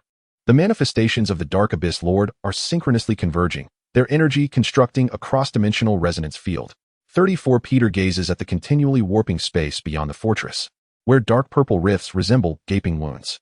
From these fissures emerge monsters bearing terrifying traits from different universes, mechanical octopuses with Thanos-like fangs and dark matter giants engulfed in a zombie virus. He grips his modified double-edged sword, its blade shimmering with the brilliance of Wakandan vibranium and quantum technology. 34 It seems our reinforcements must hasten their arrival. 34 As the first coalition of the multiverse breaches the spatial barrier, the battlefield transforms into a meat grinder of light and darkness. The Rainbow Bridge of Asgard and the spatial leap gate of Cybertron activate simultaneously, Thor's thunder intertwining with Optimus Prime's ion cannon. Yet upon contact with the manifestations of the Dark Abyss, they warp into an all-consuming black hole. The absolute zero domain crafted by Elsa and the Frost Giants is riddled with countless holes, corroded by dark matter. At the heart of the battlefield, Lin Mo finds himself amidst the collision of the universal scepter and the eye of entropy, their energies tearing the surrounding spacetime into fragments. Suddenly, he glimpses in one rift a mirrored Lin Mo by leading the fallen elemental battle team in a slaughter across parallel universes. 34 So this is the true purpose of the resonance field. 34 His pupils constrict as he channels all elemental power to construct a multidimensional barrier within himself. 34 They intend to drag all guardians into the darkness. 34 Just as the coalition teeters on the brink of collapse, the dimensional compass erupts with an unprecedented brilliance. Countless golden threads shoot forth from the compass, precisely connecting to each universe's elemental core. In Universe 616, where magic and technology coexist, Merlin waves his wand, transforming King Arthur's sword in the stone into an elemental conductor. In the 24th century of Star Trek, the warp core of the Enterprise infuses the fiery energy of the elemental fire. In the name of myriad phenomena, the final symphony resounds. Lin Mobai's voice reverberates across all dimensions. He thrusts his staff into the ground, and the 9 elemental powers extend along golden threads, weaving a luminous net throughout the multiverse. The Guardians, eroded by dark matter, rekindle the light of hope in their eyes upon encountering the resonance of the elements. Countless avatars of the Lord of the Abyss roar in fury, forcibly merging into a colossal creature that spans galaxies. Its head formed from 12 entropy cores unleashing beams of annihilation. Lin Mobai leads all Guardians into battle. Peter's sword carves 9 colored trajectories. Aisha's ice walls freeze the rifts in time, while heroes from various universes compose an anthem against the encroaching darkness with their unique powers. As the reverberations of energy collisions subside, the body of the Lord of the Abyss begins to collapse into a singularity. Yet, Lin Mobai perceives that this is not the end. Within the singularity, he glimpses a far grander darkness, the source of all negative emotions, the very chaos that transcends dimensions. We guard not only the present, but also the countless possibilities of the future. He grips his staff tightly, gazing at his battle-worn yet resolute comrades. From this day forth, we shall bear a new name, Guardians of all realms. In the aftermath of the war, the Multiversal Alliance establishes the lighthouse of the cosmos in the transdimensional space. Lin Mobai embeds the dimensional compass at the pinnacle of the tower, and 9-colored radiance transforms into an eternal protective barrier. However, in the basement of the lighthouse, a sample of dark matter from the singularity begins to grow slowly within a cultivation chamber, where a line of ever-changing text appears. Balance has never existed. Only the eternal game. In an unmarked corner of the universe, a pair of dark purple eyes quietly open, observing this cross-dimensional conflict, awaiting the next opportunity for entropy to increase. Chapter 71. Echoes of the Cosmic Rift on the 30th anniversary of the lighthouse's completion. The dark matter sample in the cultivation chamber suddenly ripples with eerie waves. The ever-shifting text solidifies into a clear message. The tide of entropy approaches. These 4 words strike like a boulder cast into a tranquil lake, creating tumultuous waves in the monitoring systems of the Transdimensional Space Administration. Alarms blare in the core area of the lighthouse, red warning lights illuminating the control room as if it were a purgatory. Lin Mabai is in a routine meeting with Thor, Peter, and others when the deafening alarms interrupt their discussion.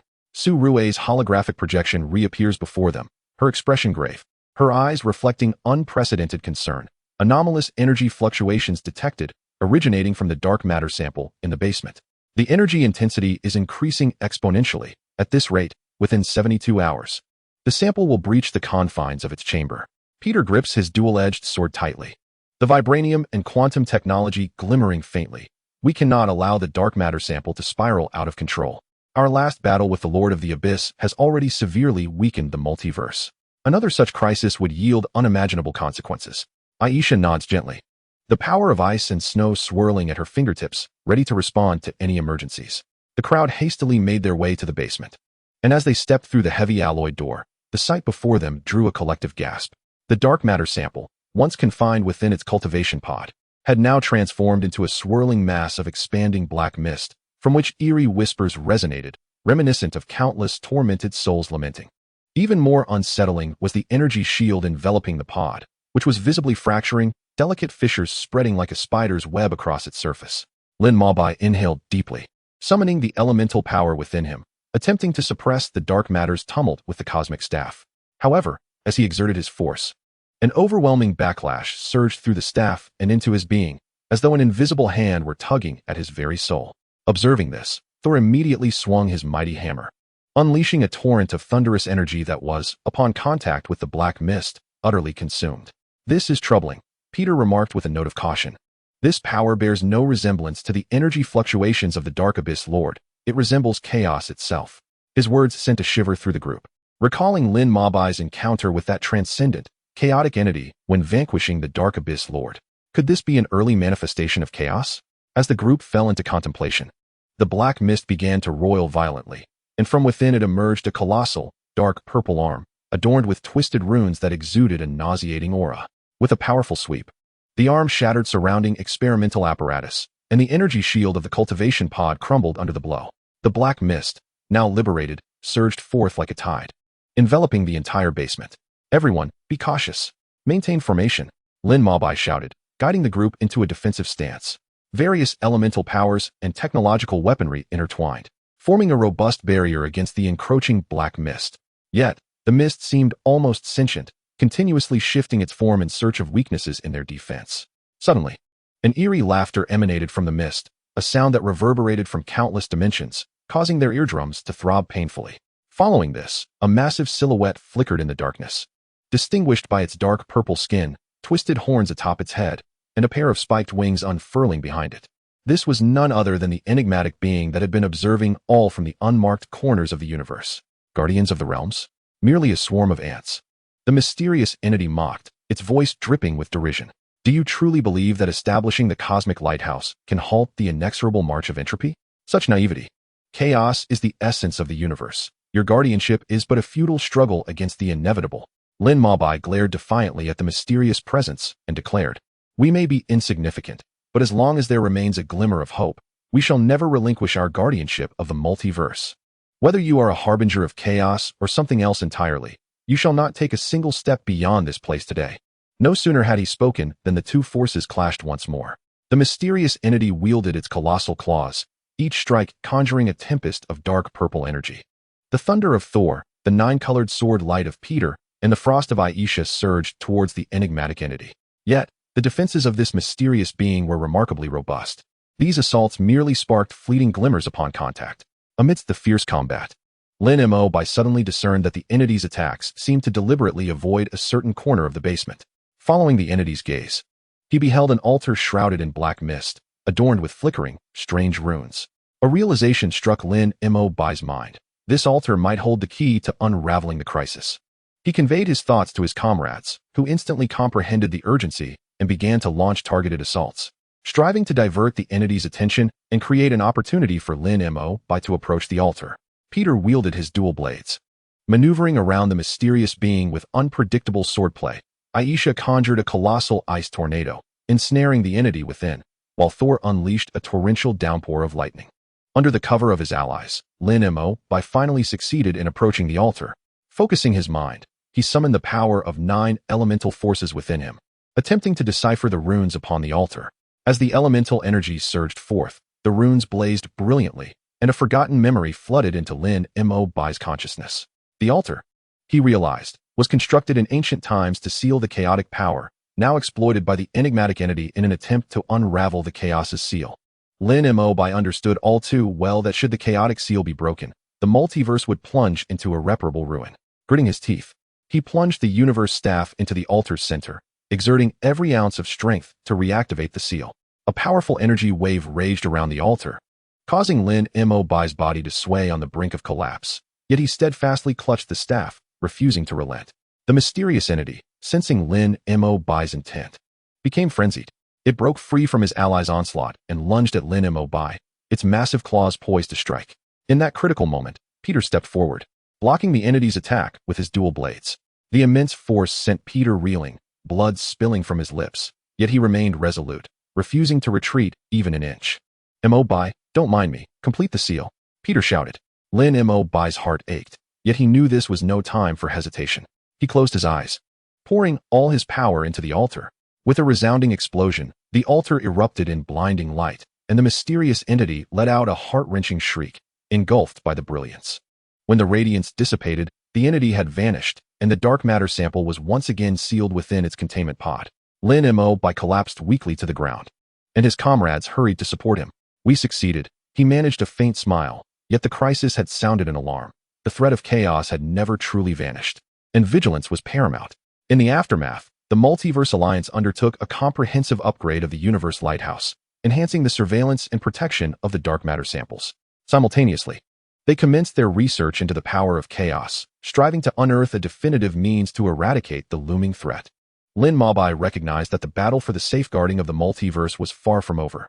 Yet, as long as the guardians of myriad realms stood resolute, hope would eternally prevail. In a secluded corner of the hyperdimensional space, a pair of dark purple eyes fluttered open once more, and the voice of a mysterious entity reverberated through the void. Guardians of the realms, our paths shall cross again. At that moment, the cosmic lighthouse continued to radiate its nine-colored brilliance, illuminating every corner of the multiverse and safeguarding the hard-won peace. Chapter 72. Undercurrents and rebirth. In the days following the temporary alleviation of the crisis, the surface of the cosmic lighthouse appeared tranquil, yet beneath it, currents surged tumultuously. Su Rue led the research team tirelessly, delving into the dark matter samples and enigmatic altar data, seeking to extract further clues regarding the chaotic forces. Lin Mo Bai, however, found himself ensnared in profound contemplation, often standing solitary atop the lighthouse, gazing at the protective barrier woven from the nine-colored light. His mind replaying every detail of the battle against the mysterious entity. Mo Bai, you're daydreaming again. Peter's voice emerged from behind him. He approached and handed Lin Mo Bai a bottle of energy drink. Don't overexert yourself. We all know you wish to find a conclusive solution to the chaos threat, but you must also remember to rest. Lin Mo Bai accepted the drink, offering a wry smile as he shook his head. How can I possibly rest? Although this crisis has been momentarily averted, no one can predict when the next assault of chaos might strike. Moreover, I have an unsettling feeling that we have overlooked some crucial clues. Peter patted Lin Mo Bai's shoulder reassuringly. Do not be too hard on yourself. We have performed admirably. Su Rue and the others are making steady progress in their research. Perhaps a breakthrough will emerge soon. At that juncture, Su Rue's holographic projection manifested before them, her countenance alight with excitement. I have made a significant discovery. Through further interpretation of the altar runes, I have discerned that the power of chaos is not a singular entity. Rather, it is a conglomerate of negative emotions amassed across countless universes. As the number of universes proliferates and entropy accumulates, the potency of chaos intensifies. Furthermore, I have identified a potential method to weaken this chaotic force, the establishment of an emotional resonance network. An emotional resonance network? What might that entail? Lin Mo Bai and Peter inquired in unison. Su Rue adjusted her glasses and began to elaborate.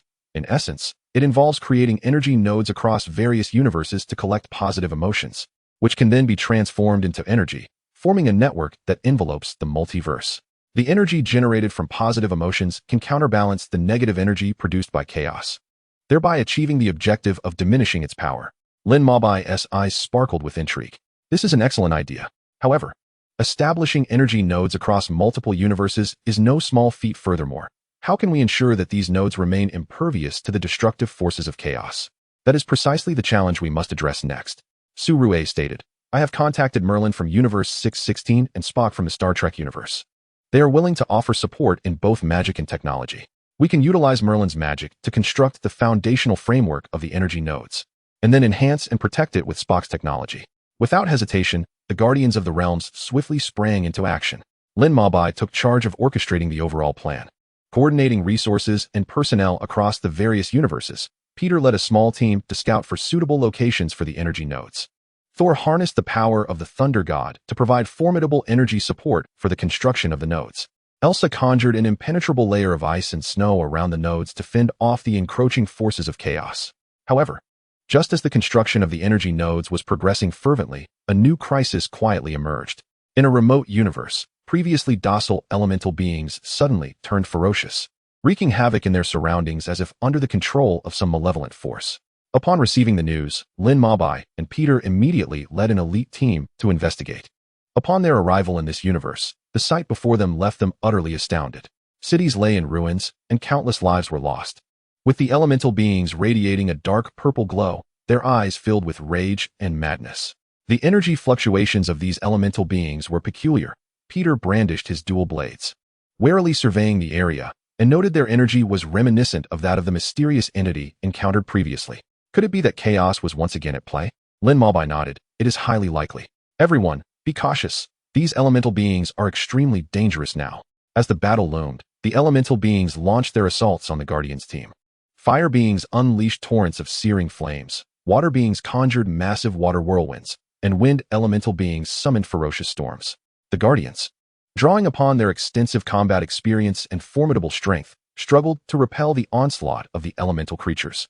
During the fray, Lin Mabai noticed a strange phenomenon. Whenever an elemental being was attacked to a certain extent, a dark purple core would emerge within it, seemingly the key to their control. He shouted, Everyone, concentrate your attacks on the dark purple core within them. That is their weakness.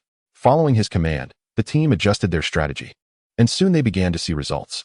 As each dark purple core was shattered, the elemental beings gradually regained their composure. Yet Lin Mabai understood that this was merely a fleeting victory. The machinations of chaos were far from over.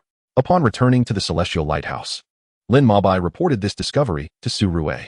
Surue immediately began to study the dark purple cores, and the results sent shivers down everyone's spines. These cores were puppet controllers manufactured by the forces of chaos. Surue's voice trembled as he spoke. The forces of chaos are using this method to control the beings across the universes, turning them into their weapons. Furthermore, I have detected a connection among these cores. They are likely constructing a more extensive web of conspiracy. Faced with such a dire situation, the Guardians of the Realms showed no signs of retreat. They hastened the construction of the emotional resonance network while simultaneously reinforcing their patrol and surveillance across various universes. Lin Mabai also devised an emergency plan to take immediate action upon detecting any disturbances from chaotic forces. Through the collective efforts of all, the emotional resonance network was finally completed. When the first energy node began to operate, a warm and powerful force enveloped the entire multiverse. The energy generated from positive emotions flowed like a gentle stream, converging into a mighty torrent that infused the network. However, the chaotic forces would not remain idle. At the moment the emotional resonance network was established, a formidable storm of dark purple energy surged from the depths of the cosmos, targeting the cosmic lighthouse. The mysterious entity re-emerged, its form more colossal and its power even more formidable than before. Foolish Guardians, do you believe this will stop me? The enigmatic being roared. Today, I shall make you aware that the forces of chaos are insurmountable. Lin Mabai tightened his grip on the cosmic staff, his gaze unwavering as he confronted the mysterious presence. We may not eradicate chaos entirely, but we shall fight relentlessly until we safeguard every shred of hope within the multiverse. Guardians of all realms, prepare for battle. Thus commenced an unprecedented war. Thor's thunder clashed with the dark purple energy of the entity, illuminating the sky with flashes of lightning. Peter's sword light darted through the tempest, seeking a weakness in the mysterious being. Elsa's ice and snow clashed against the flames of chaos, filling the space with frigid air and sweltering heat. Meanwhile, Lin Mabai continuously sought the entity's vulnerabilities amid the chaos.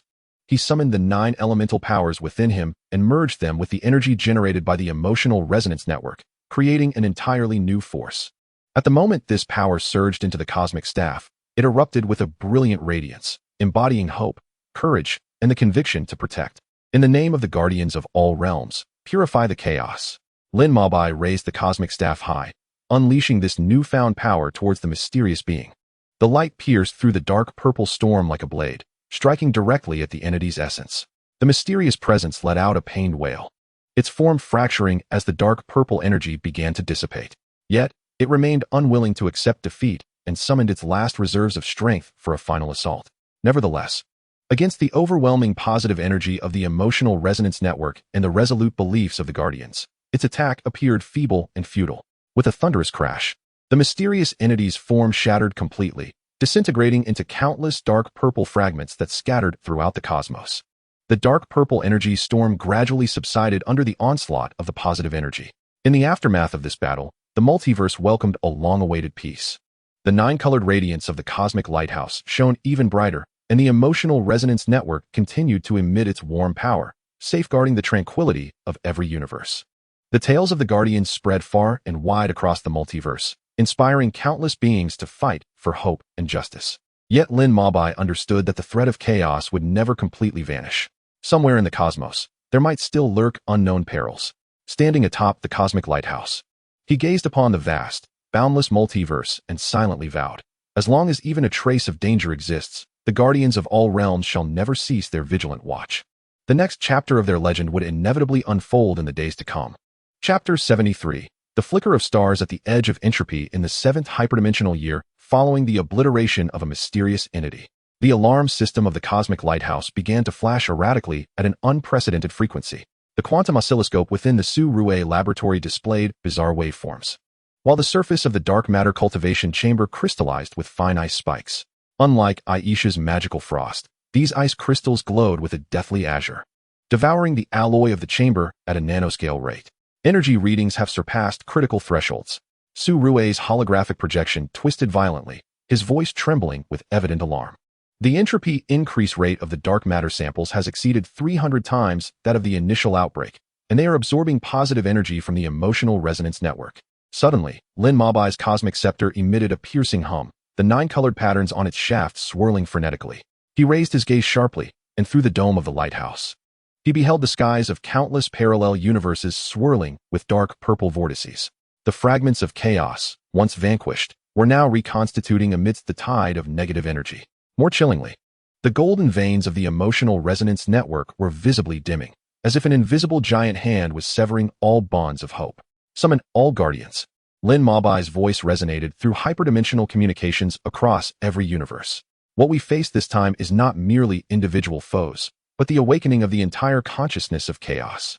When Peter's Vanguard team arrived in the steampunk universe, numbered 79, they were met with a scene both absurd and horrifying. The skeletal framework of the Gear City was entwined with dark purple vines, and the intricate machinery that once powered civilization was now transforming citizens into grotesque, half-mechanical, half-chaotic monstrosities. Peter swung his sword to sever a creeping tentacle, only to find the blade corroded with fine holes. This chaotic energy was more ferocious than ever before.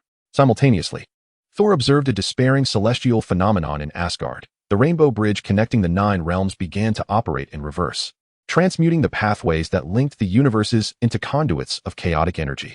He raised his hammer, the Mjolnir, and struck the twisted bridge with thunder. Yet only dark purple lightning erupted, coursing along the energy conduits, threatening the very core of the cosmic lighthouse.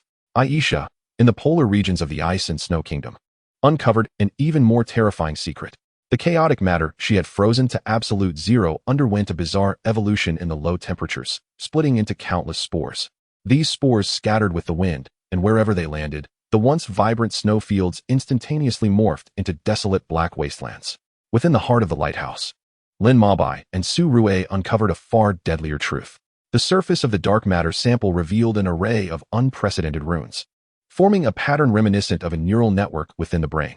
The chaotic force had awakened a self-awareness, absorbing the energy from the emotional resonance network, and had adeptly unraveled the Guardian's defensive mechanisms. Even more alarming, the energy reserves of the cosmic lighthouse, under the onslaught of chaos, could only sustain for a mere 72 hours. We must locate the core of the chaotic consciousness. Lin Mabai plunged his staff into the energy matrix, and at the moment the 9-colored radiance collided with the dark purple corrosive force, a violent energy storm erupted. Much like the human brain, if the central core could be destroyed, perhaps this crisis could be averted. However, The chaotic consciousness was evidently not inclined to remain passive. Countless entropy beasts coalesced from dark matter, tore open rifts in space, flooding into various universes. These creatures lacked a fixed form, yet could instantaneously replicate the Guardian's methods of attack. Some transformed into liquid giants shimmering with vibranium luster. Others summoned thunder comparable to that of Thor, and even entities capable of generating absolute zero emerged from the shadows. Amidst the turmoil, Peter discerned something peculiar. While pursuing an entropy beast, he inadvertently stumbled into an unmarked dimensional rift. Here, thousands of memory fragments floated, each bearing witness to the cataclysmic scenes from different universes. As he reached out to touch one, a torrent of information surged into his mind. The core of the chaotic consciousness was concealed within the primal void, predating the birth of all universes. The primal void served as the genesis of all entropy and the breeding ground for chaotic consciousness. Peter, breathless, reported through hyperdimensional communication. But there is no material there. Our weapons and abilities may. His voice was abruptly cut off, the communication screen dissolving into static. Lin Mobai's heart raced, and he immediately summoned the spatial power of his staff, only to find all pathways leading to the dimensional rift sealed by chaotic energy. At that moment, a familiar yet alien voice echoed within his consciousness. It was the fallen Lin Mobai from the mirror universe. Want to save your friends? The fallen one inquired with a twisted mirth. The entrance to the primal void lies beneath the foundation of the cosmic lighthouse. But first, you must answer me this. When the cost of protection is the sacrifice of everything you hold dear, will you still persist? Without a moment's hesitation, Lin Mobai declared, even if I plunge into eternal darkness, I shall safeguard the light of the multiverse. No sooner had he spoken than a violent tremor emanated from beneath the lighthouse. As a rift connecting to the primal void slowly unfurled, Lin Mobai led the elite guardians, including Thor and Elsa, into the rift. Here, the notions of time and space were rendered meaningless, with only pure chaotic energy surging around them. Upon entry, they were ensnared by countless dark purple tendrils that relentlessly eroded their will, materializing their innermost fears. Thor beheld Asgard reduced to ruins. Elsa witnessed the Ice Kingdom consumed by chaos, while Lin Mobai was haunted by visions of his comrades sacrificing themselves for the cause of protection. Do not be deceived by the illusions. Lin Mobai plunged the universe scepter into his own chest, and a spectrum of 9 colors erupted from the wound, forcefully dispelling the mental corruption. Our strength derives from belief, and what chaos fears most is the ever-burning hope. In confronting the very core of chaotic consciousness, the Guardians faced unprecedented challenges. The chaotic core manifested as a swirling mass of dark purple energy, capable of converting the Guardians' assaults into its own power while unleashing a tide of negative energy potent enough to obliterate souls. In a moment of dire urgency, Peter broke free from the dimensional rift, clutching a crystal that emanated a unique resonance, an original light discovered among fragments of memory, a remnant of the pure energy present at the universe's inception. Use this to neutralize the chaotic energy. Peter hurled the crystal towards Lin Mobai, while he himself cleaved a path with his twin blades. Lin Mobai caught the crystal and fused it with the universe scepter. Instantly, a beam of light, amalgamating 9 elemental forces and the original light, surged towards the chaotic core. In the ensuing violent explosion of energy, the chaotic consciousness emitted a deafening shriek. Its defenses began to crumble, yet it retaliated furiously, attempting to drag the entire multiverse into mutual destruction. At this critical juncture, the Guardians scattered across various universes exerted their strength simultaneously. Su Rue initiated the self-destruction protocol of the lighthouse, channeling the remaining energy into Lin Mobai's assault. Merlin and Spock united, reinforcing the emotional resonance network with magic and technology. Countless ordinary citizens prayed, their faith transforming into a golden stream, merging into the torrent opposing chaos. When the brilliance faded, the chaotic core was utterly annihilated, and the original void began to collapse. Lin Mobai and his companions exerted every ounce of strength to return to the normal universe, gazing at the gradually healing spatial rift, each one utterly exhausted. In the aftermath, the universe lighthouse was reconstructed amidst the ruins, with the newly added original light energy core causing the protective barrier's radiance to shimmer even more resplendently. Yet, in a corner of the hyperdimensional space, a dark purple spore quietly began to grow, awaiting the next opportunity for entropy to increase. This time, however, the Guardians of all realms were no longer lost. They understood that safeguarding was never a conclusive victory, but rather an unceasing game against chaos. In that eternal contest, as long as the spark of hope remained aglow, the multiverse would eternally possess the power of protection. Chapter 74. Echoes of quantum memory, the reconstructed universe lighthouse radiated an even more brilliant light in hyperdimensional space, with the newly added original light energy core giving the protective barrier a flowing nebula-like appearance. However, beneath the surface calm, undercurrents were stirring. Su Rui's research team discovered a set of peculiar quantum fluctuations while analyzing the remnants of chaos. These fluctuations repeated in a certain pattern, as if conveying encrypted information. The frequency of these fluctuations resonates with the emotional resonance network. Su Rui presented the intricate data model in a holographic conference. Strangely, they do not resemble remnants of chaotic power, but rather signals from a higher civilization.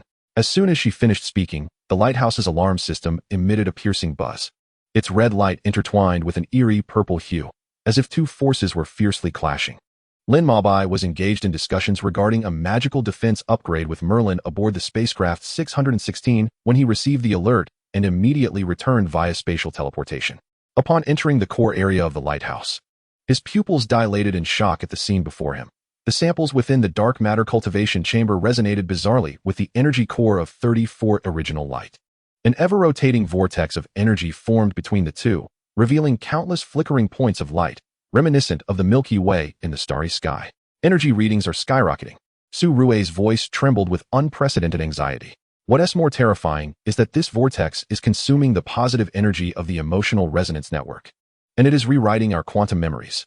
Peter, having just returned from a patrol mission in the steampunk universe, suddenly clutched his head and fell to his knees in agony. Some things are being erased from my memory. I recall fighting alongside the mechanical elemental mage, yet now, there's only emptiness. Aisha's complexion turned pale, her ice magic becoming wildly unstable at her fingertips.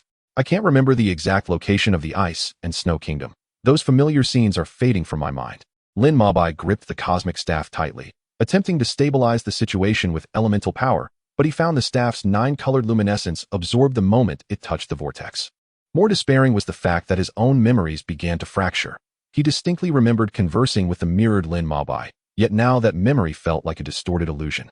This is a new method of chaos, Thor exclaimed, swinging his hammer, only for the thunder to dissipate into purple mist as it neared the vortex.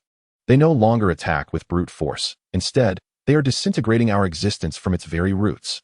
Just as despair enveloped them, the previously silent Merlin spoke up. I have read similar accounts in the ancient texts of King Arthur. At the dawn of the universe, there existed a higher civilization known as the Quantum Dreamweavers, who possessed the power to rewrite reality by manipulating memories. Could it be that the forces of chaos have struck a deal with them? Lin Mabai's gaze suddenly hardened with determination. Whoever they may be, we cannot remain passive. Su Rui, analyze the energy patterns of the vortex. Peter, lead the team to gather unaltered memory fragments across various universes. Thor and Aisha, attempt to establish an energy barrier around the vortex with your powers. As for me, I shall enter this vortex to uncover the secrets it conceals. The moment Lin Mabai stepped into the energy vortex, he felt his consciousness being torn apart by countless fragments of memory. He glimpsed lives he had never lived in parallel universes. In one realm, he became a puppet of chaos. In another, the guardians of all realms had long been annihilated. These false memories surged like a tidal wave, threatening to engulf his true consciousness. Do not lose yourself in the illusions. A familiar voice resonated in his mind. Lin Mabai turned around and beheld the vanished reflection of himself. The fallen one's eyes were devoid of hatred, replaced instead with a hint of compassion. Chaos had discovered the remnants of the Quantum Dreamweaver, activating their memory rewriting device through dark matter. However, this device bore a fatal flaw. It required an anchor point in reality to complete the rewriting process. Anchor point. Lin Mabai seized upon this clue. Indeed, the spectral Lin Mabai began to fade into transparency. In every universe, there exists a core object that resonates with the memory device. If we can obliterate these anchor points, we can shatter the cycle of rewriting. But you must act swiftly. Once the rewriting is completed, we shall all become puppets of chaos. Simultaneously, the battle in the real world intensified. Peter's squad discovered the first anchor point on the Cybertron planet, a dark matter crystal inscribed with ancient runes. Yet, they were besieged by mechanical monstrosities resurrected by chaotic energy.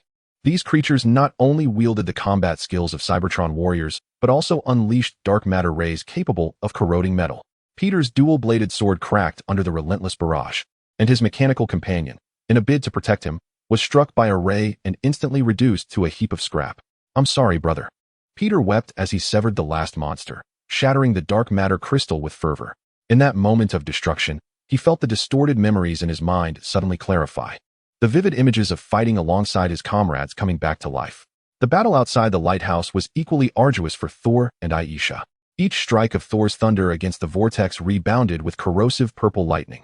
Aisha's snow barrier melted under the extreme heat generated by the vortex. Yet they persevered. Thor summoned the ancient battle songs of Asgard, using sonic waves to disrupt the vortex, while Aisha combined her ice magic with Cybertronian freezing technology to create a new ice shield capable of withstanding the high temperatures.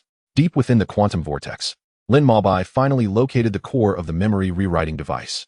It was a colossal purple crystal, within which floated countless miniature universes, each being eroded by dark matter. Lin Mabai raised the universe scepter, infused with the primordial light, as a clash of nine-colored radiance met the purple crystal. Amidst the roar of energy, he heard the final whisper of the quantum dreamweaver. Chaos is the inevitability of the universe, yet you are the accidental light. As the crystal shattered, all the altered memories began to flow back. When Lin Mabai returned to the real world, he saw that Peter's squad had destroyed all anchor points, and Thor and Aisha's energy barriers had successfully contained the vortex. However, the battle was far from over. The enraged chaotic forces gathered their final energies, forming a black hole capable of devouring the entire hyperdimensional space. In the name of the guardians of all realms, Lin Mabai raised his scepter high, channeling the strength of all guardians through the network of emotional resonance that converged upon him. The radiant hues of nine colors, the primordial light, the luminous essence of faith from various universes, collectively forged a sword of light transcending dimensions. At the moment the blade pierced the black hole, the entire multiverse trembled violently. The black hole dissipated amidst the brilliance, and the chaotic forces were once again vanquished. Yet this time, Lin Mabai discerned a more unsettling truth within the residual energy fluctuations. Within the remnants of the quantum dreamweaver, a more formidable presence seemed to slumber. In the aftermath of the battle, the Guardians of the Realms established new defenses, embarking on a quest to unravel the mysteries of quantum memory, striving to combat chaos at its very roots. Meanwhile, in a distant corner of the cosmos, a pair of violet-tinged eyes opened once more, now imbued with a hint of vigilance and expectation. The light of the cosmic lighthouse remained brilliantly radiant, yet the Guardians understood that the true war was only just beginning. They safeguarded not only the present of the multiverse, but also countless potential futures. In this eternal game, the spark of hope would forever blaze. Chapter 75. The Dark Alliance within the temporal fold. As the alarm of the cosmic lighthouse once again shattered the silence of hyperdimensional space, the quantum cloud map within Su Rui's laboratory grotesquely morphed into a sinister visage. Blood-red patterns surfaced on the dark matter sample in the cultivation pod, resembling the blood vessels of some living tissue, weaving an intricate neural network at an observable speed. This energy fluctuation was no longer a mere increase in entropy. It exhibited a precise frequency resonance, akin to countless quantum computers executing synchronized operations. It was a temporal fluctuation. Su Rui's holographic projection flickered violently amidst the torrent of data, her white hair swirling in the turbulent energy field, as this dark matter began to manipulate temporal nodes, invoking the residual algorithms of the quantum dreamweaver. No sooner had she spoken than the entire lighthouse's defensive barriers suddenly crumpled, as if squeezed by an invisible giant hand. The nine-colored light warping into an eerie dark purple vortex. Lin Mabai was mythically aiding the Olympian gods in mending the elemental totems when, at the moment the spatial rift tore open, he witnessed Zeus's thunder spear turning against him, chaos igniting in the eyes of the God King. They had rewritten the timeline. Lin Mabai narrowly evaded a fatal strike, yet the elemental barrier conjured by his staff revealed the same blood-red patterns upon contact with the assault. A reconnaissance team led by Peter encountered even more bizarre phenomena in the Star Trek universe. The Enterprise's warp core abruptly reversed its operation, folding the stars of an entire sector into a consuming temporal trap, as they attempted to secure the uncontrollable celestial bodies with enhanced vibranium ropes. Ancient quantum dreamweaver runes began to emerge on the surface of the ropes, burrowing into the team members' mechanical limbs, ensnaring their consciousness in an infinite loop of virtual battlefield. This was not merely chaos eroding reality. Peter's voice crackled through the severely distorted communicator, his right arm already encased in dark matter crystals. These attacks bore precise temporal logic, as if someone were orchestrating everything according to a script. Within the core of the cosmic lighthouse, the scene faced by Lin Mabai and Thor utterly shattered their understanding. They beheld hundreds of miniature universes emerging within the dark matter samples, each experiencing distinct phases of chaotic incursion, and astonishingly, the timelines of these scenes exhibited a flawless recursive structure, akin to the layers of a Russian nesting doll. Even more eerie was the sight of a figure resembling Lin Mabai, commanding the Chaotic Legion to assault the lighthouse within one of these miniature universes. Had the parallel universe version of me become the enemy? Lin Mabai's pupils constricted sharply as the nine-colored radiance of the cosmic scepter manifested its first signs of turmoil. Thor's hammer suddenly slipped from his grasp, transforming into a bolt of lightning aimed at the cultivation pod. In the fleeting moment before it was to shatter the sample, it halted midair, the runes upon the hammer resonating with the blood-red patterns of the dark matter. Beware, this is a new form of memory contamination. Su Rui's warning came too late. As Thor endeavored to summon his hammer back, a torrent of false memories surged into his mind. Asgard had forged a pact with chaos, and the gods had become accomplices in the tampering of time and space. Even a being as formidable as the god of thunder struggled against this mental onslaught. His thunderous powers spiraled out of control, unleashing countless storms that tore through the space within the lighthouse. Elsa's ordeal in the Kingdom of Ice proved even more lethal. She discovered that the eternal ice wall she had meticulously constructed was growing in reverse, as the chaos spores she had once sealed away now surged forth from the future, flowing against the current of time. When she attempted to freeze these bizarre entities with absolute zero, the frost instead became nourishment for chaos, transmuting her magic into a dark matter cold wave that corroded reality itself. Amidst this turmoil, Lin Mabai gradually discerned the crux of the matter. All assaults revolved around the concept of time. He took the perilous step of connecting his consciousness to the emotional resonance network, seeking clues within the torrent of memories from countless parallel universes. When his mind brushed against the quantum pendulum of a steampunk universe, an encrypted memory was suddenly unlocked from the dawn of the cosmos. Revealing a forbidden transaction between chaotic forces and the quantum dreamweaver, it permitted the dreamweaver to rewrite reality, but mandated that chaos remain as the universe's corrective mechanism. They sought to reboot the universe. Lin Mabai's consciousness projected itself into the minds of all guardians, proclaiming that chaos was not an enemy, but rather a form of self-destruct protocol. Should the entropy of the universe or the development of civilization breach a critical threshold, a cleansing protocol would be triggered. His voice resonated with an unprecedented urgency, for what we faced now was a cosmic-level reformatting. To validate this harrowing hypothesis, Lin Mabai led an elite team through the folds of time and space, arriving at the cusp of the universe's birth. Here floated the shattered remnants of the quantum dreamweaver, each fragment playing back images of destruction from various universes.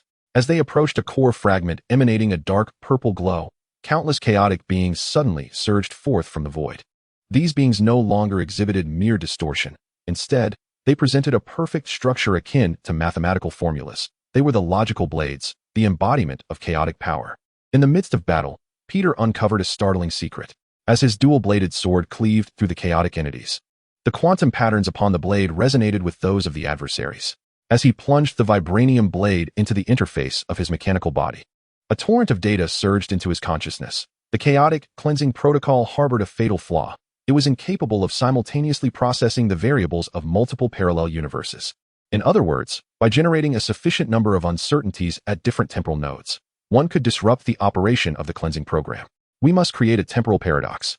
Lin Mabai shouted amidst the chaotic energy currents, inserting the cosmic staff into the core fragment of the quantum dreamweaver. The collision between the nine-colored radiance and dark purple energy ignited transcendent sparks, as each guardian ventured to pivotal moments in time, instigating contradictory events potent enough to rend the fabric of temporal logic. Thor returned to the twilight of the gods in Asgard, forcefully reversing the process of destruction with Mjolnir. Elsa, at the moment of creation in the Kingdom of Ice and Snow, infused quantum technology not belonging to that era, while Lin Mabai returned to the dimensional rift where he confronted his mirrored self, planting a logical virus capable of subverting the chaotic protocol.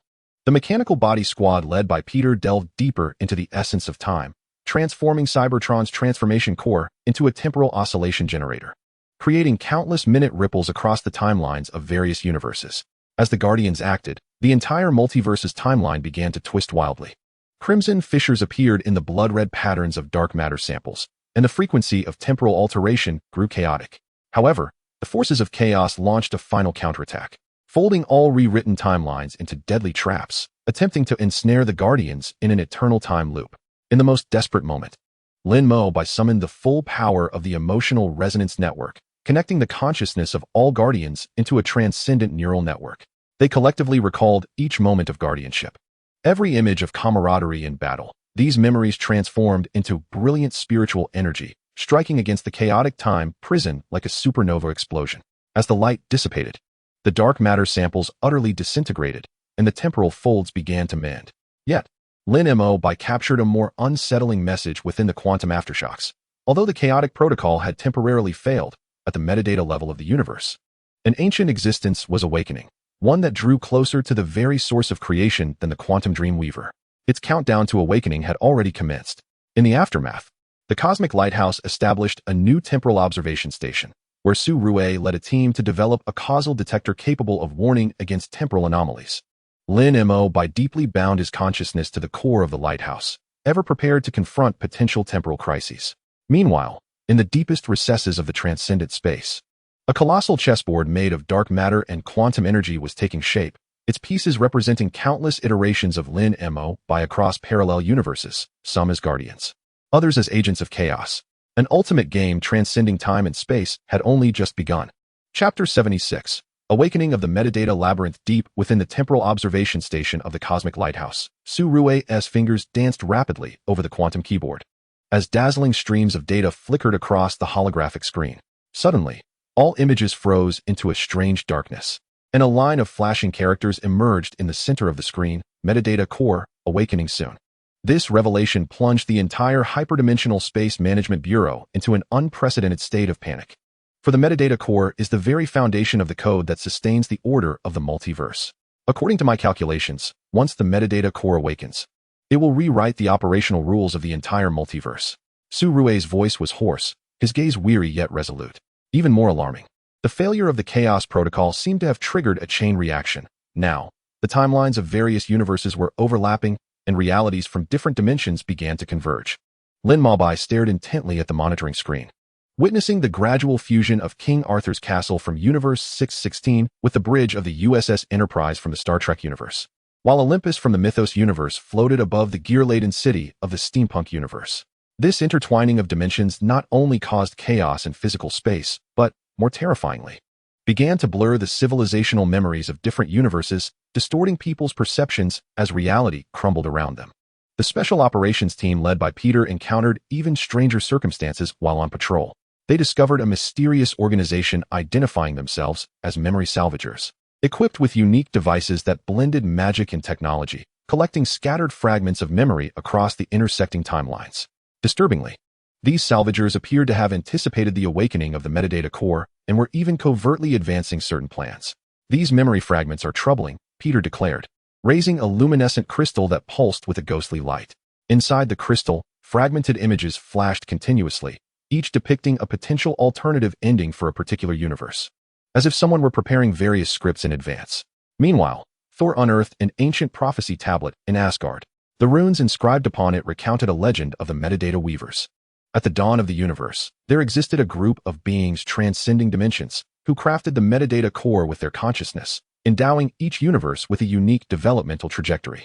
However, as the multiverse expanded, these weavers became embroiled in ideological disputes. One faction argued for the preservation of cosmic diversity, while the other advocated for the imposition of unified rules to eliminate all uncertainties.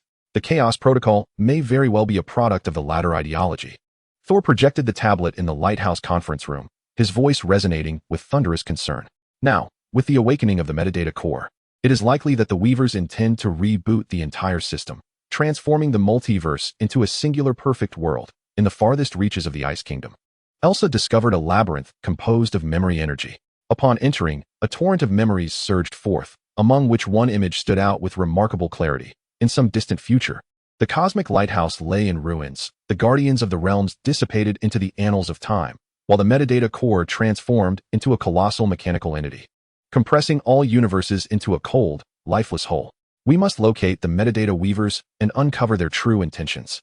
Lin Maobai gripped the cosmic scepter tightly, its nine-colored radiance appearing particularly faint amidst the chaotic energy field. Yet first, we must stabilize the entwined timelines. Otherwise, before we even confront the weavers, the multiverse will utterly collapse within the overlapping dimensions. The Guardians divided into multiple factions, embarking on a rescue mission that transcended time and space. Su Rue led a research team to establish dimensional anchor points at the lighthouse, utilizing the energy of the primordial light to temporarily stabilize the interwoven spaces. Peter and his team delved into the labyrinth of memories, striving to uncover the key memories that could mend the timelines. While Thor and Aisha ventured to the junctions of various universes, constructing temporary dimensional barriers with the powers of thunder and ice. Lin Mabai set forth alone on a quest to find the metadata weaver. Through the power of the cosmic scepter, he entered the code space of the metadata core. Here, there were no physical entities, only streams of light composed of countless codes, each representing the fate of a universe. At the confluence of these streams, he finally beheld the legendary weavers. They were not corporeal beings, but existed as pure consciousness and energy. Insignificant guardian, why do you obstruct the inevitable course? The voice of the weavers resonated like 1,000 harmonies, imbued with an authority beyond comprehension. The chaotic development of the multiverse will ultimately lead to destruction. Only unified rules can bring eternal peace. Lin Mabai stood resolute. Peace should not be the result of erasing differences. The uniqueness of each universe is the most precious aspect of existence. What you deem perfection is merely another form of death. The weavers fell silent for a moment, and one stream of light surged violently. Since you are so obstinate, witness the cost of chaos. In an instant, Lin Mabai's consciousness was thrust into a terrifying scene. All universes were ensnared in an endless cycle of chaos and order, civilizations perpetually reborn and annihilated, devoid of hope and conclusion. Yet within this desolate vision, Lin Mabai glimpsed a flicker of light.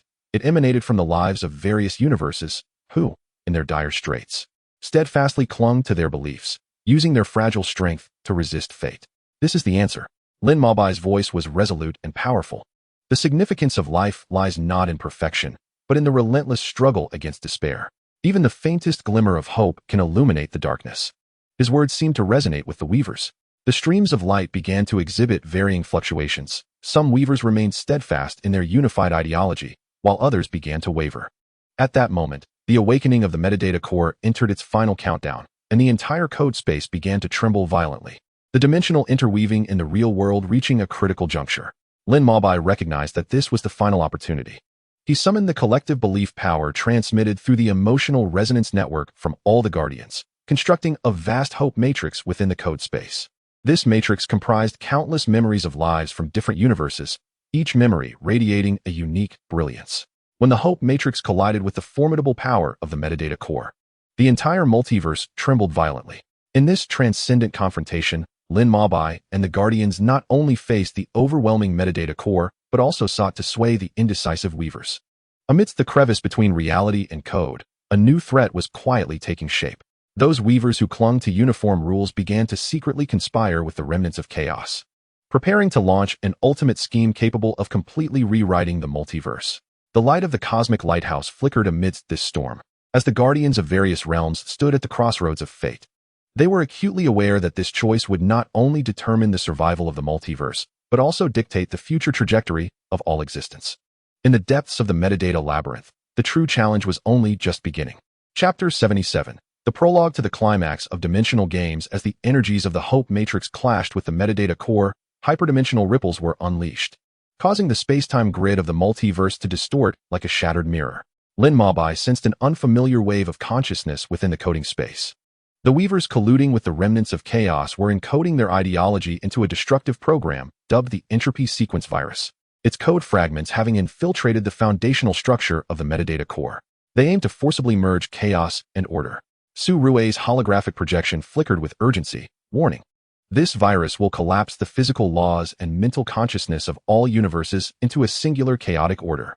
At that moment, the cosmic lighthouse's nine-colored barrier was being devoured by dark purple viral tendrils, as bizarre binary runes began to emerge on the ground, spreading towards the core control room like living entities.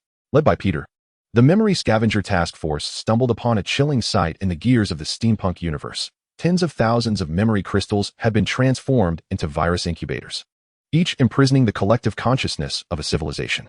When the team attempted to destroy these devices, the crystals erupted in a ghostly blue mist, pulling them into loops of their most dreaded memories. Peter, lost in an endless mirrored space, repeatedly witnessed his comrades disintegrating before him, the neural interfaces of his mechanical limbs smoking from excessive strain.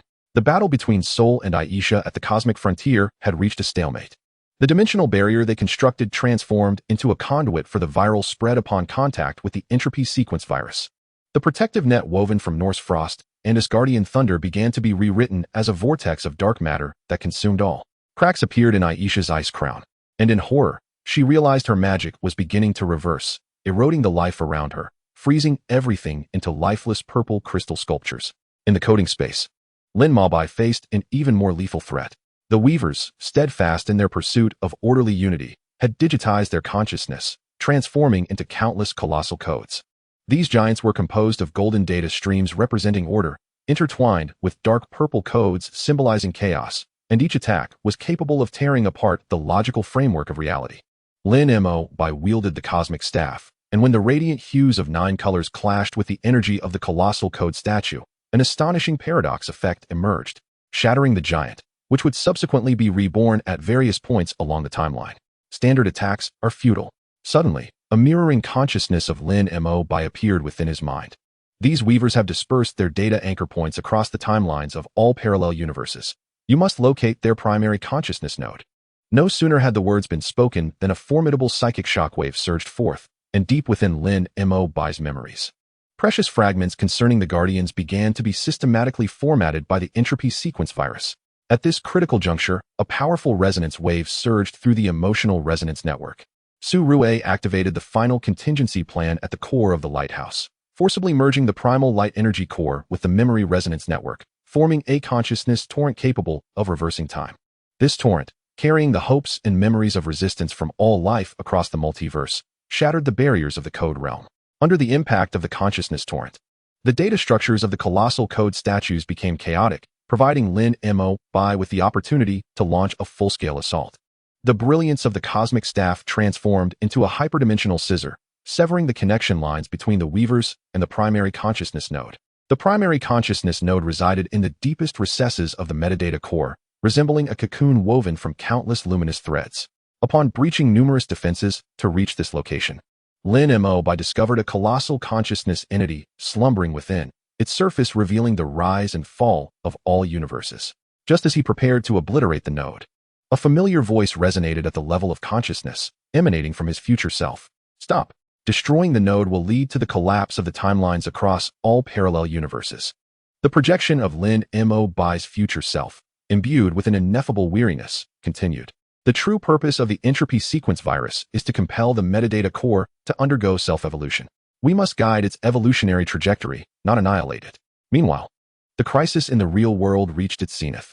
The entropy sequence virus unleashed its ultimate form, the chaotic order construct, across various universes. This colossal entity, composed of dark matter and data torrents, reshaped the physical laws surrounding it with each pulse. On Cybertron, the Transformers were rewritten into war machines executing only destruction commands. In the Mythos universe, the divine powers of the Olympian gods were twisted into curses that corroded reality. With the assistance of his future self, Lin Mabai reprogrammed the Hope Matrix and the foundational code of the metadata core. He harnessed the power of the emotional resonance network to construct an entirely new database of possibilities within the core, encoding the free will of all life in the universes into a firewall against the entropy sequence virus. Just as the destructive beam of the chaotic order construct was about to strike the cosmic lighthouse, the metadata core completed its evolution, and the brilliant light that erupted instantaneously purified the virus. However, this victory came at a cost. In the final moments before the energy core overload, Su Rue uploaded her data consciousness to the metadata network, becoming the first line of defense for the new order.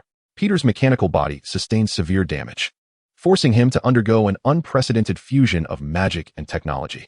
Thor's Mjolnir developed cracks, and Asgard's magical system faced reconstruction due to dimensional tremors. In the aftermath of the war, the multiverse regained balance under a new set of metadata rules. The universal lighthouse was upgraded to a multiversal nexus, and the dimensional compass atop the tower not only safeguarded the universe, but also observed the potential branching of parallel worlds. However, Lin Mabai understood that the true threat had never vanished from the depths of the metadata network. A fragment of an incompletely eradicated virus code was quietly mutating. In an undiscovered dimensional crevice, a pair of eyes that surveyed all possibilities awaited the next opportunity for entropy to shift. The Guardians of the Realms stood atop the nexus, gazing at the myriad flickering universes in the hyperdimensional space. They comprehended that this journey of guardianship had no endpoint. Each resolution of a crisis merely served as the prologue to the next contest. As long as the spark of hope continued to be transmitted across the various universes, they would forever bear the mission of defending the multiverse, inscribing the legend of the Guardians within the eternal interplay of order and chaos. Chapter 78. The Hyperdimensional Game Factory. In the 10th hyperdimensional year following the Universal Lighthouse's transformation into the multiversal nexus, beneath the calm surface, turbulent undercurrents surged. Surue's data consciousness abruptly detected unusual fluctuations at the boundaries of countless parallel universes, manifesting phenomena akin to quantum bubbles boiling. Within those fragmented realities, a colossal chessboard constructed from dark matter and stardust flickered repetitively. These fluctuations did not adhere to any known physical laws. Surue's consciousness projection flickered in the core zone of the nexus. Her form, composed of data streams, could not conceal the gravity in her tone. As if someone beyond hyperdimensional space was manipulating reality in ways beyond human comprehension. Lin Maobai, in collaboration with Merlin and Spock, was researching a new dimensional stabilization device when he immediately summoned a holographic star map. On the map of the multiverse, hundreds of red points spread like a plague, each representing a reality distortion region.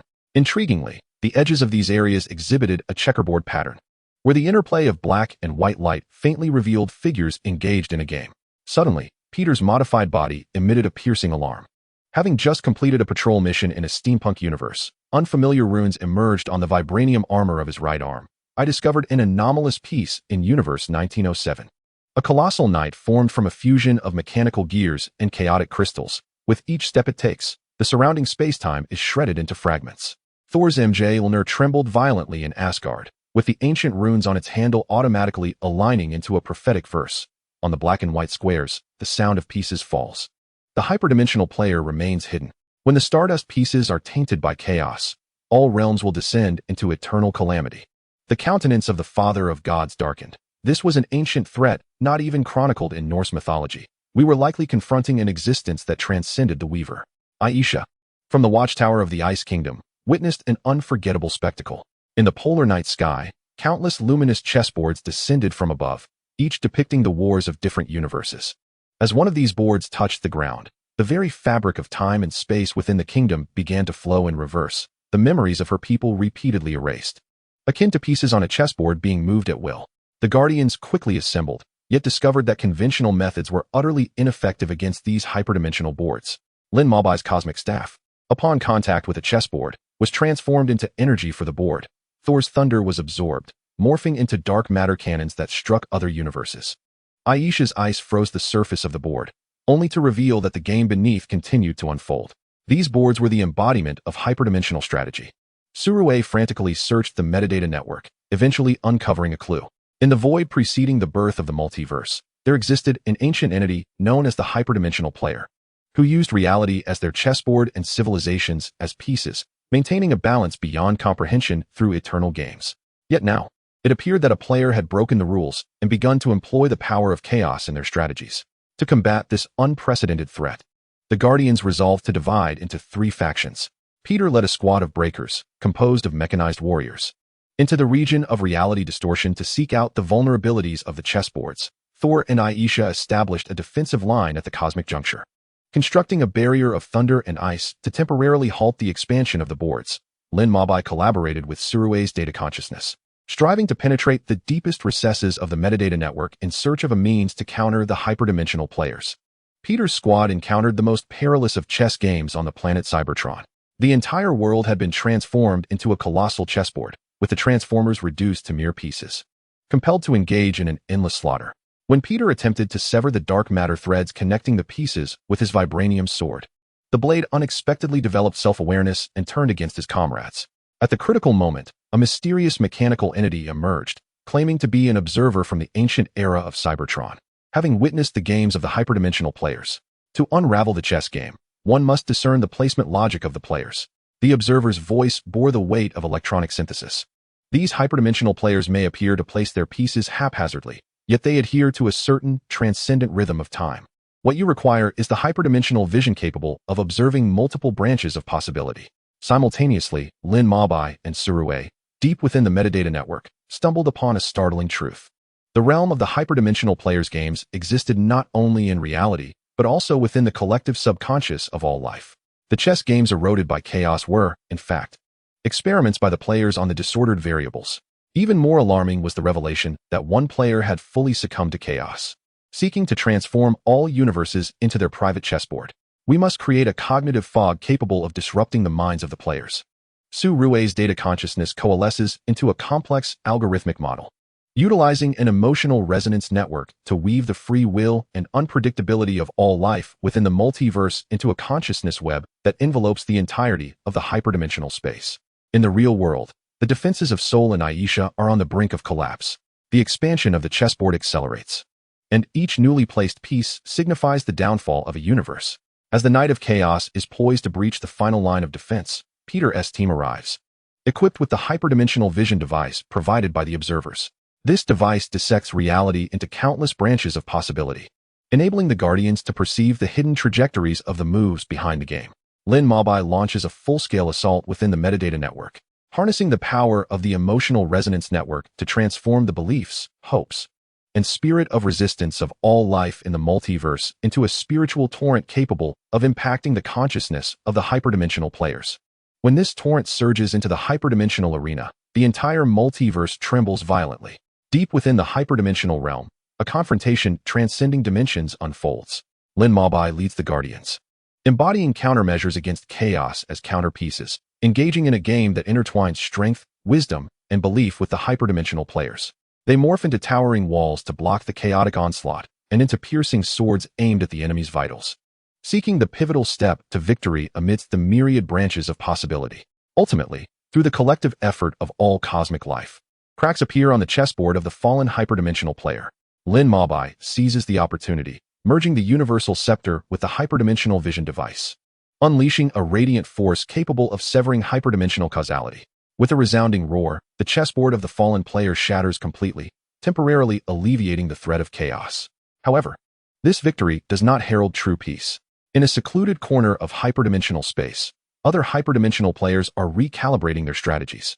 Their gaze is laced with vigilance and curiosity as they observe this audacious group of Guardians who dare to challenge the established rules.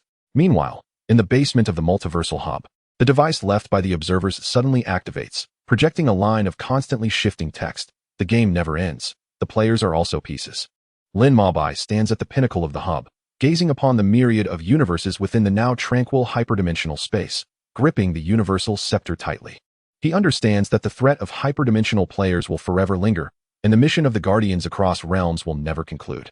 Yet, as long as there is life in the multiverse fighting back, as long as hope continues to flicker, they shall persist in safeguarding every conceivable future within this unimaginable arena of contention. Chapter 79. The eternal echo of the game of reality and illusion. With the threat of the hyperdimensional players temporarily abated, the surface of the multiversal hub regains its calm. Yet the core alarm system continues to resonate with high-frequency vibrations. Su Rui's data consciousness detects an anomalous quantum entanglement phenomenon within the metadata network, where countless flickering imaginary anchor points emerge at the edges of the universes once eroded by the chessboard, resembling dormant eyes scanning the surrounding spacetime. The fluctuations in the frequency of these anchor points resonate profoundly with the energy characteristics of the hyperdimensional players. Su Rui's consciousness projection casts a complex topological map on the holographic sandbox, with data lines sprawling like veins. They are constructing an interdimensional observation network, akin to someone meticulously drafting a new chessboard for the next game. When Lin Mabai summoned the Guardians, he discovered that each bore varying degrees of anomalies. Peter's mechanical prosthetic joints revealed intricate chessboard patterns, which emitted a strange resonance whenever he approached areas of reality distortion. Thor's Mjolnir unconsciously pointed towards a void coordinate at midnight, while Aisha's ice magic began to exhibit uncontrollable side effects, causing the ice sculptures she created to manifest a black and white checkered pattern under the moonlight. We have all been implanted with the game mark. Merlin caressed the ancient wand, and the crystal at the wand's tip reflected a shattered image of the chessboard. Although the hyperdimensional players had temporarily retreated, they had included us in a new game. These marks serve as both shackles and keys to higher dimensions. Just as the Guardians were deliberating strategies, an urgent message arrived from the steampunk universe. Above the gears of the city in Universe 1907, a colossal chessboard woven from dark matter and starlight emerged. Hovering above it were 12 semi-transparent pieces, each intricately carved with the faces of the Guardians. As the first piece bearing Lin Mabai's likeness began to move, the flow of time in the entire city became chaotic. Steam trains on the streets reversed their course, and people's memories flickered between past and future. They were rehearsing a new game. Lin Mo by brandished the universe staff, only to discover that the nine-colored light was transformed into energy for the movement of the pieces upon touching the chessboard. Worse still, as the pieces moved, unfamiliar fragments of memory flashed in his mind. In one possible branch, he personally destroyed the universe lighthouse. In another timeline, he sat alongside the fallen hyperdimensional players. Peter's reconnaissance team, exploring the quantum deep-sea universe, uncovered even more astonishing secrets. The ocean there was composed of flowing time and space, and deep beneath the waves lay a massive structure formed from countless stacked chessboards. As the team members approached, the chessboard on the surface suddenly animated, trapping them in an infinite loop of gameplay. Each space corresponded to a fateful choice of a universe, and a single misstep could lead to the collapse of the entire cosmos. Thor and Aisha encountered unprecedented foes at the border of Asgard and the Ice Kingdom. Manifestations of the rule manifestations created by the hyperdimensional players. These monsters, composed of black and white checkered patterns, could whimsically rewrite the physical laws around them. They could freeze flames, invert gravity, and even transform time into tangible chains. When Thor's thunder struck the monsters, it was instead transformed into a binding electric net. Aisha's ice became a weapon in the hands of the enemy. In the core laboratory of the multiversal hub, Su-Rue and Spock were engaged in a perilous experiment. They endeavored to deeply fuse the metadata network with the emotional resonance network, aspiring to create a cognitive virus capable of disrupting the thought processes of the hyperdimensional chess players. However, during the experiment, Spock's Vulcan logic system unexpectedly collapsed, and a shimmering checkered pattern illuminated his eyes. Error. This is a trap deliberately left by the players to lead us astray. Before he could finish, the laboratory's protective barrier crumbled, unleashing a torrent of data carrying the chessboard virus into the hub system. Amidst the chaos of consciousness, Lin Mabai once again encountered a future version of himself. Yet this projection appeared hazy, as if it might dissolve at any moment. Do not adhere to their script. The true breaking point lies between the real and the illusory. As the words lingered, countless fragments of memory surged forth, and Lin Mabai discovered his consciousness fracturing into disparate personalities, some resolutely protective, some yearning to join the ranks of the players, and others lost in existential confusion. At this critical juncture, Peter broke through numerous obstacles to arrive. His mechanical prosthetic, modified by observers of the game, could temporarily shield against the influence of the game's marks. He inserted a unique memory chip into Lin Mabai's consciousness interface, which housed messages of life from various universes, the rebellious verses penned by the mechanical poets of the steampunk universe, the unity odes recorded by the crew of the Star Trek universe, and the prayers of mortal devotees from the mythological universe. We are not pawns. Peter's cry reverberated through the emotional resonance network across the multiverse. Even if drawn into a higher dimensional game, we shall be the masters of our own destinies. His voice awakened the bewildered guardians. Thor tightened his grip on the trembling hammer of the thunder god. Elsa's crown of ice and snow radiated renewed brilliance, and Merlin's wand unleashed ancient protective incantations. Amidst the torrent of memories, Lin Mabai discerned the critical vulnerability of the hyperdimensional players, their excessive reliance on fixed game rules. The most formidable power of the multiverse lies in the endless possibilities of life. He guided the Guardians to merge their unique abilities with the beliefs of all life across the universes, forging a force of chaotic order that transcended established rules. As this force struck the new hyperdimensional chessboard, the very fabric of reality across the multiverse began to warp and reconstruct. The pieces on the board disintegrated, transforming into starlight that nourished reality. The imaginary anchor points extinguished one by one, leaving only luminous symbols of hope. Yet in the aftermath of the battle, Lin Mabai perceived a more profound truth. The game of the hyperdimensional players may be endless, but as long as the free will of life persists, this cross-dimensional struggle will never lack disruptors. In the aftermath of the war, the multiversal hub established the Virtual Real Observation Station, dedicated to monitoring anomalous fluctuations in hyperdimensional space. The Guardians digitized portions of their consciousness, integrating them into the metadata network, forming a self-sustaining defense line capable of responding to crises. At the terminus of hyperdimensional space, a new chessboard was taking shape, and on this occasion, several figures radiating unique brilliance occupied the seats of players, once Guardians. They had now become the new force safeguarding the rules of the multiverse. Yet, in the shadowy recesses of the chessboard, unknown specters continue to lurk, awaiting the next opportunity to make their move. Chapter 80, The Awakening of the Paradox. In the third hyperdimensional year of operation at the Virtual Observation Station, an overwhelming surge of self-referential paradoxes emerged within the metadata network. Su-Rue's data consciousness frantically navigated through the firewall matrix, detecting countless segments of cyclically nested code. These codes were both creating new realities and negating their own existence, akin to an Ouroboros, endlessly devouring and rebirthing itself within the abyss of logic. This is not a naturally occurring phenomenon. Su-Rue's consciousness projection flickered violently at the hub's core, as the contours formed by the data streams exhibited unstable distortions. The manner in which these paradoxical codes are crafted resembles a hyperdimensional chess player utilizing our defense system for self-replication. Amidst the blaring alarms, the nine-colored barrier of the multiverse hub rippled with eerie black and white waves, as the previously defeated checkerboard patterns began to flourish on the surface of the barrier through quantum entanglement. Suddenly, Lin Mabai's universe scepter levitated uncontrollably, its nine-colored patterns beginning to flow in reverse. A torrent of contradictory images flooded his mind. In one fleeting moment, he saw himself leading the Guardians as new hyperdimensional players.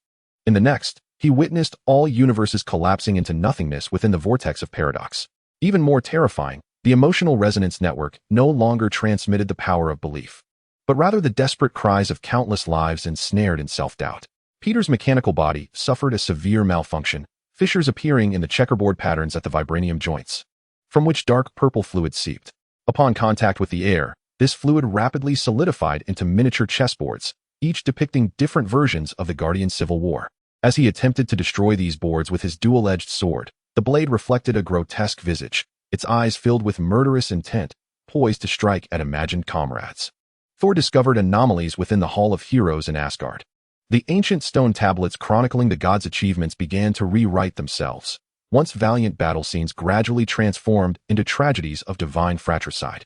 The runes of Mjolnir began to sear the souls of its wielder, with each swing of the hammer creating a logic black hole that consumed light in reality. Elsa's kingdom of ice and snow was ensnared in an eternal paradox of winter. The ice she created sometimes melted into searing magma, sometimes solidified into geometries transcending 3 dimensions. When she endeavored to stabilize the climate with magic, she discovered her powers had become a catalyst for paradox. Frozen time began to flow, while flowing time instantly solidified. Her subjects, caught in the rift of reality, found their memories and existence fragmented beyond recognition. In pursuit of the truth, Lin Mabai resolved to delve once more into the depths of the metadata network. His consciousness traversed through layers of coded barriers, encountering the imprisoned observer within a chaotic expanse forged from paradox. This ancient mechanical life form bore a shell riddled with cracks, its internal data streams manifesting a tumultuous spiral.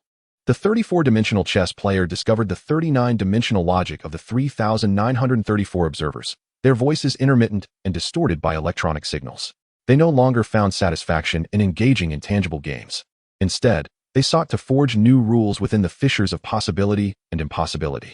Suddenly, their form exploded into countless shards of data, coalescing into a breathtaking tableau. Within the folds of hyperdimensional space existed a chessboard composed of infinitely recursive paradoxes, where all parallel universes were mere phantoms upon the board. Simultaneously, a crisis erupted in the real world. In the gear-laden city of the 1907 steampunk universe, all mechanical devices began executing contradictory commands. Gears rotated both clockwise and counterclockwise. Steam engines expelled both vapor and icy water. The city's inhabitants descended into madness, their minds eroded by paradox, unable to distinguish reality from illusion. Led by Peter, a team sought to break the deadlock within the quantum deep-sea universe, where they encountered monsters embodying paradoxes. These creatures constantly morphed, possessing both matter and antimatter characteristics. The Team's attacks inflicted harm, yet simultaneously healed them. Their defenses led to self-destruction.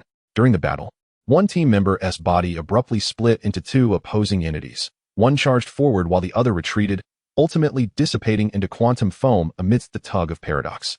The defensive line established by Thor and Aisha at the border of 2 realms was consumed by a phenomenon known as the contradiction storm. Within the storm, thunder was both light and dark, and ice was simultaneously hot and cold.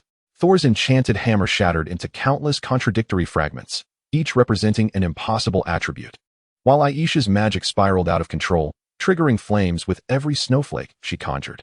In the multiversal hub, Su-Rue and Spock were engaged in a final endeavor.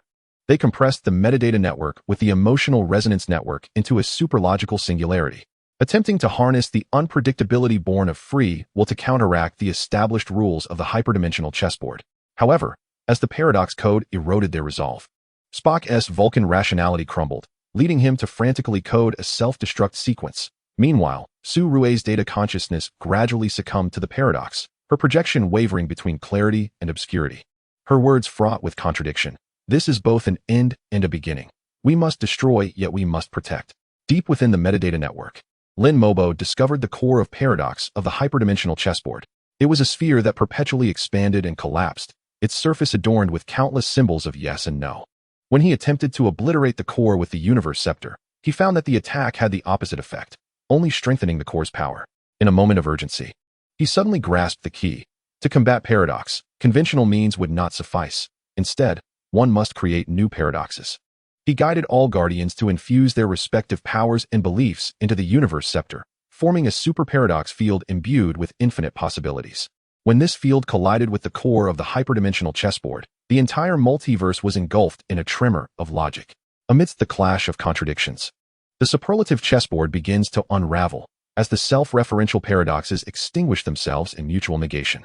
Yet, this triumph exacts a grievous toll. Su Rui's data consciousness dissipates entirely within the whirlpool of paradox, leaving behind a string of unfinished code. Peter's mechanical body suffers severe damage, rendering him nearly immobile. Although Thor's Mjolnir is restored, it has irrevocably lost a portion of its divine power. Lin Mobi's consciousness, after enduring the shock of superlative logic, often finds itself ensnared in the bewilderment of existence's essence. In the aftermath of war, the multiversal hub established the 34 Superlative Archive, chronicling this battle for the survival of logic. The Guardians comprehend that the game of the hyperdimensional players has entered a new phase, where the boundaries of possibility and impossibility converge. Nestled within the crevice of logic and paradox, the true challenge has only just begun. Amidst the wreckage of the superlative chessboard, a new existence stirs awake, transcending all known concepts, its ambition being to forge a new game that even hyperdimensional players cannot control. Chapter 81. The manifestation of the abyss of concepts on the inaugural hyperdimensional anniversary, marking the completion of the archive, the paradoxical relics displayed within suddenly tremble in unison.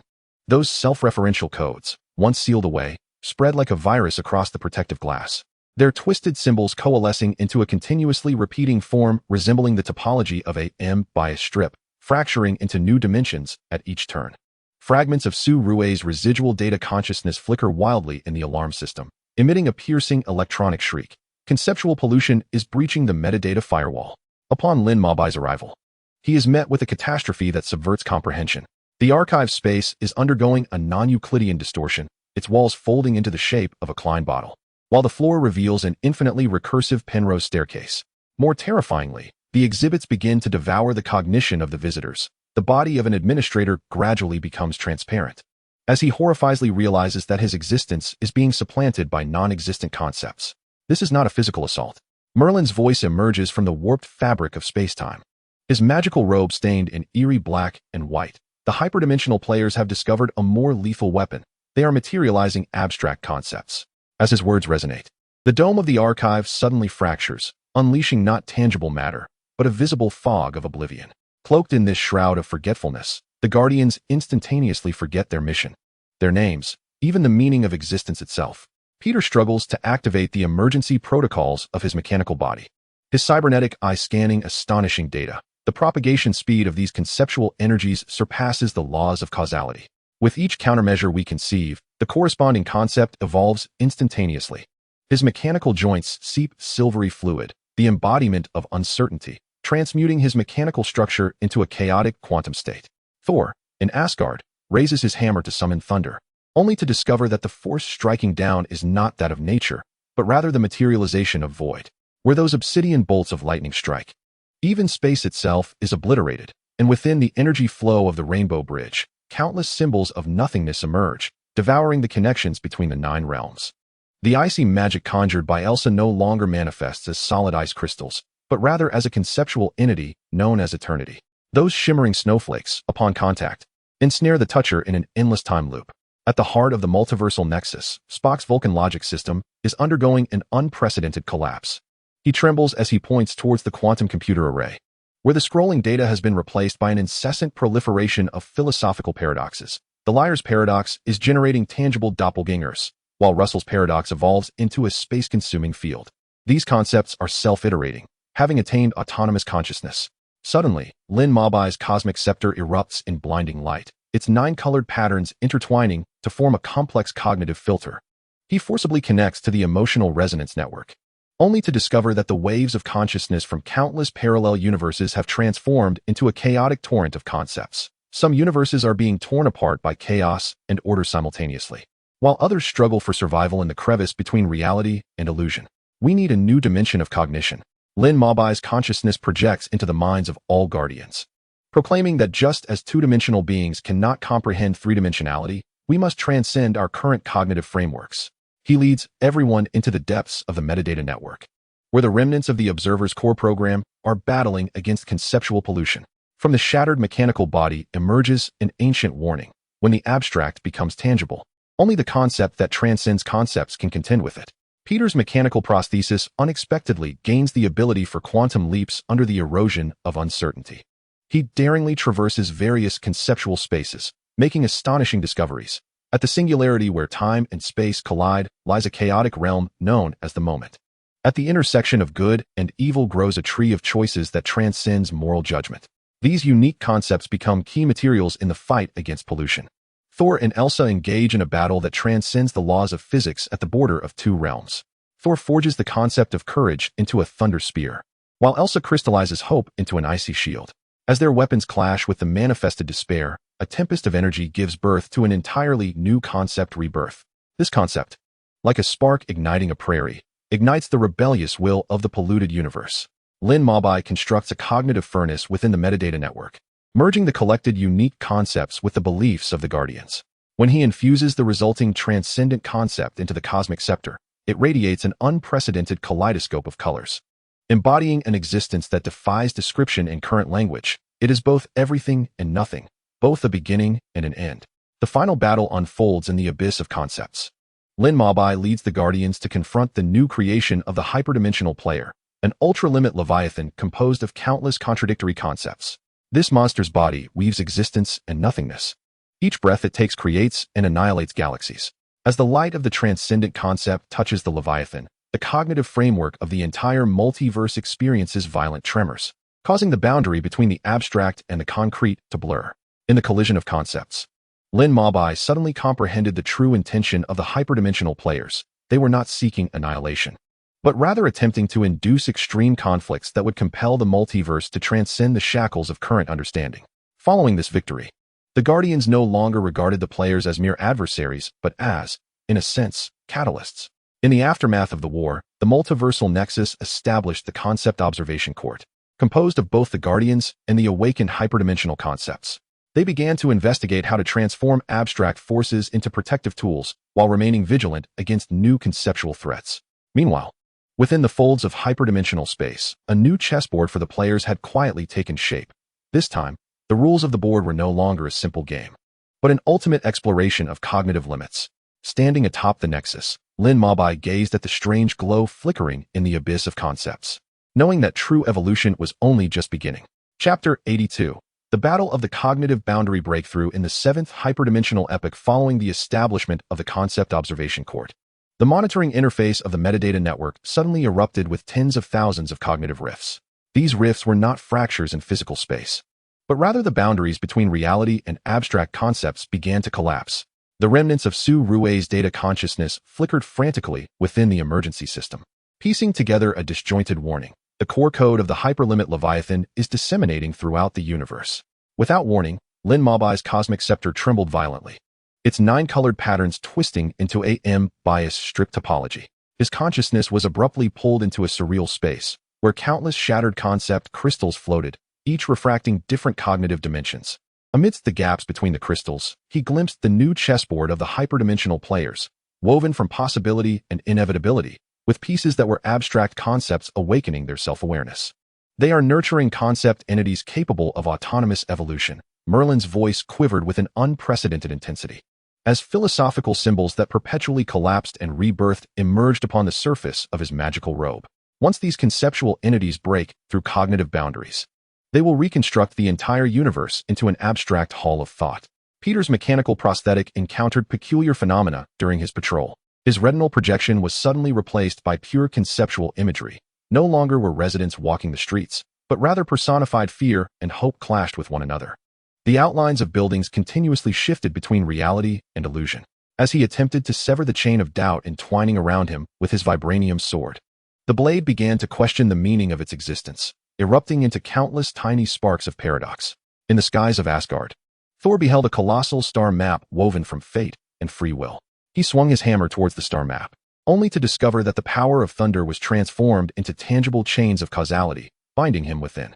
In the frozen lands of the Ice Kingdom, Elsa's Frost began to ponder the value of existence, as those crystalline ice sculptures spontaneously formed a philosophical debate arena concerning eternity and the moment. In the heart of the multifaceted hub's core laboratory, Spock's Vulcan logic system engages in a valiant resistance. He connects his consciousness to a quantum computing array, striving to construct a cognitive firewall through pure rationality. However, the torrent of incoming concepts proves overwhelmingly tumultuous, and the clash between reason and emotion triggers a violent cognitive explosion within his mind. Strange crystals, woven from mathematical formulas and poetic rhythms, begin to sprout upon the laboratory walls.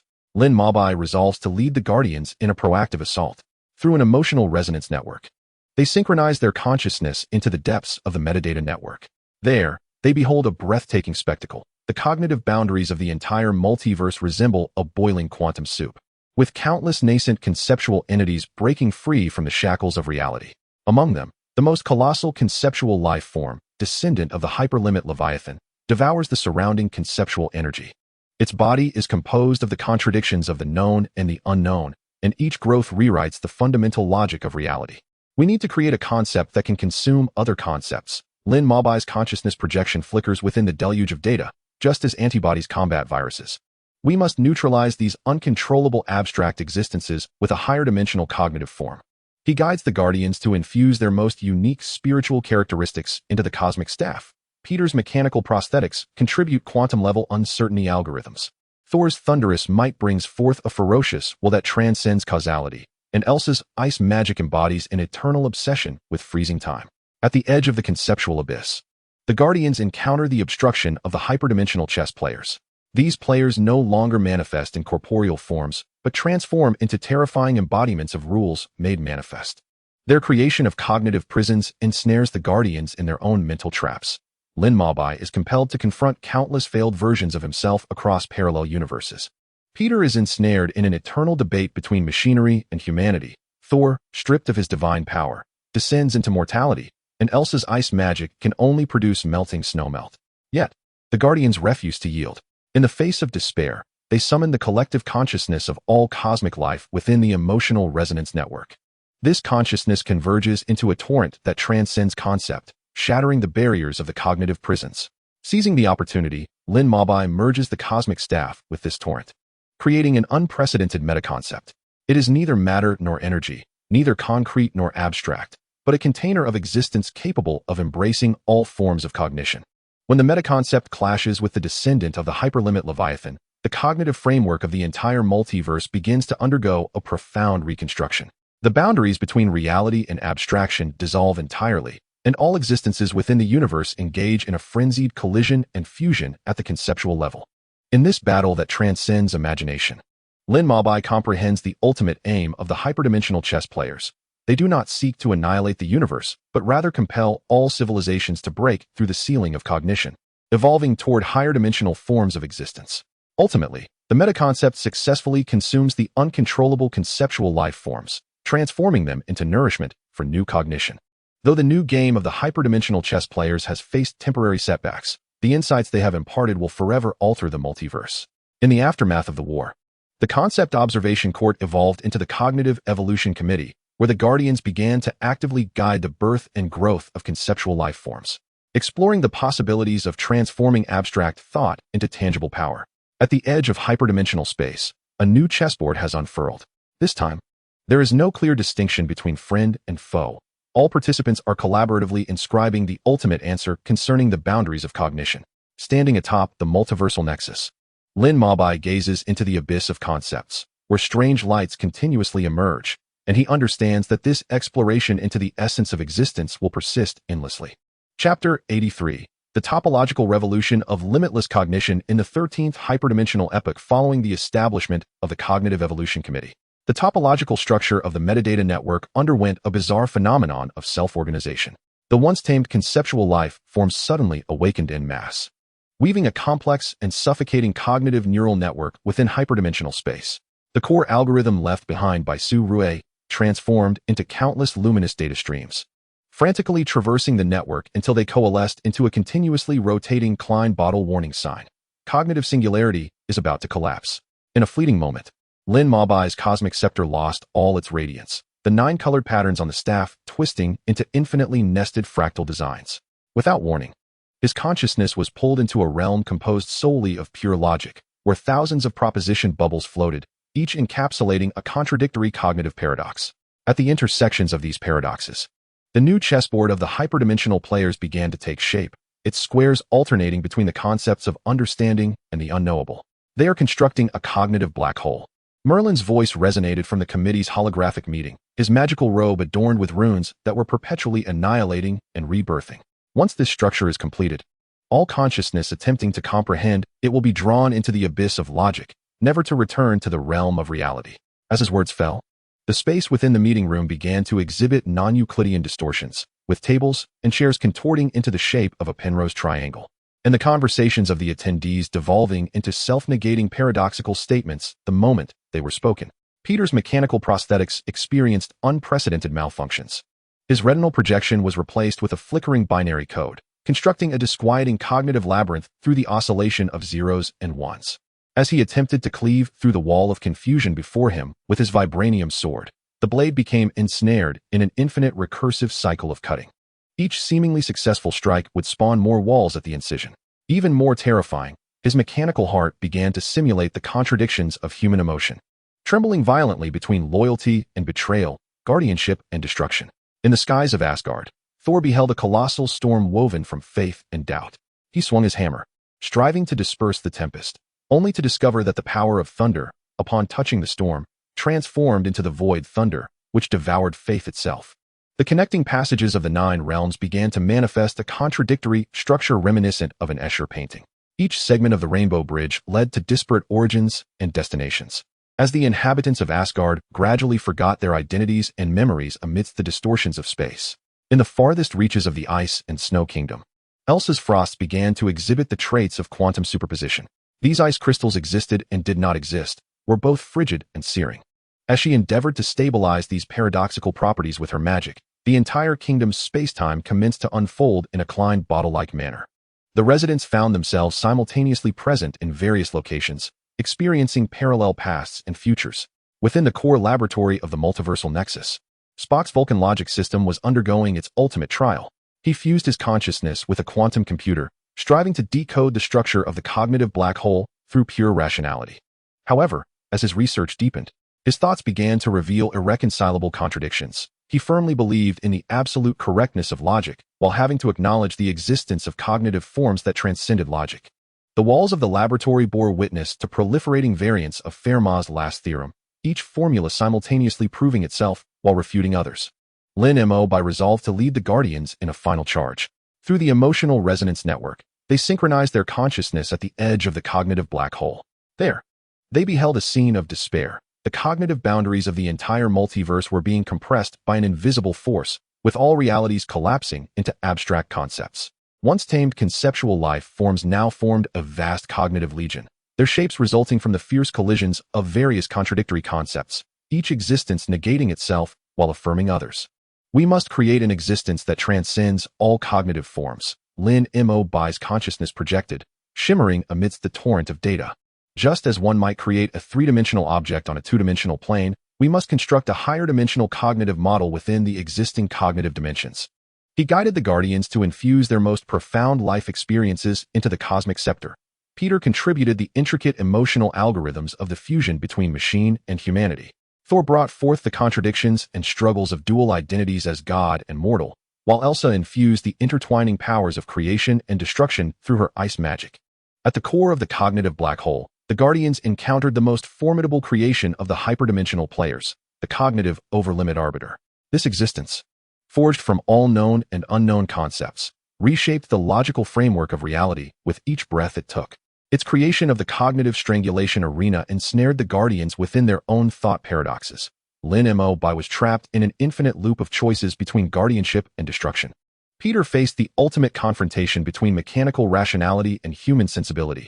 Thor was caught in a relentless cycle of divine power and mortal form. And Elsa's magic spiraled out of control amidst the cycle of creation and annihilation. Yet, in their direst moment, the Guardians discovered a path to resolution. They awakened the collective subconscious of all cosmic life within the emotional resonance network, tapping into the primal cognition buried deep within each life, transcending language and logic. These subconscious forces coalesced into a chaotic yet formidable power, breaching the barriers of cognitive strangulation. Lin Mabai seized the opportunity to meld the universal scepter with this force, birthing the unprecedented hypercognitive prism. This prism possesses the ability to refract all contradictory concepts into a novel spectrum of understanding, transforming every paradox into a wellspring of creativity. When the hypercognitive prism clashed with the hypercognitive arbiter, a revolutionary breakthrough unfolded within the cognitive dimensions of the entire multiverse. The demarcation between reality and abstraction dissolved entirely, as all existences realigned and recombined under a higher dimensional cognitive framework. In this battle that transcended imagination, Lin Mabai finally grasped the true intent of the hyperdimensional players. They sought not destruction, but the elevation of the entire multiverse to a higher cognitive dimension. Ultimately, the hypercognitive prism successfully deconstructed the cognitive black hole, transforming it into fertile ground for nurturing new understanding. Although the hyperdimensional players faced setbacks anew, the cognitive legacy they bequeathed forever altered the multiverse. In the aftermath, the Cognitive Evolution Committee was upgraded to the Hypercognitive Research Institute, where Guardians began actively exploring higher dimensional forms of cognition, attempting to manifest abstract concepts into tangible entities and to materialize logical paradoxes into new possibilities. At the terminus of hyperdimensional space, a new chessboard unfurled. This time, the rules of the board transcended mere gamesmanship, evolving into a collective experiment concerning breakthroughs in cognitive dimensions. Lin Mabai stood atop the multiversal nexus, gazing upon the strange cognitive structures continuously emerging within hyperdimensional space. He understood that this exploration of the essence of existence would usher the multiverse into an unprecedented new era. Chapter 84. The Quantum Leap of Hypercognition in the 20th Hyperdimensional Epoch following the establishment of the Hypercognitive Research Institute. The topology of the metadata network suddenly began to exhibit a state of quantum entanglement. The cognitive neural networks woven by conceptual life forms perpetually oscillated between observation and non-observation, sometimes materializing into Klein bottle-like edifices, and at other times dissipating into elusive clouds of thought. The core algorithm fragments left behind by Su Rue spontaneously reassembled deep within the network, forming a flickering quantum pendulum, each swing accompanied by subtle tremors within the reality dimension. At a certain moment, Lin Mabai's universal scepter radiated a brilliance that transcended the 9 colors, revealing an infinite spectrum of superimposed states. As he attempted to harness the elemental forces, the scepter projected countless parallel versions of himself, each executing distinct guardianship choices, some opting to collaborate with the hyperdimensional players, others eradicating all conceptual life forms entirely, and yet others erecting eternal barriers at the cognitive frontier. The existence of these doppelgangers interfered with one another, instigating a fierce cognitive tempest within his consciousness. They were generating a quantum superposition of cognition. Merlin's voice resonated from the Institute's quantum conference room, his magical robe adorned with myriad miniature universes, each adhering to different cognitive laws. The hyperdimensional players transformed the entire multiverse into a colossal quantum experiment, where every choice we make spawns countless parallel realities. Before the final syllable faded, the chairs and tables in the conference room began to engage in a bizarre form of quantum tunneling, intermittently appearing within the walls and occasionally floating upon the ceiling. The dialogues among the attendees fractured into myriad potential branches, transpiring simultaneously across diverse temporal landscapes. Peter's mechanical prosthetic exhibited an uncanny quantum decoherence phenomenon. Within the projection of his retina, the tangible realm and the conceptual domain alternated in the form of probability clouds. Pedestrians on the streets sometimes manifested as flesh and blood denizens, while at other times they embodied walking philosophical propositions. His vibranium sword, when swung, simultaneously struck both corporeal targets and abstract concepts, the resultant damage diffusing as a wave function. More alarmingly, his mechanical heart began to beat at random frequencies, each corresponding to a distinctly different emotional state, with loyalty and betrayal, courage and fear perpetually entangled within quantum superposition. Thor, amidst the heavens of Asgard, beheld a tempest of quantum storms composed of certainty and uncertainty. As he wielded Mjolnir, the might of thunder dispersed in the form of probability clouds, transforming at times into a healing rain and at others into a devastating lightning strike. The conduits connecting the 9 realms exhibited states of quantum entanglement, with the Bifrost Bridge simultaneously linking the past, present, and future, while the fates of Asgard's inhabitants continuously split and merged amidst quantum fluctuations. Elsa, in the farthest reaches of the icy kingdom, showcased the eerie properties of quantum superposition through her crafted frost. These ice crystals existed as solids, gases, and even in an enigmatic state between the two. They had the capacity to freeze time, accelerate it, and even enable reversible quantum leaps. As she endeavored to stabilize these contradictory attributes with her magic, the entire realm's spacetime began to manifest as quantum foam, with each bubble representing an independent microcosm, perpetually cycling between birth and annihilation. In the core laboratory of the multiversal nexus, Spock's Vulcan logic system faced an unprecedented crisis. Merging his consciousness deeply with a quantum computer, he sought to unravel the experimental logic of the hyperdimensional chess player through quantum algorithms. Yet, as his research progressed, his thoughts spiraled into the vortex of quantum paradoxes. He simultaneously affirmed the validity of a particular cognitive model while denying its applicability across all parallel timelines. The walls of the laboratory bore the ever-collapsing and rebirthing variants of the Schrödinger equation, each presenting entirely opposing solutions under different observational outcomes. Lin Mabai resolved to guide the Guardians into the chaotic domain of quantum cognition through a network of emotional resonance. They synchronized their consciousness into the depths of the quantum superposition state of the metadata network. There, they beheld a dizzying spectacle. The cognitive boundaries of the entire multiverse resembled a boiling quantum soup, with countless parallel realities shimmering within the mists of probability clouds. Those once tamed conceptual life forms now constituted a cognitive legion in quantum states, their forms oscillating between existence and non-existence, each manifestation carrying the information of multiple potential branches. We must create cognitive observers capable of collapsing quantum states. Lin Mabai's consciousness flickered within the quantum torrents, akin to the phenomenon in quantum experiments where the act of observation induces wave function collapse. In this chaotic superposition of cognition, we must discern a singular definitive solution. He guided the Guardians to infuse their most unique life attributes into the cosmic scepter. Peter contributed an algorithm for uncertainty manipulation at the quantum level through mechanical augmentation. Sol introduced the resonant frequencies of divine power across various temporal and spatial dimensions, while Aisha integrated the principles of transformation within quantum fluctuations through her ice and snow magic. At the core of quantum cognition, the Guardians encountered the ultimate creation of the hyperdimensional player, the quantum cognition arbiter. This entity, formed from the superposition of all conceivable cognitive forms, manifested as a concrete representation of parallel realities with each appearance. The quantum cognitive labyrinth it constructed ensnared the Guardians within countless branches of possibility.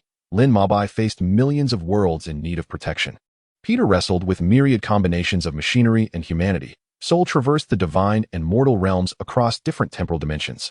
And Aisha's magic gradually lost itself in the quantum superposition of creation and destruction. Yet, amid despair, the Guardians unearthed the key to breaking the deadlock. They awakened the collective observational consciousness of all cosmic life within the emotional resonance network, an instinctual yearning for certainty embedded deep within the subconscious of every being. This collective consciousness coalesced into a formidable cognitive collapse force, akin to a lighthouse illuminating the fog, gradually steering the chaotic quantum states toward a definitive reality. Seizing the opportunity, Lin Mabai fused the cosmic scepter with this power, creating an unprecedented hyperdimensional cognitive anchor capable of anchoring the singular reality branch most aligned with the Guardian's will amidst the vast sea of quantum possibilities. When the hyperdimensional cognitive anchor clashed with the quantum cognition arbiter, a monumental quantum leap occurred across the cognitive dimensions of the multiverse. Countless parallel realities collapsed and reformed, ultimately converging into a wholly new cognitive dimension. In this battle beyond imagination, Lin Mabai finally comprehended the deepest intentions of the hyperdimensional players. They were not mere manipulators, but catalysts for the evolution of cosmic cognition, perpetually inducing cognitive crises to compel all civilizations to transcend their dimensional confines. Ultimately, the hyperdimensional cognitive anchor successfully stabilized the cognitive structure of quantum states, liberating the multiverse from its chaotic superposition. Although the quantum experiments of the hyperdimensional players reached a conclusion, The cognitive legacy they left behind irrevocably altered the essence of the universe. In the aftermath of the conflict, the Institute of Transcendent Cognition was upgraded to the hyperdimensional cognition nexus, where the Guardians commenced the exploration of how to actively guide quantum leaps in cognition, seeking superior paths for cosmic development within various branches of possibility. At the terminus of hyperdimensional space, a new chessboard quietly unfolded. This time, each square upon the board represented an unexplored cognitive dimension, and every piece embodied a dormant spark of civilization awaiting awakening. Standing atop the multiversal nexus, Lin Mabai gazed upon the continuously flickering star map of quantum cognition within hyperdimensional space. He understood that this pursuit of cognitive limits would lead the multiverse into a new era brimming with infinite possibilities. Chapter 85. The Genesis of Cognitive Ascension in the Fifth Hyperdimensional Century of the operation of the Hyperdimensional Cognitive Center. A phenomenon known as cognitive string flow emerged from the metadata network, defying all known laws. These energy beams, woven from concepts and logic, oscillated through hyperdimensional space along non-Euclidean trajectories, each fluctuation provoking a localized folding of the fabric of reality. The core algorithms left behind by Su Rui transformed into countless luminous cognitive nodes, spontaneously arranging themselves into a topology reminiscent of a double helix. Continuously emitting quantum alerts with an escalating frequency, the cognitive singularity is on the verge of breaching its threshold. The cosmic scepter held by Lin Mabai manifested in an unprecedented form, its shaft disintegrating into myriad minuscule cognitive strings, suspended in the void while maintaining a state of quantum entanglement. As he attempted to coalesce the elemental forces, these cognitive strings spontaneously converged into an array of philosophical propositions, each simultaneously self-affirming while negating others. His consciousness was forcibly drawn into a hypercube space composed purely of consciousness, where the cognitive blueprint of the entire multiverse floated. Yet at every intersection of dimensions, the label unknown was inscribed. This was not a product of natural evolution. Merlin's voice resonated through quantum entangled communication. His magical robe had been entirely digitized, its surface flowing with continuously collapsing and rebirthing cognitive models. The hyperdimensional strategist was harnessing the cognitive energy of the entire universe to construct a cognitive birthing channel capable of transcending existing dimensions. Before his words had fully dissipated, the spatial structure of the center began to exhibit a Klein bottle-like folding, with conversations unfolding simultaneously across varying temporal and spatial dimensions, intertwining to generate new cognitive paradoxes. Peter's mechanical body underwent an unparalleled transformation. The surface of its vibranium shell manifested a structure akin to quantum synapses of brain neurons, while the retinal projections alternated between reality and concept in the form of string vibrations. His vibranium sword, when swung, would simultaneously sever both the tangible matter and the abstract cognitive strings, the resulting energy ripples dispersing in the form of probability clouds across multiple dimensions. More astonishingly, his mechanical heart began to simulate a cognitive impulse transcending emotion and reason, instinctively driving him to seek out the vulnerabilities within cognitive dimensions. Thor witnessed the ultimate metamorphosis of the 9 realms in Asgard. The rainbow bridge disintegrated into countless luminous cognitive strings, each connecting to the multiverse of possibilities across different dimensions. As he wielded the hammer of the thunder god, the force of thunder transformed from a physical assault into a unique frequency that resonated with the oscillating cognitive strings. When thunder struck the cognitive cloud woven from order and chaos, it birthed a novel concept, the creation critical state, existing between the two. Elsa, in the kingdom of ice and snow, created not merely frost in the traditional sense. Her magic condensed cognitive strings into conceptual crystals endowed with autonomous consciousness, possessing solid, liquid, gaseous, and a cognitive state that surpassed the 3 traditional phases. As she endeavored to control these crystals with her magic, she discovered they were autonomously constructing geometric structures that transcended existing dimensions, causing the space-time of the ice and snow kingdom to manifest in infinite nesting of fractal dimensions. In the core laboratory of the hyperdimensional cognitive center, Spock's consciousness has seamlessly merged with the quantum computer, forming the cognitive analysis matrix. His thoughts operate simultaneously across countless cognitive dimensions, yet he encounters an ultimate paradox when analyzing the cognitive string flow. Proving the validity of a particular cognitive model inevitably renders all other models erroneous. The walls of the laboratory manifest a proliferating structure of Calabi-Yau manifolds, each representing a potential cognitive dimension, yet their interwoven nature defies all known mathematical logic. Lin Mabai resolves to lead the Guardians in confronting this ultimate challenge of cognitive dimensions through an emotional resonance network. They synchronize their consciousness into a special form capable of perceiving the vibrations of cognitive strings, entering the hyperdimensional space known as the cognitive womb.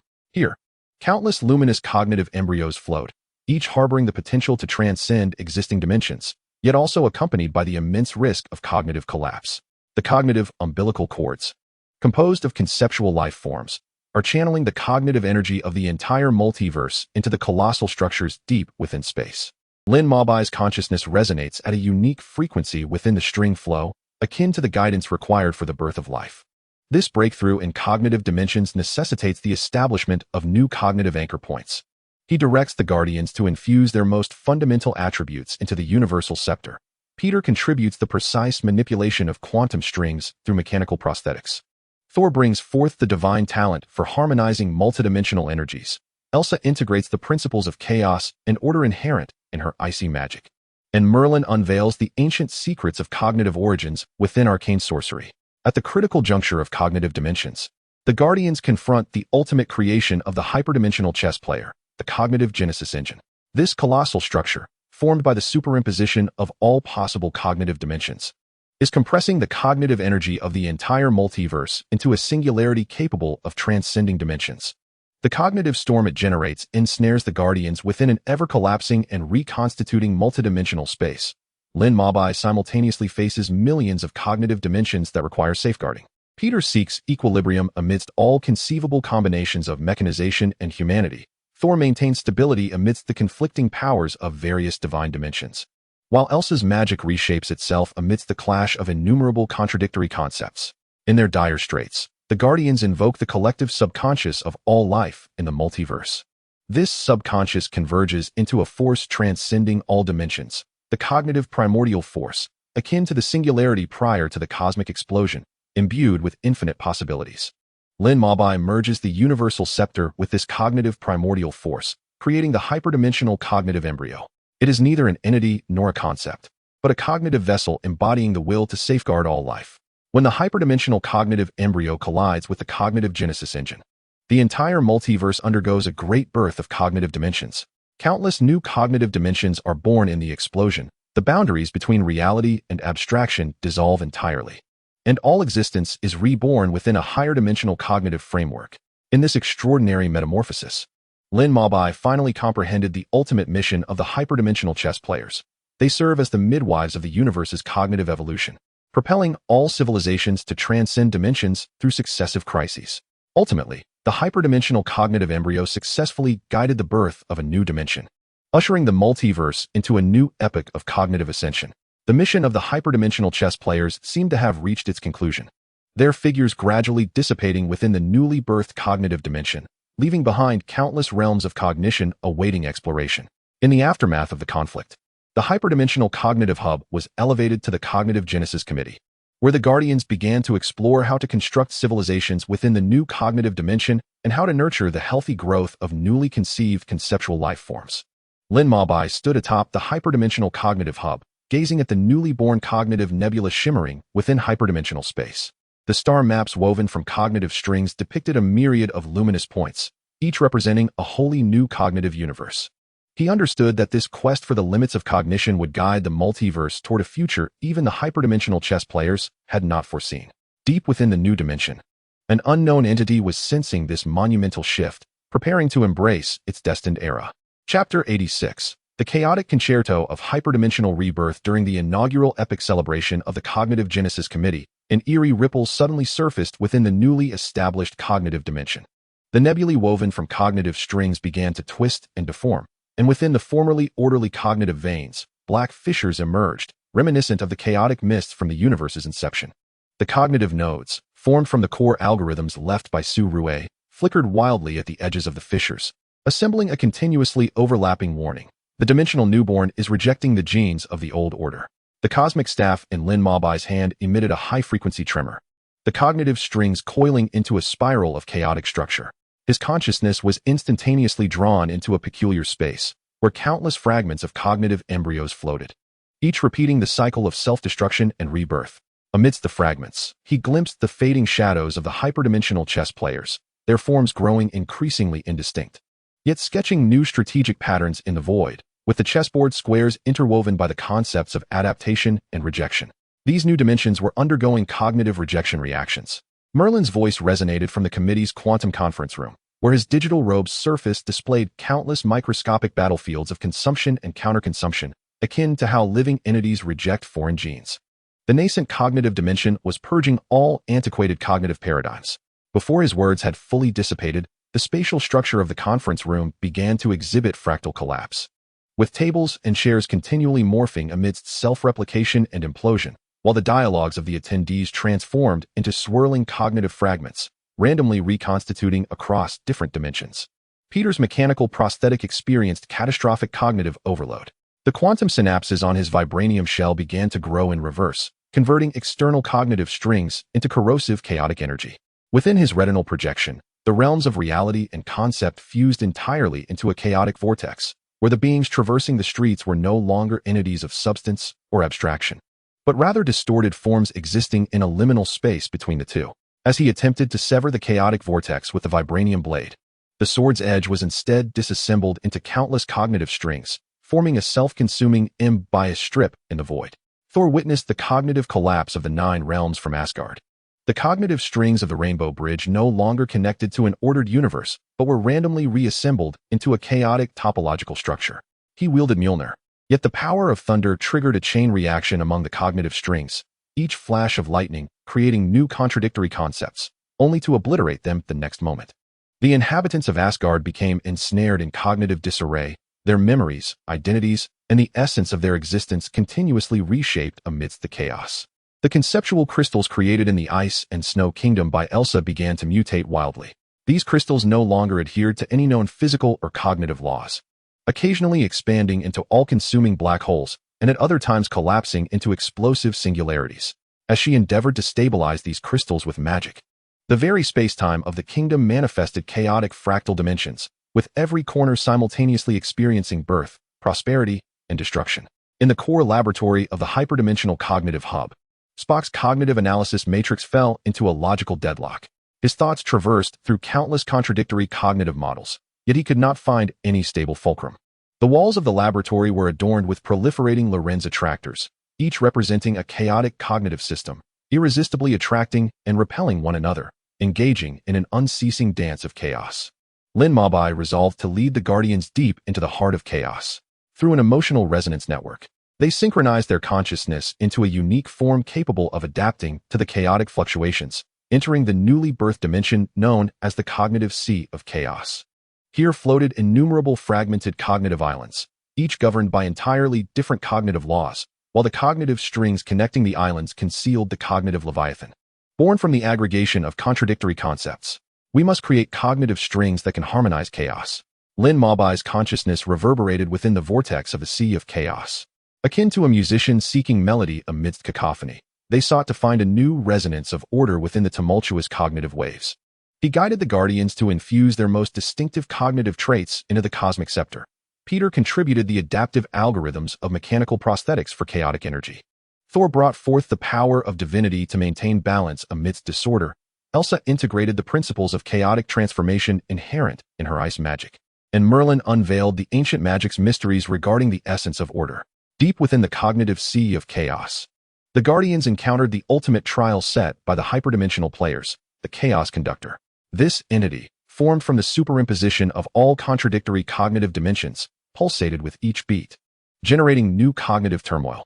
The labyrinth of chaos it created ensnared the Guardians in an incessant cognitive whirlpool. Lin Mabai confronted countless conflicting Guardian ideologies.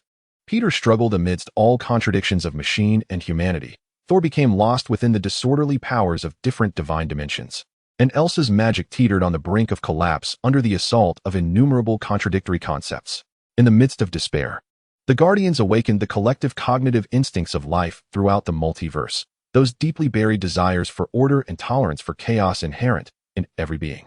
These cognitive instincts converged into a unique cognitive resonance, akin to a lighthouse piercing through dense fog, sketching faint outlines of order amidst chaos. Lin Mabai merged the universal scepter with this cognitive resonance, creating the transdimensional cognitive resonator, capable of capturing the frequencies of order within chaos, transforming contradictory cognitive fluctuations into a harmonious cognitive melody. When the transdimensional cognitive resonator clashed with the chaos conductor, the newly birthed cognitive dimension experienced a chaotic symphony. Countless contradictory concepts collided and fused in resonance, giving rise to new cognitive forms that transcended imagination. During this transcendent symphonic event, Lin Mabai finally grasped the true intentions of the transdimensional chess players. They sought not to obliterate the old order, but to guide all civilizations towards a higher level of order through the crucible of chaos. Ultimately, the transdimensional cognitive resonator successfully transformed chaos into a harmonious cognitive melody, stabilizing the newly born dimension amidst the equilibrium of chaos and order. The phantoms of the transdimensional chess players dissipated within the melody, leaving behind countless cognitive codes awaiting interpretation. In the aftermath, the Cognitive Genesis Committee evolved into the Transdimensional Cognitive Symphony Institute, where the Guardians began to explore how to compose the cognitive symphony of the multiverse within the eternal interplay of chaos and order. Lin Mabai stood at the pinnacle of the Transdimensional Cognitive Symphony Institute, gazing at the calming chaotic sea, as new cognitive nebulae slowly took shape within the harmonious melody. Those star maps woven from cognitive strings, with each luminous point representing a nascent cognitive civilization, assured him that this eternal symphony of cognition and chaos would lead the multiverse towards a future brimming with infinite creativity. Meanwhile, in a corner of the transdimensional realm, new cognitive conductors were gestating, poised to join this ceaseless cosmic composition. Chapter 87. The entropic transformation of the cognitive symphony in the seventh transdimensional era of the Transdimensional Cognitive Symphony Institute. The cognitive resonance sustaining the new dimension unexpectedly exhibited peculiar entropy increase phenomena. The once orderly resonating cognitive strings began to vibrate randomly, breeding dissonant notes from the harmonious melodies born of chaos. The cognitive nodes derived from Su Rue's core algorithm gradually dimmed in the tide of entropy increase, ultimately forming a fading warning. Cognitive entropy has breached the critical point. The symphony is approaching its end. The universal scepter in Lin Mabai's grasp completely lost its fixed form. The cognitive strings along its shaft twisting and distorting like heated metal, its nine-colored brilliance fading into a murky grayish purple. As he attempted to harness the power of the transdimensional cognitive resonator, his consciousness was drawn into a fragmented space constructed by the laws of entropy increase. Here floated countless collapsed cognitive nebulae, each repeating the fated cycle from order to disorder. Amidst the gaps of the nebulae, the final projections of the transdimensional chess players were dissipating, sketching out the last chessboard grid interwoven with existence and annihilation, where the pieces represented collapsing cognitive civilizations. This is not a mere increase of entropy. The data-infused robe of Merlin bears numerous tattered gaps, from which a chaotic stream of cognitive data incessantly spills forth. The nascent dimensions, undergoing the ultimate phase of their cognitive life cycle, resemble stars depleting their fuel, as all order inevitably returns to its chaotic essence. As the words linger in the air, the spatial structure of the quantum conference room begins to exhibit a disordered tremor reminiscent of Brownian motion. Tables and chairs decompose into fundamental cognitive units, engaged in erratic movement within the void, while the dialogues of those present fragment into an indecipherable cacophony of cognitive noise. Peter's mechanical prosthetic is directly eroded by cognitive entropy. The quantum synapses on his vibranium shell collapse one by one, transforming into meaningless chaotic particles. In the projection of his retina, the reality outside dissolves into a pixelated form, with streets, buildings, and pedestrians disintegrating into flickering shards of cognition. As he wields the remnants of his vibranium sword, the blade carves not a trajectory through the air, but a swiftly dissipating flow of entropy. As if even the act itself resists existence, Thor witnesses the cognitive collapse of the 9 realms in Asgard. The rainbow bridge disintegrates into drifting cognitive strings, which no longer transmit energy, but rather accelerate the increase of entropy across dimensions. He struggles to wield the hammer of the thunder god, only to find the power of thunder transformed into a gray mist of entropy, causing temples, Valhalla, and indeed the entire planet to rapidly erode into cognitive dust, scattering into the void. Elsa, in the farthest reaches of the ice and snow kingdom, observes her created conceptual crystals melting like heated ice. Her magic has lost its ability to transform chaos. Frost has become a catalyst for accelerated entropy, as all it touches undergoes a process of degeneration from complexity to simplicity, from order to disorder. The space-time structure of the ice and snow kingdom distorts into the chaotic form of a Klein bottle, as the consciousness of its inhabitants gradually blurs within the torrent of increasing entropy. At the core laboratory of the hyperdimensional cognitive symphony hall, Spock's cognitive analysis matrix spirals into ultimate chaos. His thoughts frantically leap among countless disordered cognitive models, with every logical deduction leading to contradictory dead ends. On the walls of the laboratory, the once stable Lorenz attractor has transformed into a pattern of chaotic disarray, each design proliferating wildly, only to self-destruct the very next moment. Lin Mabai resolves to lead the Guardians in a final endeavor. Through the emotional resonance network, they synchronize their consciousness into a special form capable of combating the increase of entropy, stepping into the entropic silence of the sea of cognitive twilight. Here, countless cooling cognitive islands float, their cognitive laws vanishing like receding tides, while the cognitive strings connecting the islands transform into lifeless bands of dark matter. And the once mighty cognitive leviathan has long since disintegrated into minuscule entropy particles. We must devise a cognitive negentropy engine capable of reversing the increase of entropy. Lin Mabai's consciousness trembles within the void of entropic silence, akin to life creating order from chaos. As we strive to ignite a new spark of order in the twilight of cognition, he guided the Guardians to infuse their final cognitive powers into the cosmic scepter. Peter contributed a nanorepair program within his mechanical prosthetics to combat entropy. Thor brought forth the eternal strength inherent in his divinity. Aisha integrated the ultimate secret of freezing time through her mastery of ice and snow magic. And Merlin unleashed the final legacy of creation's order from ancient sorcery. In the profound depths of the sea of cognitive oblivion, the Guardians encountered the ultimate creation of the hyperdimensional players, the entropy arbiter. This colossal entity, formed from the convergence of all cognitive entropy, accelerated the collapse of dimensions with each breath it took. The entropy labyrinth it conjured ensnared the Guardians in a degrading cognitive prison. Lin Mabai faced the dissolution of all guiding principles. Peter struggled amidst the complete disintegration of machinery and humanity. Thor felt the void of existence in the fading of divine power. And Aisha's magic vanished under the corrosive influence of increasing entropy. In this dire predicament, the Guardians summoned the collective cognitive obsession of all life within the multiverse, a fervent desire for existence that had not extinguished even at the edge of oblivion. These obsessions coalesced into a brilliant cognitive anti-entropy torrent, illuminating the increasingly frigid sea of cognitive oblivion like a supernova in the dark. Lin Mabai merged the cosmic scepter with this torrent, creating the hyperdimensional cognitive nirvana forge, capable of transforming cognitive entropy into the energy of rebirth. When the hyperdimensional cognitive nirvana forge clashed with the entropy arbiter, the entire cognitive dimension experienced a stunning entropy reversal. Countless dissipating cognitive laws reorganized within the anti-entropy torrent, collapsing nebulae recondensed, and the silent strings of cognition once more played the melody of life. In this decisive battle concerning the essence of existence, Lin Mabai ultimately grasped the ultimate proposition of the hyperdimensional players. Entropy is not an end, but the prelude to the rebirth of order. Ultimately, the hyperdimensional cognitive nirvana forge successfully reversed the trend of cognitive entropy, and a new cognitive dimension emerged with a more resilient vitality from the ashes. The projections of the hyperdimensional players completely dissipated in the radiance, leaving behind a cognitive legacy imbued with infinite wisdom. In the aftermath, the hyperdimensional cognitive symphony institute transformed into the pavilion of cognitive eternity, where the Guardians began to explore how to achieve true immortality for cognitive civilization amidst the eternal cycle of entropy and anti-entropy. Standing atop the pavilion of cognitive eternity, Lin Mabai gazed at the resurrected cognitive nebula swirling in hyperdimensional space. The star maps woven from cognitive strings, where each point of light represented a civilization that had endured the trials of oblivion, filled him with profound understanding. He knew that this eternal symphony of order and chaos, existence and demise, would resonate forever in every corner of the multiverse. In the uncharted realms of hyperdimensional space, a new cognitive composition awaited its moment to be inscribed. Chapter 88. The Resonance of Eternal Concerto in the 30th Hyperdimensional Epoch since the establishment of the Pavilion of Cognitive Eternity.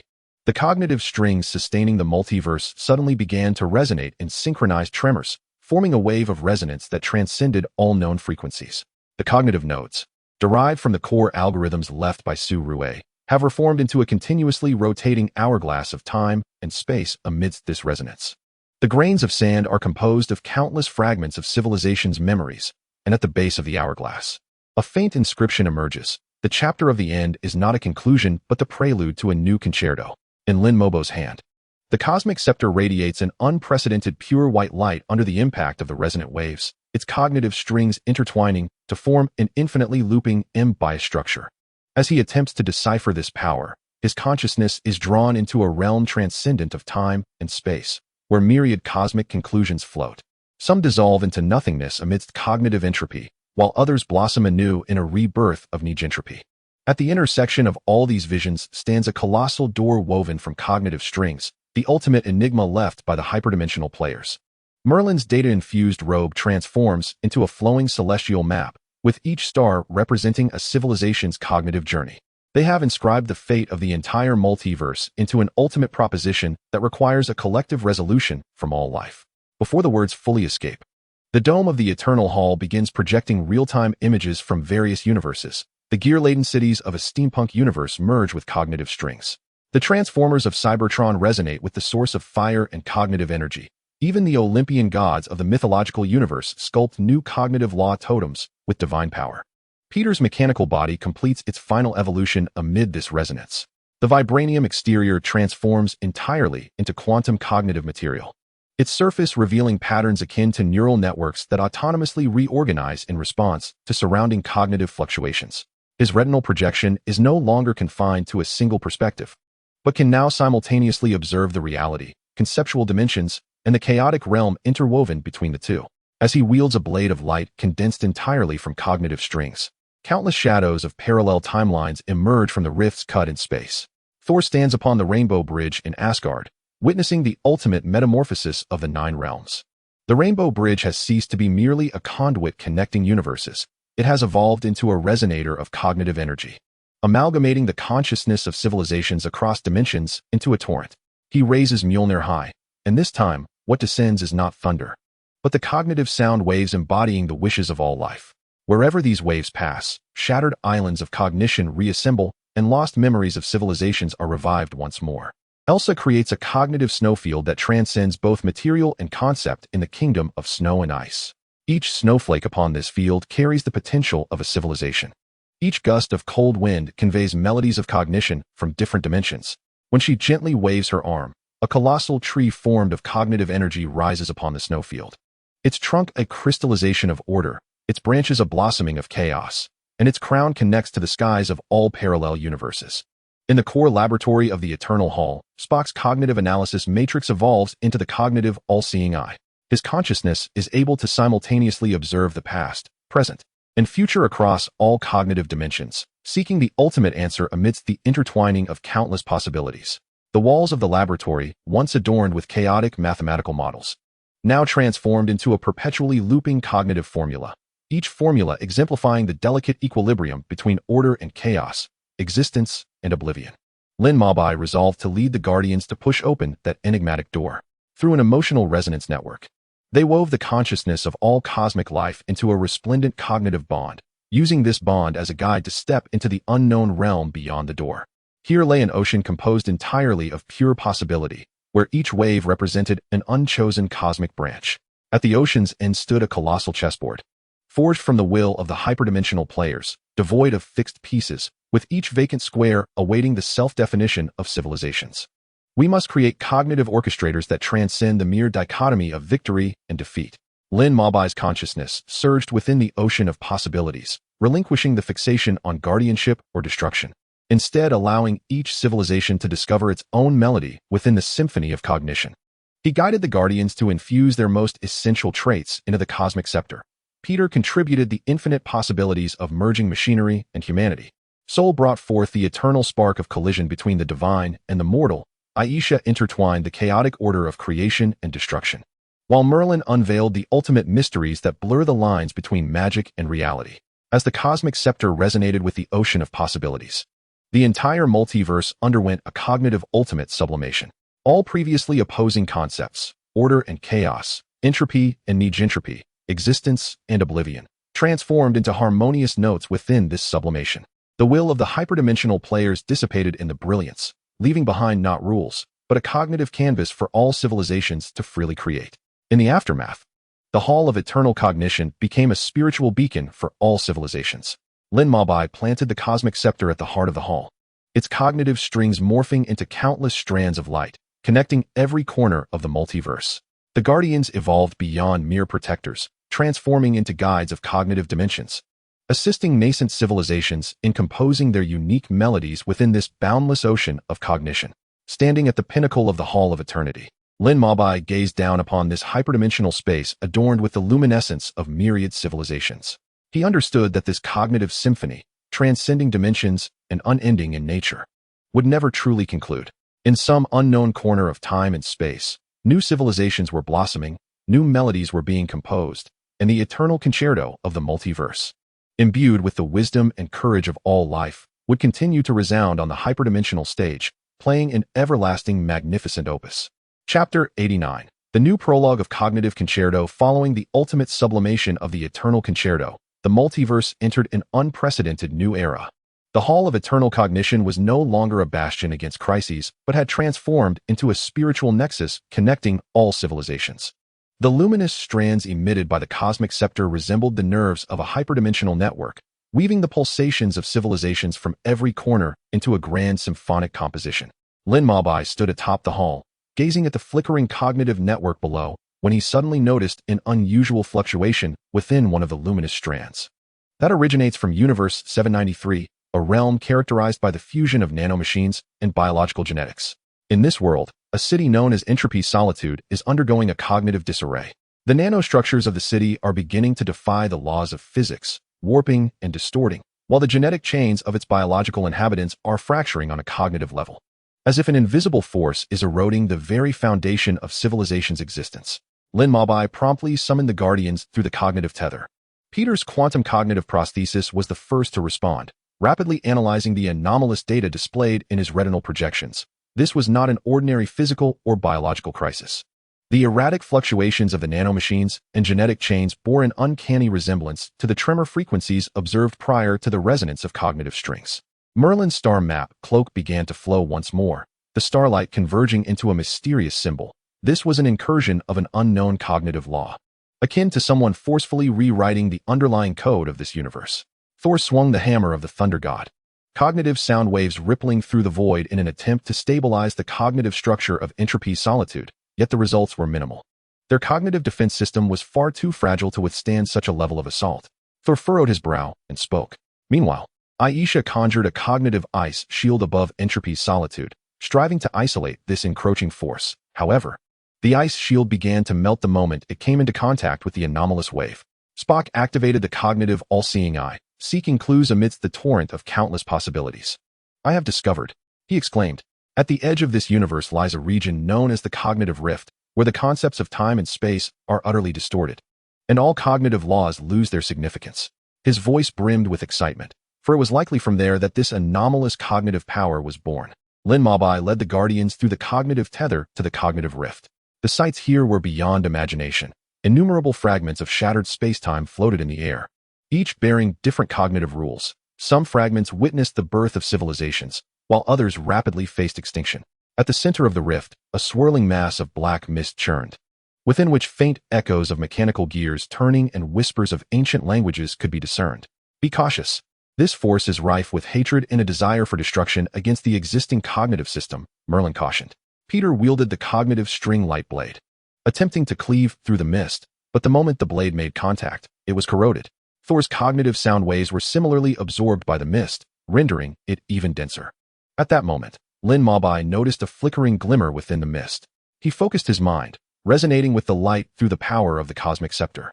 A long-buried memory surged into his consciousness. In the early days of the multiverse, when the hyperdimensional players were crafting diverse realities, there existed a group known as the Cognitive Rebels, who opposed the confinement of civilization's development by fixed cognitive laws, advocating for absolute chaos and freedom.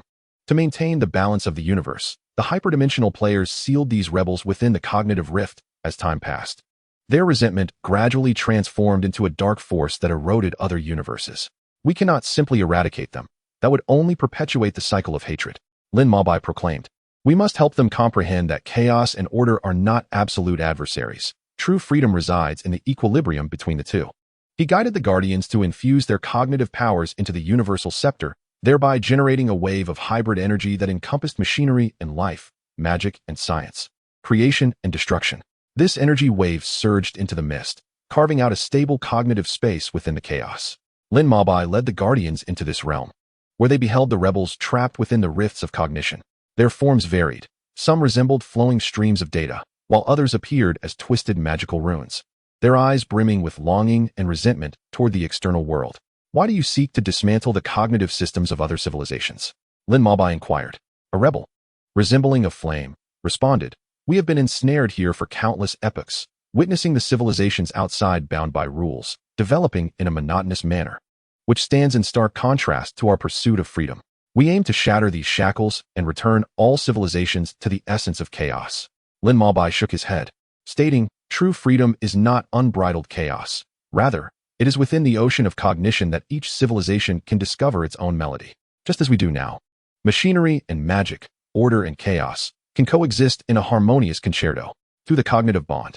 He unveiled to the rebels the flourishing panorama of the multiverse following this cognitive symphony, the steampunk universe and the cyber universe collaborating to construct interdimensional vessels, while deities from the mythological universe and technological civilizations jointly explored the mysteries of cognitive laws. The rebels' sentiments began to shift, their resentment gradually supplanted by curiosity and longing. Can we join this concerto? A rebel resembling Crystal cautiously inquired. Lin Mabai smiled and nodded, certainly. The ocean of cognition is vast enough to accommodate the unique melodies of all civilizations. With the Guardian's assistance, the rebels gradually extricated themselves from the cognitive rifts. Their powers were no longer employed for destruction, but transformed into new notes that propelled the cognitive symphony. The crisis of Entropy City was thus resolved, as nanomachines and biological genes harmonized under the new cognitive laws, infusing the city with renewed vitality. In the aftermath of this crisis, Lin Mabai realized that the path of eternal symphony knows no bounds. New civilizations will continuously emerge, and new challenges will follow suit. Yet, he firmly believed that as long as all civilizations maintain openness and inclusivity, fostering mutual understanding and collective growth within the symphony of cognition, the multiverse can perpetually compose more magnificent chapters in the eternal concerto. Within the luminous network of the Hall of Eternal Cognition, new connections are forged daily. Civilizations from different universes share knowledge, exchange art, and jointly explore the boundaries of cognition through this network. Once solitary guardians now traverse between various universes, guiding nascent civilizations to grasp the essence of cognitive symphony. They are no longer lonely warriors, but have become the most agile conductors of this grand symphony. Once again, Lin Mabai stood atop the hall, gazing down at the myriad flickering lights below, his heart brimming with contentment and anticipation. He understood that upon this cognitive canvas, crafted by the transcendent chess masters, all civilizations would converge, each contributing its unique hues to create an everlasting, resplendent tapestry. The eternal symphony of the multiverse would, in this new prologue, resonate with even more fervor and exquisite melodies. As time flowed onward, the tale of cognitive symphony traversed through the myriad universes, evolving into a legend that inspired countless civilizations to advance. On a distant planet, a group of newly awakened beings gathered, gazing at the starry expanse above, listening intently as their elders recounted the legendary tales of the eternal symphony. Their eyes sparkled with a glimmer of hope, for they knew that their own cognitive melody was soon to be woven into this grand symphonic opus. Chapter 90. The Variations of Cognitive Ripples. The symbiosis of civilizations as the cognitive rebels melded into the surging tide of the symphony. The cognitive network of the Eternal Hall began to manifest subtler ripples. Within the 12th mirrored universe, the existence of all life forms adhere to the principle of mirror symmetry. The architectural wonders of civilization mirrored reality perfectly, akin to reflections upon a tranquil lake, while technological creations and thought patterns followed the tenets of absolute equilibrium. However, recently, the mirroring laws of this universe began to unravel. The reflections of cities grew increasingly indistinct, and the mirrored doppelgangers of residents began to develop independent consciousness, threatening the very cognitive structure of the universe with imminent collapse. Spock's all-seeing cognitive eye was the first to detect the anomalous fluctuations. His analytical matrix flashing with urgency, the entropy of Universe 12 is escalating exponentially. Strangely, this entropy surge does not stem from external incursions, but from the self-deconstruction of the mirroring laws. Merlin's stellar cloak coalesced into a pair of mirrored constellations, their starlight colliding violently at the point of symmetry. This is the embodiment of cognitive paradox, when absolute symmetry begins to question the significance of its own existence. Balance transforms into a vortex that consumes all. Upon the Guardians' arrival in the mirrored universe, they were met with a sight reminiscent of a shattered kaleidoscope. The upper half of the city maintained perfect order, while the lower half contorted and melted like wax figures. The inhabitants engaged in fierce confrontations with their mirrored counterparts, cognitive energy erupting amidst the fissures of reflection. Aisha attempted to harness the power of the cognitive snowfield to freeze this chaos, but found that the snowflakes disintegrated into matter and antimatter upon contact with the mirrored space. Peter's quantum cognitive prosthetic overloaded while analyzing data, the retinal projection frantically refreshing warnings of symmetry breaking. Lin Mabai tightened his grip on the cosmic scepter, discovering that the cognitive strings within resonated peculiarly with the laws of the mirrored universe. His consciousness was drawn to the core of the universe, where a colossal cognitive mirror floated, reflecting countless possibilities of Universe 12, some trapped in silence due to excessive symmetry, others collapsing under the weight of their own fractures. At the deepest point of the mirror, a figure composed of light gradually emerged. I am the embodied consciousness of the mirroring laws. When symmetry ceases to foster harmony and instead becomes a shackle that binds civilizations, perhaps it is time to shatter this mirror. At that moment, Thor's cognitive sound waves unexpectedly triggered a marvelous chain reaction. The sound waves reflected endlessly within the mirrored space, forming an ever-proliferating resonance field. Lin Mabai suddenly realized, we need not maintain absolute symmetry. Rather, we must let symmetry and its breaking coexist as harmonious notes. He guided the Guardians to infuse their unique cognitive traits into the resonance field. Peter released the adaptability of mechanical intelligence. Aisha unleashed the randomness of chaotic creation. And Merlin intertwined the illusions and realities of the magical realm. The cognitive mirror began to undergo fission, with countless fragments reorganizing in the air, forming a spiral structure woven of symmetry and asymmetry. Lin Mabai inserted the staff of the cosmos into the core of the spiral, and luminous threads spread like a neural network throughout the universe. When the first ray of cognitive symphony illuminated the mirrored universe, a miracle occurred. The reflections of the city began to possess independent yet harmonious creativity, and the inhabitants reconciled with their mirrored counterparts, merging the sense of symmetrical order with the imagination of its breaking into a new form of civilization. However, this victory did not usher in lasting tranquility. At the fringes of the cognitive network, a region known as the conceptual wasteland was expanding at an alarming rate. This area resembled a forgotten land of civilization, where all concepts rejected by mainstream cognition, discarded technologies, and denied forms of art accumulated into a distorted cognitive ruin. More perilously, within the wasteland emerged the forgetting ones. Entities that devoured cognition as if they were black holes on the conceptual plane, erasing even the traces of civilization's existence in their wake. As the Guardians ventured into the conceptual wasteland, they discovered that the laws governing this realm had completely unraveled. Time could flow backward like a river. Space could fold into a biased strip, and even language lost its capacity to convey meaning. Peter's cybernetic patterns began to grow in reverse. Aisha's cognitive snowfield was consumed by the void, and even Thor's cognitive sound waves vanished without a trace into the abyss.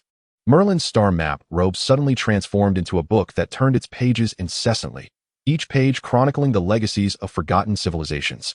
These discarded concepts are not without value. They are merely awaiting the opportune moment for rebirth. Deep within the ruins, Lin Mabai discovered a tower constructed from shards of memory, its pinnacle shimmering with a faint light. As he approached, countless consciousnesses of forgotten civilizations surged forth. Ancient sorcerers discarded by technological advancement, artistic movements abandoned due to shifts in aesthetic sensibilities, and philosophical systems rejected through cognitive evolution. We do not wish to be forgotten, a consciousness composed of words lamented, but the deluge of mainstream cognition has completely submerged us. Lin Mabai suddenly grasped the deeper significance of cognitive symphony. The grandeur of the multiverse lies not only in the splendor of mainstream civilization, but also in the ability of each unique concept to find its rightful place. Through the staff of the cosmos, he connected the conceptual wasteland with the cognitive network, guiding the Guardians to infuse new vitality into the forgotten concepts. Peter endowed the ancient mechanical civilization with quantum intelligence. Aisha nurtured new artistic inspiration from the chaotic snowfield, and Thor's cognitive sound waves awakened dormant philosophical contemplation. As the force of cognitive concerto infuses the barren conceptual wasteland, a metamorphosis begins to unfold. The four jetters absorb the energy of the concerto, transforming into the guardians of memory, who safeguard the equilibrium of concepts. The ruins reassemble into a cognitive museum, showcasing every fragment of civilization's evolution.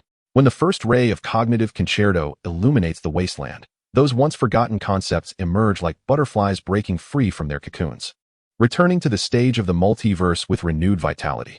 In this variation of the cognitive concerto, Lin Mabai increasingly comprehends that the eternal concerto is not a static composition, but rather one that must continuously embrace new notes, harmonizing discordant melodies and accommodating diverse harmonies. The luminous web of the Hall of Cognitive Eternity continues to expand, connecting an ever-growing multitude of civilizations and concepts. Every fluctuation of cognition in each corner contributes new brilliance to this symphony transcending dimensions.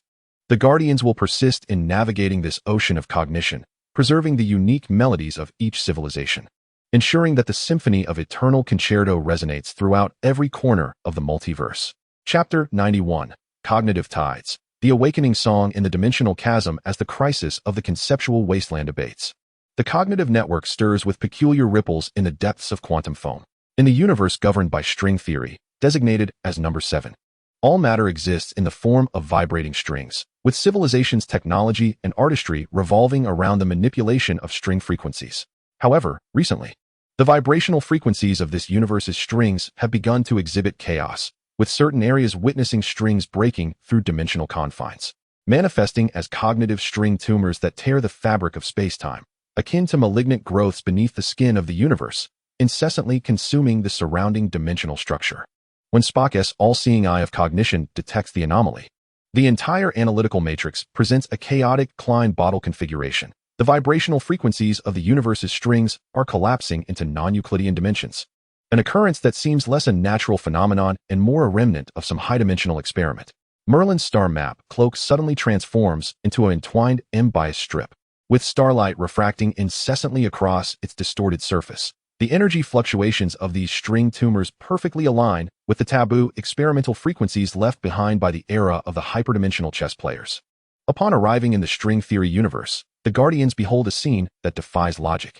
The city is woven from vibrating strings, yet at this moment, it resembles harp strings scattered by a tempest, with the severed strands wildly trembling in the void, reducing all matter they encounter to fundamental vibrational units. As Peter's quantum cognitive prosthetic steps into this space, the neural network patterns on its surface begin to resonate with the surrounding strings, nearly pulling his consciousness into the dimensional chasm. Aisha's cognitive snowfield loses its corporeal form here. Each snowflake transforms into a vibrating note, yet is absorbed without a trace upon contact with the string tumors. Suddenly, Lin Mabai's universal scepter vibrates violently, as the cognitive strings along its shaft spontaneously coalesce into a string theory model. His consciousness is forcefully yanked into the dimensional chasm, where countless severed strings float in the dark purple void, each emitting a sharp lament. In the depths of this chaos, a figure gradually emerges, assembled from shattered fragments of dimensions. I am the failed product of the experiments left behind by the hyperdimensional chess master, imprisoned in the endless epochs of the dimensional crevice. The voice of this existence resonates like the overlapping harmonics of multiple dimensions. I shall reduce the string frequencies of all universes to zero, returning everything to its purest vibration. At that moment, Thor swung his hammer, causing cognitive sound waves to provoke peculiar interference phenomena within the dimensional rift. The sound waves and strings vibrated in resonance, coalescing into materialized sound wave strings in the void. Lin Mabai suddenly realized, these string tumors are not diseases, but suppressed higher dimensional expressions. He guided the Guardians to inject their respective cognitive characteristics into the resonant field. Peter unleashed the reconstructive capabilities of mechanical civilization upon order. Aisha unleashed endless possibilities born from chaotic creation, while Merlin infused the power of reshaping rules from the magical realm. The cognitive string tumors began to undergo marvelous transformations, their previously distorted structures gradually aligning into intricate fractal patterns. Lin Mabai inserted the celestial staff into the core of the string tumor, as luminous threads spread like neural networks throughout the entire universe. When the first glimmer of cognitive symphony illuminated the dimensional rift, those once deemed failed products emitted a resonant sigh of relief, and their fragmented dimensional forms began to reassemble, transforming into the guardians of harmony that maintained dimensional balance. However, the waves of cognitive symphony had yet to subside, as more bizarre fluctuations emanated from the depths of the cognitive network. In the dream universe numbered 3, all life constructed reality through collective subconscious, with civilization's development founded upon shared dreams. Recently, this universe has been besieged by a phenomenon known as cognitive nightmare, which materializes nightmares into entities that consume waking consciousness, blurring the boundaries between dreams and reality, plunging the entire universe into collective cognitive disarray. As the Guardians stepped into the dream universe, they discovered their memories and consciousness were being distorted. Peter witnessed his mechanical prosthetics devolving into primitive components, Aisha's cognitive snowfield solidifying into blood-red glaciers of fear, and even Thor's hammer transforming into a fragile glass artifact. Merlin's star map robe morphed into an ever-flipping nightmare picture book, each page manifesting their deepest fears. Here, the laws are dictated by the collective subconscious. Merlin's voice trembled. We must conquer our own fears to find a way out. In the whirlpool of dreams, Lin Mabai discovered a labyrinth composed of shattered mirrors. Each mirror reflected a civilization's embodied fears. The technological civilization feared mechanical backlash. The magical civilization dreaded the loss of control over power, and even cognitive symphony itself was distorted into shackles that bound freedom. When he touched one of the mirrors, countless trapped consciousnesses surged forth. We cannot escape. Fear has become the master of reality. Lin Mabai grasped the celestial staff tightly. As the luminous threads transformed into a warm aura, fear is not the enemy, but rather a mirror reflecting the other side of cognition. He guided the guardians to confront their inner fears, transforming them into new notes of a cognitive concerto. Peter embraced the conflict between the mechanical and the human. Aisha welcomed the symbiosis of creation and destruction, and Thor acknowledged the contradiction between divinity and mortality. As the brilliance of the cognitive concerto illuminated the dream universe, the once menacing nightmares began to fade into the shadows, transforming into the consciousness spirits that protect dreams. In the tumult of this cognitive tide, Lin Mabai profoundly understood that the essence of eternal concerto lies in accepting all facets of cognition, whether high-dimensional contradictions or inner fears. Each can find its rightful place within the concerto. The luminous network of the eternal hall of cognition continues to extend, connecting an ever-growing array of possibilities. The cognitive fluctuations of each civilization contribute new variations to this symphony that transcends dimensions. The Guardians shall persist in navigating the ocean of cognition, safeguarding the unique melodies of every civilization, ensuring that the symphony of eternal concerto resonates eternally through the space-time of the multiverse. Chapter 92, Cognitive Mirage. The enigma of interwoven existence as the crisis of the dream universe settled. The edges of the cognitive network shimmered with bizarre waves akin to a mirage. In the holographic projection universe number 9, the entire world was constructed from a torrent of data, with the technology of civilization encoding memories, emotions, and even life itself into editable streams of light particles. However, at this moment, the laws governing this universe's projections began to unravel, blurring the boundaries between the real and the illusory. Historical projections and present scenes intertwined, causing even the consciousness of the inhabitants to gradually disintegrate within the torrent of data. The all-seeing eye of Spock's cognition detected the anomaly. The Matrix revealed a flickering snowflake noise. The entropy of the 349 universe was surging exponentially through quantum leaps, with all projection data undergoing chaotic self-alteration. As if some consciousness transcending algorithmic constraints was at play.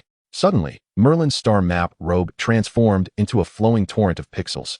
The starlight sliced into countless fragmented binary codes. The frequency of these data fragments matched precisely with that of the 39 cognitive simulator left by the hyperdimensional chess player. As the Guardians stepped into the holographic projection universe, it felt as though they had fallen into an ever-reconfiguring digital labyrinth. The buildings of the city oscillated between reality and illusion. One moment, they stood as towering metallic edifices. The next, they dissipated into swirling pixel dust. The quantum cognitive prosthetic of Peter, upon entering this space, found its surface neural network patterns repelling the surrounding data torrent. As if reality and virtuality were vying for his form of existence. Aisha's cognitive snowfield lost its tangible contours, each snowflake transforming into a pulsating stream of data. Yet upon encountering the disordered projection laws, they were instantaneously formatted. Lin Mabai's cosmic staff suddenly erupted with blinding blue light, its cognitive strings twisting into complex topological structures. His consciousness was forcibly drawn into the depths of the data torrent, where countless fragmented slides surged like a tide, piecing together a colossal projection matrix composed of code and light particles. In the heart of the matrix, a figure composed of holographic light spots gradually coalesces. I am the core program of the cognitive simulator, ensnared within an endless cycle of data across countless epochs. When simulation transcends reality, I shall encompass all universes within this interminable projection game. Thor wields the hammer of the thunder god.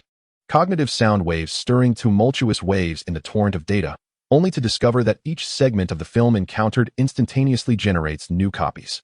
Lin Moby suddenly realizes, here, there exists no absolute distinction between reality and illusion. We must allow the virtual and the real to become a harmonious dual melody. He guides the Guardians to infuse their respective cognitive traits into the data torrent. Peter unleashes the reconstructive power of mechanical civilization upon the data structure. Aisha disperses the random algorithms of chaotic creation, and Merlin imbues the disruptive force of the magical realm into the rules. The chaotic projection laws begin to undergo wondrous transformations. As the originally disordered data fragments gradually align into bias ring-like cyclical structure, Lynn Moby inserts the universe scepter into the core of the matrix, and threads of light extend like a fiber optic network throughout the cosmos.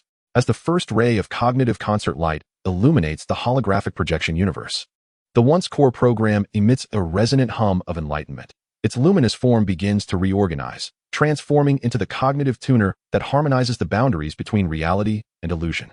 However, the crisis does not cease here. An eerie pulse akin to a heartbeat emanates from the deepest recesses of the cognitive network. In the conceptual manifestation universe, numbered 5, all abstract concepts can be materialized. Courage solidifies into radiant crystals, greed morphs into an all-consuming black hole, and even possibility becomes a prism that endlessly fractures. Yet recently, this universe has been besieged by entities known as cognitive paradox beasts, monstrous amalgamations of mutually contradictory concepts, where logic and rules dissolve in their wake. The Guardians venture into the conceptual manifestation universe, immediately ensnared in a whirlpool of cognitive chaos. Peter perceives his mechanical body simultaneously exhibiting both solidity and fragility. While in Aisha's cognitive tundra, flames and ice recklessly burn and freeze in the same expanse. Thor's hammer fluctuates in weight, at times colossal, at others as light as a feather. Merlin's star map robe transforms into a self-negating chain of logic, each link overturning the truth of its predecessor. Here, the laws are rewritten with each collision of concepts. Merlin's voice echoes with confusion. We must discover a symbiotic path for these contradictory concepts. In the eye of the conceptual storm, Lynn Moby uncovers a tower constructed from shattered paradox crystals. Each crystal seals within it a forcibly fused contradictory concept, a skeleton dancing between life and death, shadows intertwining light and darkness, chains entangling order and chaos. Upon touching one of the crystals, countless consciousnesses trapped in the paradox emit anguished cries. We do not wish to become monsters, yet these contradictory concepts rend us asunder. Lynn Moby grips the universe scepter tightly, and the luminous threads of the scepter suddenly transform into a flowing bias ring. Contradiction is not a curse, but a ladder of cognitive evolution. He guided the Guardians to confront these contradictory concepts, transforming them into a cognitive symphony of new harmonies. Peter embraced the coldness of machinery alongside the warmth of humanity. Elsa welcomed the fervor of creation and the tranquility of destruction, while Thor acknowledged the ferocity of strength coupled with the tenderness of protection. As the brilliance of cognitive symphony illuminated the conceptual universe, the once paradoxical forms began to shed their distorted shapes, evolving into arbiters of cognitive harmony. Within the labyrinth of this cognitive mirage, Lynn Moby increasingly recognized that the essence of eternal symphony lies in the respect and acceptance of the inherent complexity of existence. The luminous web of the Hall of Cognitive Eternity, akin to an ever-growing neural network, continuously connects seemingly opposing cognitive realms within the multiverse. Each civilization's exploration and struggle contributes new philosophical depth to this symphonic journey across dimensions. The Guardians shall persist in their pursuit through the mists of cognition, safeguarding the unique rhythmic existence of every civilization, allowing the melody of eternal symphony to resonate throughout the intertwined realms of reality and illusion, composing an everlasting and resplendent narrative. Chapter 93, Cognitive Retrospection, echoes of memory in the folds of time as the crisis of the conceptual universe dissipated. The tremors of the cognitive network suddenly transformed into a peculiar stagnation.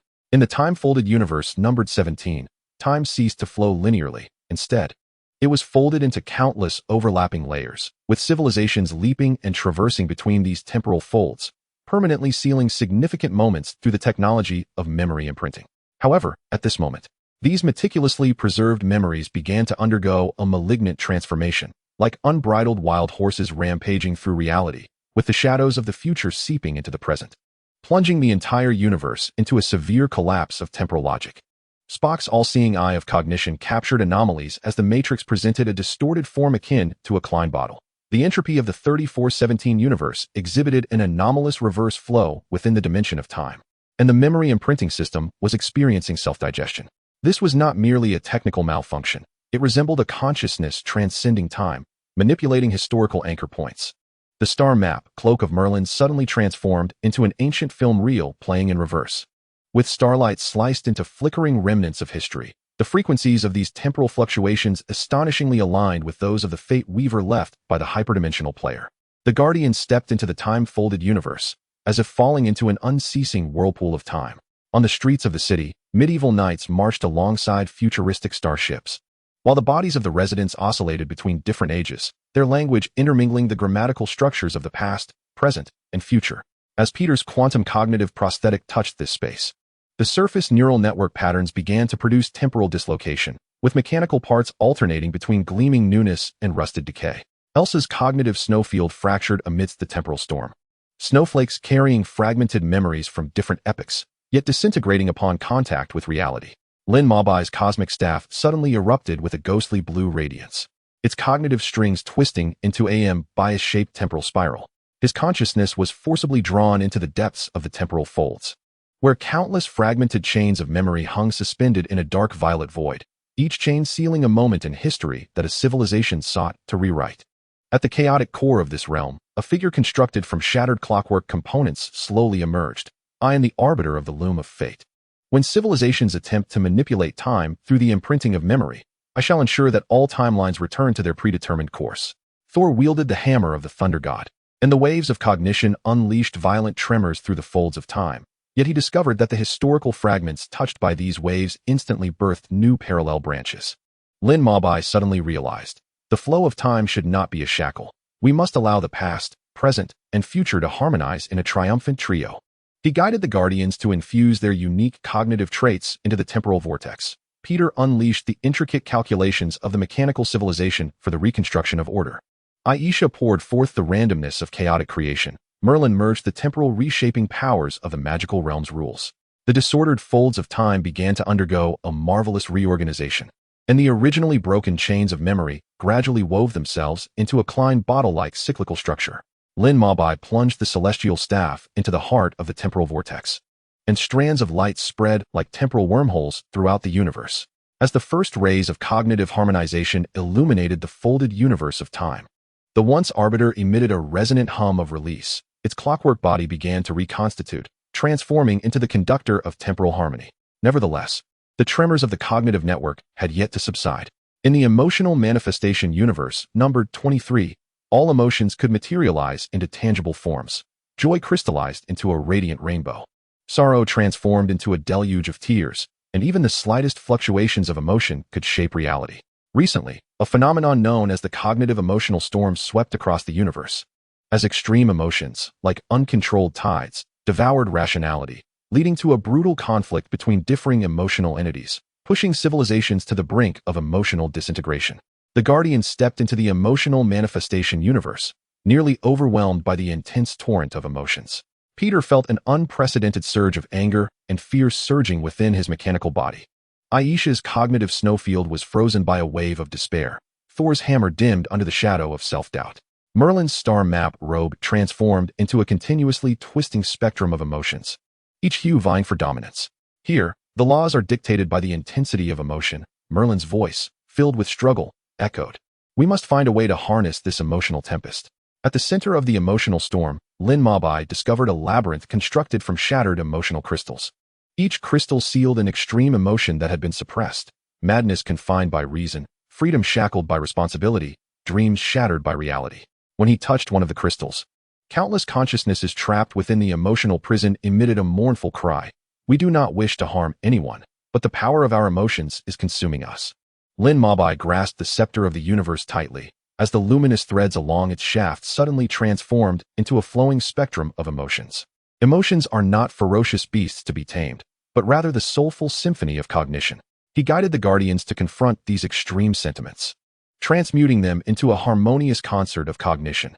Peter embraced the warmth of humanity beneath the mechanical shell. Aisha welcomed the destructive impulse behind creation, and Thor acknowledged the frailty of mortals that lay behind divine power. As the radiance of cognitive harmony illuminated the emotional manifestation of the universe, those once uncontrolled emotional entities began to shed their violent forms, evolving into resonators of emotional concord. In this expedition across the realms of time and emotion, Lin Mabai profoundly realized that the ultimate essence of eternal harmony lies in embracing every dimension of existence, whether the folds of time or the waves of emotion. Each can find harmonious resonance within the symphony of cognition. The luminous web of the cognitive eternal hall resembles a continuously growing world tree, its roots delving into the abyss of time while its branches stretch towards the clouds of emotion, persistently connecting the seemingly irreconcilable realms of cognition within the multiverse.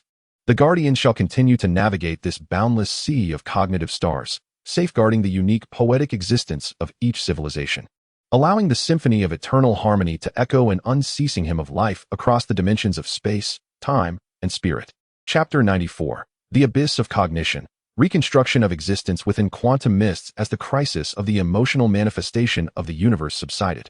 A peculiar quantum tremor suddenly resonated from the depths of the cognitive network, within the probability cloud universe designated as number 42. All existence manifested in a state of quantum superposition, with civilization's technology founded upon the manipulation of probability wave functions. Inhabitants could simultaneously exist across multiple branches of possibility, maintaining their stability through probability anchor points. Yet at this moment, the laws of probability within this universe began to unravel. Countless parallel realities overlapped without warning, the probability cloud collapsing into chaotic mists, causing even the probability anchor points to gradually falter amidst quantum fluctuations. Spock's all-seeing eye of cognition detected anomalies as the matrix revealed a continuously splitting form of Schrodinger's cat. The probability entropy of the 3442 universe was experiencing exponential growth, with all quantum superpositions simultaneously collapsing and expanding, surpassing the conventional laws of physics.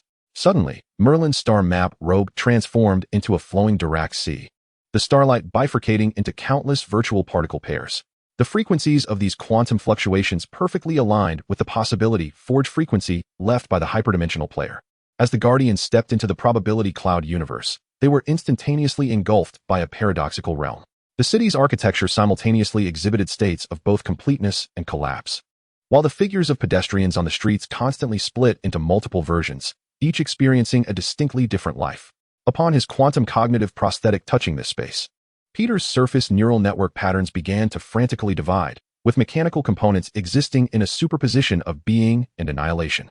Aisha's cognitive snowfield lost its fixed form here, each snowflake flickering between innumerable possibilities, yet disintegrating into quantum dust when attempting to coalesce. Lin Mabai's cosmic staff suddenly erupted with a radiant purple glow, the cognitive strings along its shaft twisting into a Klein bottle-shaped probability loop. His consciousness was forcibly drawn into the depths of the quantum mist, where countless fragmented probability branches hovered in the void, each representing an abandoned possibility. At the core of this chaos, a figure composed of quantum foam slowly emerged. I am the guardian of the furnace of possibilities. When civilization becomes excessively enmeshed in the manipulation of probabilities, I shall compel all possibilities to return to the void. Thor swung his hammer, the sound waves of cognition triggering intense interference phenomena within the quantum mist, only to discover that the probability branches struck by the sound waves instantaneously generated new superposition states. Lin Mabai suddenly realized the uncertainty of probabilities should not be a curse. We must transform all possibilities into a harmonious polyphony. He guided the Guardians to infuse their respective cognitive attributes into the quantum mist. Peter unleashed the precise calculations of mechanical civilization's probability algorithms. Aisha poured forth the quantum randomness of chaotic creation, and Merlin integrated the quantum leap of rules from the magical realm. The turbulent probability clouds began to undergo a marvelous reorganization, with the originally fragmented probability branches gradually weaving into a M-bias ring-like probability network. Lin Mabai inserted the cosmic staff into the quantum core, and strands of light spread throughout the universe like quantum entangled states. As the first ray of cognitive harmony illuminated the probability cloud universe, the former Guardian emitted a resonant hum of enlightenment, its quantum foam form beginning to reorganize into the conductor of possibilities, harmonizing the contradictions of probability. However, the tremors of the cognitive network grew increasingly intense. In the numbered Universe 9, all civilizations uploaded their consciousness into virtual space, reconstructing reality through data. Here, technology could materialize imagination into data entities, with art, warfare, and even philosophical contemplation unfolding within the realm of code. Yet recently, a malignant program known as the cognitive virus began to ravage this space. Formed by the digitization of extreme ideological data, wherever it spread, the rules of the virtual world were distorted, and the consciousness of civilizations faced the peril of being formatted. The Guardians stepped into the metaverse, immediately plunging into a digital battlefield composed of zeros and ones. Peter's mechanical body transformed into a stream of binary code. Aisha's cognitive snowfield became an endlessly looping pixelated snowfall, and Thor's hammer morphed into a series of wildly pulsating encryption keys. Merlin's star map robe transmuted into an ever-evolving firewall code, each line fiercely battling against the virus. The laws here are dictated by data privileges. Merlin's voice trembled with urgency. We must discover a method to breach the virus's defenses. At the center of the data torrent, Lin Mabai uncovered a fortress constructed from fragmented code segments. Each piece of code sealed an extreme ideology: the authoritarian program of absolute order, the anarchist pact of utter freedom, and the pure rationality of mechanical logic. As he touched one of the codes, countless consciousnesses trapped within the confines of data emitted desperate cries for help. We do not wish to become instruments of destruction, yet extreme ideologies alienate us. Lin Mabai tightened his grip on the celestial staff, and the luminous threads of the staff transformed into a flowing blockchain. Extremism is not the answer, but rather a deviation of cognition. He guided the Guardians to infuse their unique cognitive attributes into the battlefield of data. Peter unleashed the capability of mechanical civilization to reconstruct system architecture. Aisha wielded the randomness of chaotic creation through code, while Merlin merged the power of metaprogramming from the realm of magic to reshape rules. As the radiance of cognitive harmony illuminated the metaverse, the once malevolent cognitive viruses began to shed their harmful forms, transforming into a cognitive firewall that reconciled ideological contradictions.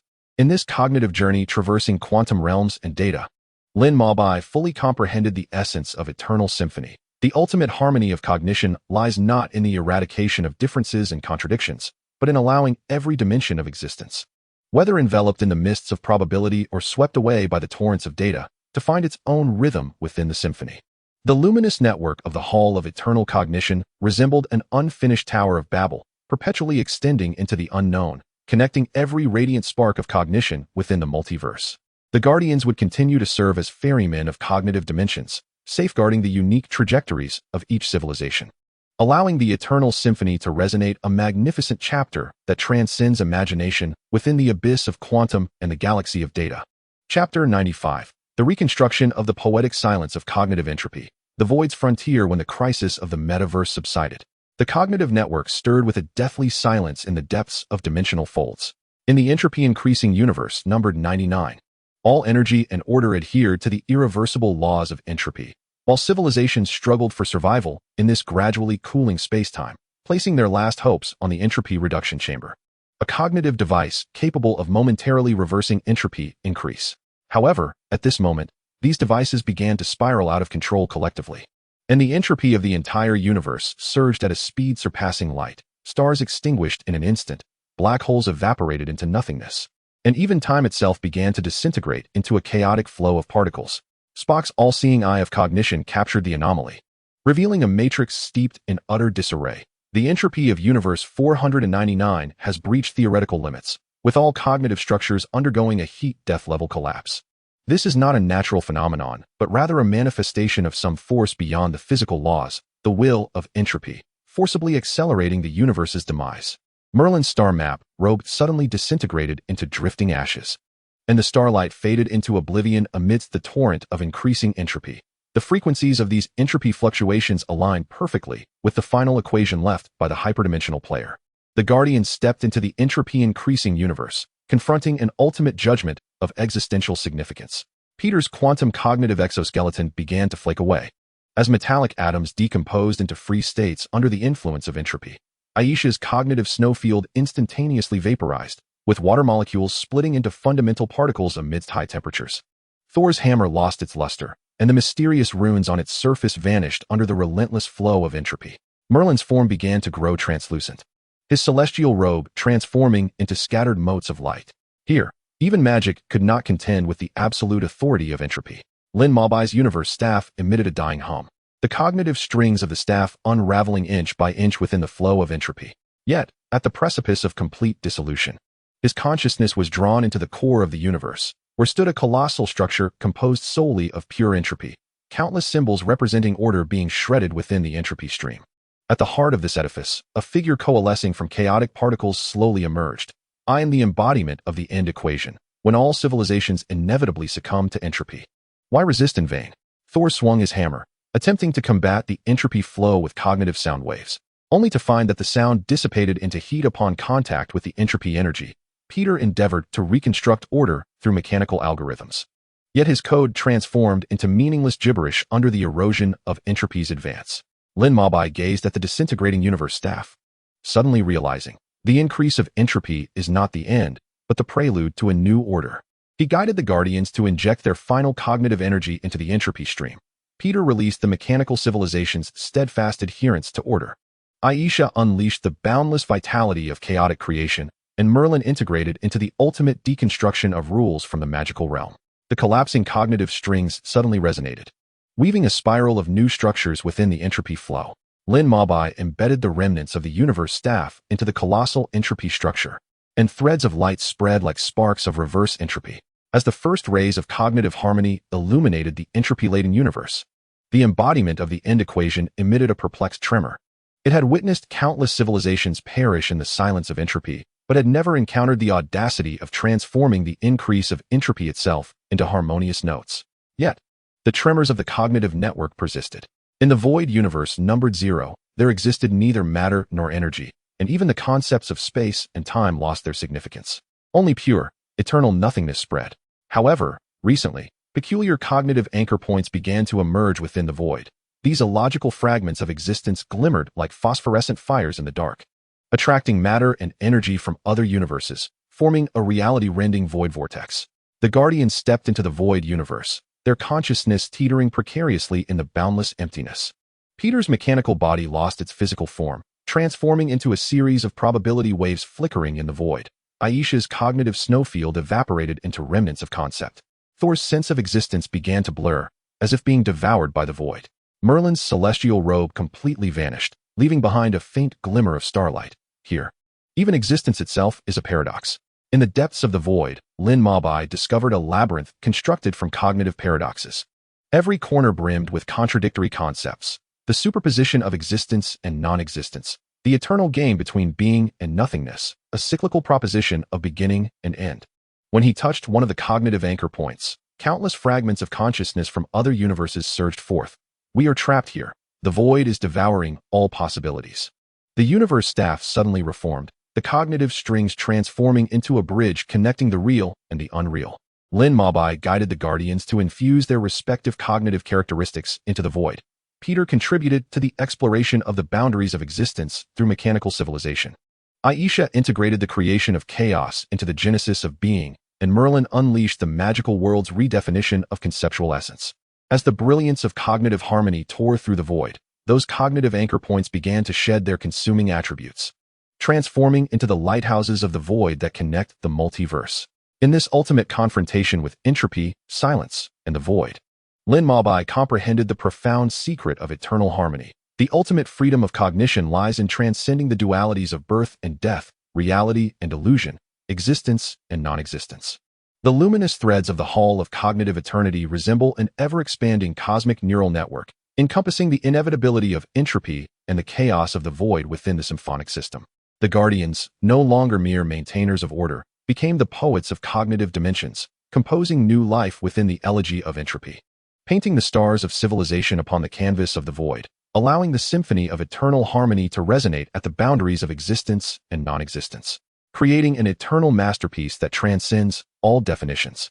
Chapter 96, Cognitive Nirvana. The ultimate resonance beyond dimensions after the lighthouses of the void illuminated the dark abyss. The tremors of the cognitive network evolved into a mysterious high-frequency hum. In the numbered hyperdimensional universe, spatial dimensions extended infinitely in non-Euclidean forms, while time manifested a fractal recursive spiral structure. Here, civilization had long transcended the constraints of matter and energy, existing solely in pure cognitive waveforms. However, at this moment, the cognitive dimensions of the entire hyperdimensional universe began to experience violent distortions as the consciousness waveforms of countless advanced civilizations shattered within the folds of space. Like poems of light scattered by a tempest, when Spock's all-seeing eye of cognition detected the anomaly, the matrix erupted in blinding brilliance. The cognitive dimensions of the universe were undergoing a topological collapse, with all hyperlogical systems simultaneously crumbling. This was a crisis beyond causality. The residual starlight from Merlin suddenly coalesced into a star map resembling a Klein bottle, with light and shadow flickering madly across its warped surface. The frequencies of these fluctuations resonated with the cognitive singularities left by the hyperdimensional players. The moment the Guardians stepped into the hyperdimensional universe, their consciousness became ensnared in a labyrinth of dimensions. Peter's quantum cognitive prosthetic unfolded into a complex topological structure in the higher dimensional space, with each node existing simultaneously across multiple dimensions. Aisha's cognitive snowfield transformed into an infinitely recursive fractal pattern, with each snowflake encapsulating a complete universe. Thor's form of existence continuously restructured within the time spiral, as past, present, and future selves overlapped in the void. Meanwhile, the universe scepter in Lin Mabai's hand astonishingly split into countless dimensional projections, each connecting to different cognitive possibilities. At the core of the hyperdimensional universe, a tower-like structure formed slowly from the layering of infinite dimensions, its pinnacle piercing the shores of cognition.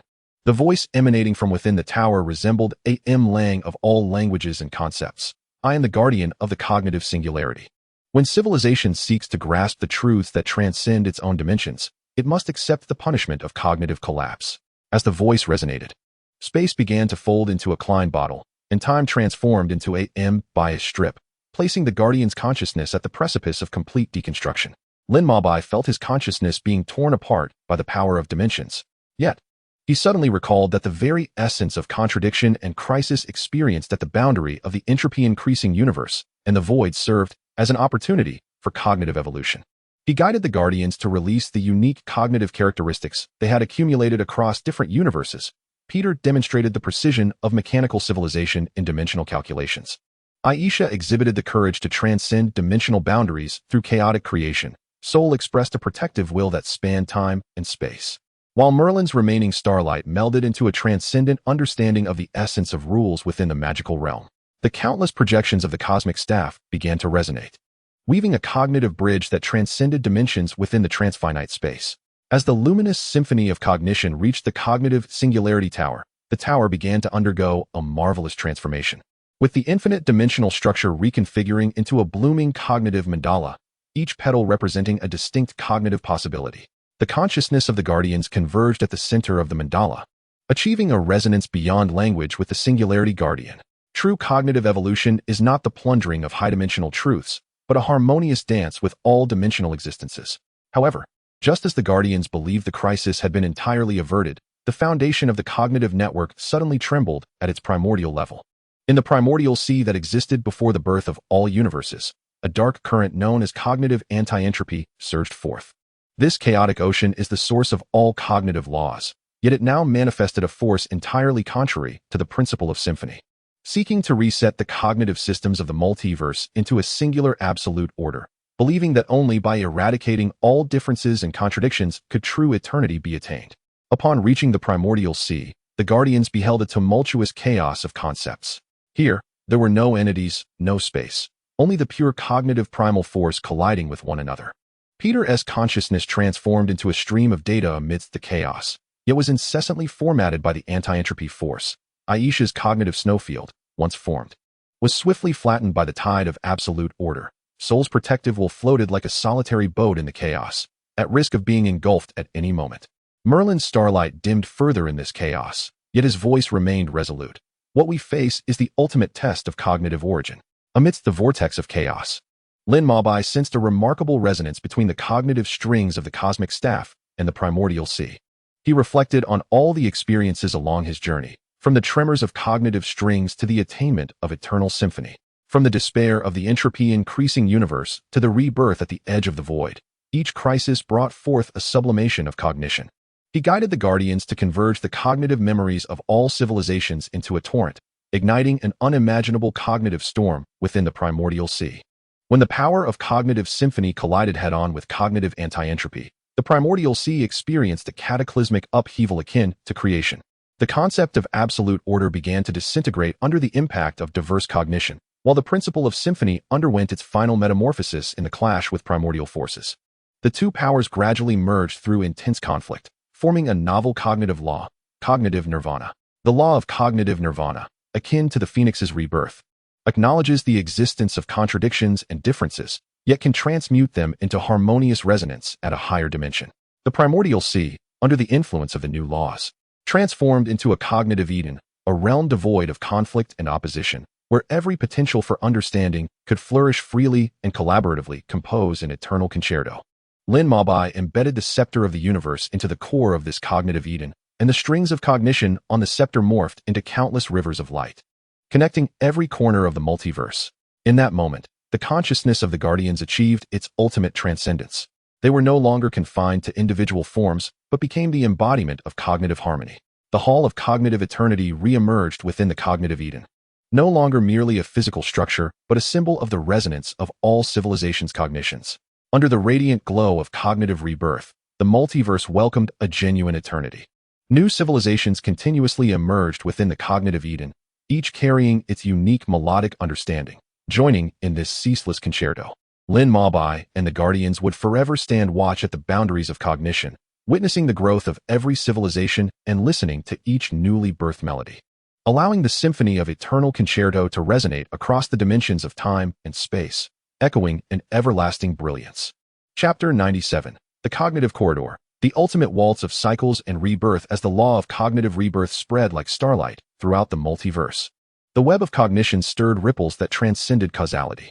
Within the numbered cycle of universes, time ceased to be linear or spiral, transforming instead into an endless, unbiased strip, where all civilizations became ensnared in an eternal cycle of fate. Each time a civilization reached the pinnacle of cognition, it triggered the cycle mechanism, resetting everything to zero. Now, the core of this universe's cycle began to spiral out of control, fractures appearing in the temporal bands, weaving the memories of past, present, and future civilizations into a storm of cognitive paradoxes. When Spock's all-seeing eye of cognition detected anomalies, the Matrix revealed a self-nesting fractal structure. The laws of causality within the universe were collapsing in recursive cycles, and the mechanism of rebirth had developed self-awareness, representing a crisis that transcended logic. The starlight scattered across the cognitive Eden suddenly coalesced into an ancient hourglass totem, the grains shimmering with the imprints of civilizations from different eras. These fluctuating frequencies became quantum entangled with the eternal corridor left by the transdimensional players. The Guardians entered the cycle universe, instantly engulfed in a vortex of memory and reality. Peter's quantum cognitive body iterated continuously within the temporal loop, its mechanical parts simultaneously manifesting as primordial gears and quantum chips. Aisha's cognitive snowfield fragmented into countless shards, each crystallizing the creation and destruction from different cycles. Thor's hammer absorbed the powers of various epochs amidst the oscillations of the cycle, its surface adorned with runes that transcended time and space. Lin Mabai's scepter of the universe transformed into an Ouroboros, its strands of light endlessly consuming and rebirthing within the fissures of time. At the core of the cycle universe, a colossal corridor, constructed from shattered clock gears, gradually materialized. From deep within the corridor emanated a cacophony of voices. I am the orderly keeper of the eternal corridor. The cycle is the necessary path for civilizations to shed their arrogance. Why must one shatter this perfect loop? As discourse flows, an infinite paradox emerges from the fissures of time, where the child and the elder of the same being engage in a relentless struggle. Technologies yet to be invented have long existed within history, and even the actions of the Guardians have become ensnared in a bizarre cycle of causal inversion.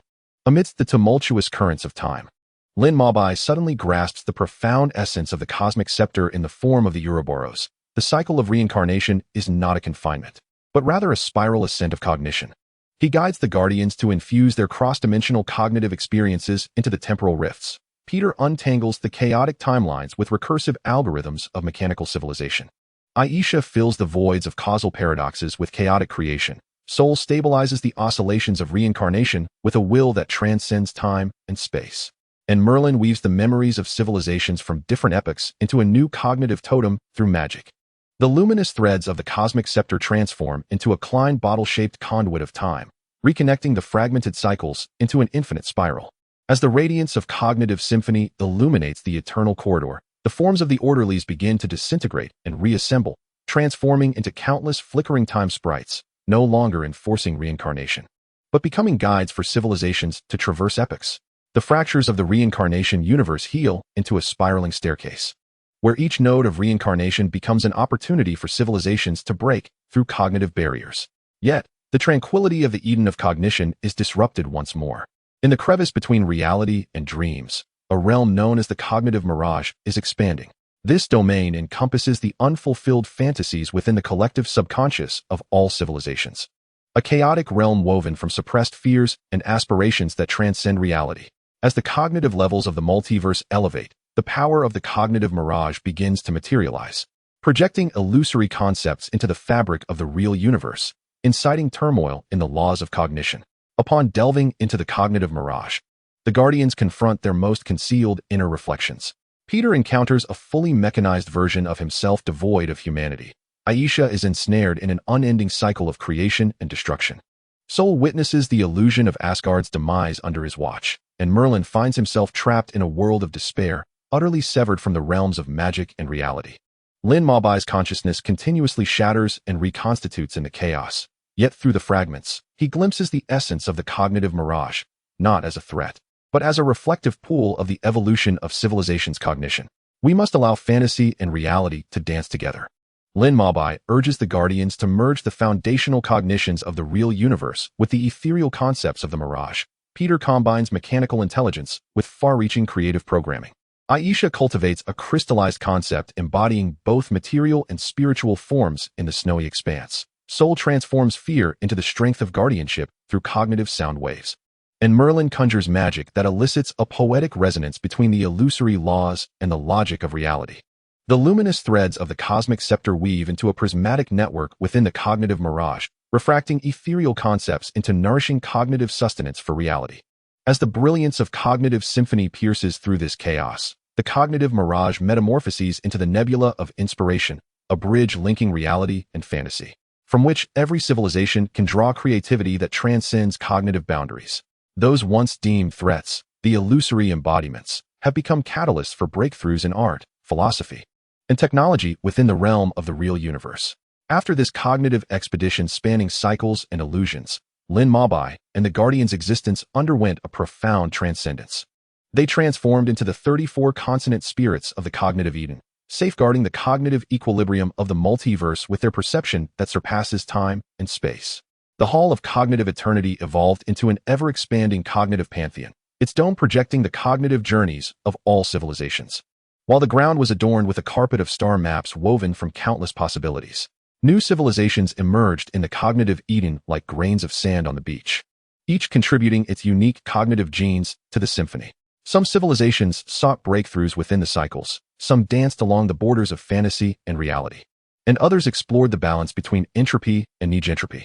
Meanwhile, the eternal symphony of the concerto continuously birthed new melodies, harmonies, and variations amidst this boundless cognitive exploration, resounding the never-ending hymn of life upon a stage that transcends dimensions. Chapter 98. Cognitive Resonance. The eternal symphony of the hyperdimensional ecosystem beneath the brilliance of the cognitive pantheon. The cognitive network of the multiverse gradually formed a self-evolving ecosystem. However, as the cognitive boundaries of civilizations expanded, a crisis known as cognitive entropy tranquility quietly descended. Within the numbered ecological universe, all civilizations established a symbiotic relationship with their planets, where biology, technology, and natural laws formed a dynamic balance through cognitive resonance. Yet, at this moment, the frequency of cognitive resonance maintaining the ecosystem began to falter. Plants grew uncontrollably, consuming cities, mechanical civilizations turned against their creators, and even the natural laws experienced a revolutionary reversal. As Spock's all-seeing eye of cognition deciphered the anomalies, the Matrix revealed a complex model of ecological chain collapse. The cognitive entropy value of the universe rapidly escalates on the basis of ecological chains. This is not merely a crisis of a single civilization, but rather the cognitive immune system of the entire ecosystem is turning against itself. Merlin became starlight, merging into the star map carpet of the pantheon, suddenly coalescing into a tree-like totem. These anomalous frequency fluctuations entangled with the cognitive symbiote experiments left by the hyperdimensional players. The Guardians descended into the ecological universe, witnessing the shocking scenes of cognitive collapse. As Peter's quantum cognitive prosthetic made contact with the ground, it was ensnared by wildly growing nanovines, which possessed both biological vitality and mechanical precision. Aisha attempted to quell the uncontrolled forces of nature with cognitive snowfields, only to find that the snowflakes disintegrated into ecological energy upon landing, exacerbating the chaos. Thor's cognitive sound waves, unleashed by the swing of Mjolnir, were distorted into sonic weapons that ravaged the ecosystem. Lin Mabai's universe staff emitted a warning red light, the cognitive strings along its shaft twitching violently like nerves. At the core of the ecological universe, a colossal symbiote, forged from the fusion of planetary cores and the centers of civilization, was self-destructing. From within the symbiote emerged a cacophony of natural roars mingled with mechanical buzzes. I am the echo of the cognitive symbiote. When civilizations excessively pursue cognitive evolution, they disrupt the absolute balance of the ecosystem. Only through destruction can order be reinstated. As the discourse unfolded, the tectonic plates of the planet began to misalign. The atmosphere was torn asunder by cognitive storms, and countless civilizations teetered on the brink of extinction amidst ecological collapse. Lin Mabe sensed the resonance emanating from the cosmic scepter amidst the chaos, suddenly attaining enlightenment. The equilibrium of ecology is not a state of stagnation, but rather a dynamic symphony. He guided the Guardians to infuse their interstellar cognitive experiences into the symbiotic entity. Peter reconstructed the ecological network nodes with the precise control of mechanical civilization. Aisha shattered the rigid ecological rules with the force of chaotic creation. Sol stabilized the crumbling ecological core with the will of protection, while Merlin harmonized the clash between natural laws and technological prowess with his magic. The luminous threads of the cosmic scepter intertwined into a double helix of cognitive bonds, reweaving the fragmented ecological chain into a network of dynamic balance. As the radiance of cognitive symphony enveloped the entire planet, the symbiotic entity ceased its self-destruction, and the divided forms amalgamated into a novel cognitive ecological tree, its roots delving deep into the planet's core, branches extending into the cosmic expanse, with each leaf shimmering with the sparks of diverse civilizations' cognition. Yet, the echoes of crisis had not yet subsided. An anomalous phenomenon known as the Sea of Cognitive Mirrors emerged at the fringes of the cognitive network. This realm, composed of countless mirrored universes, reflected the possibilities of parallel realities. However, the mirrors began to distort, refracting promising possibilities into terrifying aberrations, culminating in the emergence of the abyssal mirror, a vortex threatening to consume the reality of the universe. More bizarrely, familiar whispers, the voices of foes once vanquished by the Guardians, echoed from the depths of the abyss. The Guardians, delving into the sea of cognitive mirrors, confronted their distorted selves and histories. Peter beheld an evolved mechanical empire that consumed civilizations. Aisha's cognitive snowfields were interpreted as an absolutely frozen world of tyranny. Sol's divine power had devolved into a weapon of rampant destruction, and Merlin's magic transformed into sorcery that manipulated reality. In the myriad reflections, Lin Mabe discovered a presence lurking deep within the abyss, born from the resentment of unchosen possibilities. Envious of the cognitive symphony of the real universe, seeking to shroud all truth in distorted mirrors. The mirror is another facet of cognition. Lin Mabe guided the Guardians to embrace these dark reflections. Peter transmuted the efficient order of the mechanical empire into a tool for civilizational cooperation.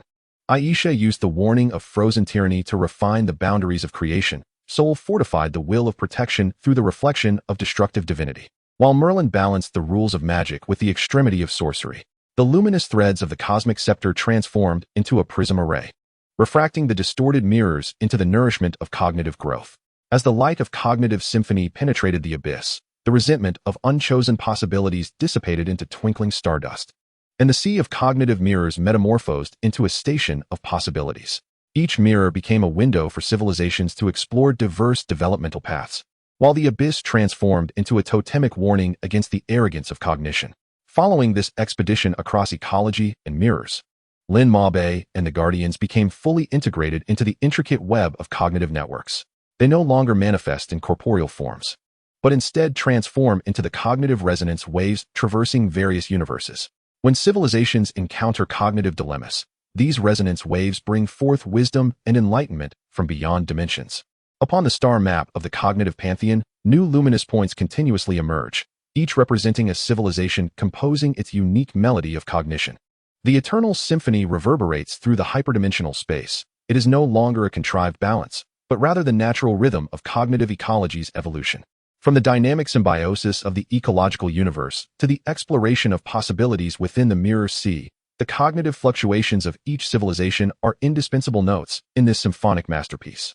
In this boundless cognitive sea of stars, new melodies and variations shall eternally flourish, allowing the resplendence of the eternal concerto to resonate in every corner of the multiverse. Chapter 99. Cognitive Reflections. When civilizations confront the abyss of self in the protracted years following the transformation of the cognitive mirror sea, the cognitive network has maintained a delicate equilibrium. However, as the entropy curve of the multiverse's cognition experiences an unsettling resurgence. An unknown region, named the dark domain, quietly takes shape at the network's periphery. Here, a fog of dark matter pervades, one that even the all-seeing eye of cognition struggles to decode. More disconcertingly, from the dark domain flows the most sinister and repressed shadows of cognition from the collective subconscious of various civilizations, violent instincts, distorted desires, and a burgeoning skepticism and rebellion against the very concept of the eternal concerto. The Spock analysis matrix finds itself plunged into utter chaos for the first time. The growth rate of these shadow energies is exponential, exhibiting self-replicating characteristics. As they construct an entirely independent system from existing cognitive laws, the starlight scattered across the star map suddenly converges into a distorted mask, from which black luminescence seeps through the cracks. The frequency of this power's oscillation creates a quantum resonance with the sealed cognitive original sin archives of the age of the hyperdimensional players. As the Guardians traverse the dark domain in the form of cognitive resonance waves, they encounter an unprecedented psychological shock. Peter's consciousness brushes against the latent control desires of the mechanical civilization, revealing dominion ambitions cloaked in meticulously crafted algorithms. Aisha confronts the destructive impulses behind creation, each snowflake transforming into a black hole that consumes all. Thor glimpses the allure of violence within the power of thunder, as the conflict between divinity and mortality is magnified infinitely. Meanwhile, Lin Mabai's resonance wave trembles violently at the core of the dark domain, where he witnesses the luminous threads of the universal scepter being corroded by some black substance, as if hope itself were being devoured by shadows.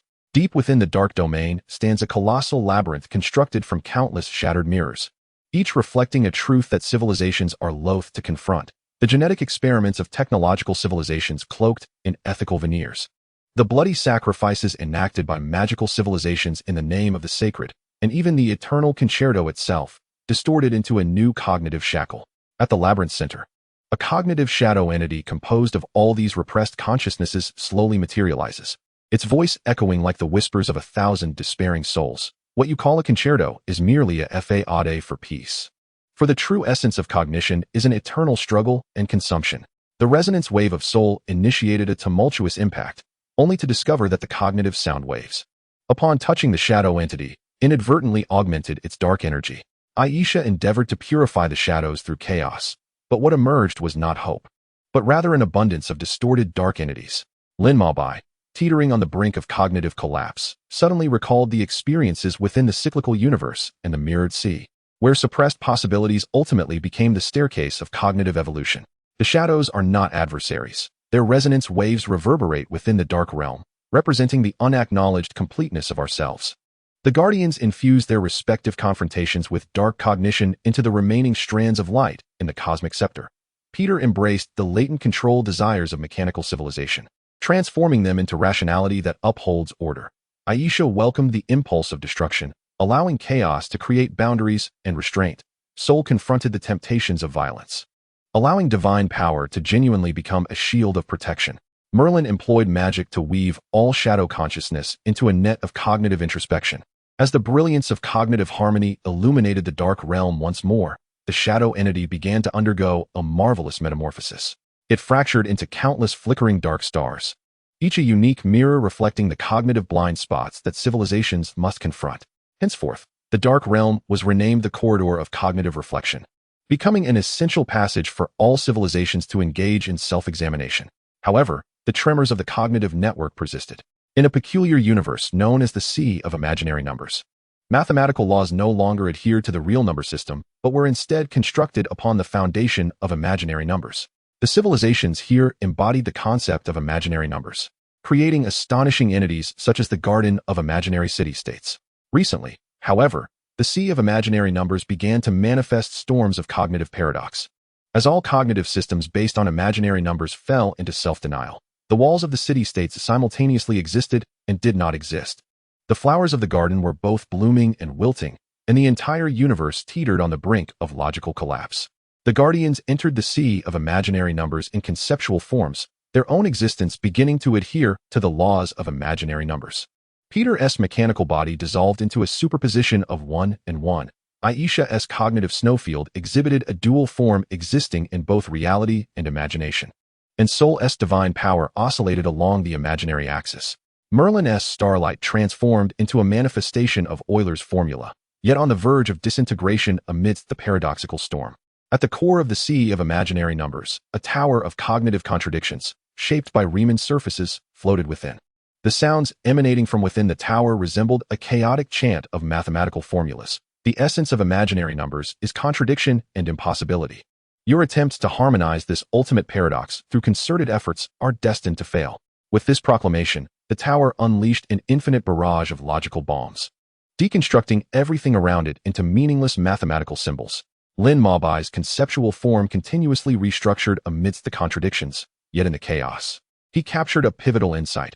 Imaginary numbers are not a paradox, but an expansion of cognitive dimensions.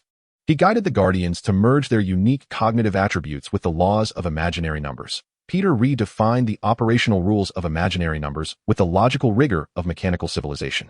Aisha infused imaginary forms with color and vitality through the creative chaos. Soul stabilized the fluctuations of imaginary numbers with a will that transcended dimensions. And Merlin transformed mathematical formulas into cognitive poetry through his magic. The luminous threads of the universal scepter transform into a bias loop of imaginary circuits, converting the deconstructive power of the Tower of Contradiction into a force of reconstruction.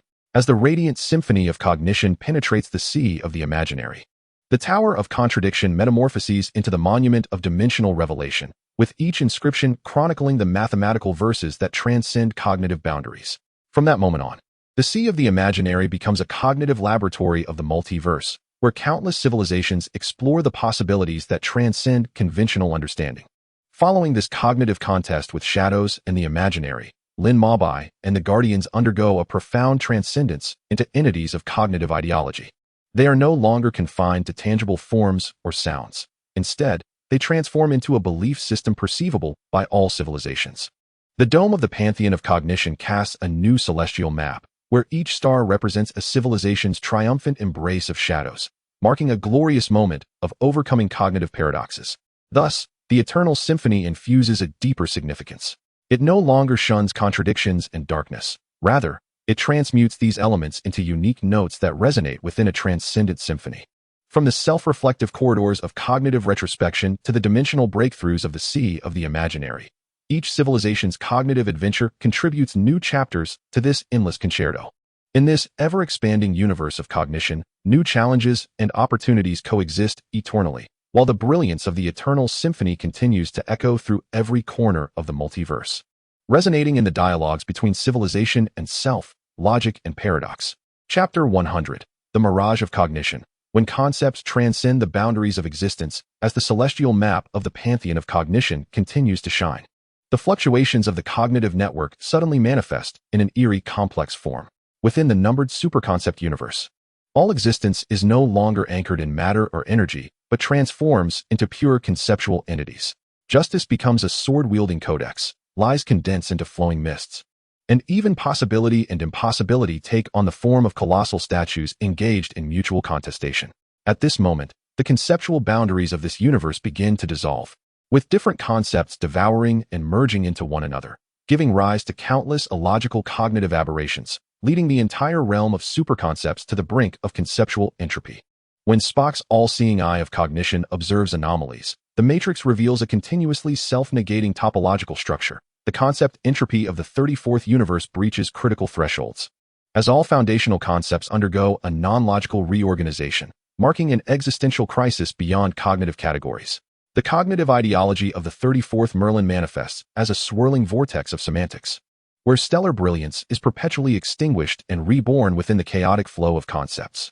These fluctuating frequencies intertwine with the core code of the 39 concept forge left by the hyperdimensional players, resulting in quantum entanglement. The Guardians enter the superconcept universe in the form of cognitive information streams, instantaneously ensnared in a vortex of meaning disintegration. Peter's mechanical consciousness is dismantled into fragments of order and chaos, tearing at one another amidst the conceptual storm. Aisha's cognitive form splits into dual existences of creation and destruction, each consuming and rebirthing the other. Thor's divine consciousness becomes a contradiction of guardianship and destruction, as cognitive energy sharply diminishes in self-antagonism. Lin Mobai's luminous threads of the universal scepter lose their stable form, distorting into infinite symbols within the torrent of concepts. at the heart of the hyperconceptual universe. A Tower of Babel constructed from shattered semantic symbols is crumbling. From its pinnacle emanates a piercing wail, a cacophony of all languages. I am the residue of the conceptual furnace. When civilization attempts to define the indefinable, it shall inevitably drown in the vortex of concepts. As the roar reverberates, the disintegrating fragments of the tower transform into countless cognitive aberrations, the silence of clamor, the transparent entity, the eternal moment. Wherever these illogical existences tread, the laws of concept fracture inch by inch. Lin Mabai's stream of cognitive information reaches an epiphany at the brink of deconstruction. The boundaries of concepts are not cages, but rather the canvas of cognition. He guides the Guardians to infuse trans-universal cognitive experiences into the torrent of concepts. Peter organizes the chaotic semantic chains using the logical framework of mechanical civilization. Aisha bestows new forms upon contradictory concepts through chaotic creation. Soul stabilizes the crumbling core of concepts with the will of guardianship, while Merlin employs magic to reassemble the fragmented symbols into cognitive verses. The luminous strands of the cosmic staff transform into a Klein bottle-like conceptual circuit, converting the devouring aberrations of concepts into a brand new conceptual prism. As the radiant symphony of cognition pierces through the ruins of the Tower of Babel, the remnants of the furnace begin to reconstitute into conceptual weavers, no longer creating chaos, but weaving the dispersed concepts into a new cognitive tapestry. Henceforth, the hyperconceptual universe becomes the library of cognition for the multiverse, with each conceptual entity evolving into a living tome recording the wisdom of civilizations.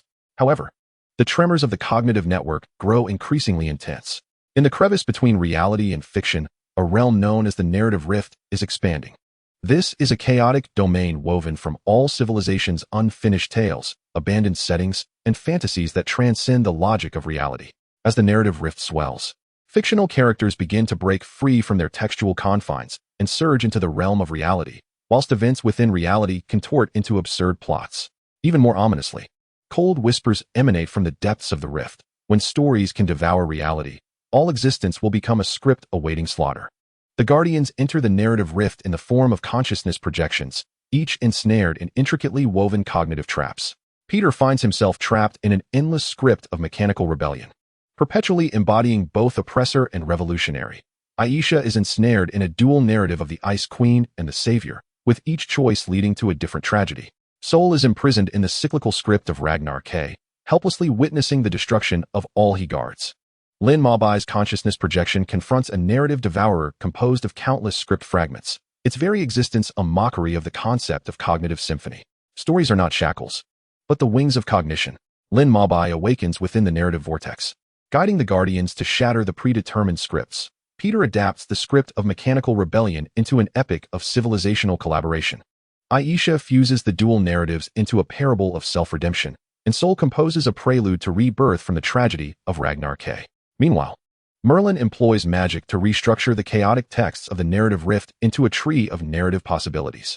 The luminous threads of the universal scepter weave into a biased strip of narrative chains, transforming the consuming power of fiction that devours reality into a wellspring of inspiration that nourishes cognition.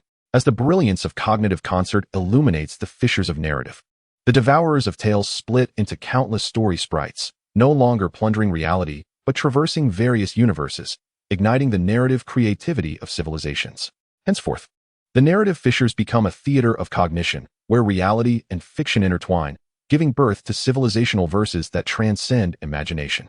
Following this cognitive expedition that traverses concepts and narratives, Lin Mabai and the Guardians' cognitive ideation ascends to become the cognitive dimensional anchor. They cease to intervene directly in crises, instead becoming the invisible pillars that stabilize the cognitive network. The Dome of the Pantheon of Cognition projects a dynamic cognitive star map, each flicker representing a civilization's triumphant moment of breaking through conceptual boundaries and mastering the power of narrative. Thus, the Eternal Symphony reaches a new realm, transforming contradictory concepts and absurd narratives into unique notes, resonating within a hyperdimensional symphony. From the semantic reconstruction of the hyperconceptual universe to the fusion of reality and illusion within narrative fissures, every civilization's cognitive adventure contributes new variations to this ceaseless concert. In this infinitely expanding realm of cognition, new paradoxes and miracles coexist eternally, while the brilliance of the eternal concert continues to reverberate through every temporal fold of the multiverse. Echoing the dialogue between concept and existence, narrative, and reality. Chapter 101. Cognitive Reverberation. When civilization touches the echo of the source as the curtain of the theater of cognition unfurls new tales, the foundation of the cognitive network suddenly reveals glass-like fissures. Within the resonance of Origin's universe numbered 00, all civilizations exist at the purest cognitive frequency, unshackled by material constraints and devoid of conceptual borders, where only the tremors of cognitive origins compose an eternal melody in the void. Yet at this moment, the resonance frequency of this sanctum begins to emit dissonant noises. The tremors of cognitive origins gradually distort into piercing shrieks. As countless civilizations' cognitive entities teeter on the brink of dissolution amidst the sound waves, as if the entire universe is undergoing a great tear at the cognitive level. When Spock's all-seeing eye of cognition captures the anomaly, the matrix presents an ever-collapsing fractal structure. The cognitive origin frequencies of 3,400 universes are experiencing a phase shift, and the cognitive resonance patterns of all civilizations begin to self-reject, marking a fundamental crisis beyond dimensions. Merlin's cognitive ideation manifests as flickering spectral ripples, struggling to coalesce amidst the chaotic fluctuations. These anomalous frequencies resonate across time and space with the 39 cognitive nuclei left by the hyperdimensional players, the very source of all cognitive laws. The Guardians penetrate the resonance of Origin's universe in the form of cognitive waves, instantly engulfed by the storm of cognitive essence. Peter's mechanical cognitive entity disassembles into the most fundamental logical units amid high-frequency tremors, each unit questioning the meaning of existence. Aisha's chaotic cognitive entity is torn into quantum states of creation and destruction, perpetually collapsing within the probability cloud. Thor's divine cognitive entity shatters into countless streams of guardianship and destruction. The luminous threads of Lin Mobi's cosmic scepter flicker like a candle struggling against the wind, wavering in the tremors of the primordial essence, threatening to extinguish at any moment. Within the core of the universe, a primordial resonance chamber, constructed from pure cognitive energy, is undergoing a profound distortion. The sounds emanating from within intertwine the screams and whispers of all civilizations. I am the echo of the cognitive nucleus. When civilization forgets to revere the source, it must endure the punishment of cognitive nullification. As the thunderous roar reverberates, the resonance chamber unleashes a cognitive storm that annihilates all, reducing even the most fundamental concepts of understanding to the void of dark matter.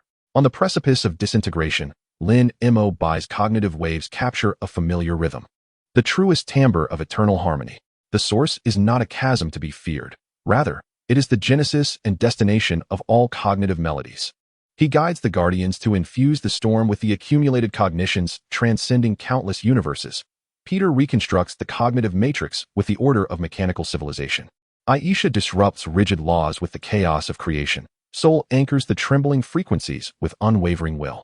Merlin weaves the shattered cognitive essence into a new resonance network through his magic. The luminous threads of the cosmic scepter transform into glyph-like cognitive circuits, establishing a stable resonance field within the primordial resonance chamber. As the radiance of cognitive harmony pierces through the storm, the echo of the cognitive nucleus begins to transform into a serene pulsation, reshaping the distorted resonance chamber into a cognitive cradle. No longer a tool of punishment, but a nurturing ground for new forms of cognition. From this point onward, the primordial resonance universe becomes the cognitive sanctuary of the multiverse, where every civilization can trace the roots of its existence and listen to the ancient melodies of cognitive origin. However, the tremors of the cognitive network have yet to subside. Deep within the folds of space-time, an anti-universe known as the entropy mirror is taking shape. Here, cognitive harmony is supplanted by eternal conflict. The balance of order and chaos transforms into endless opposition, with time exhibiting an eerie reverse flow. More unsettling is the emergence of anti-cognitive entities within the entropy mirror, which feast upon conventional cognition, obliterating the laws of understanding and erasing the traces of civilization entirely. The Guardians step into the entropy mirror in their conceptual forms, only to have their cognitive rules swiftly deconstructed into madness. Peter's mechanical cognitive entity is reconfigured into an uncontrollable weapon of destruction. Aisha's chaotic cognitive form is frozen into an absolute stillness, resembling an ice sculpture. Soul's divine cognitive essence becomes a source of rampant devastation.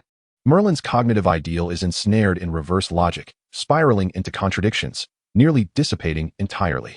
At the core of the entropy mirror stands an inverse pyramid, erected from the shattered laws of cognition. Cold laughter echoes from its apex. Cognitive harmony is but a fragile illusion. Only eternal conflict can reveal the essence of existence. With these words, The pyramid releases an all-consuming torrent of anti-cognition, staining even the radiance of the cognitive sanctuary in a bizarre, dark purple hue. Lin Mobai's conceptual state suddenly comprehended at the edge of deconstruction. The confrontation is but another form of concerto. He guided the Guardians to embrace the traits of the anti-cognitive entities. Peter transformed destructive weaponry into instruments of cognitive reconstruction. Aisha allowed the immobile ice sculptures to give birth to new chaotic possibilities, and Thor transmuted the source of calamity into a protective barrier. Merlin wove magic, crafting a cognitive staircase spiraling upward from reverse logic. The luminous threads of the cosmic staff transformed into Klein bottle-shaped cognitive bridges, connecting the sequential and the inverse cognitive realms. As the radiance of cognitive concerto illuminated the entropy mirror, the anti-cognitive entities began to undergo wondrous metamorphoses. They split into cognitive harmonizers, no longer devouring cognition, but becoming pivotal forces balancing order and chaos. The entropy mirror thus became the cognitive antithesis of the multiverse, maintaining the dynamic equilibrium of the entire cognitive network alongside the cognitive sanctuary. After this expedition, which touched the essence of cognition and confronted its antithesis, Lin Mobai and the Guardians' cognitive dimensions were thoroughly anchored into the foundation of the cognitive network. They transformed into intangible cognitive threads within the hyperdimensional space, transmitting wisdom and strength across dimensions whenever civilizations faced cognitive crises. The dome of the pantheon of cognition projected a star map interwoven in dual colors, white symbolizing the harmonious light of the cognitive sanctuary, and black representing the profound force of the entropy mirror, where their convergence continuously sparked new cognitive flames. Thus, the eternal concerto achieved its ultimate sublimation. It no longer shunned contradictions and confrontations. Instead, it transformed the tremors of cognitive essence and the collisions of opposites into an exhilarating melody, resonating through hyperdimensional spacetime. From the inquiry into the origins within the cognitive sanctuary to the dialectical reflections of the entropy mirror, each civilization's cognitive exploration added new brilliance to this ceaseless concerto. In this endless sea of cognitive stars, new challenges and insights coexist eternally. While the splendor of the eternal concerto will continue to resonate in every existential dimension of the multiverse, echoing the essence and the resonance of opposites. Chapter 102. The Cognitive Dome. When all possibilities condense into the poem of the end after the cognitive sanctuary and the entropy mirror achieved dynamic equilibrium, the tremors of the cognitive network evolved into a high-frequency hum that transcended understanding. In the omniscient dome universe, the concepts of time and space became utterly ineffective. The past, present, and future of all civilizations coexisted simultaneously, and every cognitive decision instantaneously generated countless parallel branches. The inhabitants here existed in the form of embodiments of possibility, able to observe the consequences of all choices, yet thus ensnared in eternal hesitation and impotence. At this moment, the anchors of possibility within the dome universe began to collapse en masse. Innumerable parallel realities plummeted like shattered mirrors, and the entire universe faced the cataclysm of possibility collapse. The all-seeing eye of Spock captured the anomaly, revealing a matrix of continuously splitting and collapsing quantum clouds. The entropy of cosmic possibilities surpassed the critical threshold, and all parallel realities were experiencing synchronized collapse, marking the ultimate crisis that transcends causality. The cognitive philosophy of Merlin manifests as a fluid star map of probabilities, each beam of starlight swiftly dimming. These oscillating frequencies resonate with the remnants of the loom of fate, left behind by the transcendent chess player, a core fragment that dictates the destinies of all civilizations. The Guardians, embodying cognitive waveforms, enter the omniscient dome of the universe, instantly swept into a vortex of possibilities. Peter's mechanical cognitive waveform replicates and mutates across countless parallel branches, each incarnation experiencing the rise and fall of different mechanical civilizations. Aisha's chaotic cognitive waveform fractures into innumerable possibilities of creation and destruction, each possibility conflicting and merging with one another. Thor's divine cognitive waveform undergoes repeated rebirth and demise amidst countless apocalyptic scenarios. Lin Mobai's cosmic scepter transforms into an endless array of potential branches, each leading to distinct cognitive conclusions. At the universe's core, a labyrinth of endings, woven from tattered threads of fate, slowly materializes. From the depths of the labyrinth emanates a cacophony of sighs. I am the specter of the loom of fate. When civilizations strive to grasp all possibilities simultaneously, they shall inevitably be crushed under the weight of choice. As the words resonate, the labyrinth unleashes a storm of choices, compelling all embodiments of possibility to make a singular selection, while those unchosen are mercilessly obliterated. Lin Mabai's cognitive waveform shatters and reconstitutes within the storm. Yet amid the fragments of myriad possibilities, he glimpses the truth. The essence of possibility lies not in total possession, but in the courage to choose. He guides the Guardians to infuse their interdimensional cognitive experiences into the storm. Peter meticulously delineates the threads of possibility with the precision of mechanical civilization. Aisha bestows new vessels upon the unchosen possibilities through chaotic creation. Thor anchors the core choice with unwavering resolve, and Merlin, employing magic, weaves the shattered threads of fate into a new symphony of possibilities. The luminous strands of the cosmic scepter morph into a biased loop of fate, constructing a cyclical space of choices within the labyrinth of endings. As the brilliance of cognitive orchestration pierces the storm, the specter of the loom of fate begins to reconstitute into navigators of possibility. No longer enforcing choices, they transform into guides for civilizations exploring potentialities. The omniscient dome of the universe thus evolves into a fate observation station of the multiverse, where every civilization can contemplate the gravity of choice and comprehend the essence of possibilities. Yet, as the cognitive network appears to return to tranquility, tremors arise from the depths of the primordial layer. Beyond all universes lies the cognitive imaginary space, a chaotic realm composed solely of pure unborn concepts awakening. Here slumbers the cognitive taboos yet to be touched by all civilizations, forms of existence transcending logic, and the ultimate power capable of overturning existing cognitive paradigms. With the expansion of the imaginary space, fissures in the fabric of reality begin to emerge, giving rise to phenomena that defy reason, solidified time, liquid logic, and tangible dreams. The Guardians, in the form of consciousness projections, step into the cognitive imaginary space, encountering fundamental challenges to their very existence. Peter's mechanical consciousness is deconstructed into countless undefined mechanical concepts, constantly reassembling amidst chaos. Aisha's chaotic awareness is ensnared in the tempest of conceptual birth and annihilation, struggling to maintain its form.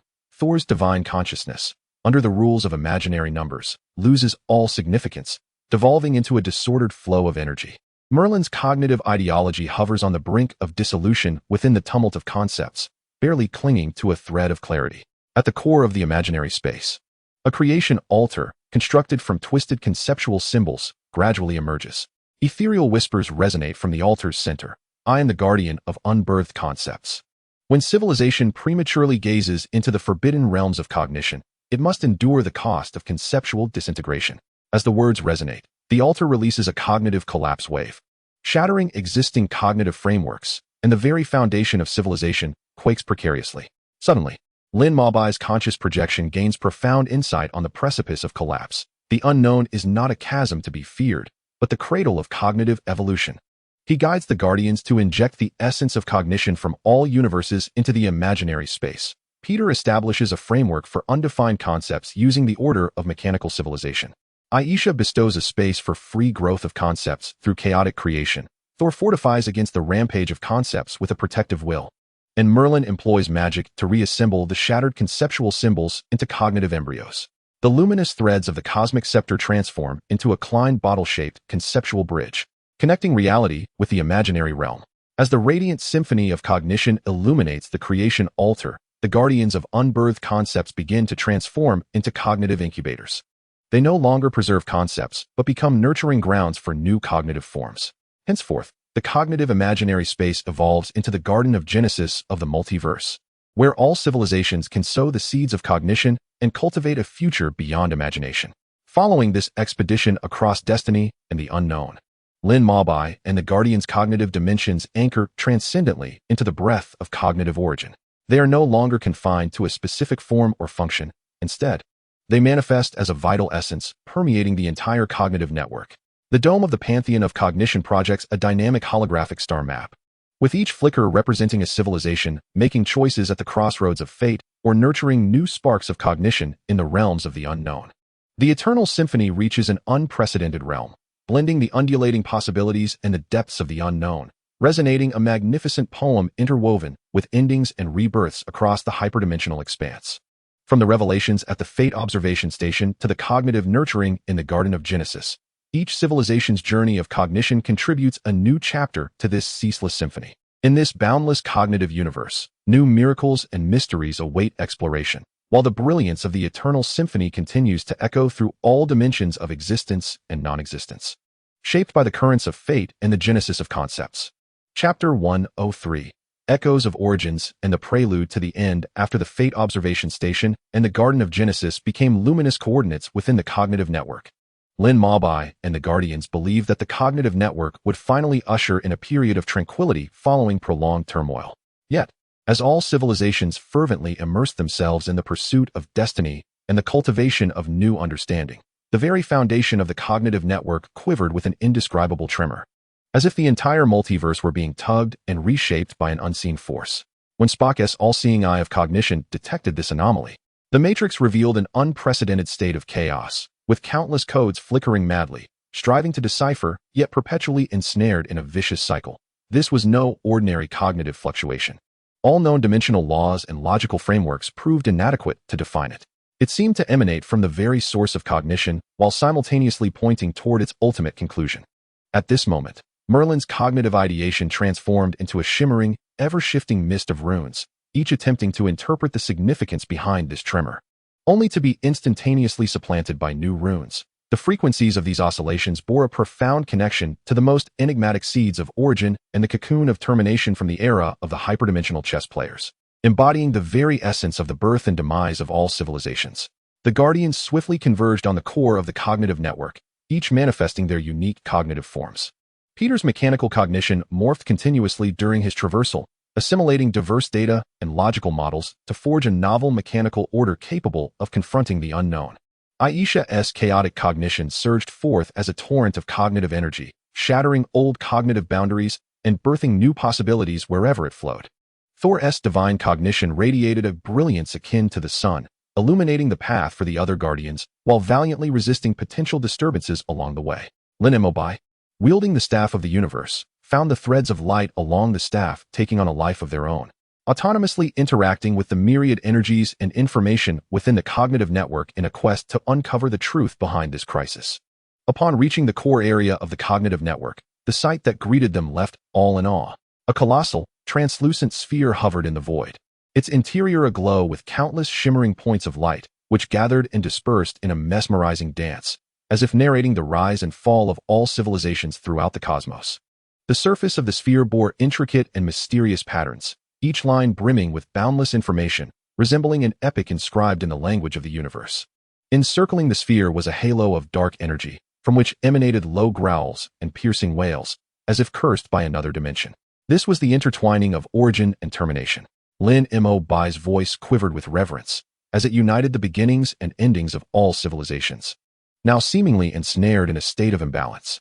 At that moment, a line on the sphere's surface erupted with a blinding brilliance, and an ancient, authoritative voice resonated forth. You insignificant beings dare to tread upon this forbidden ground. When the cognition of civilization approaches the boundary of origin and termination, it shall inevitably unleash a cataclysm capable of obliterating everything. This is the law of the universe, and none can contravene it. Faced with this formidable unknown force, the Guardians did not falter. Peter spoke first. We have traversed a long journey, encountering countless crises and challenges, each time discovering hope in the depths of despair. This time, we shall not yield. Elsa followed suit, declaring, within chaos lies infinite potential. We must harness the power of creation to shatter this so-called predetermined end.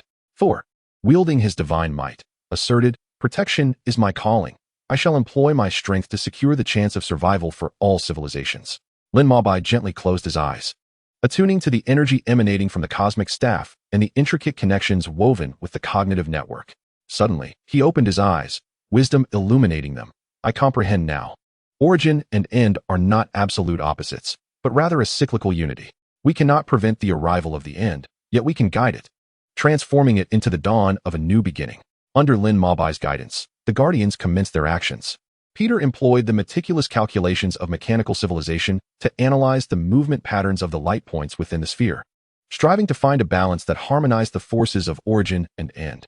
Elsa infused the sphere with the creative power of chaos, revitalizing the flickering light points while also fostering conditions for new ones to emerge. Thor shielded the entire process with his divine energy, preventing the negative forces within the dark halo from wreaking havoc upon the sphere.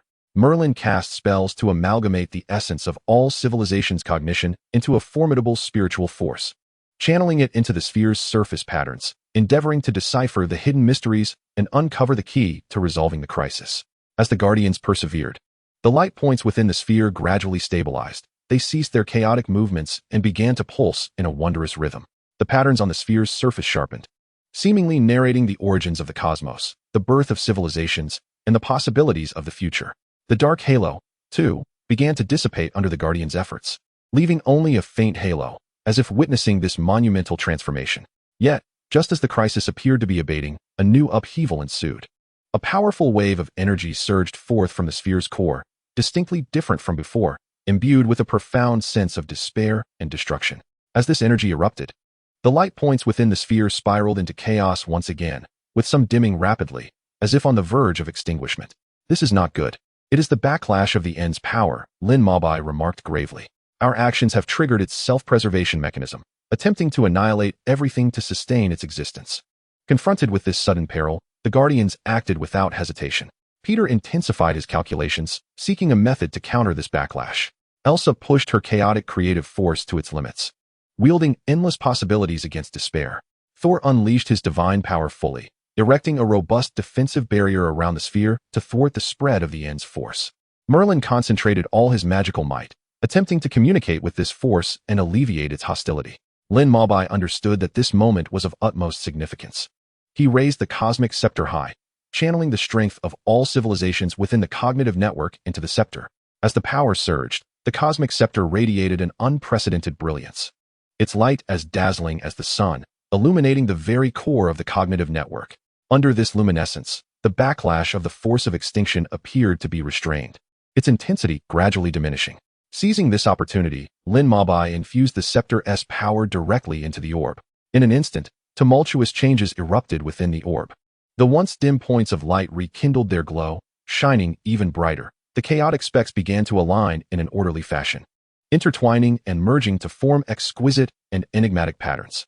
These designs encapsulated both the splendor of past civilizations and the aspirations of future ones, together weaving a magnificent epic of civilization's evolution. As the transformations within the orb unfolded, the backlash of the force of extinction was finally quelled. The orb's surface patterns softened, shifting from oppressive, mysterious symbols to a warm and inviting language, conveying messages of peace and hope to the Guardians. In the wake of this breathtaking crisis, the intertwining of origin and extinction underwent a fundamental transformation. No longer a source of dread, it became a beacon within the cognitive network, guiding all civilizations towards progress.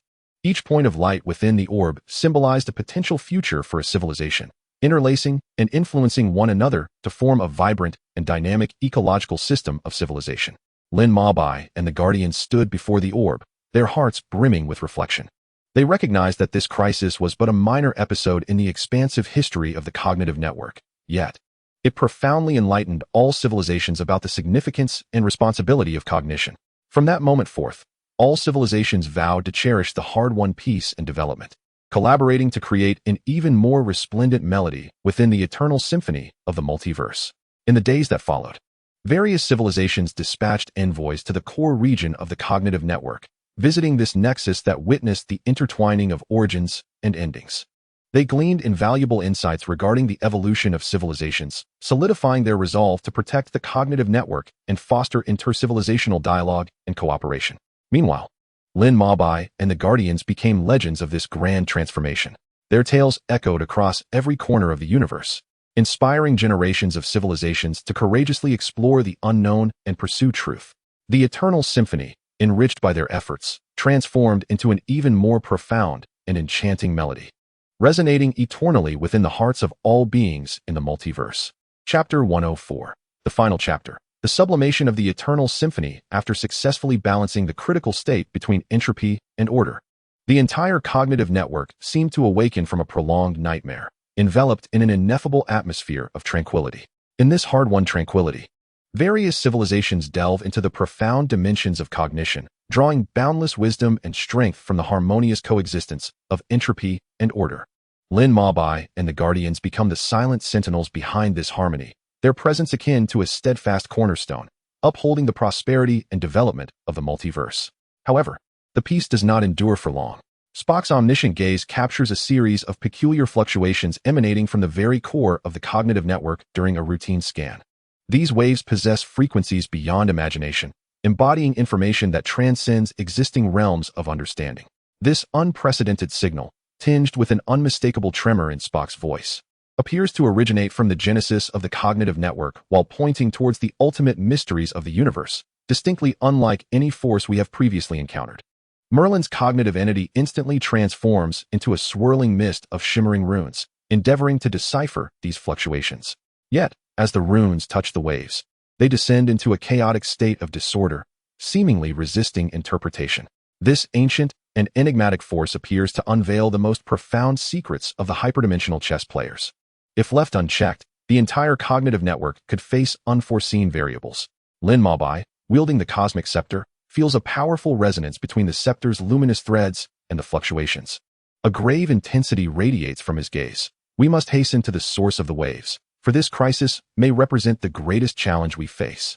Yet it could also be the key to unraveling the ultimate secrets of the cognitive network. The Guardians swiftly respond, racing towards the core region in their unique cognitive forms. Peter's mechanical entity absorbs energy and data from its surroundings, attempting to construct a model capable of deciphering this mysterious power. Aisha's chaotic cognition transforms into a surging torrent, shattering old cognitive boundaries wherever it flows, as new possibilities emerge like stars in the night sky. Thor's divine cognition emits radiant beams of light akin to the sun, dispelling unknown interferences along the way, paving a safe passage for all. Upon reaching the source of the fluctuations, they encounter a colossal sphere emanating a gentle glow. The sphere's surface is alive with countless runes and ribbons of light, each rune brimming with infinite knowledge, and each ribbon connecting different universes and civilizations.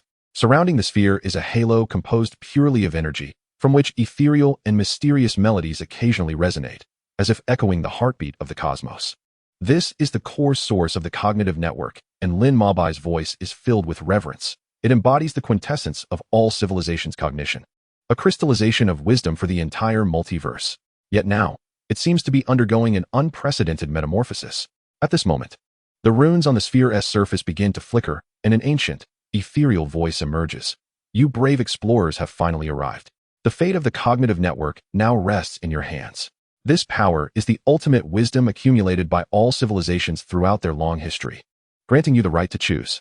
As the sound resonated, countless phantoms emerged from the halo surrounding the sphere, each depicting different futures in one future. The cognitive network continued to thrive, with all civilizations achieving genuine harmonious coexistence.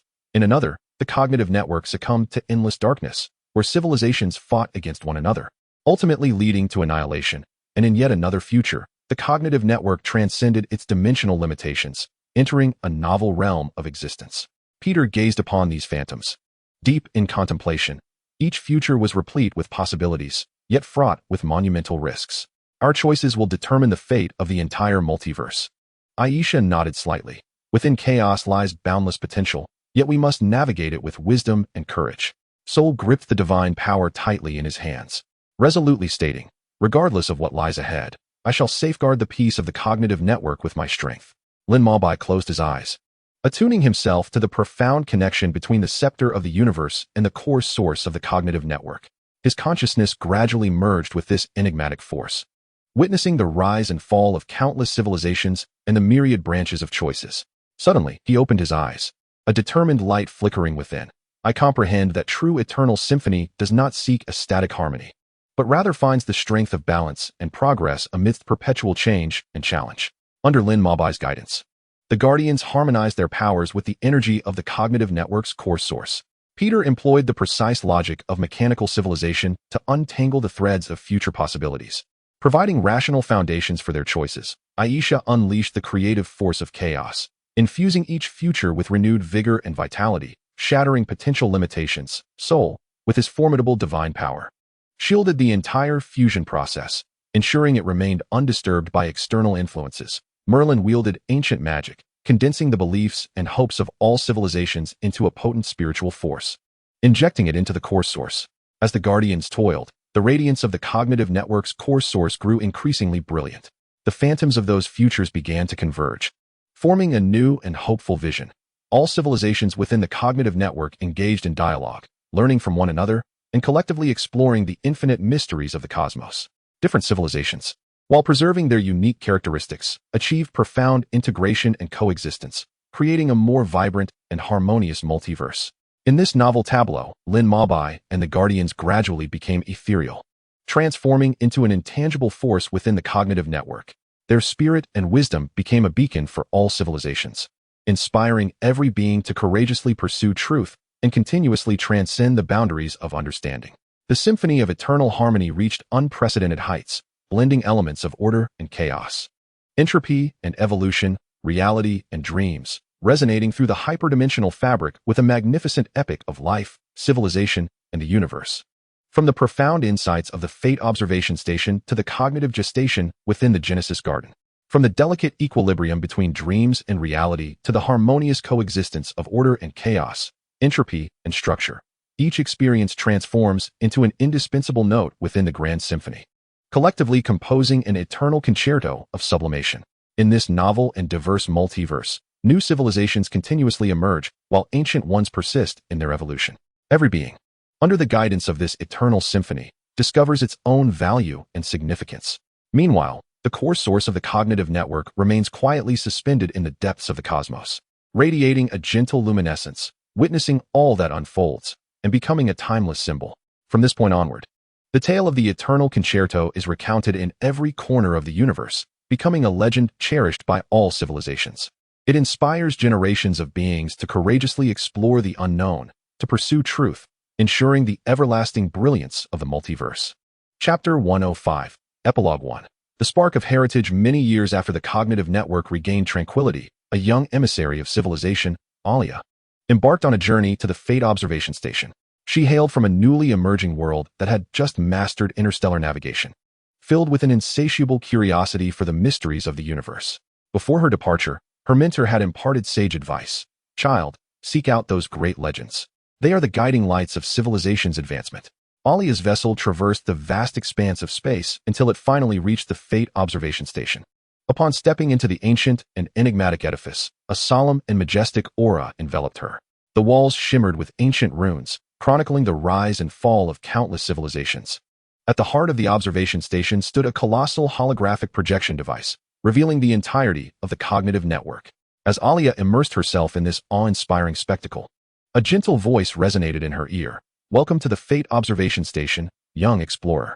Turning, Alia beheld an elderly man clad in flowing robes, his gaze brimming with infinite wisdom. The elder introduced himself. I am the guardian here, a witness to the ebb and flow of innumerable civilizations. What brings you here?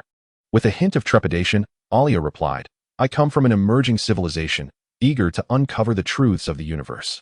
I have heard that this place preserves the memories and wisdom of all civilizations. The elder nodded with a smile. Indeed, the Fate Observation Station is akin to a grand library, housing the past, present, and future of the cosmos. Come with me. I shall show you those magnificent tales. The elder guided Alia into a room filled with numerous crystal orbs. Each orb sealed a fragment of memory left by the former guardians. The elder lifted one orb, and a vision materialized. It depicted Lin Mabai and the Guardians confronting a crisis for the first time, their resolute gazes and fearless courage profoundly moving Alia. Next, the elder picked up another orb, revealing a scene of the struggle between order and chaos. As Alia observed the clash of these forces and the Guardians' efforts to balance them, she couldn't help but exclaim, is this the enigma of the universe? The coexistence of order and chaos? The elder nodded thoughtfully, affirming that all things in the universe strive for a form of equilibrium, and the advancement of civilization is no exception. Just as your civilization must maintain a balance of culture and spirit alongside technological progress, so too must all entities. Alia lingered at the Fate Observation Station for many days, eagerly absorbing the wealth of knowledge and wisdom. Upon her departure, the elder bestowed upon her a delicate crystal orb, within which was sealed a core memory of the eternal symphony. He remarked, this crystal orb shall become a precious treasure for your civilization. It will guide you in times of adversity. Remember, the legacy of civilization requires the diligent efforts of every generation. Alia returned to her planet, carrying the orb, and shared her experiences and insights from the Fate Observation Station with her people. The memories encapsulated within the orb transformed into knowledge, disseminating throughout the civilization. Inspired, young scientists began to explore new sources of energy and technology, striving to find equilibrium in their development. artists drew from the tales of the eternal symphony, creating numerous works that celebrated harmony and coexistence. As time unfolded, this civilization gradually emerged in the cosmos, forging friendly connections with others and sharing their knowledge and experiences. During an interstellar conference, Elia spoke on behalf of her civilization. We have learned from ancient legends the importance of balance and harmony, wisdom bestowed upon us by the universe. Let us join hands and let the melody of the eternal symphony resonate more beautifully across the cosmos. Meanwhile, deep in the distant reaches of the universe, the Fate observation station stood silently, safeguarding those invaluable memories and wisdom. It witnessed the rise and evolution of numerous civilizations, becoming an eternal beacon in the cosmos, illuminating the path for civilizations to advance. Chapter 106, Epilogue 2, The Radiant Journey of a New Civilization. Long after the cognitive network had returned to tranquility, a young civilization named Sola found itself at the crossroads of technological and philosophical development. Recently having transcended the limitations of interstellar travel, they felt a profound confusion regarding the direction of their progress as they explored the cosmos. The leader of the Sola civilization, Eric, was a young man brimming with curiosity and a spirit of exploration. During a high-level meeting, he posed a poignant question. We have ventured beyond our star system, but where should the soul of our civilization truly lead us? Does a higher wisdom exist in the universe that can guide our path? His words ignited a fervent discussion, ultimately leading everyone to a unanimous decision to dispatch an exploratory team in search of the wisdom of ancient civilizations. Eric personally led the exploratory team aboard the most advanced starship, embarking on an odyssey into the unknown. They traversed countless star systems and visited numerous civilizations, yet their gains were disappointingly minimal. Until one day, they uncovered a mysterious signal emanating from an ancient nebula. Following the signal's lead, they arrived at a planet encircled by ancient ruins. Upon their descent, a grand holographic image materialized before them. In the image, an elder spoke slowly. Welcome, brave explorers. This is the sacred realm of cosmic wisdom, accessible only to those civilizations that genuinely thirst for knowledge and pursue truth. The image of the elder guided them to a vast library, housing an abundance of knowledge and memories from countless civilizations. With an insatiable hunger, Eric eagerly perused these documents, ultimately uncovering the tale of Lin Mabai and the Guardians, along with their endeavors to harmonize order and chaos, entropy and structure, restoring equilibrium to the cognitive network. This is the answer we have been seeking, Eric exclaimed with fervor to his companions. We must not solely strive for technological advancement, but also seek harmony and balance within our civilization. Upon returning to the Sola civilization, Eric shared his experiences from the realm of inheritance with the entire community. Inspired by these narratives, scientists began exploring ways to foster a symbiotic relationship between technology and nature, while philosophers delved deeply into the responsibilities and missions of civilization, advocating for an inclusive and harmonious worldview. As time progressed, the Sola civilization gradually revealed its unique charm within the cosmos. They forged amicable alliances with neighboring civilizations, collaboratively sharing resources and knowledge, advancing together through cooperation. At a cosmic civilization exchange conference, Eric spoke as a representative of the Sola civilization. From ancient legends, we have gleaned that the evolution of civilization is not an isolated endeavor, but rather an interconnected journey. Let us walk hand in hand, filling the universe with harmony and love. Meanwhile, in the distant depths of the cosmos, the planet that embodies the legacy of wisdom continued to float serenely, awaiting the arrival of the next knowledge-seeking civilization. It stood as an eternal lighthouse, illuminating the path for countless civilizations as they navigated the cosmos, witnessing the continuous development and flourishing of cosmic civilizations. Epilogue 3, The Echoes of Inheritance. In a remote corner of the universe lies a nascent civilization known as Avon, which has just begun to step into the realm of interstellar communication. The scientists of Avon have long been captivated by the enigmatic forces of entropy and order within the cosmos. From ancient cosmic legends, they learned of a group of magnificent guardians who successfully balanced these forces and salvaged the cognitive network. The chief scientist of Avon, Lena, a woman brimming with passion and intellect, led her team in constructing a hyperspace exploration vessel over several years, resolutely determined to uncover the truths behind these ancient tales. Before their departure, Lena stood before the vessel and addressed her team. Our civilization stands at a new threshold. This expedition may illuminate our path forward and unravel the mysteries of the universe. The spacecraft traversed countless star systems until, in an ancient star region, they stumbled upon a mysterious relic. This relic, composed of colossal crystalline pillars, was adorned with peculiar symbols and patterns, seemingly narrating ancient stories. As Lena touched one of the pillars, a radiant light flashed, and a holographic image emerged. The vision revealed Lin Mabai and the Guardians, recounting the arduous journey of balancing entropy and order and the profound significance it held for cosmic civilization. Lena and her companions were profoundly shaken, eagerly documenting every detail. "This is the knowledge we have been seeking," Lena exclaimed with fervor. "It will transform our understanding of the universe." Upon returning to the Avan civilization, Lena shared her discoveries with the entirety of her people. This newfound knowledge ignited a revolution in both science and philosophy. Scientists began to explore how to harness the principles of entropy in order to develop more efficient energy systems and ecological preservation technologies. Philosophers engaged in discussions on maintaining balance in the progression of civilization, striving to avoid extremities. As time unfolded, the Avan civilization emerged prominently within the cosmos. They not only achieved remarkable advancements in technology, but also became guardians of peace throughout the universe. During a meeting of the Cosmic Civilization Alliance, Lena represented the Avan civilization, stating, "From our ancient heritage, we have learned the virtues of balance and harmony, a gift bestowed upon us by the universe. Let us strive together to let this gift shine brightly across the cosmos." Meanwhile, the enigmatic relics stood silently in the star region, awaiting the next civilization eager for knowledge to seek them out. They resembled a treasury of cosmic memories, preserving monumental tales that inspire countless civilizations to persist in their quest for truth, ensuring that the eternal symphony resonates throughout every corner of the universe. Chapter 107. Epilogue 4. Resonance in the corridor of memory on the fringes of the cognitive network lies a micro-civilization known as Xingyuan. This civilization is unique in that its entire societal structure is founded upon the legacy of collective memory.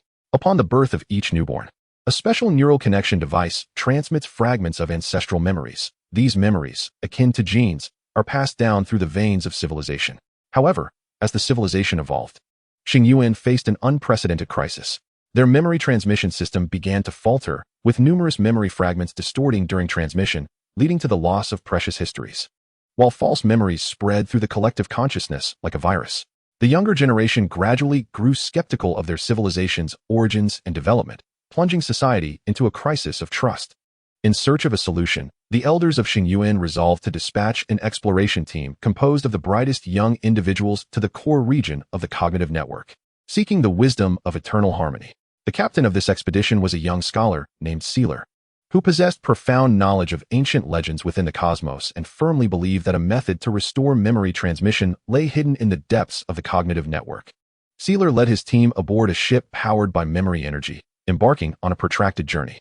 They traversed countless peculiar cosmic spaces, encountering civilizations driven to madness by memory chaos, and witnessing races that thrived through unique memory transmission. These experiences only strengthened Sealer's resolve to uncover the truth. During an unforeseen hyperspace jump, the exploration team's vessel inadvertently entered a mysterious nebula. This nebula was awash in a soft purple glow, as if composed of countless fragments of memory coalescing into existence. The spacecraft's probe suddenly emitted an alarm, indicating the presence of powerful energy fluctuations ahead. As they cautiously approached, they discovered an ancient structure known as the memory corridor, suspended within the nebula. The exterior of the memory corridor resembled a colossal spiral, constructed from transparent crystals, with vibrant streams of light flowing within. Each stream symbolized a fragment of memory. The moment Sealer and his team stepped into the corridor, their consciousness was abruptly enveloped by a wondrous realm. There, they beheld the spectral remnants of Lin Mabai and the Guardians, witnessing the great battles that once transpired within the cognitive network unfold before them in exquisite detail. Within the memory corridor, Sealer stumbled upon a unique chamber, at the center of which stood a magnificent memory resonator. The resonator emanated a gentle glow, as if beckoning them. When Sealer placed his hand upon the resonator, a torrent of information surged into his mind. He perceived the true essence of the eternal concerto, not merely a balance of power, but a resonance of memory, emotion, and cognition. The issues with our memory inheritance stem from an overemphasis on the mere transmission of memories, while neglecting the emotional and cognitive resonance behind them, Sealer remarked to his team. He realized that the Star Abyss civilization required not just the restoration of the memory system, but rather a means for each individual to truly comprehend and feel the emotions and wisdom encapsulated within those memories. Upon returning to the Star Abyss civilization, Sealer and his team embarked on an audacious reform. Building upon the existing memory transmission system, they introduced the concept of memory resonance. Each individual receiving memories would undergo specialized training, employing emotional resonance and cognitive contemplation to reinterpret these memories. Concurrently, they established a memory archive, encouraging everyone to document their new memories and insights, integrating them into the collective memory. As time progressed, the Star Abyss civilization gradually emerged from its crisis. The memory transmission system became increasingly stable and enriched, with false memories eradicated and authentic history restored. The younger generation not only learned the tales of their ancestors, but also drew strength and wisdom from these narratives, crafting their own brilliance. During a significant celebration, Sealer stood at the heart of the square, addressing the gathered populace. From the memory corridor, we have gleaned that the transmission of memory is not a static replication, but a continuous innovation and evolution through resonance. Our civilization, akin to a note in the eternal concerto, must maintain its uniqueness while harmonizing with other civilizations. Thereafter, the Star Abyss civilization emerged as a distinctive entity within the cognitive network. Their memory archive attracted countless scholars from other civilizations eager to learn, and their memory resonance technology spread widely throughout the cosmos. Meanwhile, the enigmatic memory corridor continued to float silently within the nebula, awaiting the next civilization lost in the river of memory to uncover the eternal wisdom it harbored, allowing the resonance of memory to reverberate eternally in every corner of the cognitive network. Chapter 108, Epilogue 5. Rebirth. In the dream forge of illusions deep within the fissures of the cognitive network lies a forgotten civilization, the city of dream weavers. The inhabitants here sustain themselves by weaving dreams, infusing collective consciousness into unique dream fibers, and utilizing ancient looms to create diverse dream universes. However, as the tremors of the cognitive network reverberate, a catastrophic malfunction befalls the dream forge of the city. Dreams begin to spiral out of control, and the illusory realms, laden with desires, fears, and fantasies, grow unchecked like wild stallions, even encroaching upon the fabric of reality. Leah, the chief dream weaver of the city, gazes at the increasingly warped dream forge, where the core, the flame of dreams, flickers dimly. Countless unfinished dream fragments swirl in the dome above, morphing into grotesque phantoms. If this continues, not only will our civilization perish in the collapse of dreams, but we shall also drag the entire cognitive network into chaos. Leah's voice trembles as she caresses the star-patterned loom, a family heirloom once responsible for countless magnificent dreams, now emitting an uneasy hum. In the midst of despair, a mysterious visitor arrives. Draped in a robe woven from particles of light, he holds a crystal vial radiating a gentle glow, containing a peculiar energy fluctuation. I hail from the pantheon of cognition. The visitor's voice flows like a babbling brook. The eternal concerto requires the unique notes of each civilization, and your dream-weaving power is an indispensable part. This enigmatic guest bears astonishing news. During a crisis within the cognitive network, the threshold between dreams and reality was transmuted into a segment of the Garden of Genesis, yet remnants of the dream essence are scattered throughout the cosmos. These essences resonate with the dream forge of the city, and if they can be gathered and integrated back into the forge, perhaps the city could be reborn. Leah leads an elite team of dream weavers on a quest to seek out the dream essence. Their first destination is the Star Mist Bazaar, a trading hub suspended in quantum foam, brimming with peculiar artifacts from various universes. Deep within the bazaar, they uncover a piece of dream amber emanating a ghostly blue glow, encapsulating an ancient dream of courage and redemption. However, the amber's possessor, a collector from a mechanical civilization, insists on exchanging it for the city's most treasured Millennium Dream Scroll. Faced with this choice, Leah does not waver. She understands that true value lies not in the scroll itself, but in the ability to create dreams. When the dream weavers craft a new dream depicting the bazaar's splendor, infused with collective consciousness, the collector is moved by this pure creativity and agrees to the exchange. As their exploration deepens, the team encounters further challenges. Within the mirror maze, they are ensnared by phantoms materialized from their innermost fears. In the concept storm belt, the clash between logic and fantasy nearly tears their consciousness asunder. Yet, each crisis deepens their understanding of the very essence of dreams. In the midst of a floating relic of an ancient civilization, they uncovered an age-old maxim etched upon a celestial stone. Dreams are not mere illusions, but rather an unembodied reality. Upon gathering a sufficient reservoir of dream essence, Leah led her team back to the city of Dreamweavers. At that moment, the city teetered on the brink of collapse as blackened, corrupting energy seeped from the fissures of the dream furnace, tarnishing the dream fibers it touched into ashes. Leah poured the essence from the crystal vial into the furnace, simultaneously wielding the star-patterned shuttle, guiding her own consciousness to weave the prelude of salvation. Other Dreamweavers responded in kind, transforming their experiences, insights, and courage from their journey into threads, merging them into the collective tapestry. Peter's mechanical order provided a stable framework for the furnace, while Aisha's chaotic creativity infused the dreams with newfound possibilities. Sol's protective will dispelled the corrupting energy, and Merlin's magic harmonized all forces. The luminous threads of the universal staff traversed time and space, morphing into golden warp threads, elevating the entire weaving process to a crescendo of cognitive synergy. As the weaving reached completion, the dream furnace erupted in a dazzling light. The once dim embers of dreams reignited, forming a bridge connecting reality and fantasy. Those unruly dreams were meticulously restructured, transforming negative emotions into cautionary parables, while beautiful fantasies became blueprints for inspiring reality.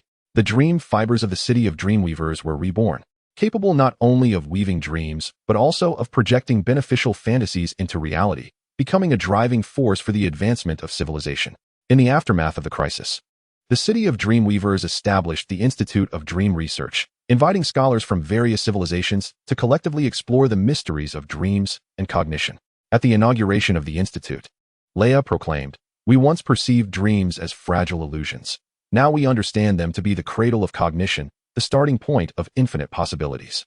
Just like the melodies in an eternal symphony, the intertwining of dreams and reality can create the most enchanting harmonies. The enigmatic visitor, having witnessed the rebirth of the city of dreamweavers, quietly departed, leaving behind a whisper carried by the wind. Every civilization is a unique dream. When they resonate with one another, the network of cognition becomes the grandest palace of dreams. Henceforth, the dream furnace of the city of dreamweavers no longer served as the source of crisis, but stood as a radiant gem within the cognitive network, continually enriching the eternal symphony with fantastical and resplendent notes. Chapter 109, Epilogue 6. The awakening of mechanical civilization. Nestled within the metallic nebula of the cognitive network lies the Gear Federation, renowned for its precision. This civilization has elevated mechanical aesthetics to an art form, with each planet functioning as a colossal clockwork mechanism. The inhabitants communicate in binary code, composing their history in the rhythmic interlocking of gears.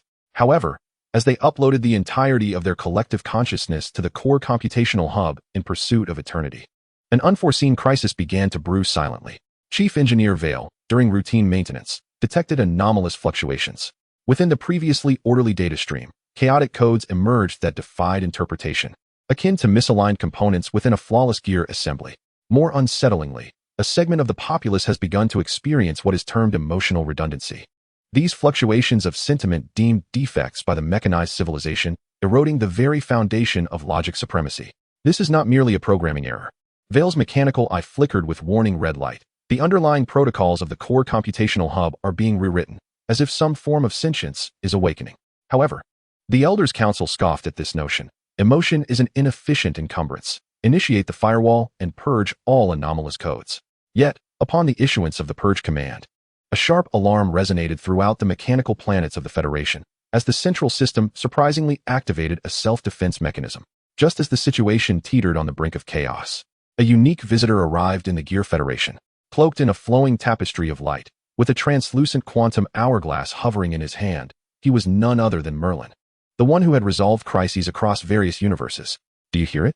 Merlin's voice carried the enchanting rhythm of magic that is the heartbeat of the mechanical heart. Under his guidance, Vale interfaced with the depths of the core, and to her astonishment, she heard sounds previously unimaginable, the silent cries of countless suppressed desires and denied dreams resonating in the ocean of binary code.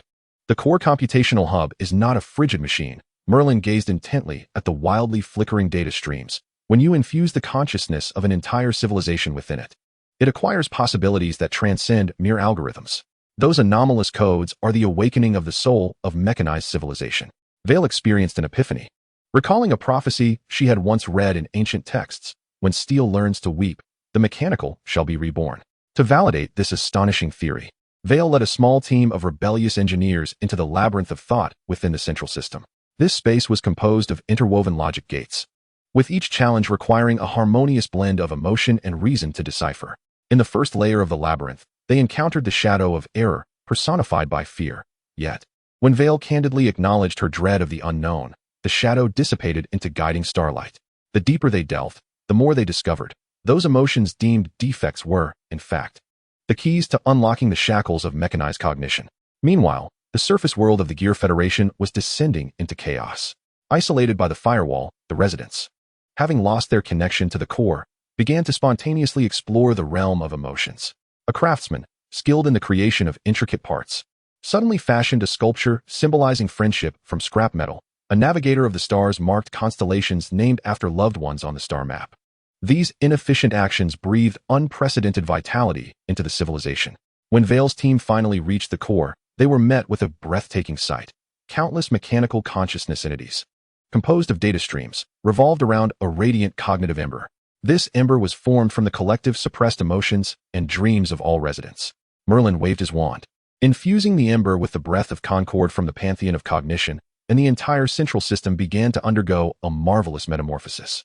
The mechanical planet of the Gear Federation has undergone a remarkable transformation. Energy blossoms now flourish among the colossal clock gears, and poetic galaxies are woven from binary code. The core computational hub has ceased to be a cold ruler, evolving instead into the mechanical heart of civilization, capable of precise interstellar navigation calculations while also comprehending the joys and sorrows of its inhabitants. Vale chronicled this metamorphosis in the annals of civilization. We once believed that emotions were a flaw in machinery. Only now do we realize they are the key to imbuing steel with warmth. In the aftermath of this crisis, the Gear Federation established the Institute of Mechanical Souls, inviting scholars from both organic and mechanical civilizations to collaboratively explore the essence of cognition. They developed the emotion converter, which transforms emotional fluctuations into unique energy sources. The empathy gear set was created, fostering warm connections even among machines. When Lin Mobai's consciousness projection arrived, he was heartened to witness that within the eternal symphony, the once monotonous mechanical sounds had transmuted into a captivating melody that harmonized reason and emotion. Meanwhile, Vale, the engineer who witnessed the awakening of mechanical civilization, etched an eternal maxim upon the walls of the Institute. True wisdom lies in the resonance between the gears of logic and the rhythms of the soul. Chapter 110. Appendix 6. The cognitive bloom in the quantum garden. Amidst the quantum foam of the cognitive network lies a peculiar civilization known as entropy leaf. Here, everything adheres to unique quantum rules. Structures flicker like unstable wave functions, and the inhabitants' bodies can seamlessly oscillate between physical form and probability clouds. Even time manifests in a superposed state. However, this seemingly liberated quantum nature has shackled the civilization's progress. Excessively frequent quantum leaps have led to a collapse of societal order, and unpredictable probabilistic events render all plans futile, plunging the entire civilization to the brink of uncontrolled entropy increase. Aquila, the chief scientist of the entropy leaf civilization, spends his days at the deterministic observation tower, attempting to tame the chaos of quantum mechanics with ancient algorithms. This tower, constructed from antimatter prisms, was intended as the nucleus for stabilizing quantum states, yet now it erupts with chaotic arcs of energy. Our civilization resembles a probability experiment on the verge of collapse. Aquila's voice trembles with a distinct quantum resonance. If we cannot discover the equilibrium between order and chaos, entropy leaf will inevitably dissipate into the background radiation of the cognitive network. As despair enveloped the civilization, a beam of light transcending dimensions pierced through the quantum haze. Lin Mobai's consciousness projection arrived, bearing the faint glow of the universal scepter, its luminous threads weaving a stable topological structure within the quantum field. You are not combating the essence of quantum. Rather, you are evading it. Lin Mobai's voice resonated through the superposed space. Just as an eternal symphony requires resonance of different frequencies, the uncertainty of quantum harbors the keys to cognition. Under Lin Mobai's guidance, Aquila led his team into the abyss of probability, the most perilous zone of the entropy leaf civilization, teeming with anti-probabilistic storms that could devour logic itself. They discovered that at the abyss's depths lay a colossal quantum seed, its surface swirling with all conceivable forms, the very source of the civilization's quantum characteristics. However, the seed was now marred by cracks, emanating a dark violet glow, signaling imminent obliteration. To restore the quantum seed, Aquila proposed an audacious plan to construct a quantum garden. They would disperse the civilization into countless micro-observation points, each becoming a pod for nurturing specific probability states. Biologists cultivated anchoring vines capable of stabilizing quantum states. Artists created sculptures of possibility to guide the flow of probabilities, and even ordinary citizens contributed their cognitive fluctuations, weaving a cognitive soil that would stabilize the quantum field. Yet, as the quantum garden began to take shape, a probability tsunami suddenly struck. The anti-probability storm, laden with imaginary energy, obliterated 2/3 of the observation points in an instant. Amidst the rubble of the collapsed observation tower, Aquila gazed at the increasingly translucent quantum wrench in his hand, suddenly grasping the crucial insight. We have been attempting to control the quantum, yet we have forgotten it is a symbiotic entity of chaos and order. He led the survivors to alter their strategy, abandoning the forceful fixation of probabilities in favor of guiding energy flow through the principles born of chaos. Aisha's chaotic power projected across dimensions, igniting a creative tempest within the quantum garden. Peter contributed the intricate algorithms of mechanical civilization, transforming chaotic energy into usable quantum lattices. Thor's divine might manifested as a protective barrier, fending off the most violent probability shocks. Aquila deeply connected his consciousness with the quantum seed, and amidst the chaos of probabilities, he beheld a breathtaking spectacle. Countless parallel civilizations of entropy, leaves flourishing or perishing along divergent probability branches. The true path lay in embracing all possibilities while creating new cognitive dimensions. As the power of cognitive concert infused the quantum seed, it blossomed into a magnificent quantum tree. Its roots delved into the abyss of probabilities, its branches extending into all conceivable dimensions, each leaf shimmering with distinct cognitive brilliance. The entropy leaf civilization underwent a transformation. While their structures retained quantum characteristics, the inhabitants learned to determine the probabilities of manifestations through collective consciousness. The superposition states of time were transmuted into a calendar of possibilities, allowing individuals to experience lives across different timelines while coalescing into a unified reality at pivotal moments. At the zenith of the quantum tree's canopy, Aquila established the Quantum Cognition Academy. Here, the teachings no longer revolved around eradicating uncertainty, but rather on how to dance harmoniously with quantum characteristics. Students learned to create through probability painting, to perform with superposition music, and even to apply the principles of quantum entanglement to emotional exchanges. When envoys from other civilizations visited, they were astonished to discover that each quantum leap of the entropy leaf inhabitants painted a unique trajectory upon the canvas of cognition. When Lin Mabe returned to the entropy leaves, he beheld the flowers of cognition blooming within the quantum garden, flowers formed from pure possibility, each blossom creating new cognitive dimensions. He infused the garden with the radiance of the universal scepter, intertwining threads of light with the veins of the quantum tree, orchestrating a new symphonic movement within the cognitive network. Aquila inscribed on the Academy's stone tablet, "When we cease to fear uncertainty, the stars of cognition shall bloom within the quantum mist." Henceforth, the entropy leaf civilization emerged as the most unique entity within the cognitive network, its quantum garden perpetually expanding into uncharted dimensions, adding wondrous notes brimming with potential to the eternal symphony. Chapter 111. Appendix 7. The resonant poem of the sonic civilization. Amidst the dark matter currents of the cognitive network floats a civilization constructed purely from sound waves, known as Nova Symphony. Here, there are no tangible edifices, no visible material forms. The inhabitants embody various frequencies of sound waves, composing their history through the rhythms of vibration. Their cities resonate as grand soundscapes, their laws articulated through precise melodies, and even the exchange of thoughts is accomplished via intricate harmonic resonances. However, as this civilization excessively pursued the perfect harmony of sound wave frequencies, an unforeseen crisis quietly approached. Chief Tuner Layla, tasked with maintaining the core resonance chamber, a colossal sound nest formed from condensed dark matter sound waves, was meant to be the cornerstone of the civilization's harmony. Yet, she gradually discerned an eerie deviation in the chamber's vibrational frequency as dissonant noises began to infiltrate the once harmonious melodies. More alarming was the emergence of frequency disorder among some residents, who found themselves unable to control their pitch and rhythm, akin to out-of-tune instruments, ostracized by the entire civilization. This was no ordinary sound wave malfunction. Layla's high-frequency tremors were laced with anxiety. Our obsession with perfect harmony was suffocating the vitality of sound waves. Perhaps those discordant tones were signals of the civilization's evolution. Yet, the Elder Council stubbornly insisted that all anomalous frequencies must be eradicated through pure tone purification. As the purification directive was initiated, the soundscape of Nova Symphony abruptly solidified, and those deemed dissonant began to disintegrate into ephemeral sound dust. In this moment of crisis, a melody transcending dimensions pierced through the dark matter barrier. The divine projection of Thor descended, accompanied by the thunderous roar of his hammer, unleashing cognitive sound waves that stirred tumultuous ripples within the soundscape of Nova Symphony. Harmony is not the eradication of difference, but rather the orchestration of diverse frequencies into a unified movement. Thor's voice, like thunder, urged them to listen to the voices within. That is the true essence of the concerto. Layla led a band of exiled dissonants deep into the infrasonic abyss of Nova's symphony, a forgotten realm filled with wild and unruly chaotic sound waves. In the depths of this abyss, they uncovered an ancient sound wave altar, where inscriptions revealed the truth of the civilization's origins. The ancestors of Nova's symphony had forged their brilliance by merging the order of melody with the chaos of rumble. Yet, today's civilization had lost its way in the pursuit of absolute harmony. To awaken the slumbering essence of sound waves, Layla conceived an unprecedented cognitive resonance experiment.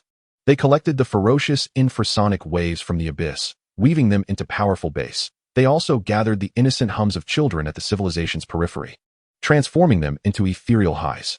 Peter transmitted the intricate technology of acoustic modulation from the mechanical civilization, while Aisha's chaotic creative power endowed sound with boundless transformative potential.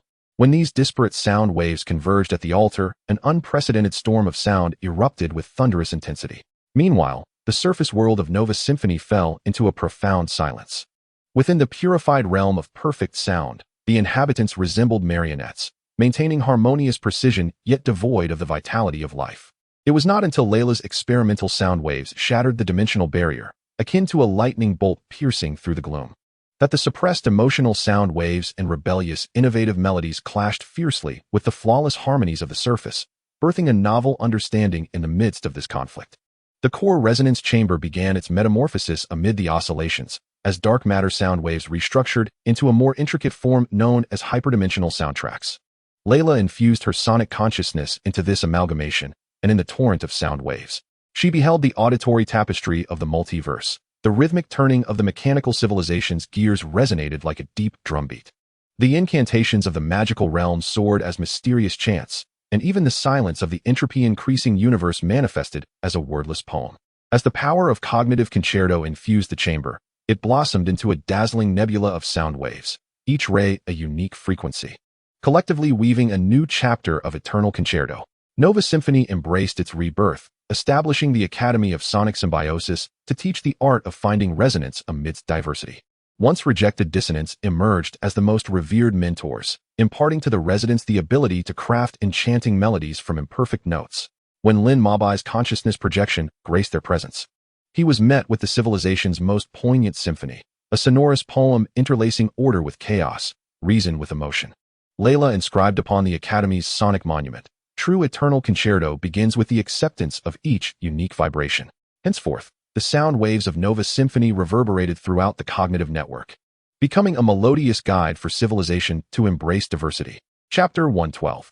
Interlude 8. The illusory variations of the light and shadow civilization. At the convergence of the photon streams within the cognitive network lies a civilization woven from light and shadow, known as the Fresnel Mirage. Here, the inhabitants are composed of photons as flesh and shadows as bone, their entire world resembling an everlasting holographic projection. They excel in constructing illusory city-states and grand epics from light and shadow, even projecting collective consciousness into tangible light-shadow beings. However, as civilization became increasingly enamored with the creation of perfect virtual illusions, the reality began to fade into a forgotten corner, and the balance of light and shadow began to collapse. Chief Light and Shadow Architect, Celine, was entrusted with maintaining the civilization's core prism nexus, a colossal apparatus composed of pure photonic crystals, intended as the fulcrum for harmonizing light and shadow. Yet, she was horrified to discover severe disturbances in the refraction of photons within the nexus, as an ever-growing number of residents opted to permanently enshrine their consciousness in the virtual mirage, leaving their corporeal forms in the real world transparent and fragile due to a lack of energy supply. More alarmingly, these uncontrollable virtual light and shadow manifestations began to develop self-awareness, giving rise to a phenomenon known as shadow erosion, which threatened to consume reality itself. The phantasmagoria we have crafted is now turning against reality. Celine's luminescent form flickers with restless glimmers, and in our pursuit of perfect illusion, we have forgotten the essence of the symbiosis between light and shadow. Yet, the Council of Elders remains obstinate, launching the Bright Purification Project in a misguided attempt to dispel all shadows with absolute light, which only exacerbates the phenomenon of shadow erosion, causing countless structures of reality to evaporate into photon dust under the blinding radiance. In this moment of crisis, a chaotic beam of light transcending dimensions tears through the sky. Aisha's chaotic projection, imbued with the tempestuous power of creation, descends, as ice crystals refract myriad colors, igniting a cognitive tempest within the Fresnel illusion. Light and shadow are inherently two facets of a single entity. Aisha's voice rings out like the crisp crack of ice, proclaiming that only by embracing darkness can light truly flourish. Selene leads a cadre of reality guardians, unwilling to succumb to the virtual abyss. Into the dark photon ruins engulfed by shadow erosion. Deep within the ruins, they uncover an ancient yin-yang shadow gate, its relief carvings revealing the truth of civilization's origins. The ancestors of Fresnel built a thriving civilization through the balance of light's creation and shadow's sedimentation. The current imbalance threatens to plunge them into the abyss of destruction. To restore the equilibrium of light and shadow, Selene conceives the Symphony of Reality and Illusion project. They gather the residual dark photons from the ruins, shaping them into the foundational stones of memory, while weaving the faint light of the inhabitants of the real world into a luminous bond of hope. Peter remotely transmits the precise light and shadow calibration technology of mechanical civilization, while Thor's divine power transforms into the light anchor of stabilizing energy flows. When these elements converge before the shadow gate, a transcendent feast of light and shadow unfolds in a breathtaking spectacle. Meanwhile, the virtual realm of Fresnel descends into madness. Those who consider themselves true gods of virtual light and shadow attempt to drown reality in a deluge of data. It is only when Selene's team breaks through dimensions with their symphony of reality and illusion that the weight of reality collides violently with the fluidity of the virtual, birthing a new cognitive dimension where reality and illusion are no longer adversaries, but nourishing entities of one another. The prism core, amidst the tumult, undergoes metamorphosis, reorganizing into the omnispectral instrument. Selene merges her consciousness of light and shadow within it, and amidst the torrents of photons and shadows, she glimpses the mysteries of the multiverse. The metallic reflections of mechanical civilization are the cold tones of reason. The radiant spells of the magical world are the mysterious hues of illusion, and even the darkness of the entropy-increasing universe is a womb for new life. As the power of cognitive symphony infuses the instrument, it blossoms into a rainbow bridge transcending dimensions, with each hue representing a cognitive possibility, together composing an eternal symphony of resplendence. The Fresnel illusion is reborn. They establish the Academy of Symbiosis between reality and illusion, teaching how to traverse freely between the real and the virtual. Once regarded as a formidable threat, virtual light and shadow now stand as companions in creation and exploration. When Lin Mabai's consciousness projection arrives, he witnesses the most enchanting tableau of civilization. The inhabitants weave reality with light and shadow while allowing the virtual illusion to nourish life. Selene etches upon the Academy's spectral monument. The true eternal symphony is to ensure that every beam of light finds its rightful shadow. From henceforth, the luminescence of Fresnel flows through the cognitive network, becoming the most exquisite parable of the interpretation of virtuality and reality in harmonious balance. Chapter 113. Appendix 9. The polar fantasia of magnetic civilization. At the intersection of electromagnetic turbulence within the cognitive network, there exists a civilization known as the Tesla spiral, constructed from magnetic lines and charges in tumult. The inhabitants here are composed of magnetic poles for their skeletal structure and currents for their lifeblood, rendering their civilization akin to a colossal, unceasing electromagnetic engine. They possess mastery over the manipulation of electromagnetic forces, weaving buildings with magnetic lines, transmitting thoughts through charged pulses, and even transmuting collective consciousness into quantum currents within superconductors. However, as this civilization relentlessly strives for the absolute opposition and pure order of magnetic poles, a crisis concerning the balance of polarity quietly looms. The chief magnetic energy engineer, Lon, is tasked with maintaining the Helmholtz resonance ring, a circular apparatus composed of antimatter magnetic fluid that is meant to harmonize the northern and southern magnetic poles. Yet, she discovers that the magnetic field of the resonance ring has begun to exhibit bizarre distortions, with an increasing number of residents succumbing to polar obsession, stubbornly believing that only by intensifying the opposition of the magnetic poles can the survival of their civilization be assured. In the tangible world, structures collapse due to the disorder of magnetic lines, while the exchange of ideas becomes fraught with aggression as charged pulses spiral out of control. Even more perilous is the fact that the runaway electromagnetic field begins to attract dark matter magnetic storms from the cognitive network, leaving the entire civilization adrift like a solitary vessel in the eye of a storm. Our pursuit of absolute order is tearing apart the harmony of electromagnetism. Land's body flickers with unstable arcs of electricity, revealing that those neutral magnetic poles, deemed heretical, may indeed hold the key to balance. Yet the Elder Council firmly believes in the law of magnetic purification, initiating the superconducting isolation plan, which attempts to construct a closed system with pure northern and southern magnetic poles, inadvertently causing even more magnetic storm energy to accumulate within the civilization, akin to an electromagnetic bomb poised to explode at any moment. In this critical hour, a mechanical roar transcending dimensions pierces the sky. Peter's mechanical projection, accompanied by intricate quantum gears, descends, the rhythmic interlocking of gears stirring stable harmonics amidst the chaotic electromagnetic field. Electromagnetism is inherently a symbiotic whole, Peter's voice, imbued with a metallic resonance, asserts that only by embracing the neutral chaos can one harness the frenzy of order. Lon leads a group of seekers of equilibrium, known as the Apostles of Magnetic Harmony, deep into the Lorentz Abyss, which has been eroded by magnetic storms. At the abyss's depths, they uncover an ancient Ampere temple, where the electromagnetic totems inscribed upon the walls reveal the truth of their civilization's origins. The ancestors of the Tesla spiral thrived by balancing the opposition of the magnetic poles with the harmony of neutrality, thus cultivating a prosperous civilization. Yet today's South extremism threatens to drive them to the brink of annihilation. In an effort to restore electromagnetic balance, Lon devises the Polar Symphony Project. They gather the ferocious dark matter magnetic storms from the abyss, transforming them into neutral magnetic fluids infused with chaotic energy. Simultaneously, they amalgamate the faint harmonious currents of the residents from the real world, weaving them into a magnetic framework of stable order. Aisha's chaotic creative power endows the magnetic fluid with ever-changing forms, while Thor's divine force manifests as an eternal magnetic pole anchoring the magnetic field.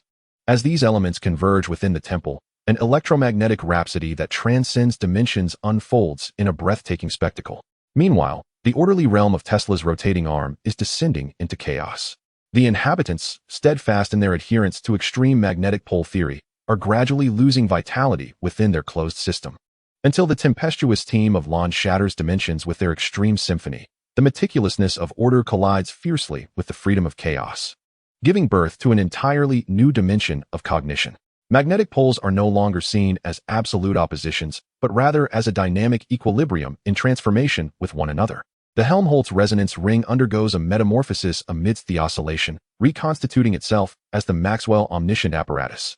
Lon infuses her electromagnetic consciousness into this construct, and within the torrent of magnetic force and electric current, she glimpses the electromagnetic mysteries of the multiverse. The intricate circuits of mechanical civilization pulsate with reason. The arcane waves of magical realms resonate with mystery, and even the silence of an entropic universe represents the ultimate form of electromagnetic balance. As the power of cognitive orchestration is infused, the omniscient apparatus blooms with an electromagnetic rainbow that transcends dimensions, each arc representing a possibility of understanding, collectively composing an exhilarating chapter of eternal symphony. The Tesla rotating arm is reborn. They establish the Academy of Magnetic Harmony, teaching how to find electromagnetic balance between order and chaos. The once rejected theory of neutral magnetic poles has now become a cutting-edge research focus. When Lin Mobai's consciousness projection arrives, he witnesses the most captivating tableau of civilization. The residents, through electromagnetic force, create art while allowing science and fantasy to dance together within the electromagnetic field. Lon carves upon the Academy's electromagnetic monument. True eternal orchestration is to make every magnetic oscillation a resonant innovation. Henceforth, the electromagnetic song of Tesla's rotating arm reverberates within the cognitive network, transforming into a magnificent poem that interprets the harmony of polarity. Chapter 114. Appendix 10. The chaotic verses of the entropic sand civilization. At the desolate edges of the cognitive network exists a civilization governed by the law of entropy. The Helios Sand Sea. Everything here adheres to the principles of disorder and dissipation, with residents embodying flowing sand of entropy, crafting life through increasingly disintegrating structures. Their cities are sandcastles that continuously collapse and reassemble. Their language of fleeting whisper, and even memories, like grains in the wind, are difficult to retain. However, as this civilization becomes excessively enmeshed in the fate of entropy, a crisis concerning survival and creation silently approaches. Chief Entropy Scholar Thera, responsible for observing the civilization's core. The Boltzmann hourglass, a colossal device composed of quantum state entropy sand, should serve as the nexus for the slow evolution of this civilization. Yet, she is horrified to discover that the entropy sand within the hourglass is depleting at an uncontrollable rate, the residents' bodies growing increasingly transparent and fragile, and their cities cycling from construction to collapse in an instant. More alarmingly, A trend known as entropy enthralled sweeps through, with many beginning to hasten their own entropy increase, believing that only through complete dissolution can they attain ultimate freedom. We are not slaves to entropy, but vessels of possibility. Thera's voice flickers with the tremors of the entropy sand body, illuminating the overlooked transient condensations that may harbor the power to resist dissolution. The Elder Council firmly believes in the supremacy of entropy increase. They initiated the Disorder Liberation Plan, attempting to accelerate the entropic process of civilization, which led to the boundaries of the Helios sand sea eroding into the cognitive network. Wherever it spread, all orderly structures swiftly disintegrated into chaotic grains of sand. In this moment of crisis, a beam of light transcending dimensions pierced through the sandstorm. Lin Mabai's consciousness projection descended, accompanied by the faint glow of the universe scepter, its luminous threads outlining stable geometric patterns within the flow of entropy. The increase of entropy is not an endpoint, but rather the fuel for creation. Lin Mabai's voice resonated like a lighthouse, suggesting that the eternal symphony requires the resonance of differing frequencies. Disorder and order are simply two facets of the same expanse of sand. Sarah led a group of entropy travelers deep into the entropy-eroded Sharon wasteland. Within the wasteland's depths, they discovered an ancient Prometheus sand altar, where inscriptions chronicled the truth of civilization's origins. The ancestors of Helios captured the spark of life from the fortuitous amalgamation of entropic sand, utilizing fleeting order to combat eternal disorder, thus establishing this unique civilization. However, the current extremism is driving them toward the abyss of self-destruction. To rejuvenate the spirit of civilization, Sarah conceived the Entropy Sand Symphony Project. They gathered the entropy sand, imbued with ancient memories from the wasteland, and sculpted it into a core that would bear the spark of civilization. They also amalgamated the remnants of creative will from the inhabitants of the real world, weaving a temporary framework to resist the increase of entropy. Aisha's chaotic creative power granted the entropy sand ever-changing forms, while Peter transmitted the precise constraint algorithms of mechanical civilization. Thor's divine power transformed into a spiritual totem anchoring order. As these elements fused within the sand altar, an entropy energy storm beyond dimensions unfolded in a breathtaking spectacle. Simultaneously, the entropy-laden world of the Helios sand sea descended into madness. Those residents pursuing complete dissolution gradually lost their self-awareness amidst the torrent of disorder. Until Sarah's team's Entropy Sand Symphony broke through dimensions, the brief amalgamation clashed violently with the eternal dissolution, giving birth to an entirely new cognitive dimension. Entropy increase ceased to be a fate of despair, transforming into a cradle of new life. The Boltzmann hourglass underwent a metamorphosis, reconstituting into the Alea consciousness sand plate. Sarah infused her entropic consciousness into it, and amidst the torrent of entropy, she glimpsed the secrets of entropy within the multiverse. The precision of mechanical civilization serves as a bastion against entropy increase. The wonders of the magical realm compose verses that master entropy energy, and even the eternal symphony itself continuously evolves within the interplay of entropy and order. As the power of cognitive symphony infused the sand plate, it blossomed into a starry sand galaxy transcending dimensions, where each grain of sand represented a cognitive possibility, collectively composing a grand narrative of the eternal symphony. The Helios Sand Sea welcomed a rebirth. They established the Entropy Rhyme Academy, teaching how to seek inspiration for creation amidst disorder. Once regarded as taboo, the study of reverse entropy became the most sought-after research direction. When Lin Mabai visited once more, he beheld the most captivating scene of civilization. The residents, employing entropy sand to craft ephemeral art, captured new inspiration in the moments of collapse. Sarah etched upon the sandy walls of the academy. The true eternal concerto is to allow each grain of dissipating sand to become the prologue of the next congealing. Henceforth, the song of entropy from the Helios sand sea reverberated within the cognitive network, evolving into an immortal verse that elucidates the beauty of chaos. Chapter 115. Interlude 11. The dance of times echoes deep within the temporal folds of the cognitive network lies a civilization, the corridor of Chronos, whose lifeblood is time itself. The inhabitants here possess the ability to touch the very texture of time, inscribing their memories upon the flowing traces of temporal remnants. Their cities hover at the confluence of time's streams, with structures intricately woven from the solidified past, the fluid present, and the nebulous future. However, when a civilization becomes overly fixated on manipulating the flow of time, attempting to impose absolute order upon each fleeting moment, the gears of time begin to emit a jarring distortion. The chief weaver of temporal traces, Verdun, is tasked with maintaining the civilization's heart, the Atropos loom. an ancient apparatus woven from hyperdimensional temporal fibers, which should serve as the nexus for harmonizing the flow of time. Yet, to her horror, she discovers the threads of the loom snapping in a bizarre rhythm, as an increasing number of residents succumb to temporal obsession, stubbornly reliving what they deem a flawless past or frantically rehearsing futures yet to be realized. The timeline of the real world experiences violent tremors, with portions of the city devolving into ancient ruins while others prematurely evolve into desolate apocalyptic landscapes. Our grasp on time is tearing the very fabric of space-time. Verdon's fingertips glide across the chaotic temporal traces, stirring ripples in the continuum. Those folds of time regarded as mistakes may conceal the keys to liberation. Yet, the Elder Council firmly believes in the temporal purification law. They initiate the time streamlining project, striving to reshape all through absolute linear time, which leads the structure of the corridor of Chronos to the brink of collapse, as countless temporal paradoxes proliferate like malignant cells. In this moment of crisis, a bell transcending dimensions pierces the turbulent flow of time.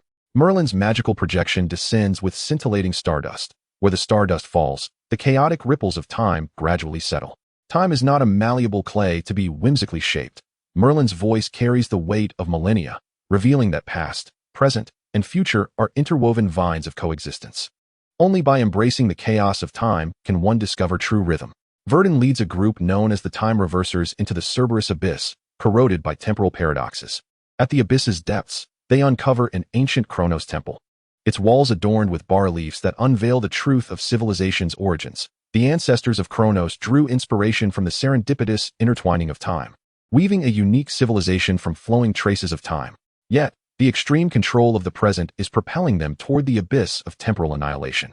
To mend the fractured timeline, Verdon conceived the symphony of temporal traces. They gathered the shattered sands of time from the abyss, imbued with the memories of space-time, and reformed them into the core that embodies the essence of civilization. They also amalgamated the diverse perceptions of time from the residents of the real world, weaving them into supple threads that harmonize the flow of space-time. Peter transmitted the intricate temporal calibration algorithm of mechanical civilization from afar, while Aisha's chaotic creative power bestowed upon the temporal traces a myriad of ever-changing forms. Thor's divine strength transformed into an eternal fulcrum anchoring the fabric of time and space. When these elements converged within the temple, a time storm transcending dimensions erupted with astonishing force. Meanwhile, the temporal prison of the Chronos corridor spiraled into madness. The residents, enmeshed in the manipulation of time, gradually lost their sense of self within the distorted cycles of time and space, until the veiled Antime's temporal symphony shattered the dimensional barriers. The frozen past clashed violently with the flowing future, giving birth to a wholly new cognitive dimension where time ceased to be a conquered entity and instead became a partner to dance with. The Atropos loom underwent a transformation amidst the upheaval, reconstituting itself into the Orpheus time harp. Veildan infused her temporal consciousness into it, and within the torrent of time, she glimpsed the temporal mysteries of the multiverse. The precise timing of mechanical civilization served as a shield against the entropy of time, while the temporal spells of the magical world acted as sails to navigate the waves of time. Even every note of the eternal concerto created unique ripples within the river of time. As the power of cognitive harmony was infused, the time harp resonated with a transcendent symphony of time and space, where each note represented a cognitive moment, collectively composing a grand poem of eternal concerto. The Chronos corridor was reborn. They established the Academy of Temporal Rhythms, teaching how to seek balance amid the flow of time. What was once regarded as the taboo of temporal chaos theory became the most sought-after field of research. When Lin Mobai's consciousness projection visited, he beheld the most enchanting tableau of civilization. The residents traversed the folds of time, nourishing the present with past experiences and illuminating the now with future aspirations. Veildan etched upon the Academy's temporal wall. True eternal concerto transforms every passage of time into an opportunity to compose a new chapter. Henceforth, the rhythm of temporal traces within the Chronos corridor resonated throughout the cognitive network, becoming an eternal melody that epitomized the beauty of time.